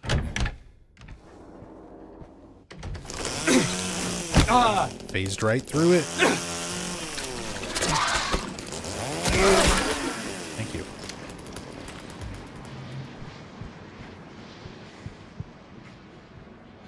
I should probably go ahead and heal. At least a little bit. Don't want to die from phasing through an enemy and getting instant pounced.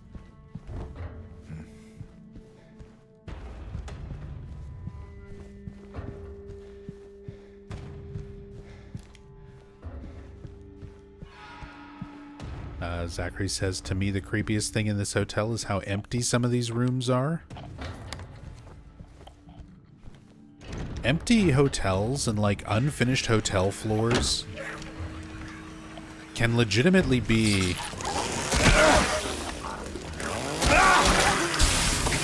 weirdly unnerving, like creepy.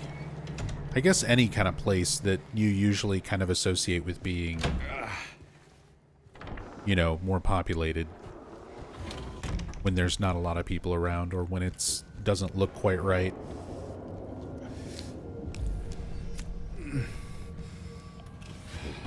Because for me, like, when I was younger, throughout my, like, teens and 20s,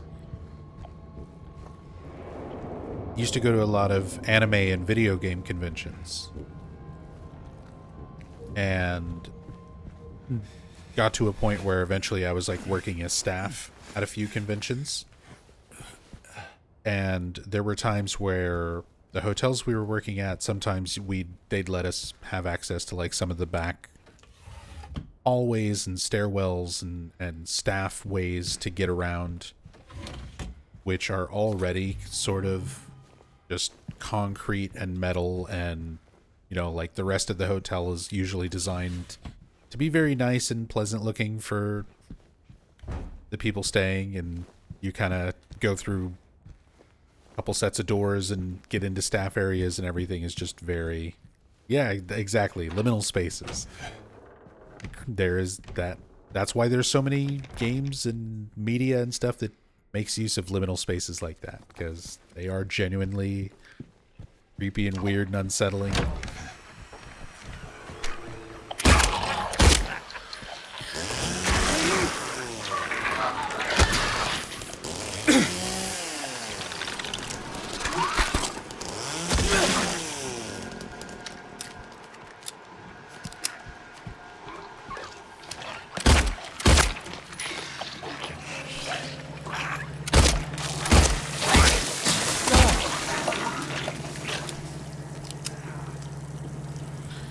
Covered in goo.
Okay. Rotten apple is what we do here.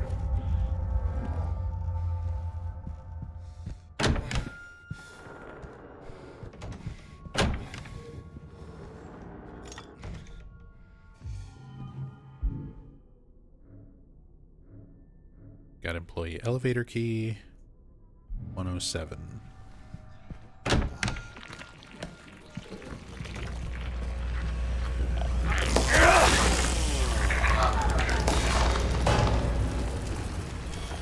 Hi, spooters. Just spider mannequins everywhere suddenly.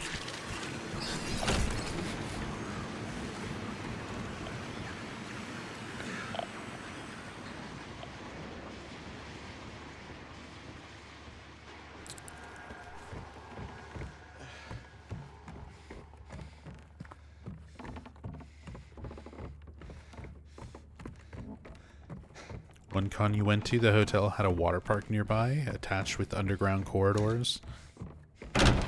One of them, for a number of years, there was a giant ape-like statue, but the face was missing. Pretty cursed to see at the end of an empty hallway. Jeez. See, that's the kind of stuff. Those are the sort of weird, surreal things that exist in real life that I feel like Silent Hill games are good at recreating stuff that makes you feel like that. Makes you feel like seeing that sort of thing. Where you go from something that's relatively familiar and normal looking, and then suddenly something is just off.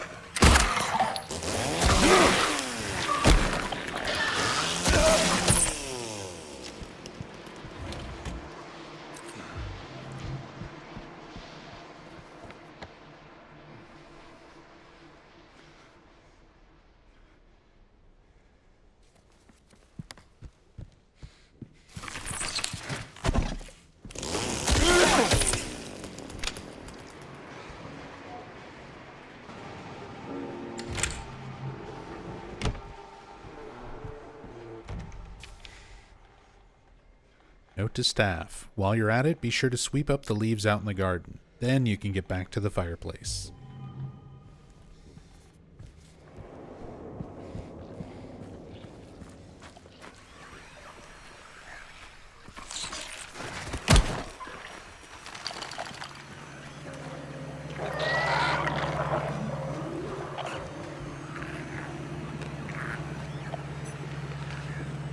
Here's the fireplace key.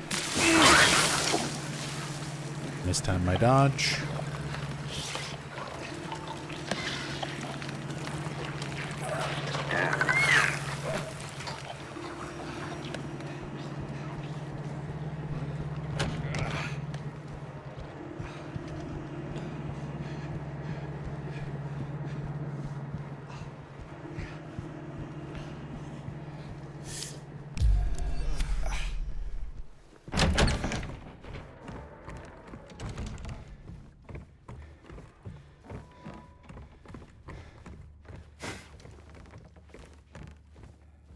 I love the way we've got the hotel, like, gradually breaking down. This was a really good, really cool change. Really good detail to do this for the hotel as you progress through it. Like, slowly deteriorates to its actual state.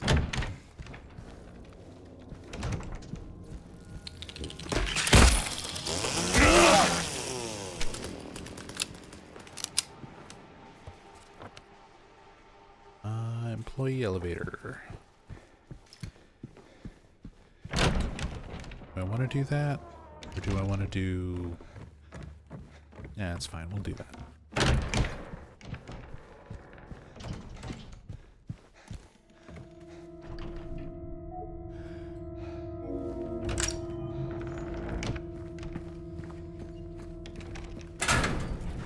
Time to put all of our things away. But... notice we've got like a specific shelf for the letter and photo of Mary. Very similar to the original Silent Hill 2 at this point.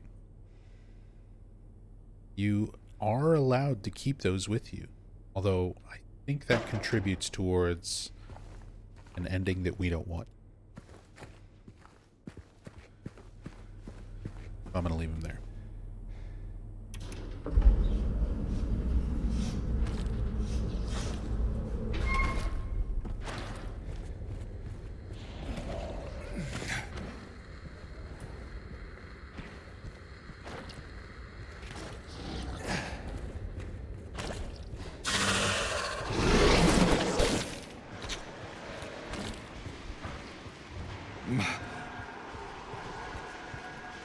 What graphics card am I running? I mean, I'm playing this on PS5. My PC's got a 3060 Ti, though.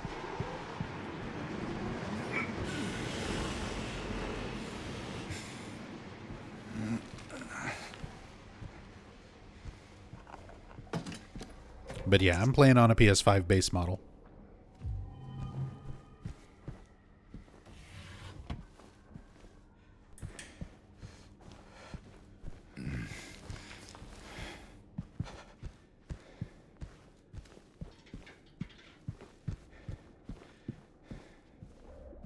We've got our Sigil of Paimon. Our Paimon puzzle.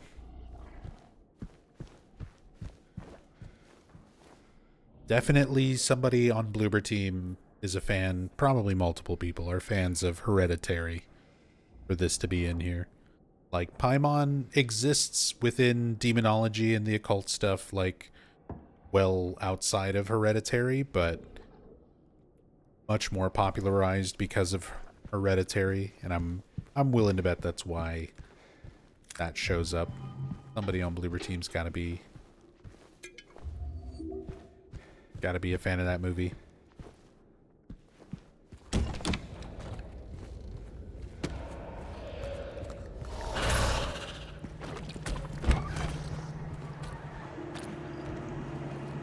Very good movie as well. Nothing works, it just won't wash off. Order new sheets. I give up washing. Just get new ones.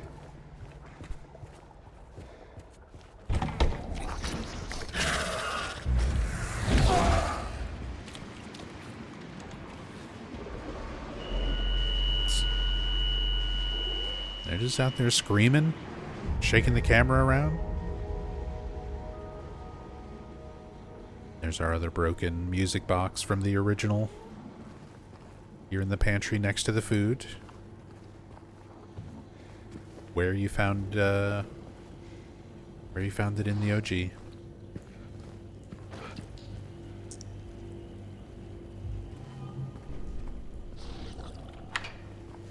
Have I seen the new show Pluribus? I have not. I don't really watch a lot of like running series stuff anymore. I'm usually watching movies or Twitch or YouTube.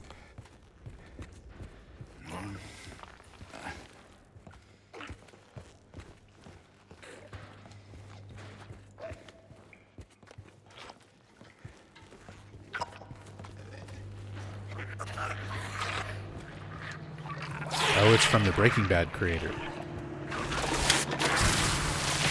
It's bread. More like breaking bread.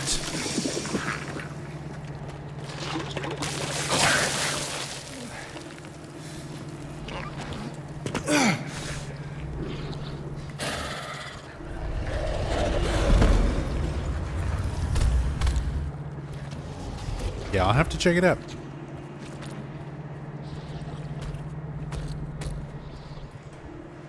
Breaking Bad was already very good.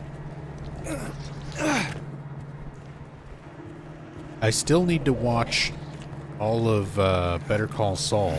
I've still yet to actually watch all of it. Did I grab? Only got the blue.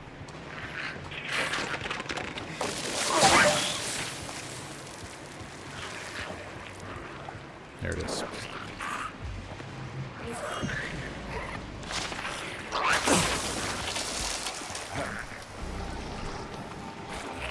It's That's on Apple, though. Apple exclusive. Gross.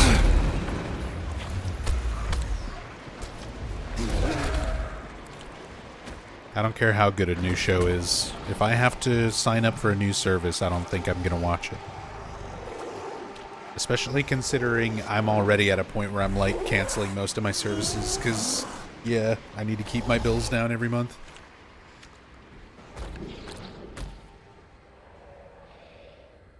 I'm Johnny, one hot guy.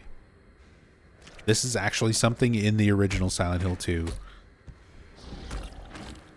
This little space heater with I'm Johnny, one hot guy. It's kind of like loosely implied that supposedly your reason for the Lakeview Hotel burning down is due to that heater.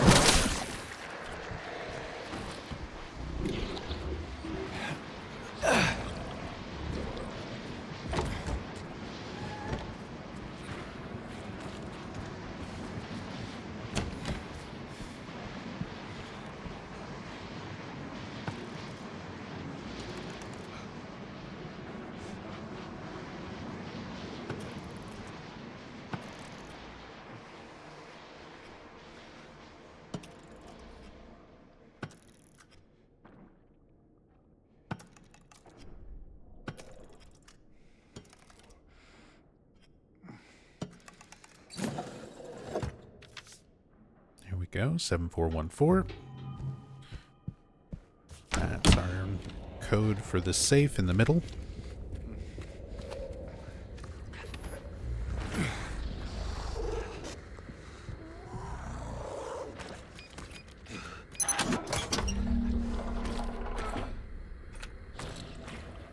There it is. Our basement key. And our VHS recording of Silent Hill by Christoph Gans.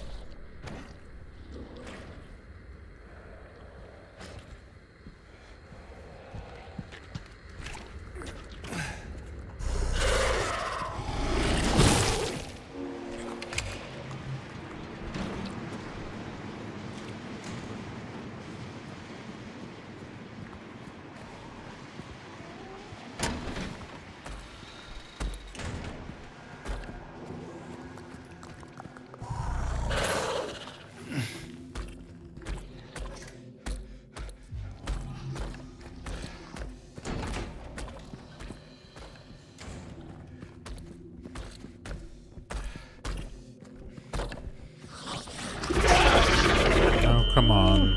No screamies.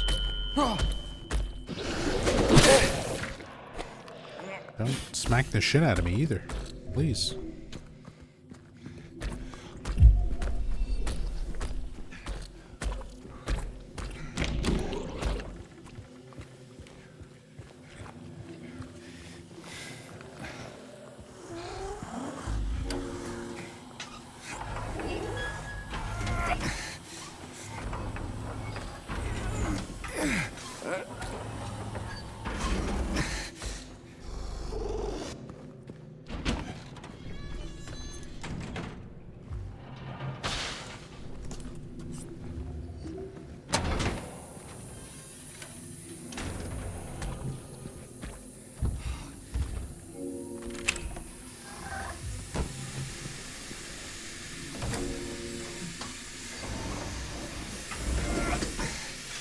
So much valve usage in this section.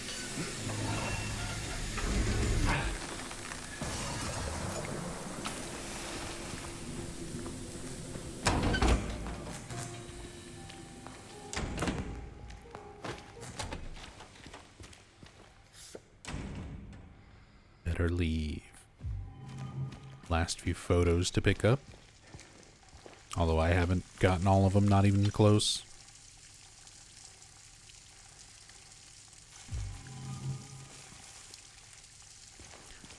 Not on this playthrough.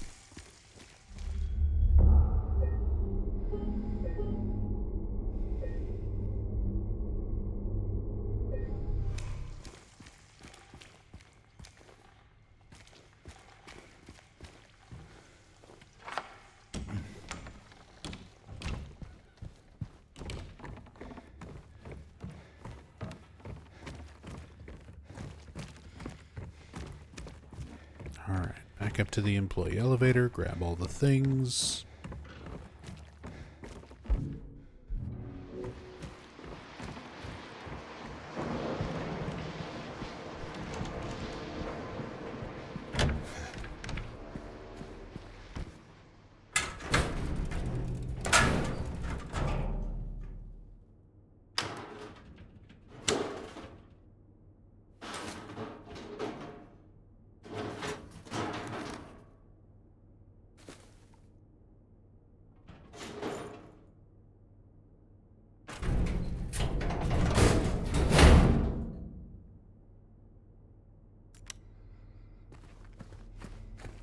Things acquired. Alright, I need to take another really quick, my last little short break before we finish up this game. I will be right back in just a few minutes.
Final stretch of the game.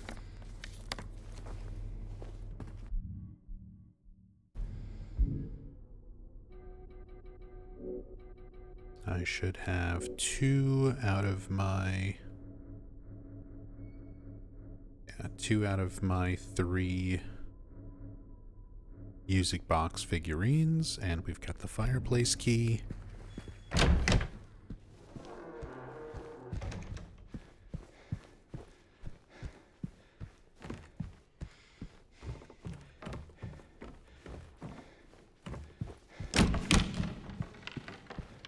For the Mandarin boss fight, which technically you don't even have to fight.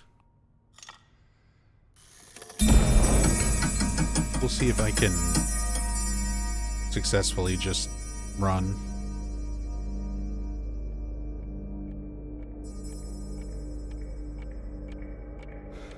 God damn it.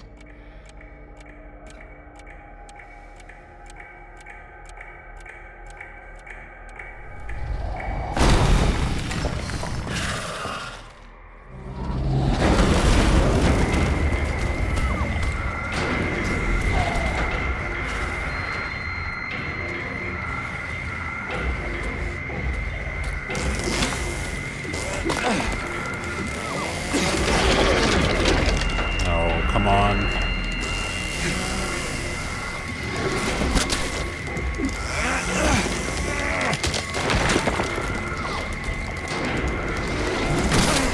Oh, I had it, but I can't interact with the prompt.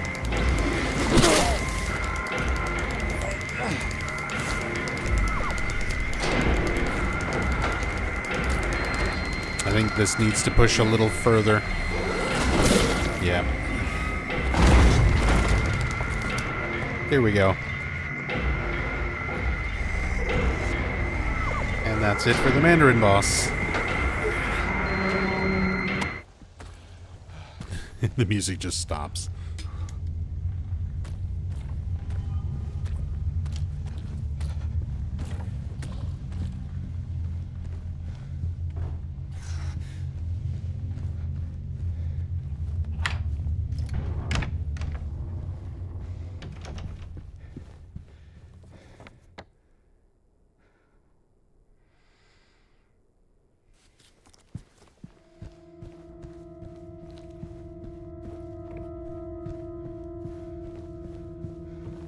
Picked up a can of paint we don't need. It's fine. Normally that would be how you find out the solution for the briefcase double word puzzle. Now...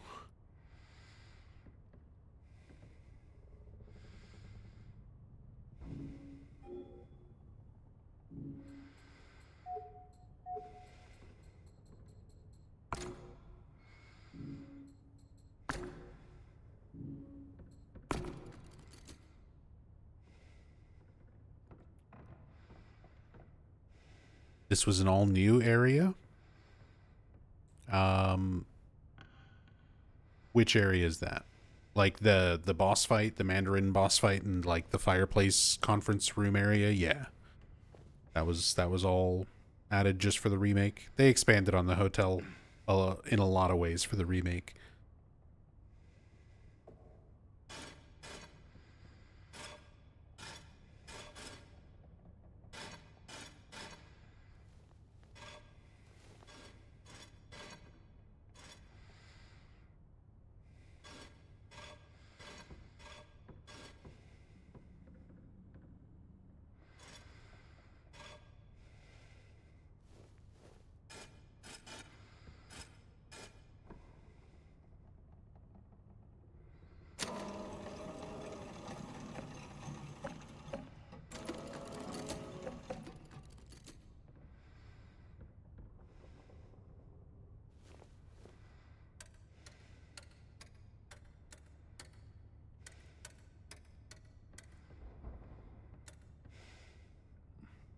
What began with 3, one would soon deplore, 7 kindly souls opened up the door, so you turn this one 7 times.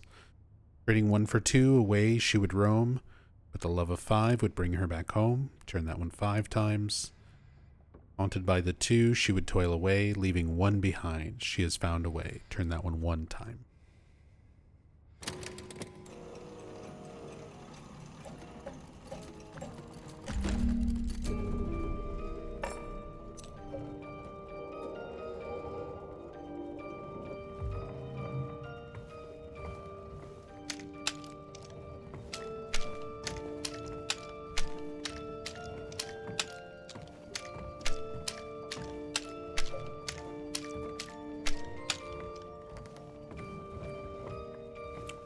It was usually tradition whenever I would do playthroughs of the original Silent Hill 2 that we make James dance.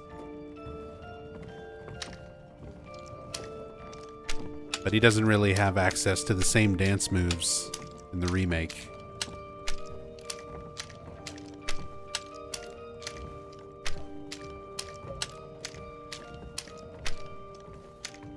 But we do our best.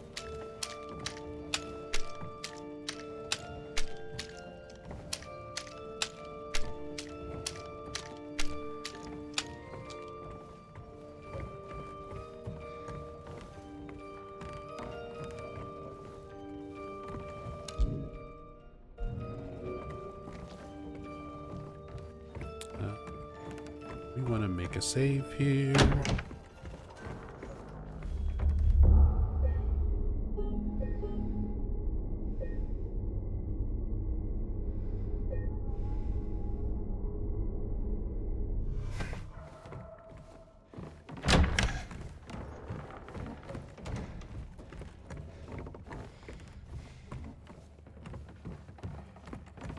Now, apparently my mom has seen Pluribus.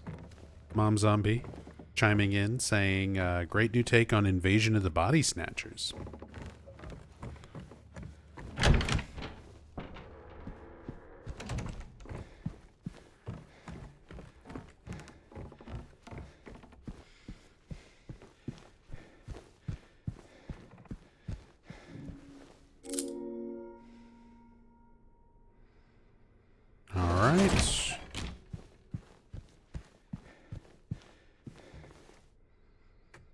Well, enjoy the first ending of the night. We're not done yet.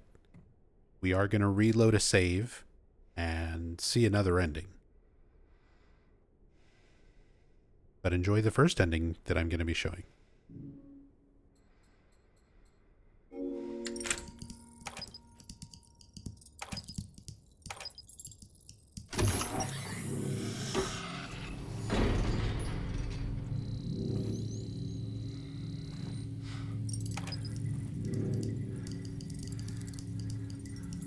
Fuck ass shit.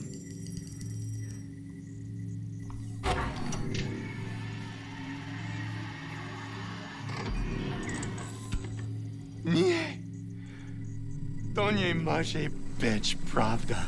And that is James speaking Polish as opposed to James speaking Japanese, which was the joke in the original.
All right.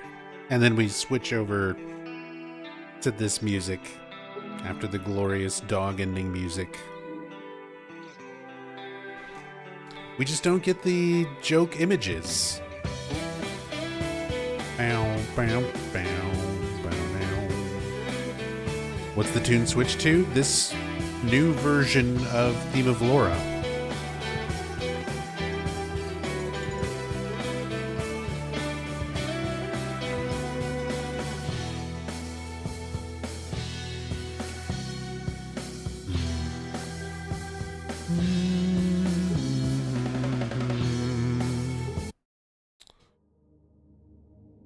Yo, Black Sun Gaming presents 5,000 bits. That's a lot of bits. Hey man, just want to tell you how much I appreciate what you do here. Silent Hill is special to me, and your playthroughs are not only enlightening, but so very well thought out. New big fan. Thank you. Thank you so much, Black Sun Gaming. Glad you enjoy. I've been very passionate about this series for a very long time, pretty much since it's been around. And I just like being able to share that with other fans of the series, spread some knowledge, and just kind of share my love of these games with other passionate fans. That's what it's all about. But thank you so much for the love and support. Really, really appreciate that. All right, we're not done yet. We've got the dog ending going, but I'm going to go ahead and get one more regular ending, finish out the last bit of the game, because the dog ending cuts off a decent little chunk of the game here at the end.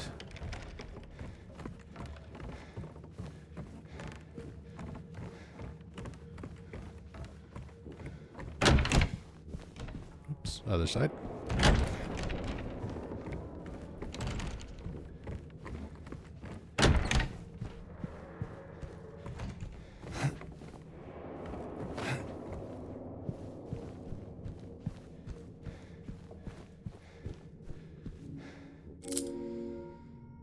I'm pretty sure I missed a UFO thing.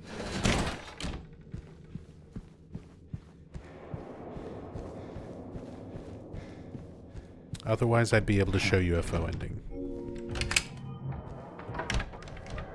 It's making the sound. Apparently I didn't. Okay, well, enjoy the UFO ending. We'll do a third ending after this.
cinema. Haven't seen UFO in Remake?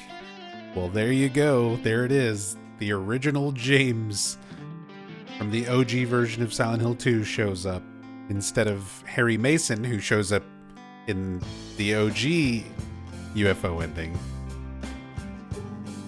We get Space James, aka Classic James, working with the aliens to abduct Remake James, who was a clone the entire time.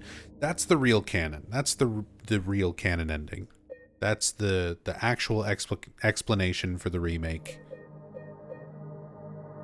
James clone, put here by the original James, who is now Space James, after working with the aliens. Alright. We've seen the dog ending. We've seen the UFO ending. Now we'll finish out the game for a more proper third ending. Hopefully the in-water ending. If I did things correctly, I probably messed something up. I probably didn't stay injured enough or kill enough enemies or something. But we'll get an ending.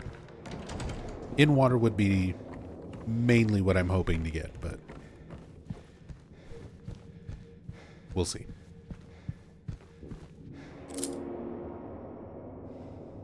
I haven't been tracking it that closely.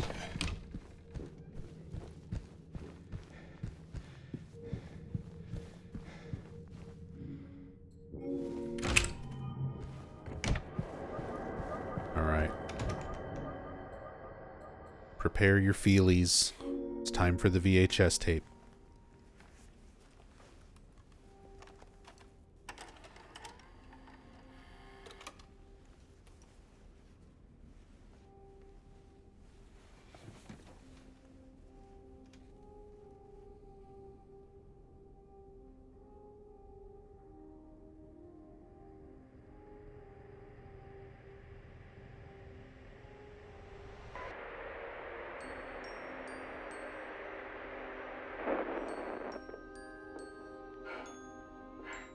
Are you taping again? Come on. I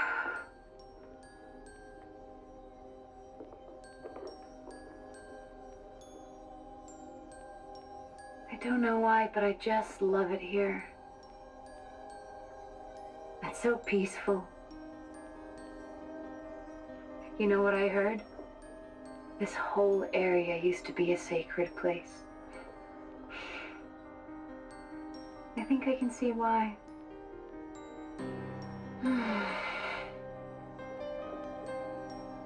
It's too bad we have to leave. Promise you'll take me again, James.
Hey, there you are. Do you know where Mary is? Come on, talk to me. Mary's gone. She's dead.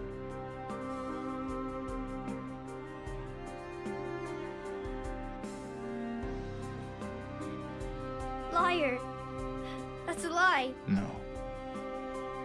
It's the truth.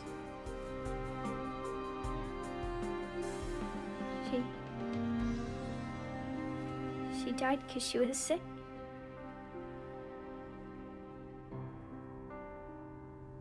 I killed her.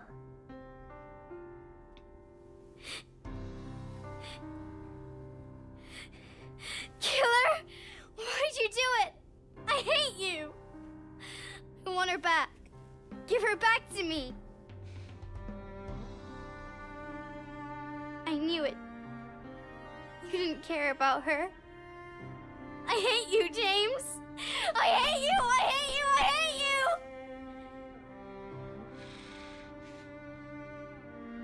She was always waiting for you. Why? Why? I'm sorry. Mary, you know, isn't here.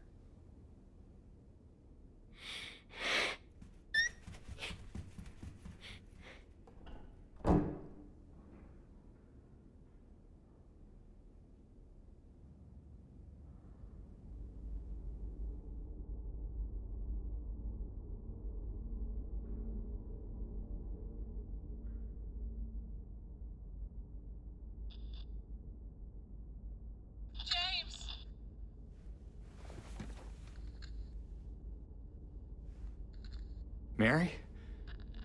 James! Where are you? I'm waiting. I'm waiting for you. Please, come to me. Do you hear me? Please, why won't you come? But where? Where are you? You're so close now. Please, don't give up. Don't leave me out here, James! James!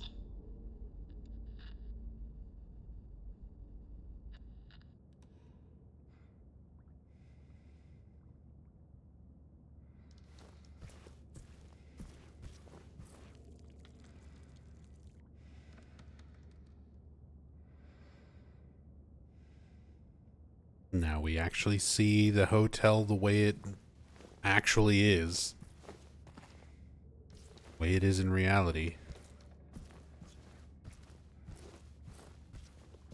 Or at least closer to reality than when it was all nice and pristine the way James remembered it.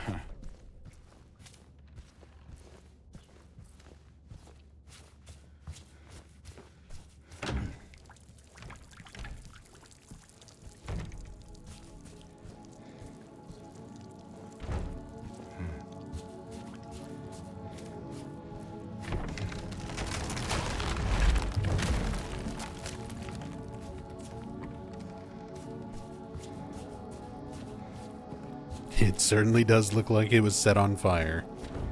Doesn't it just?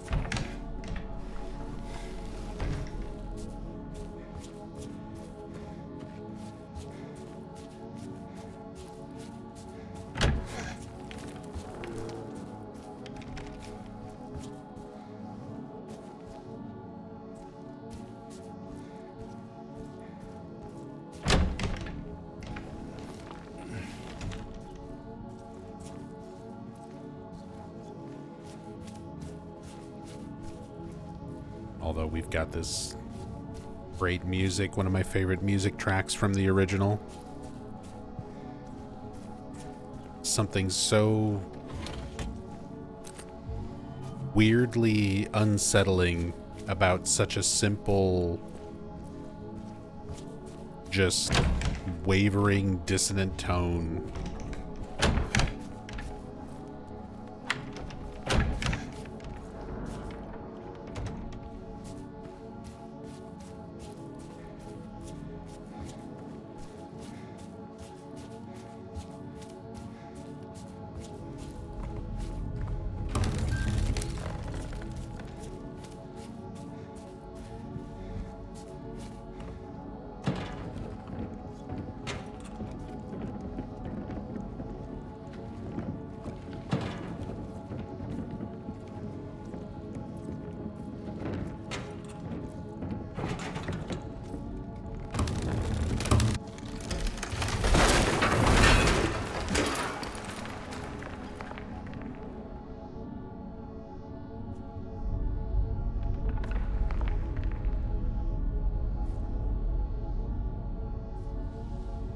Just do it, James. Just jump. You've jumped down deeper holes than this. You can actually see the bottom. At this point, you're an expert.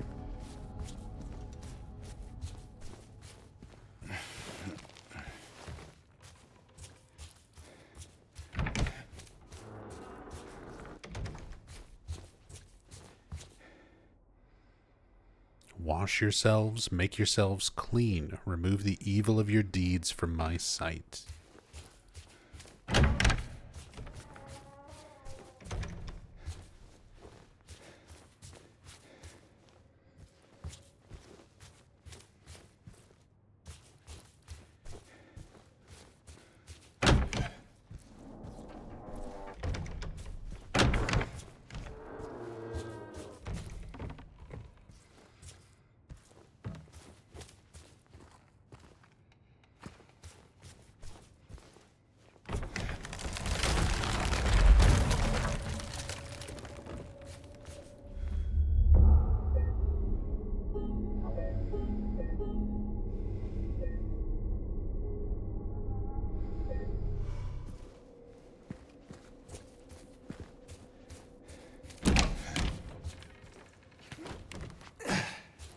Up and over.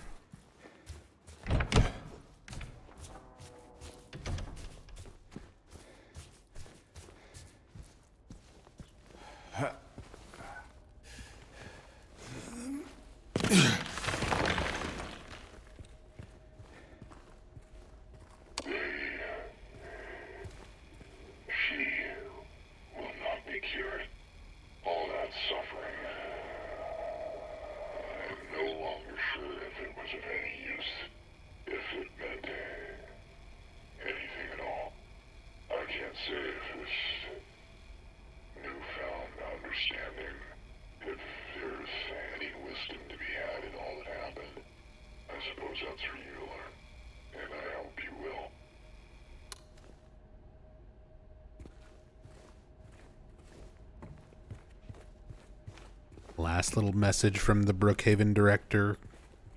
A little bit more of maybe the town, some aspect of the town, or James himself, considering that is Luke Roberts doing the voice for the Brookhaven director messages. Sort of talking with himself, coming to terms with it.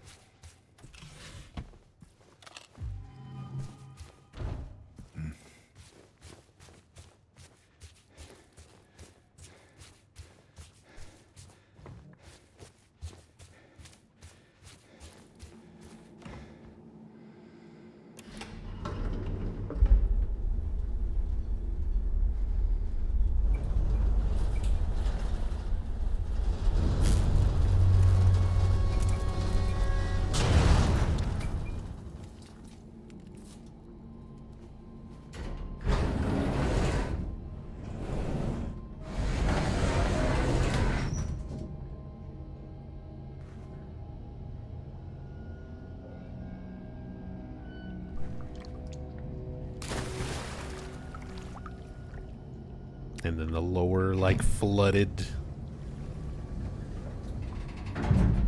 all the lower flooded floors and rooms of the hotel.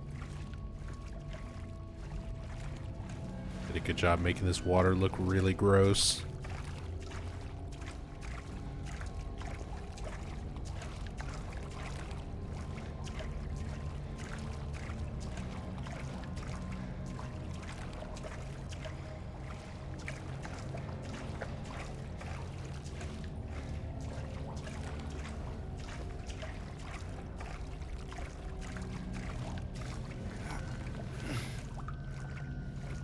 Hey, what's up, chum? Gaming's going good. Been a long stream today, coming up on 9 hours. But we're going to be doing a lot of longer streams this month. Going through the Silent Hill series in reverse release order. We've gone through Silent Hill F. We're about to finish up Silent Hill 2 Remake.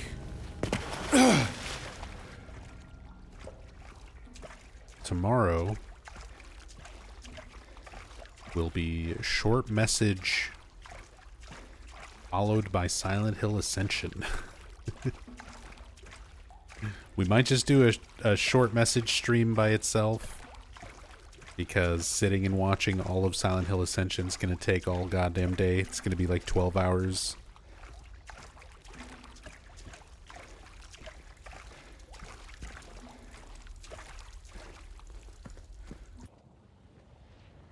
We might give ourselves a nice easy stream with Short Message before dedicating a day to Ascension. We'll see what Angela thinks. Mama? Mama! I was looking for you. You're the only one left. Maybe then I can finally rest. Mama. What's wrong? Wait. You're not my mama. It's you. I'm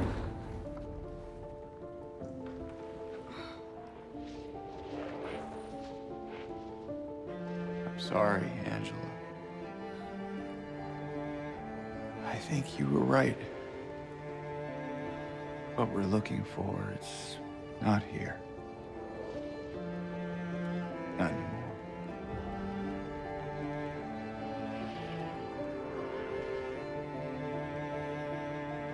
Thank you for helping me earlier. But I wish you hadn't.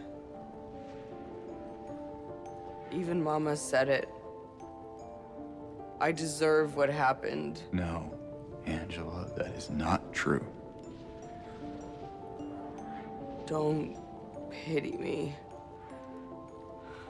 I'm not worth it.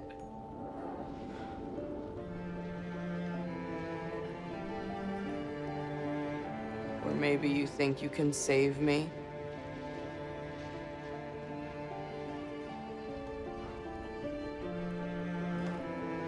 Will you love me? Care for me? Heal all my pain?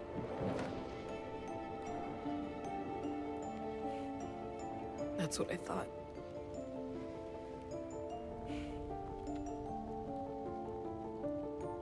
James.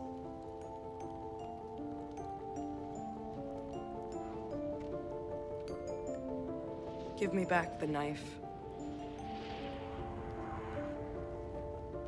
No, I won't. Saving it for yourself.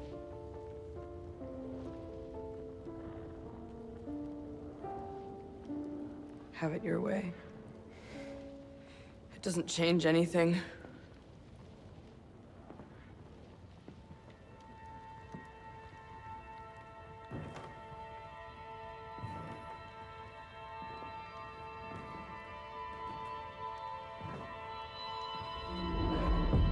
It's hot as hell in here.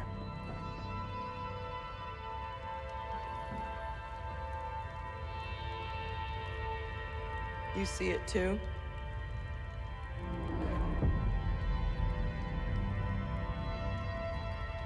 For me, it's always like this.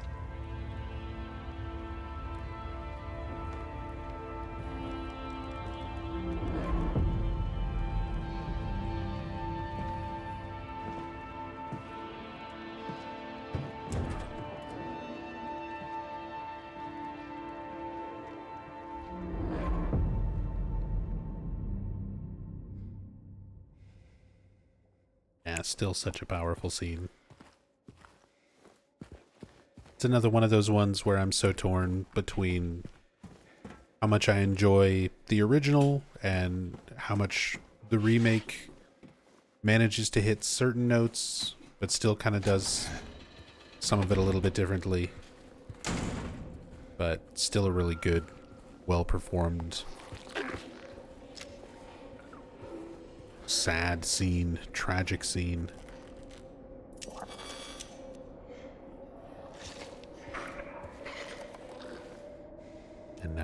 this last little stretch of the hotel here where the enemies just kind of curl up and die on their own.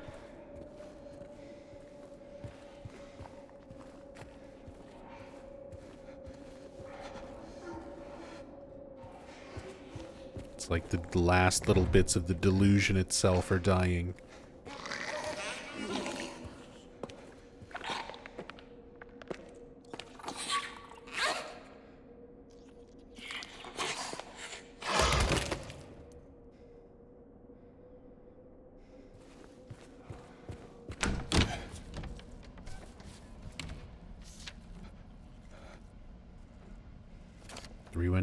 To be cleared out.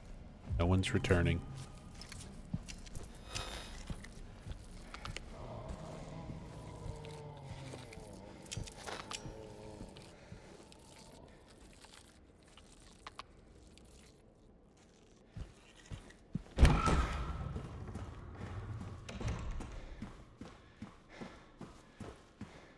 Am I doing Remake before OG Silent Hill? Yeah.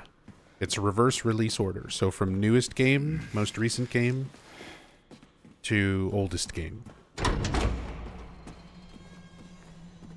So we started with Silent Hill F, the newest release. Now we're doing Silent Hill 2 Remake. Next will be a short message. An Ascension, then PT, Book of Memories, Downpour, so on and so forth.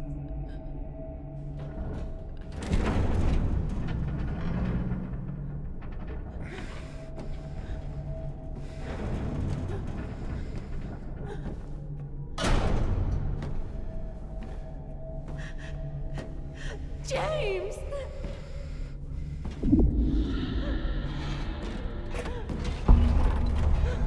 Leave her alone!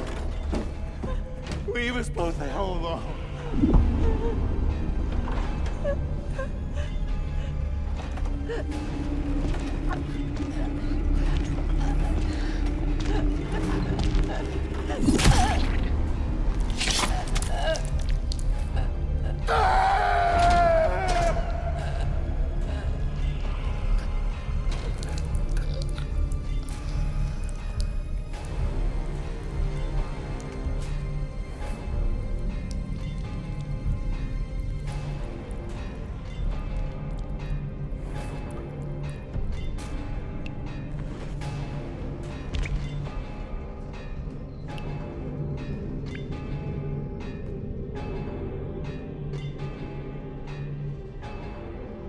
I know what you are.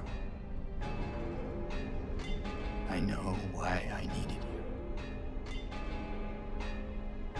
But it's all over now. I don't need you anymore.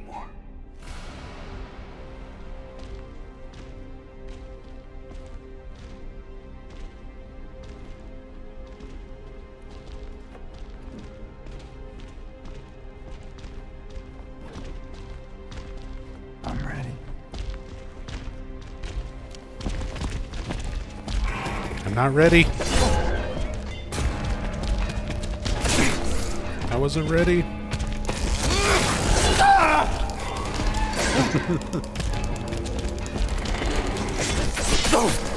Ugh, dodge one right into the other one.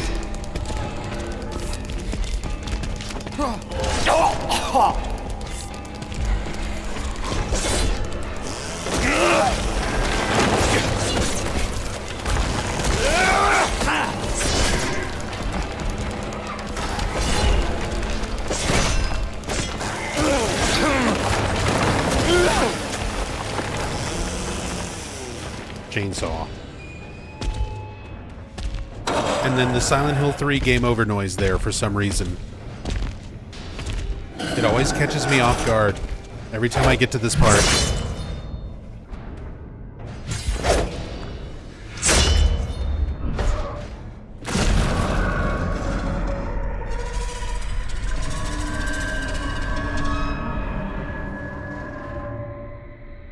I don't know why they put the Silent Hill 3 game over noise in that cutscene, but I always forget about it until it actually happens, and I'm like, Oh, right.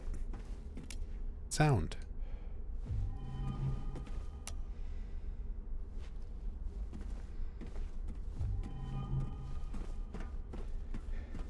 Nub, you are keeping all these vids in your library, at least for a bit, right? Everything is archived on 2 YouTube channels now.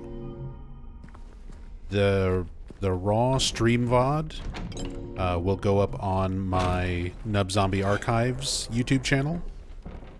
And I'll have an edited version with like all the breaks cut out and things like that. That'll be up on the main YouTube channel. What do you want, James? And then the VODs will be here on Twitch for like 90 days, I think. I don't want any damn flowers. Just go home already. Just catacomb already. Look at me. No subtitle glitch in the remake. I'm disgusting. Between the disease and the drugs, I look like a monster. Well, what are you looking at? Get the hell out of here. Leave me alone already. I'm no use to anyone. I'll be dead soon anyway. It'd be easier if they just killed me. But I guess the hospital's making a nice profit off of me.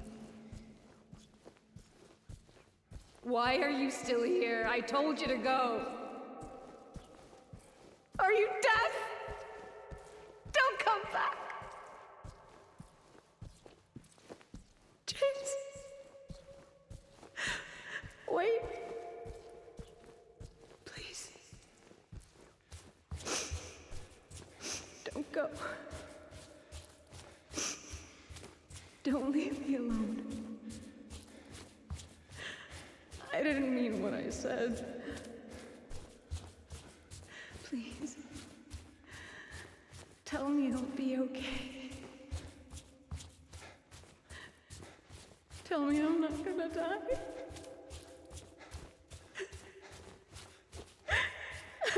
Help me.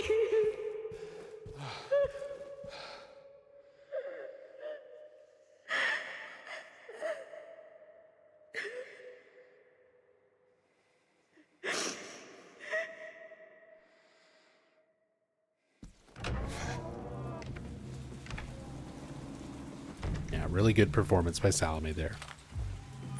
Some of the lines I feel like I really prefer Monica Horgan's performance in the original, but I think Salome did a really great reading on that hallway line, all those lines.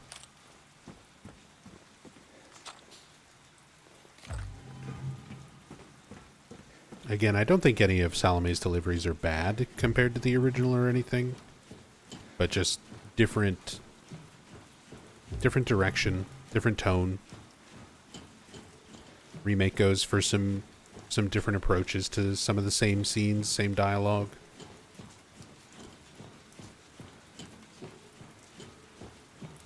It sometimes just doesn't land quite the same way for me, but that's just kind of personal preference. And a lot of that is also, admittedly, nostalgia.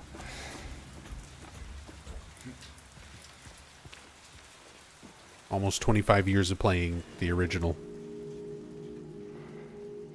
A lot of it's going to really have etched its place into my brain.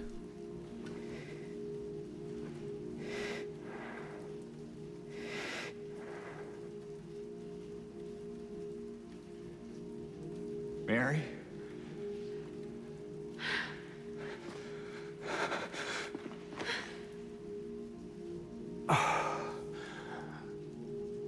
I have missed you so much.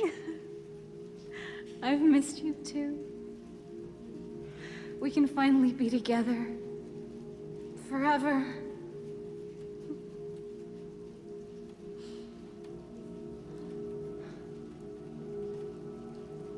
No.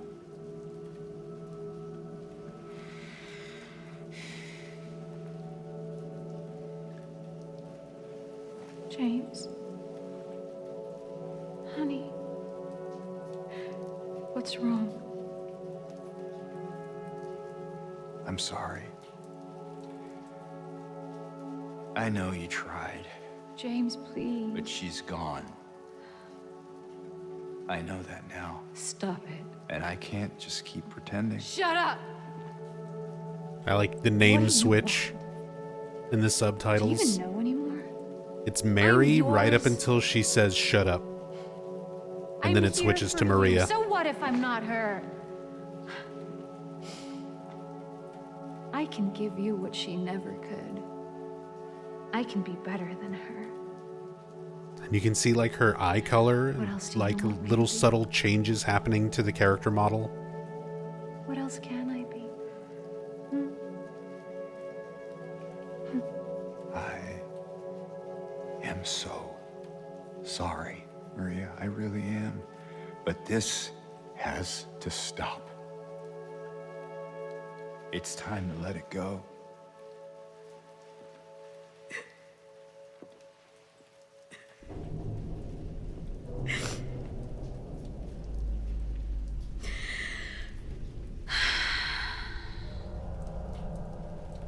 No.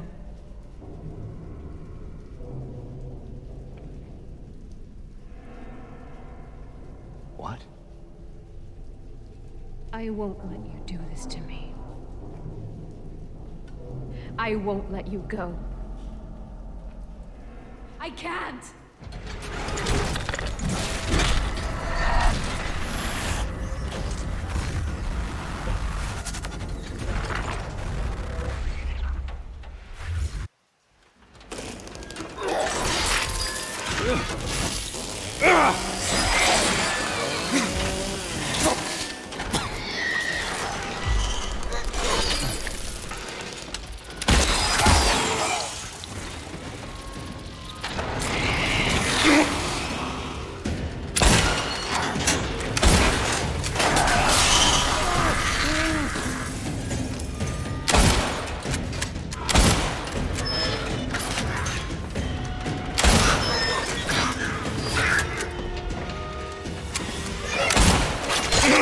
Goodbye frame rate. Yeah, the bit rate kind of dies.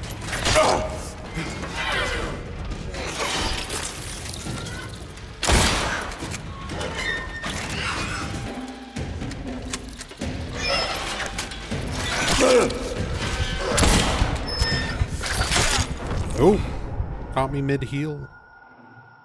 I thought I was out of range. The tentacle strike is always deceptive.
Oh, quit doing the grabbies.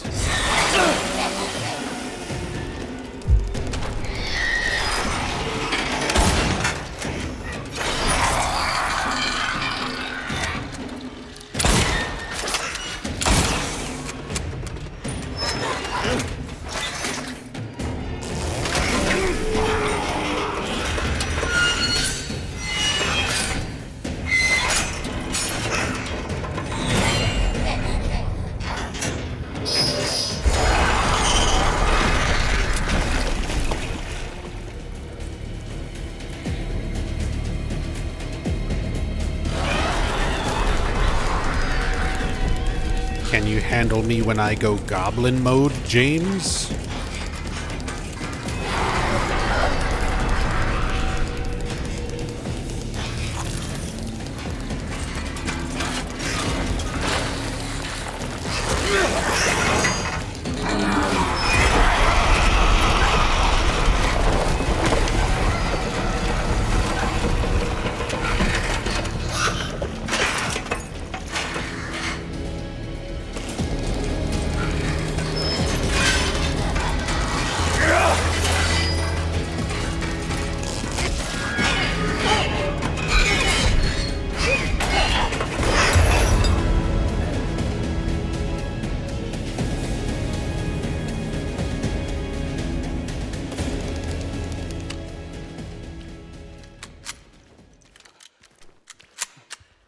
James.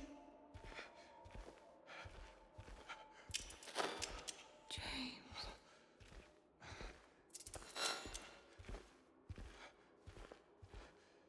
Now the sad, squashed spider. James.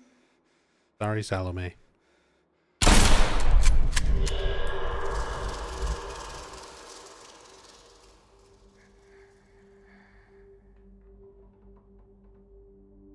Mary. Hey, handsome.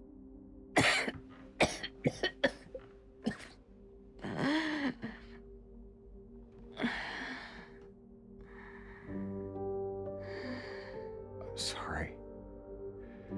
Don't be. I told you. I wanted the pain to end. By the way, here is their room, Yeah, which we saw you did. in Woodside. Yeah, apparently I messed up the in water thing. Oh That's yeah, not you why I can did you it. can kind of see her rings here, which are actually modeled after Salome's The truth is, actual wedding rings. I hated you.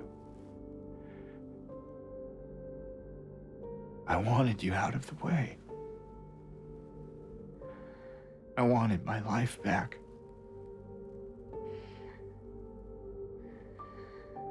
If that's true, then why do you look so sad?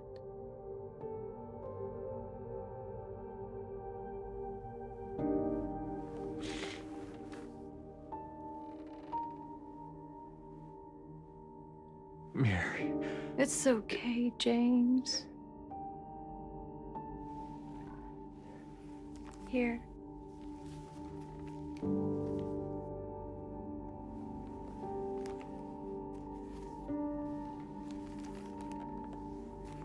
What is this? It's what you've been looking for.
In my restless dreams, I see that town.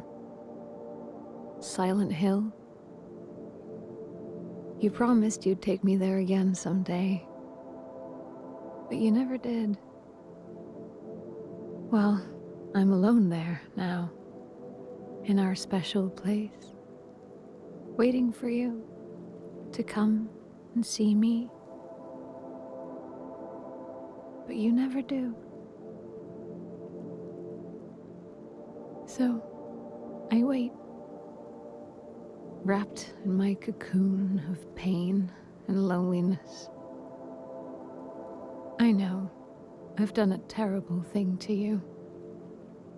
I wish I could change that, but I can't.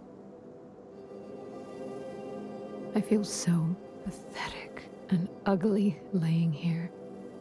Every day I stare up at the cracks in the ceiling, and all I can think about is how unfair it is. The doctor came today. Told me I could go home for a short stay. It's not that I'm getting better. It's just that this could be my last chance. Even so, I'm glad to be coming home. I missed you so much. But I'm afraid, James. I'm afraid you don't really want me to come home. Every time you come to see me, I can tell how hard it is on you. I don't know if you hate me or pity me. Maybe I just disgust you. I'm so sorry.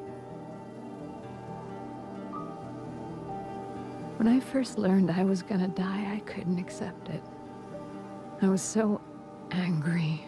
I struck out at everyone I loved. Especially you. That's why I understand if you hate me. But I want you to know, I will always love you. Even though our life together had to end like this, I still wouldn't trade it for the world.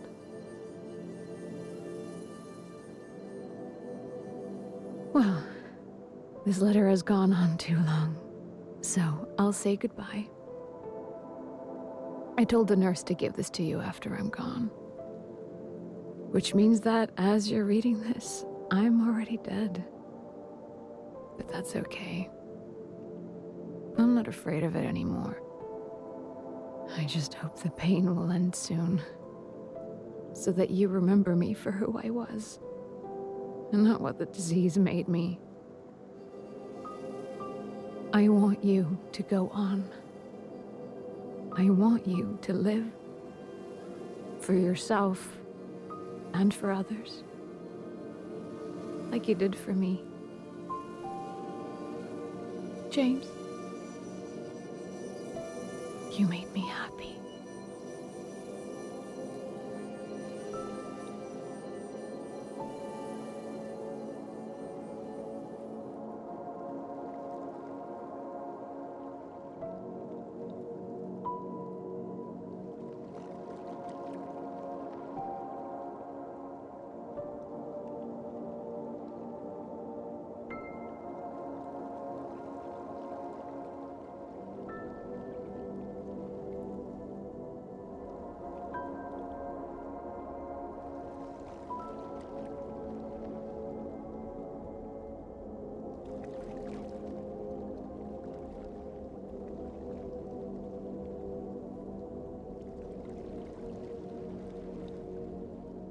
Time to do some explaining, James. Yep.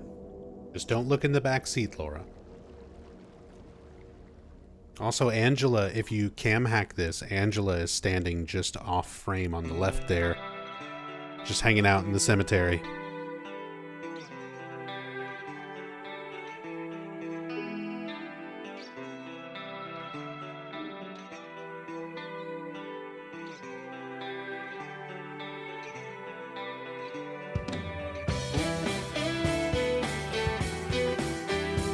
All right.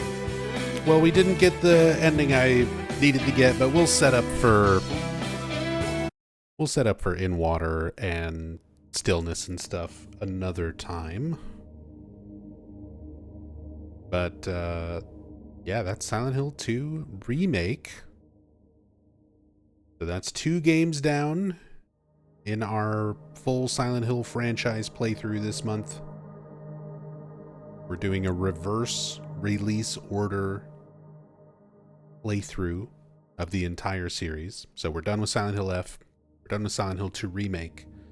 Tomorrow is going to be Silent Hill The Short Message. There's not a whole lot to that game. As the name implies, it is very short. And it has a message. Sort of, I guess. Don't internet bully people.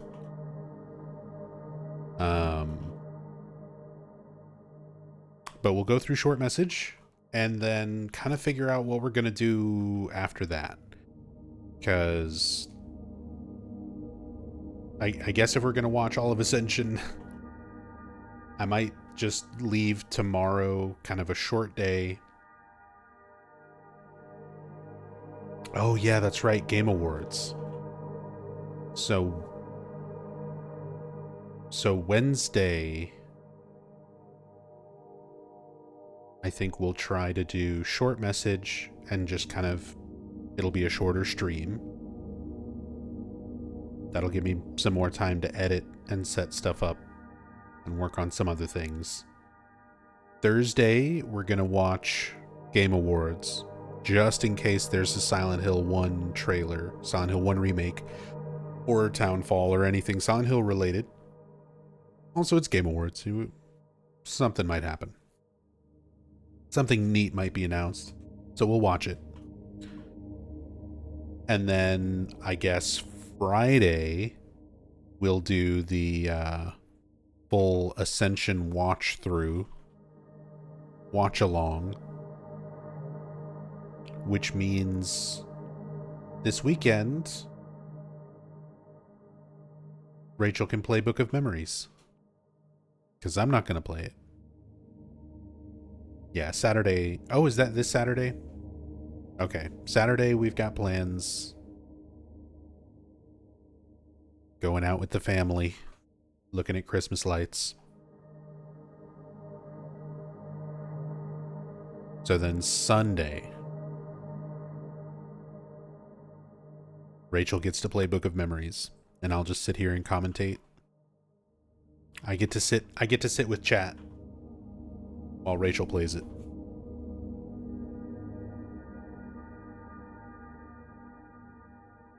Yeah, we'll get all that set up by then.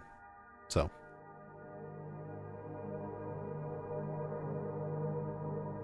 The E33 awards. Yeah, it's probably going to sweep. It's most likely.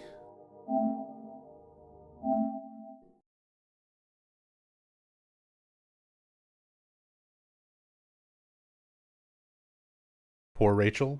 She doesn't despise Book of Memories to the level that I do.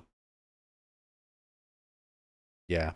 I've played more zones in terms of like number, like getting to the 500th zone, but Rachel has put more hours into Book of Memories than I have.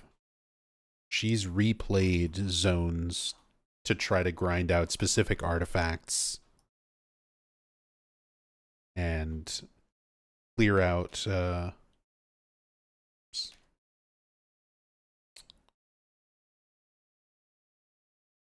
things, like fully clear out all the bestiary variants and weapons and everything in the book, the journal. She's got personal quest objectives to prove. Exactly.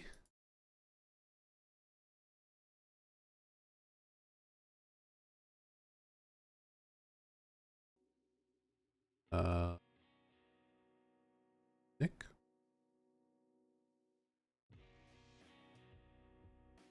There it is. Very quiet. There it goes.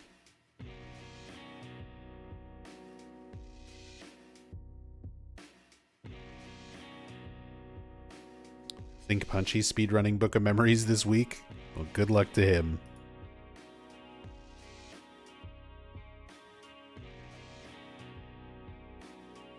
That is not one of the games in the series. Like, usually I try to learn to speedrun all the Silent Hill games.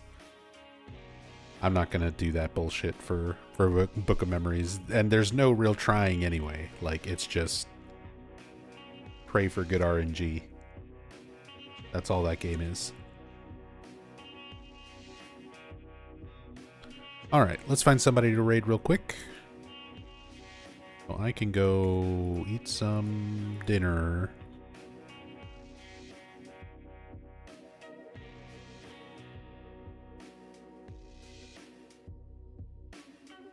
We're gonna go raid Niddle, who is doing some Silent Hill 2 speedruns.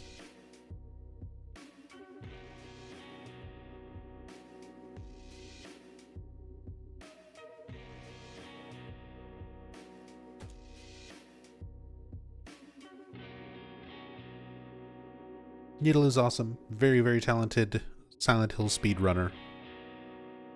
Multiple world record holder.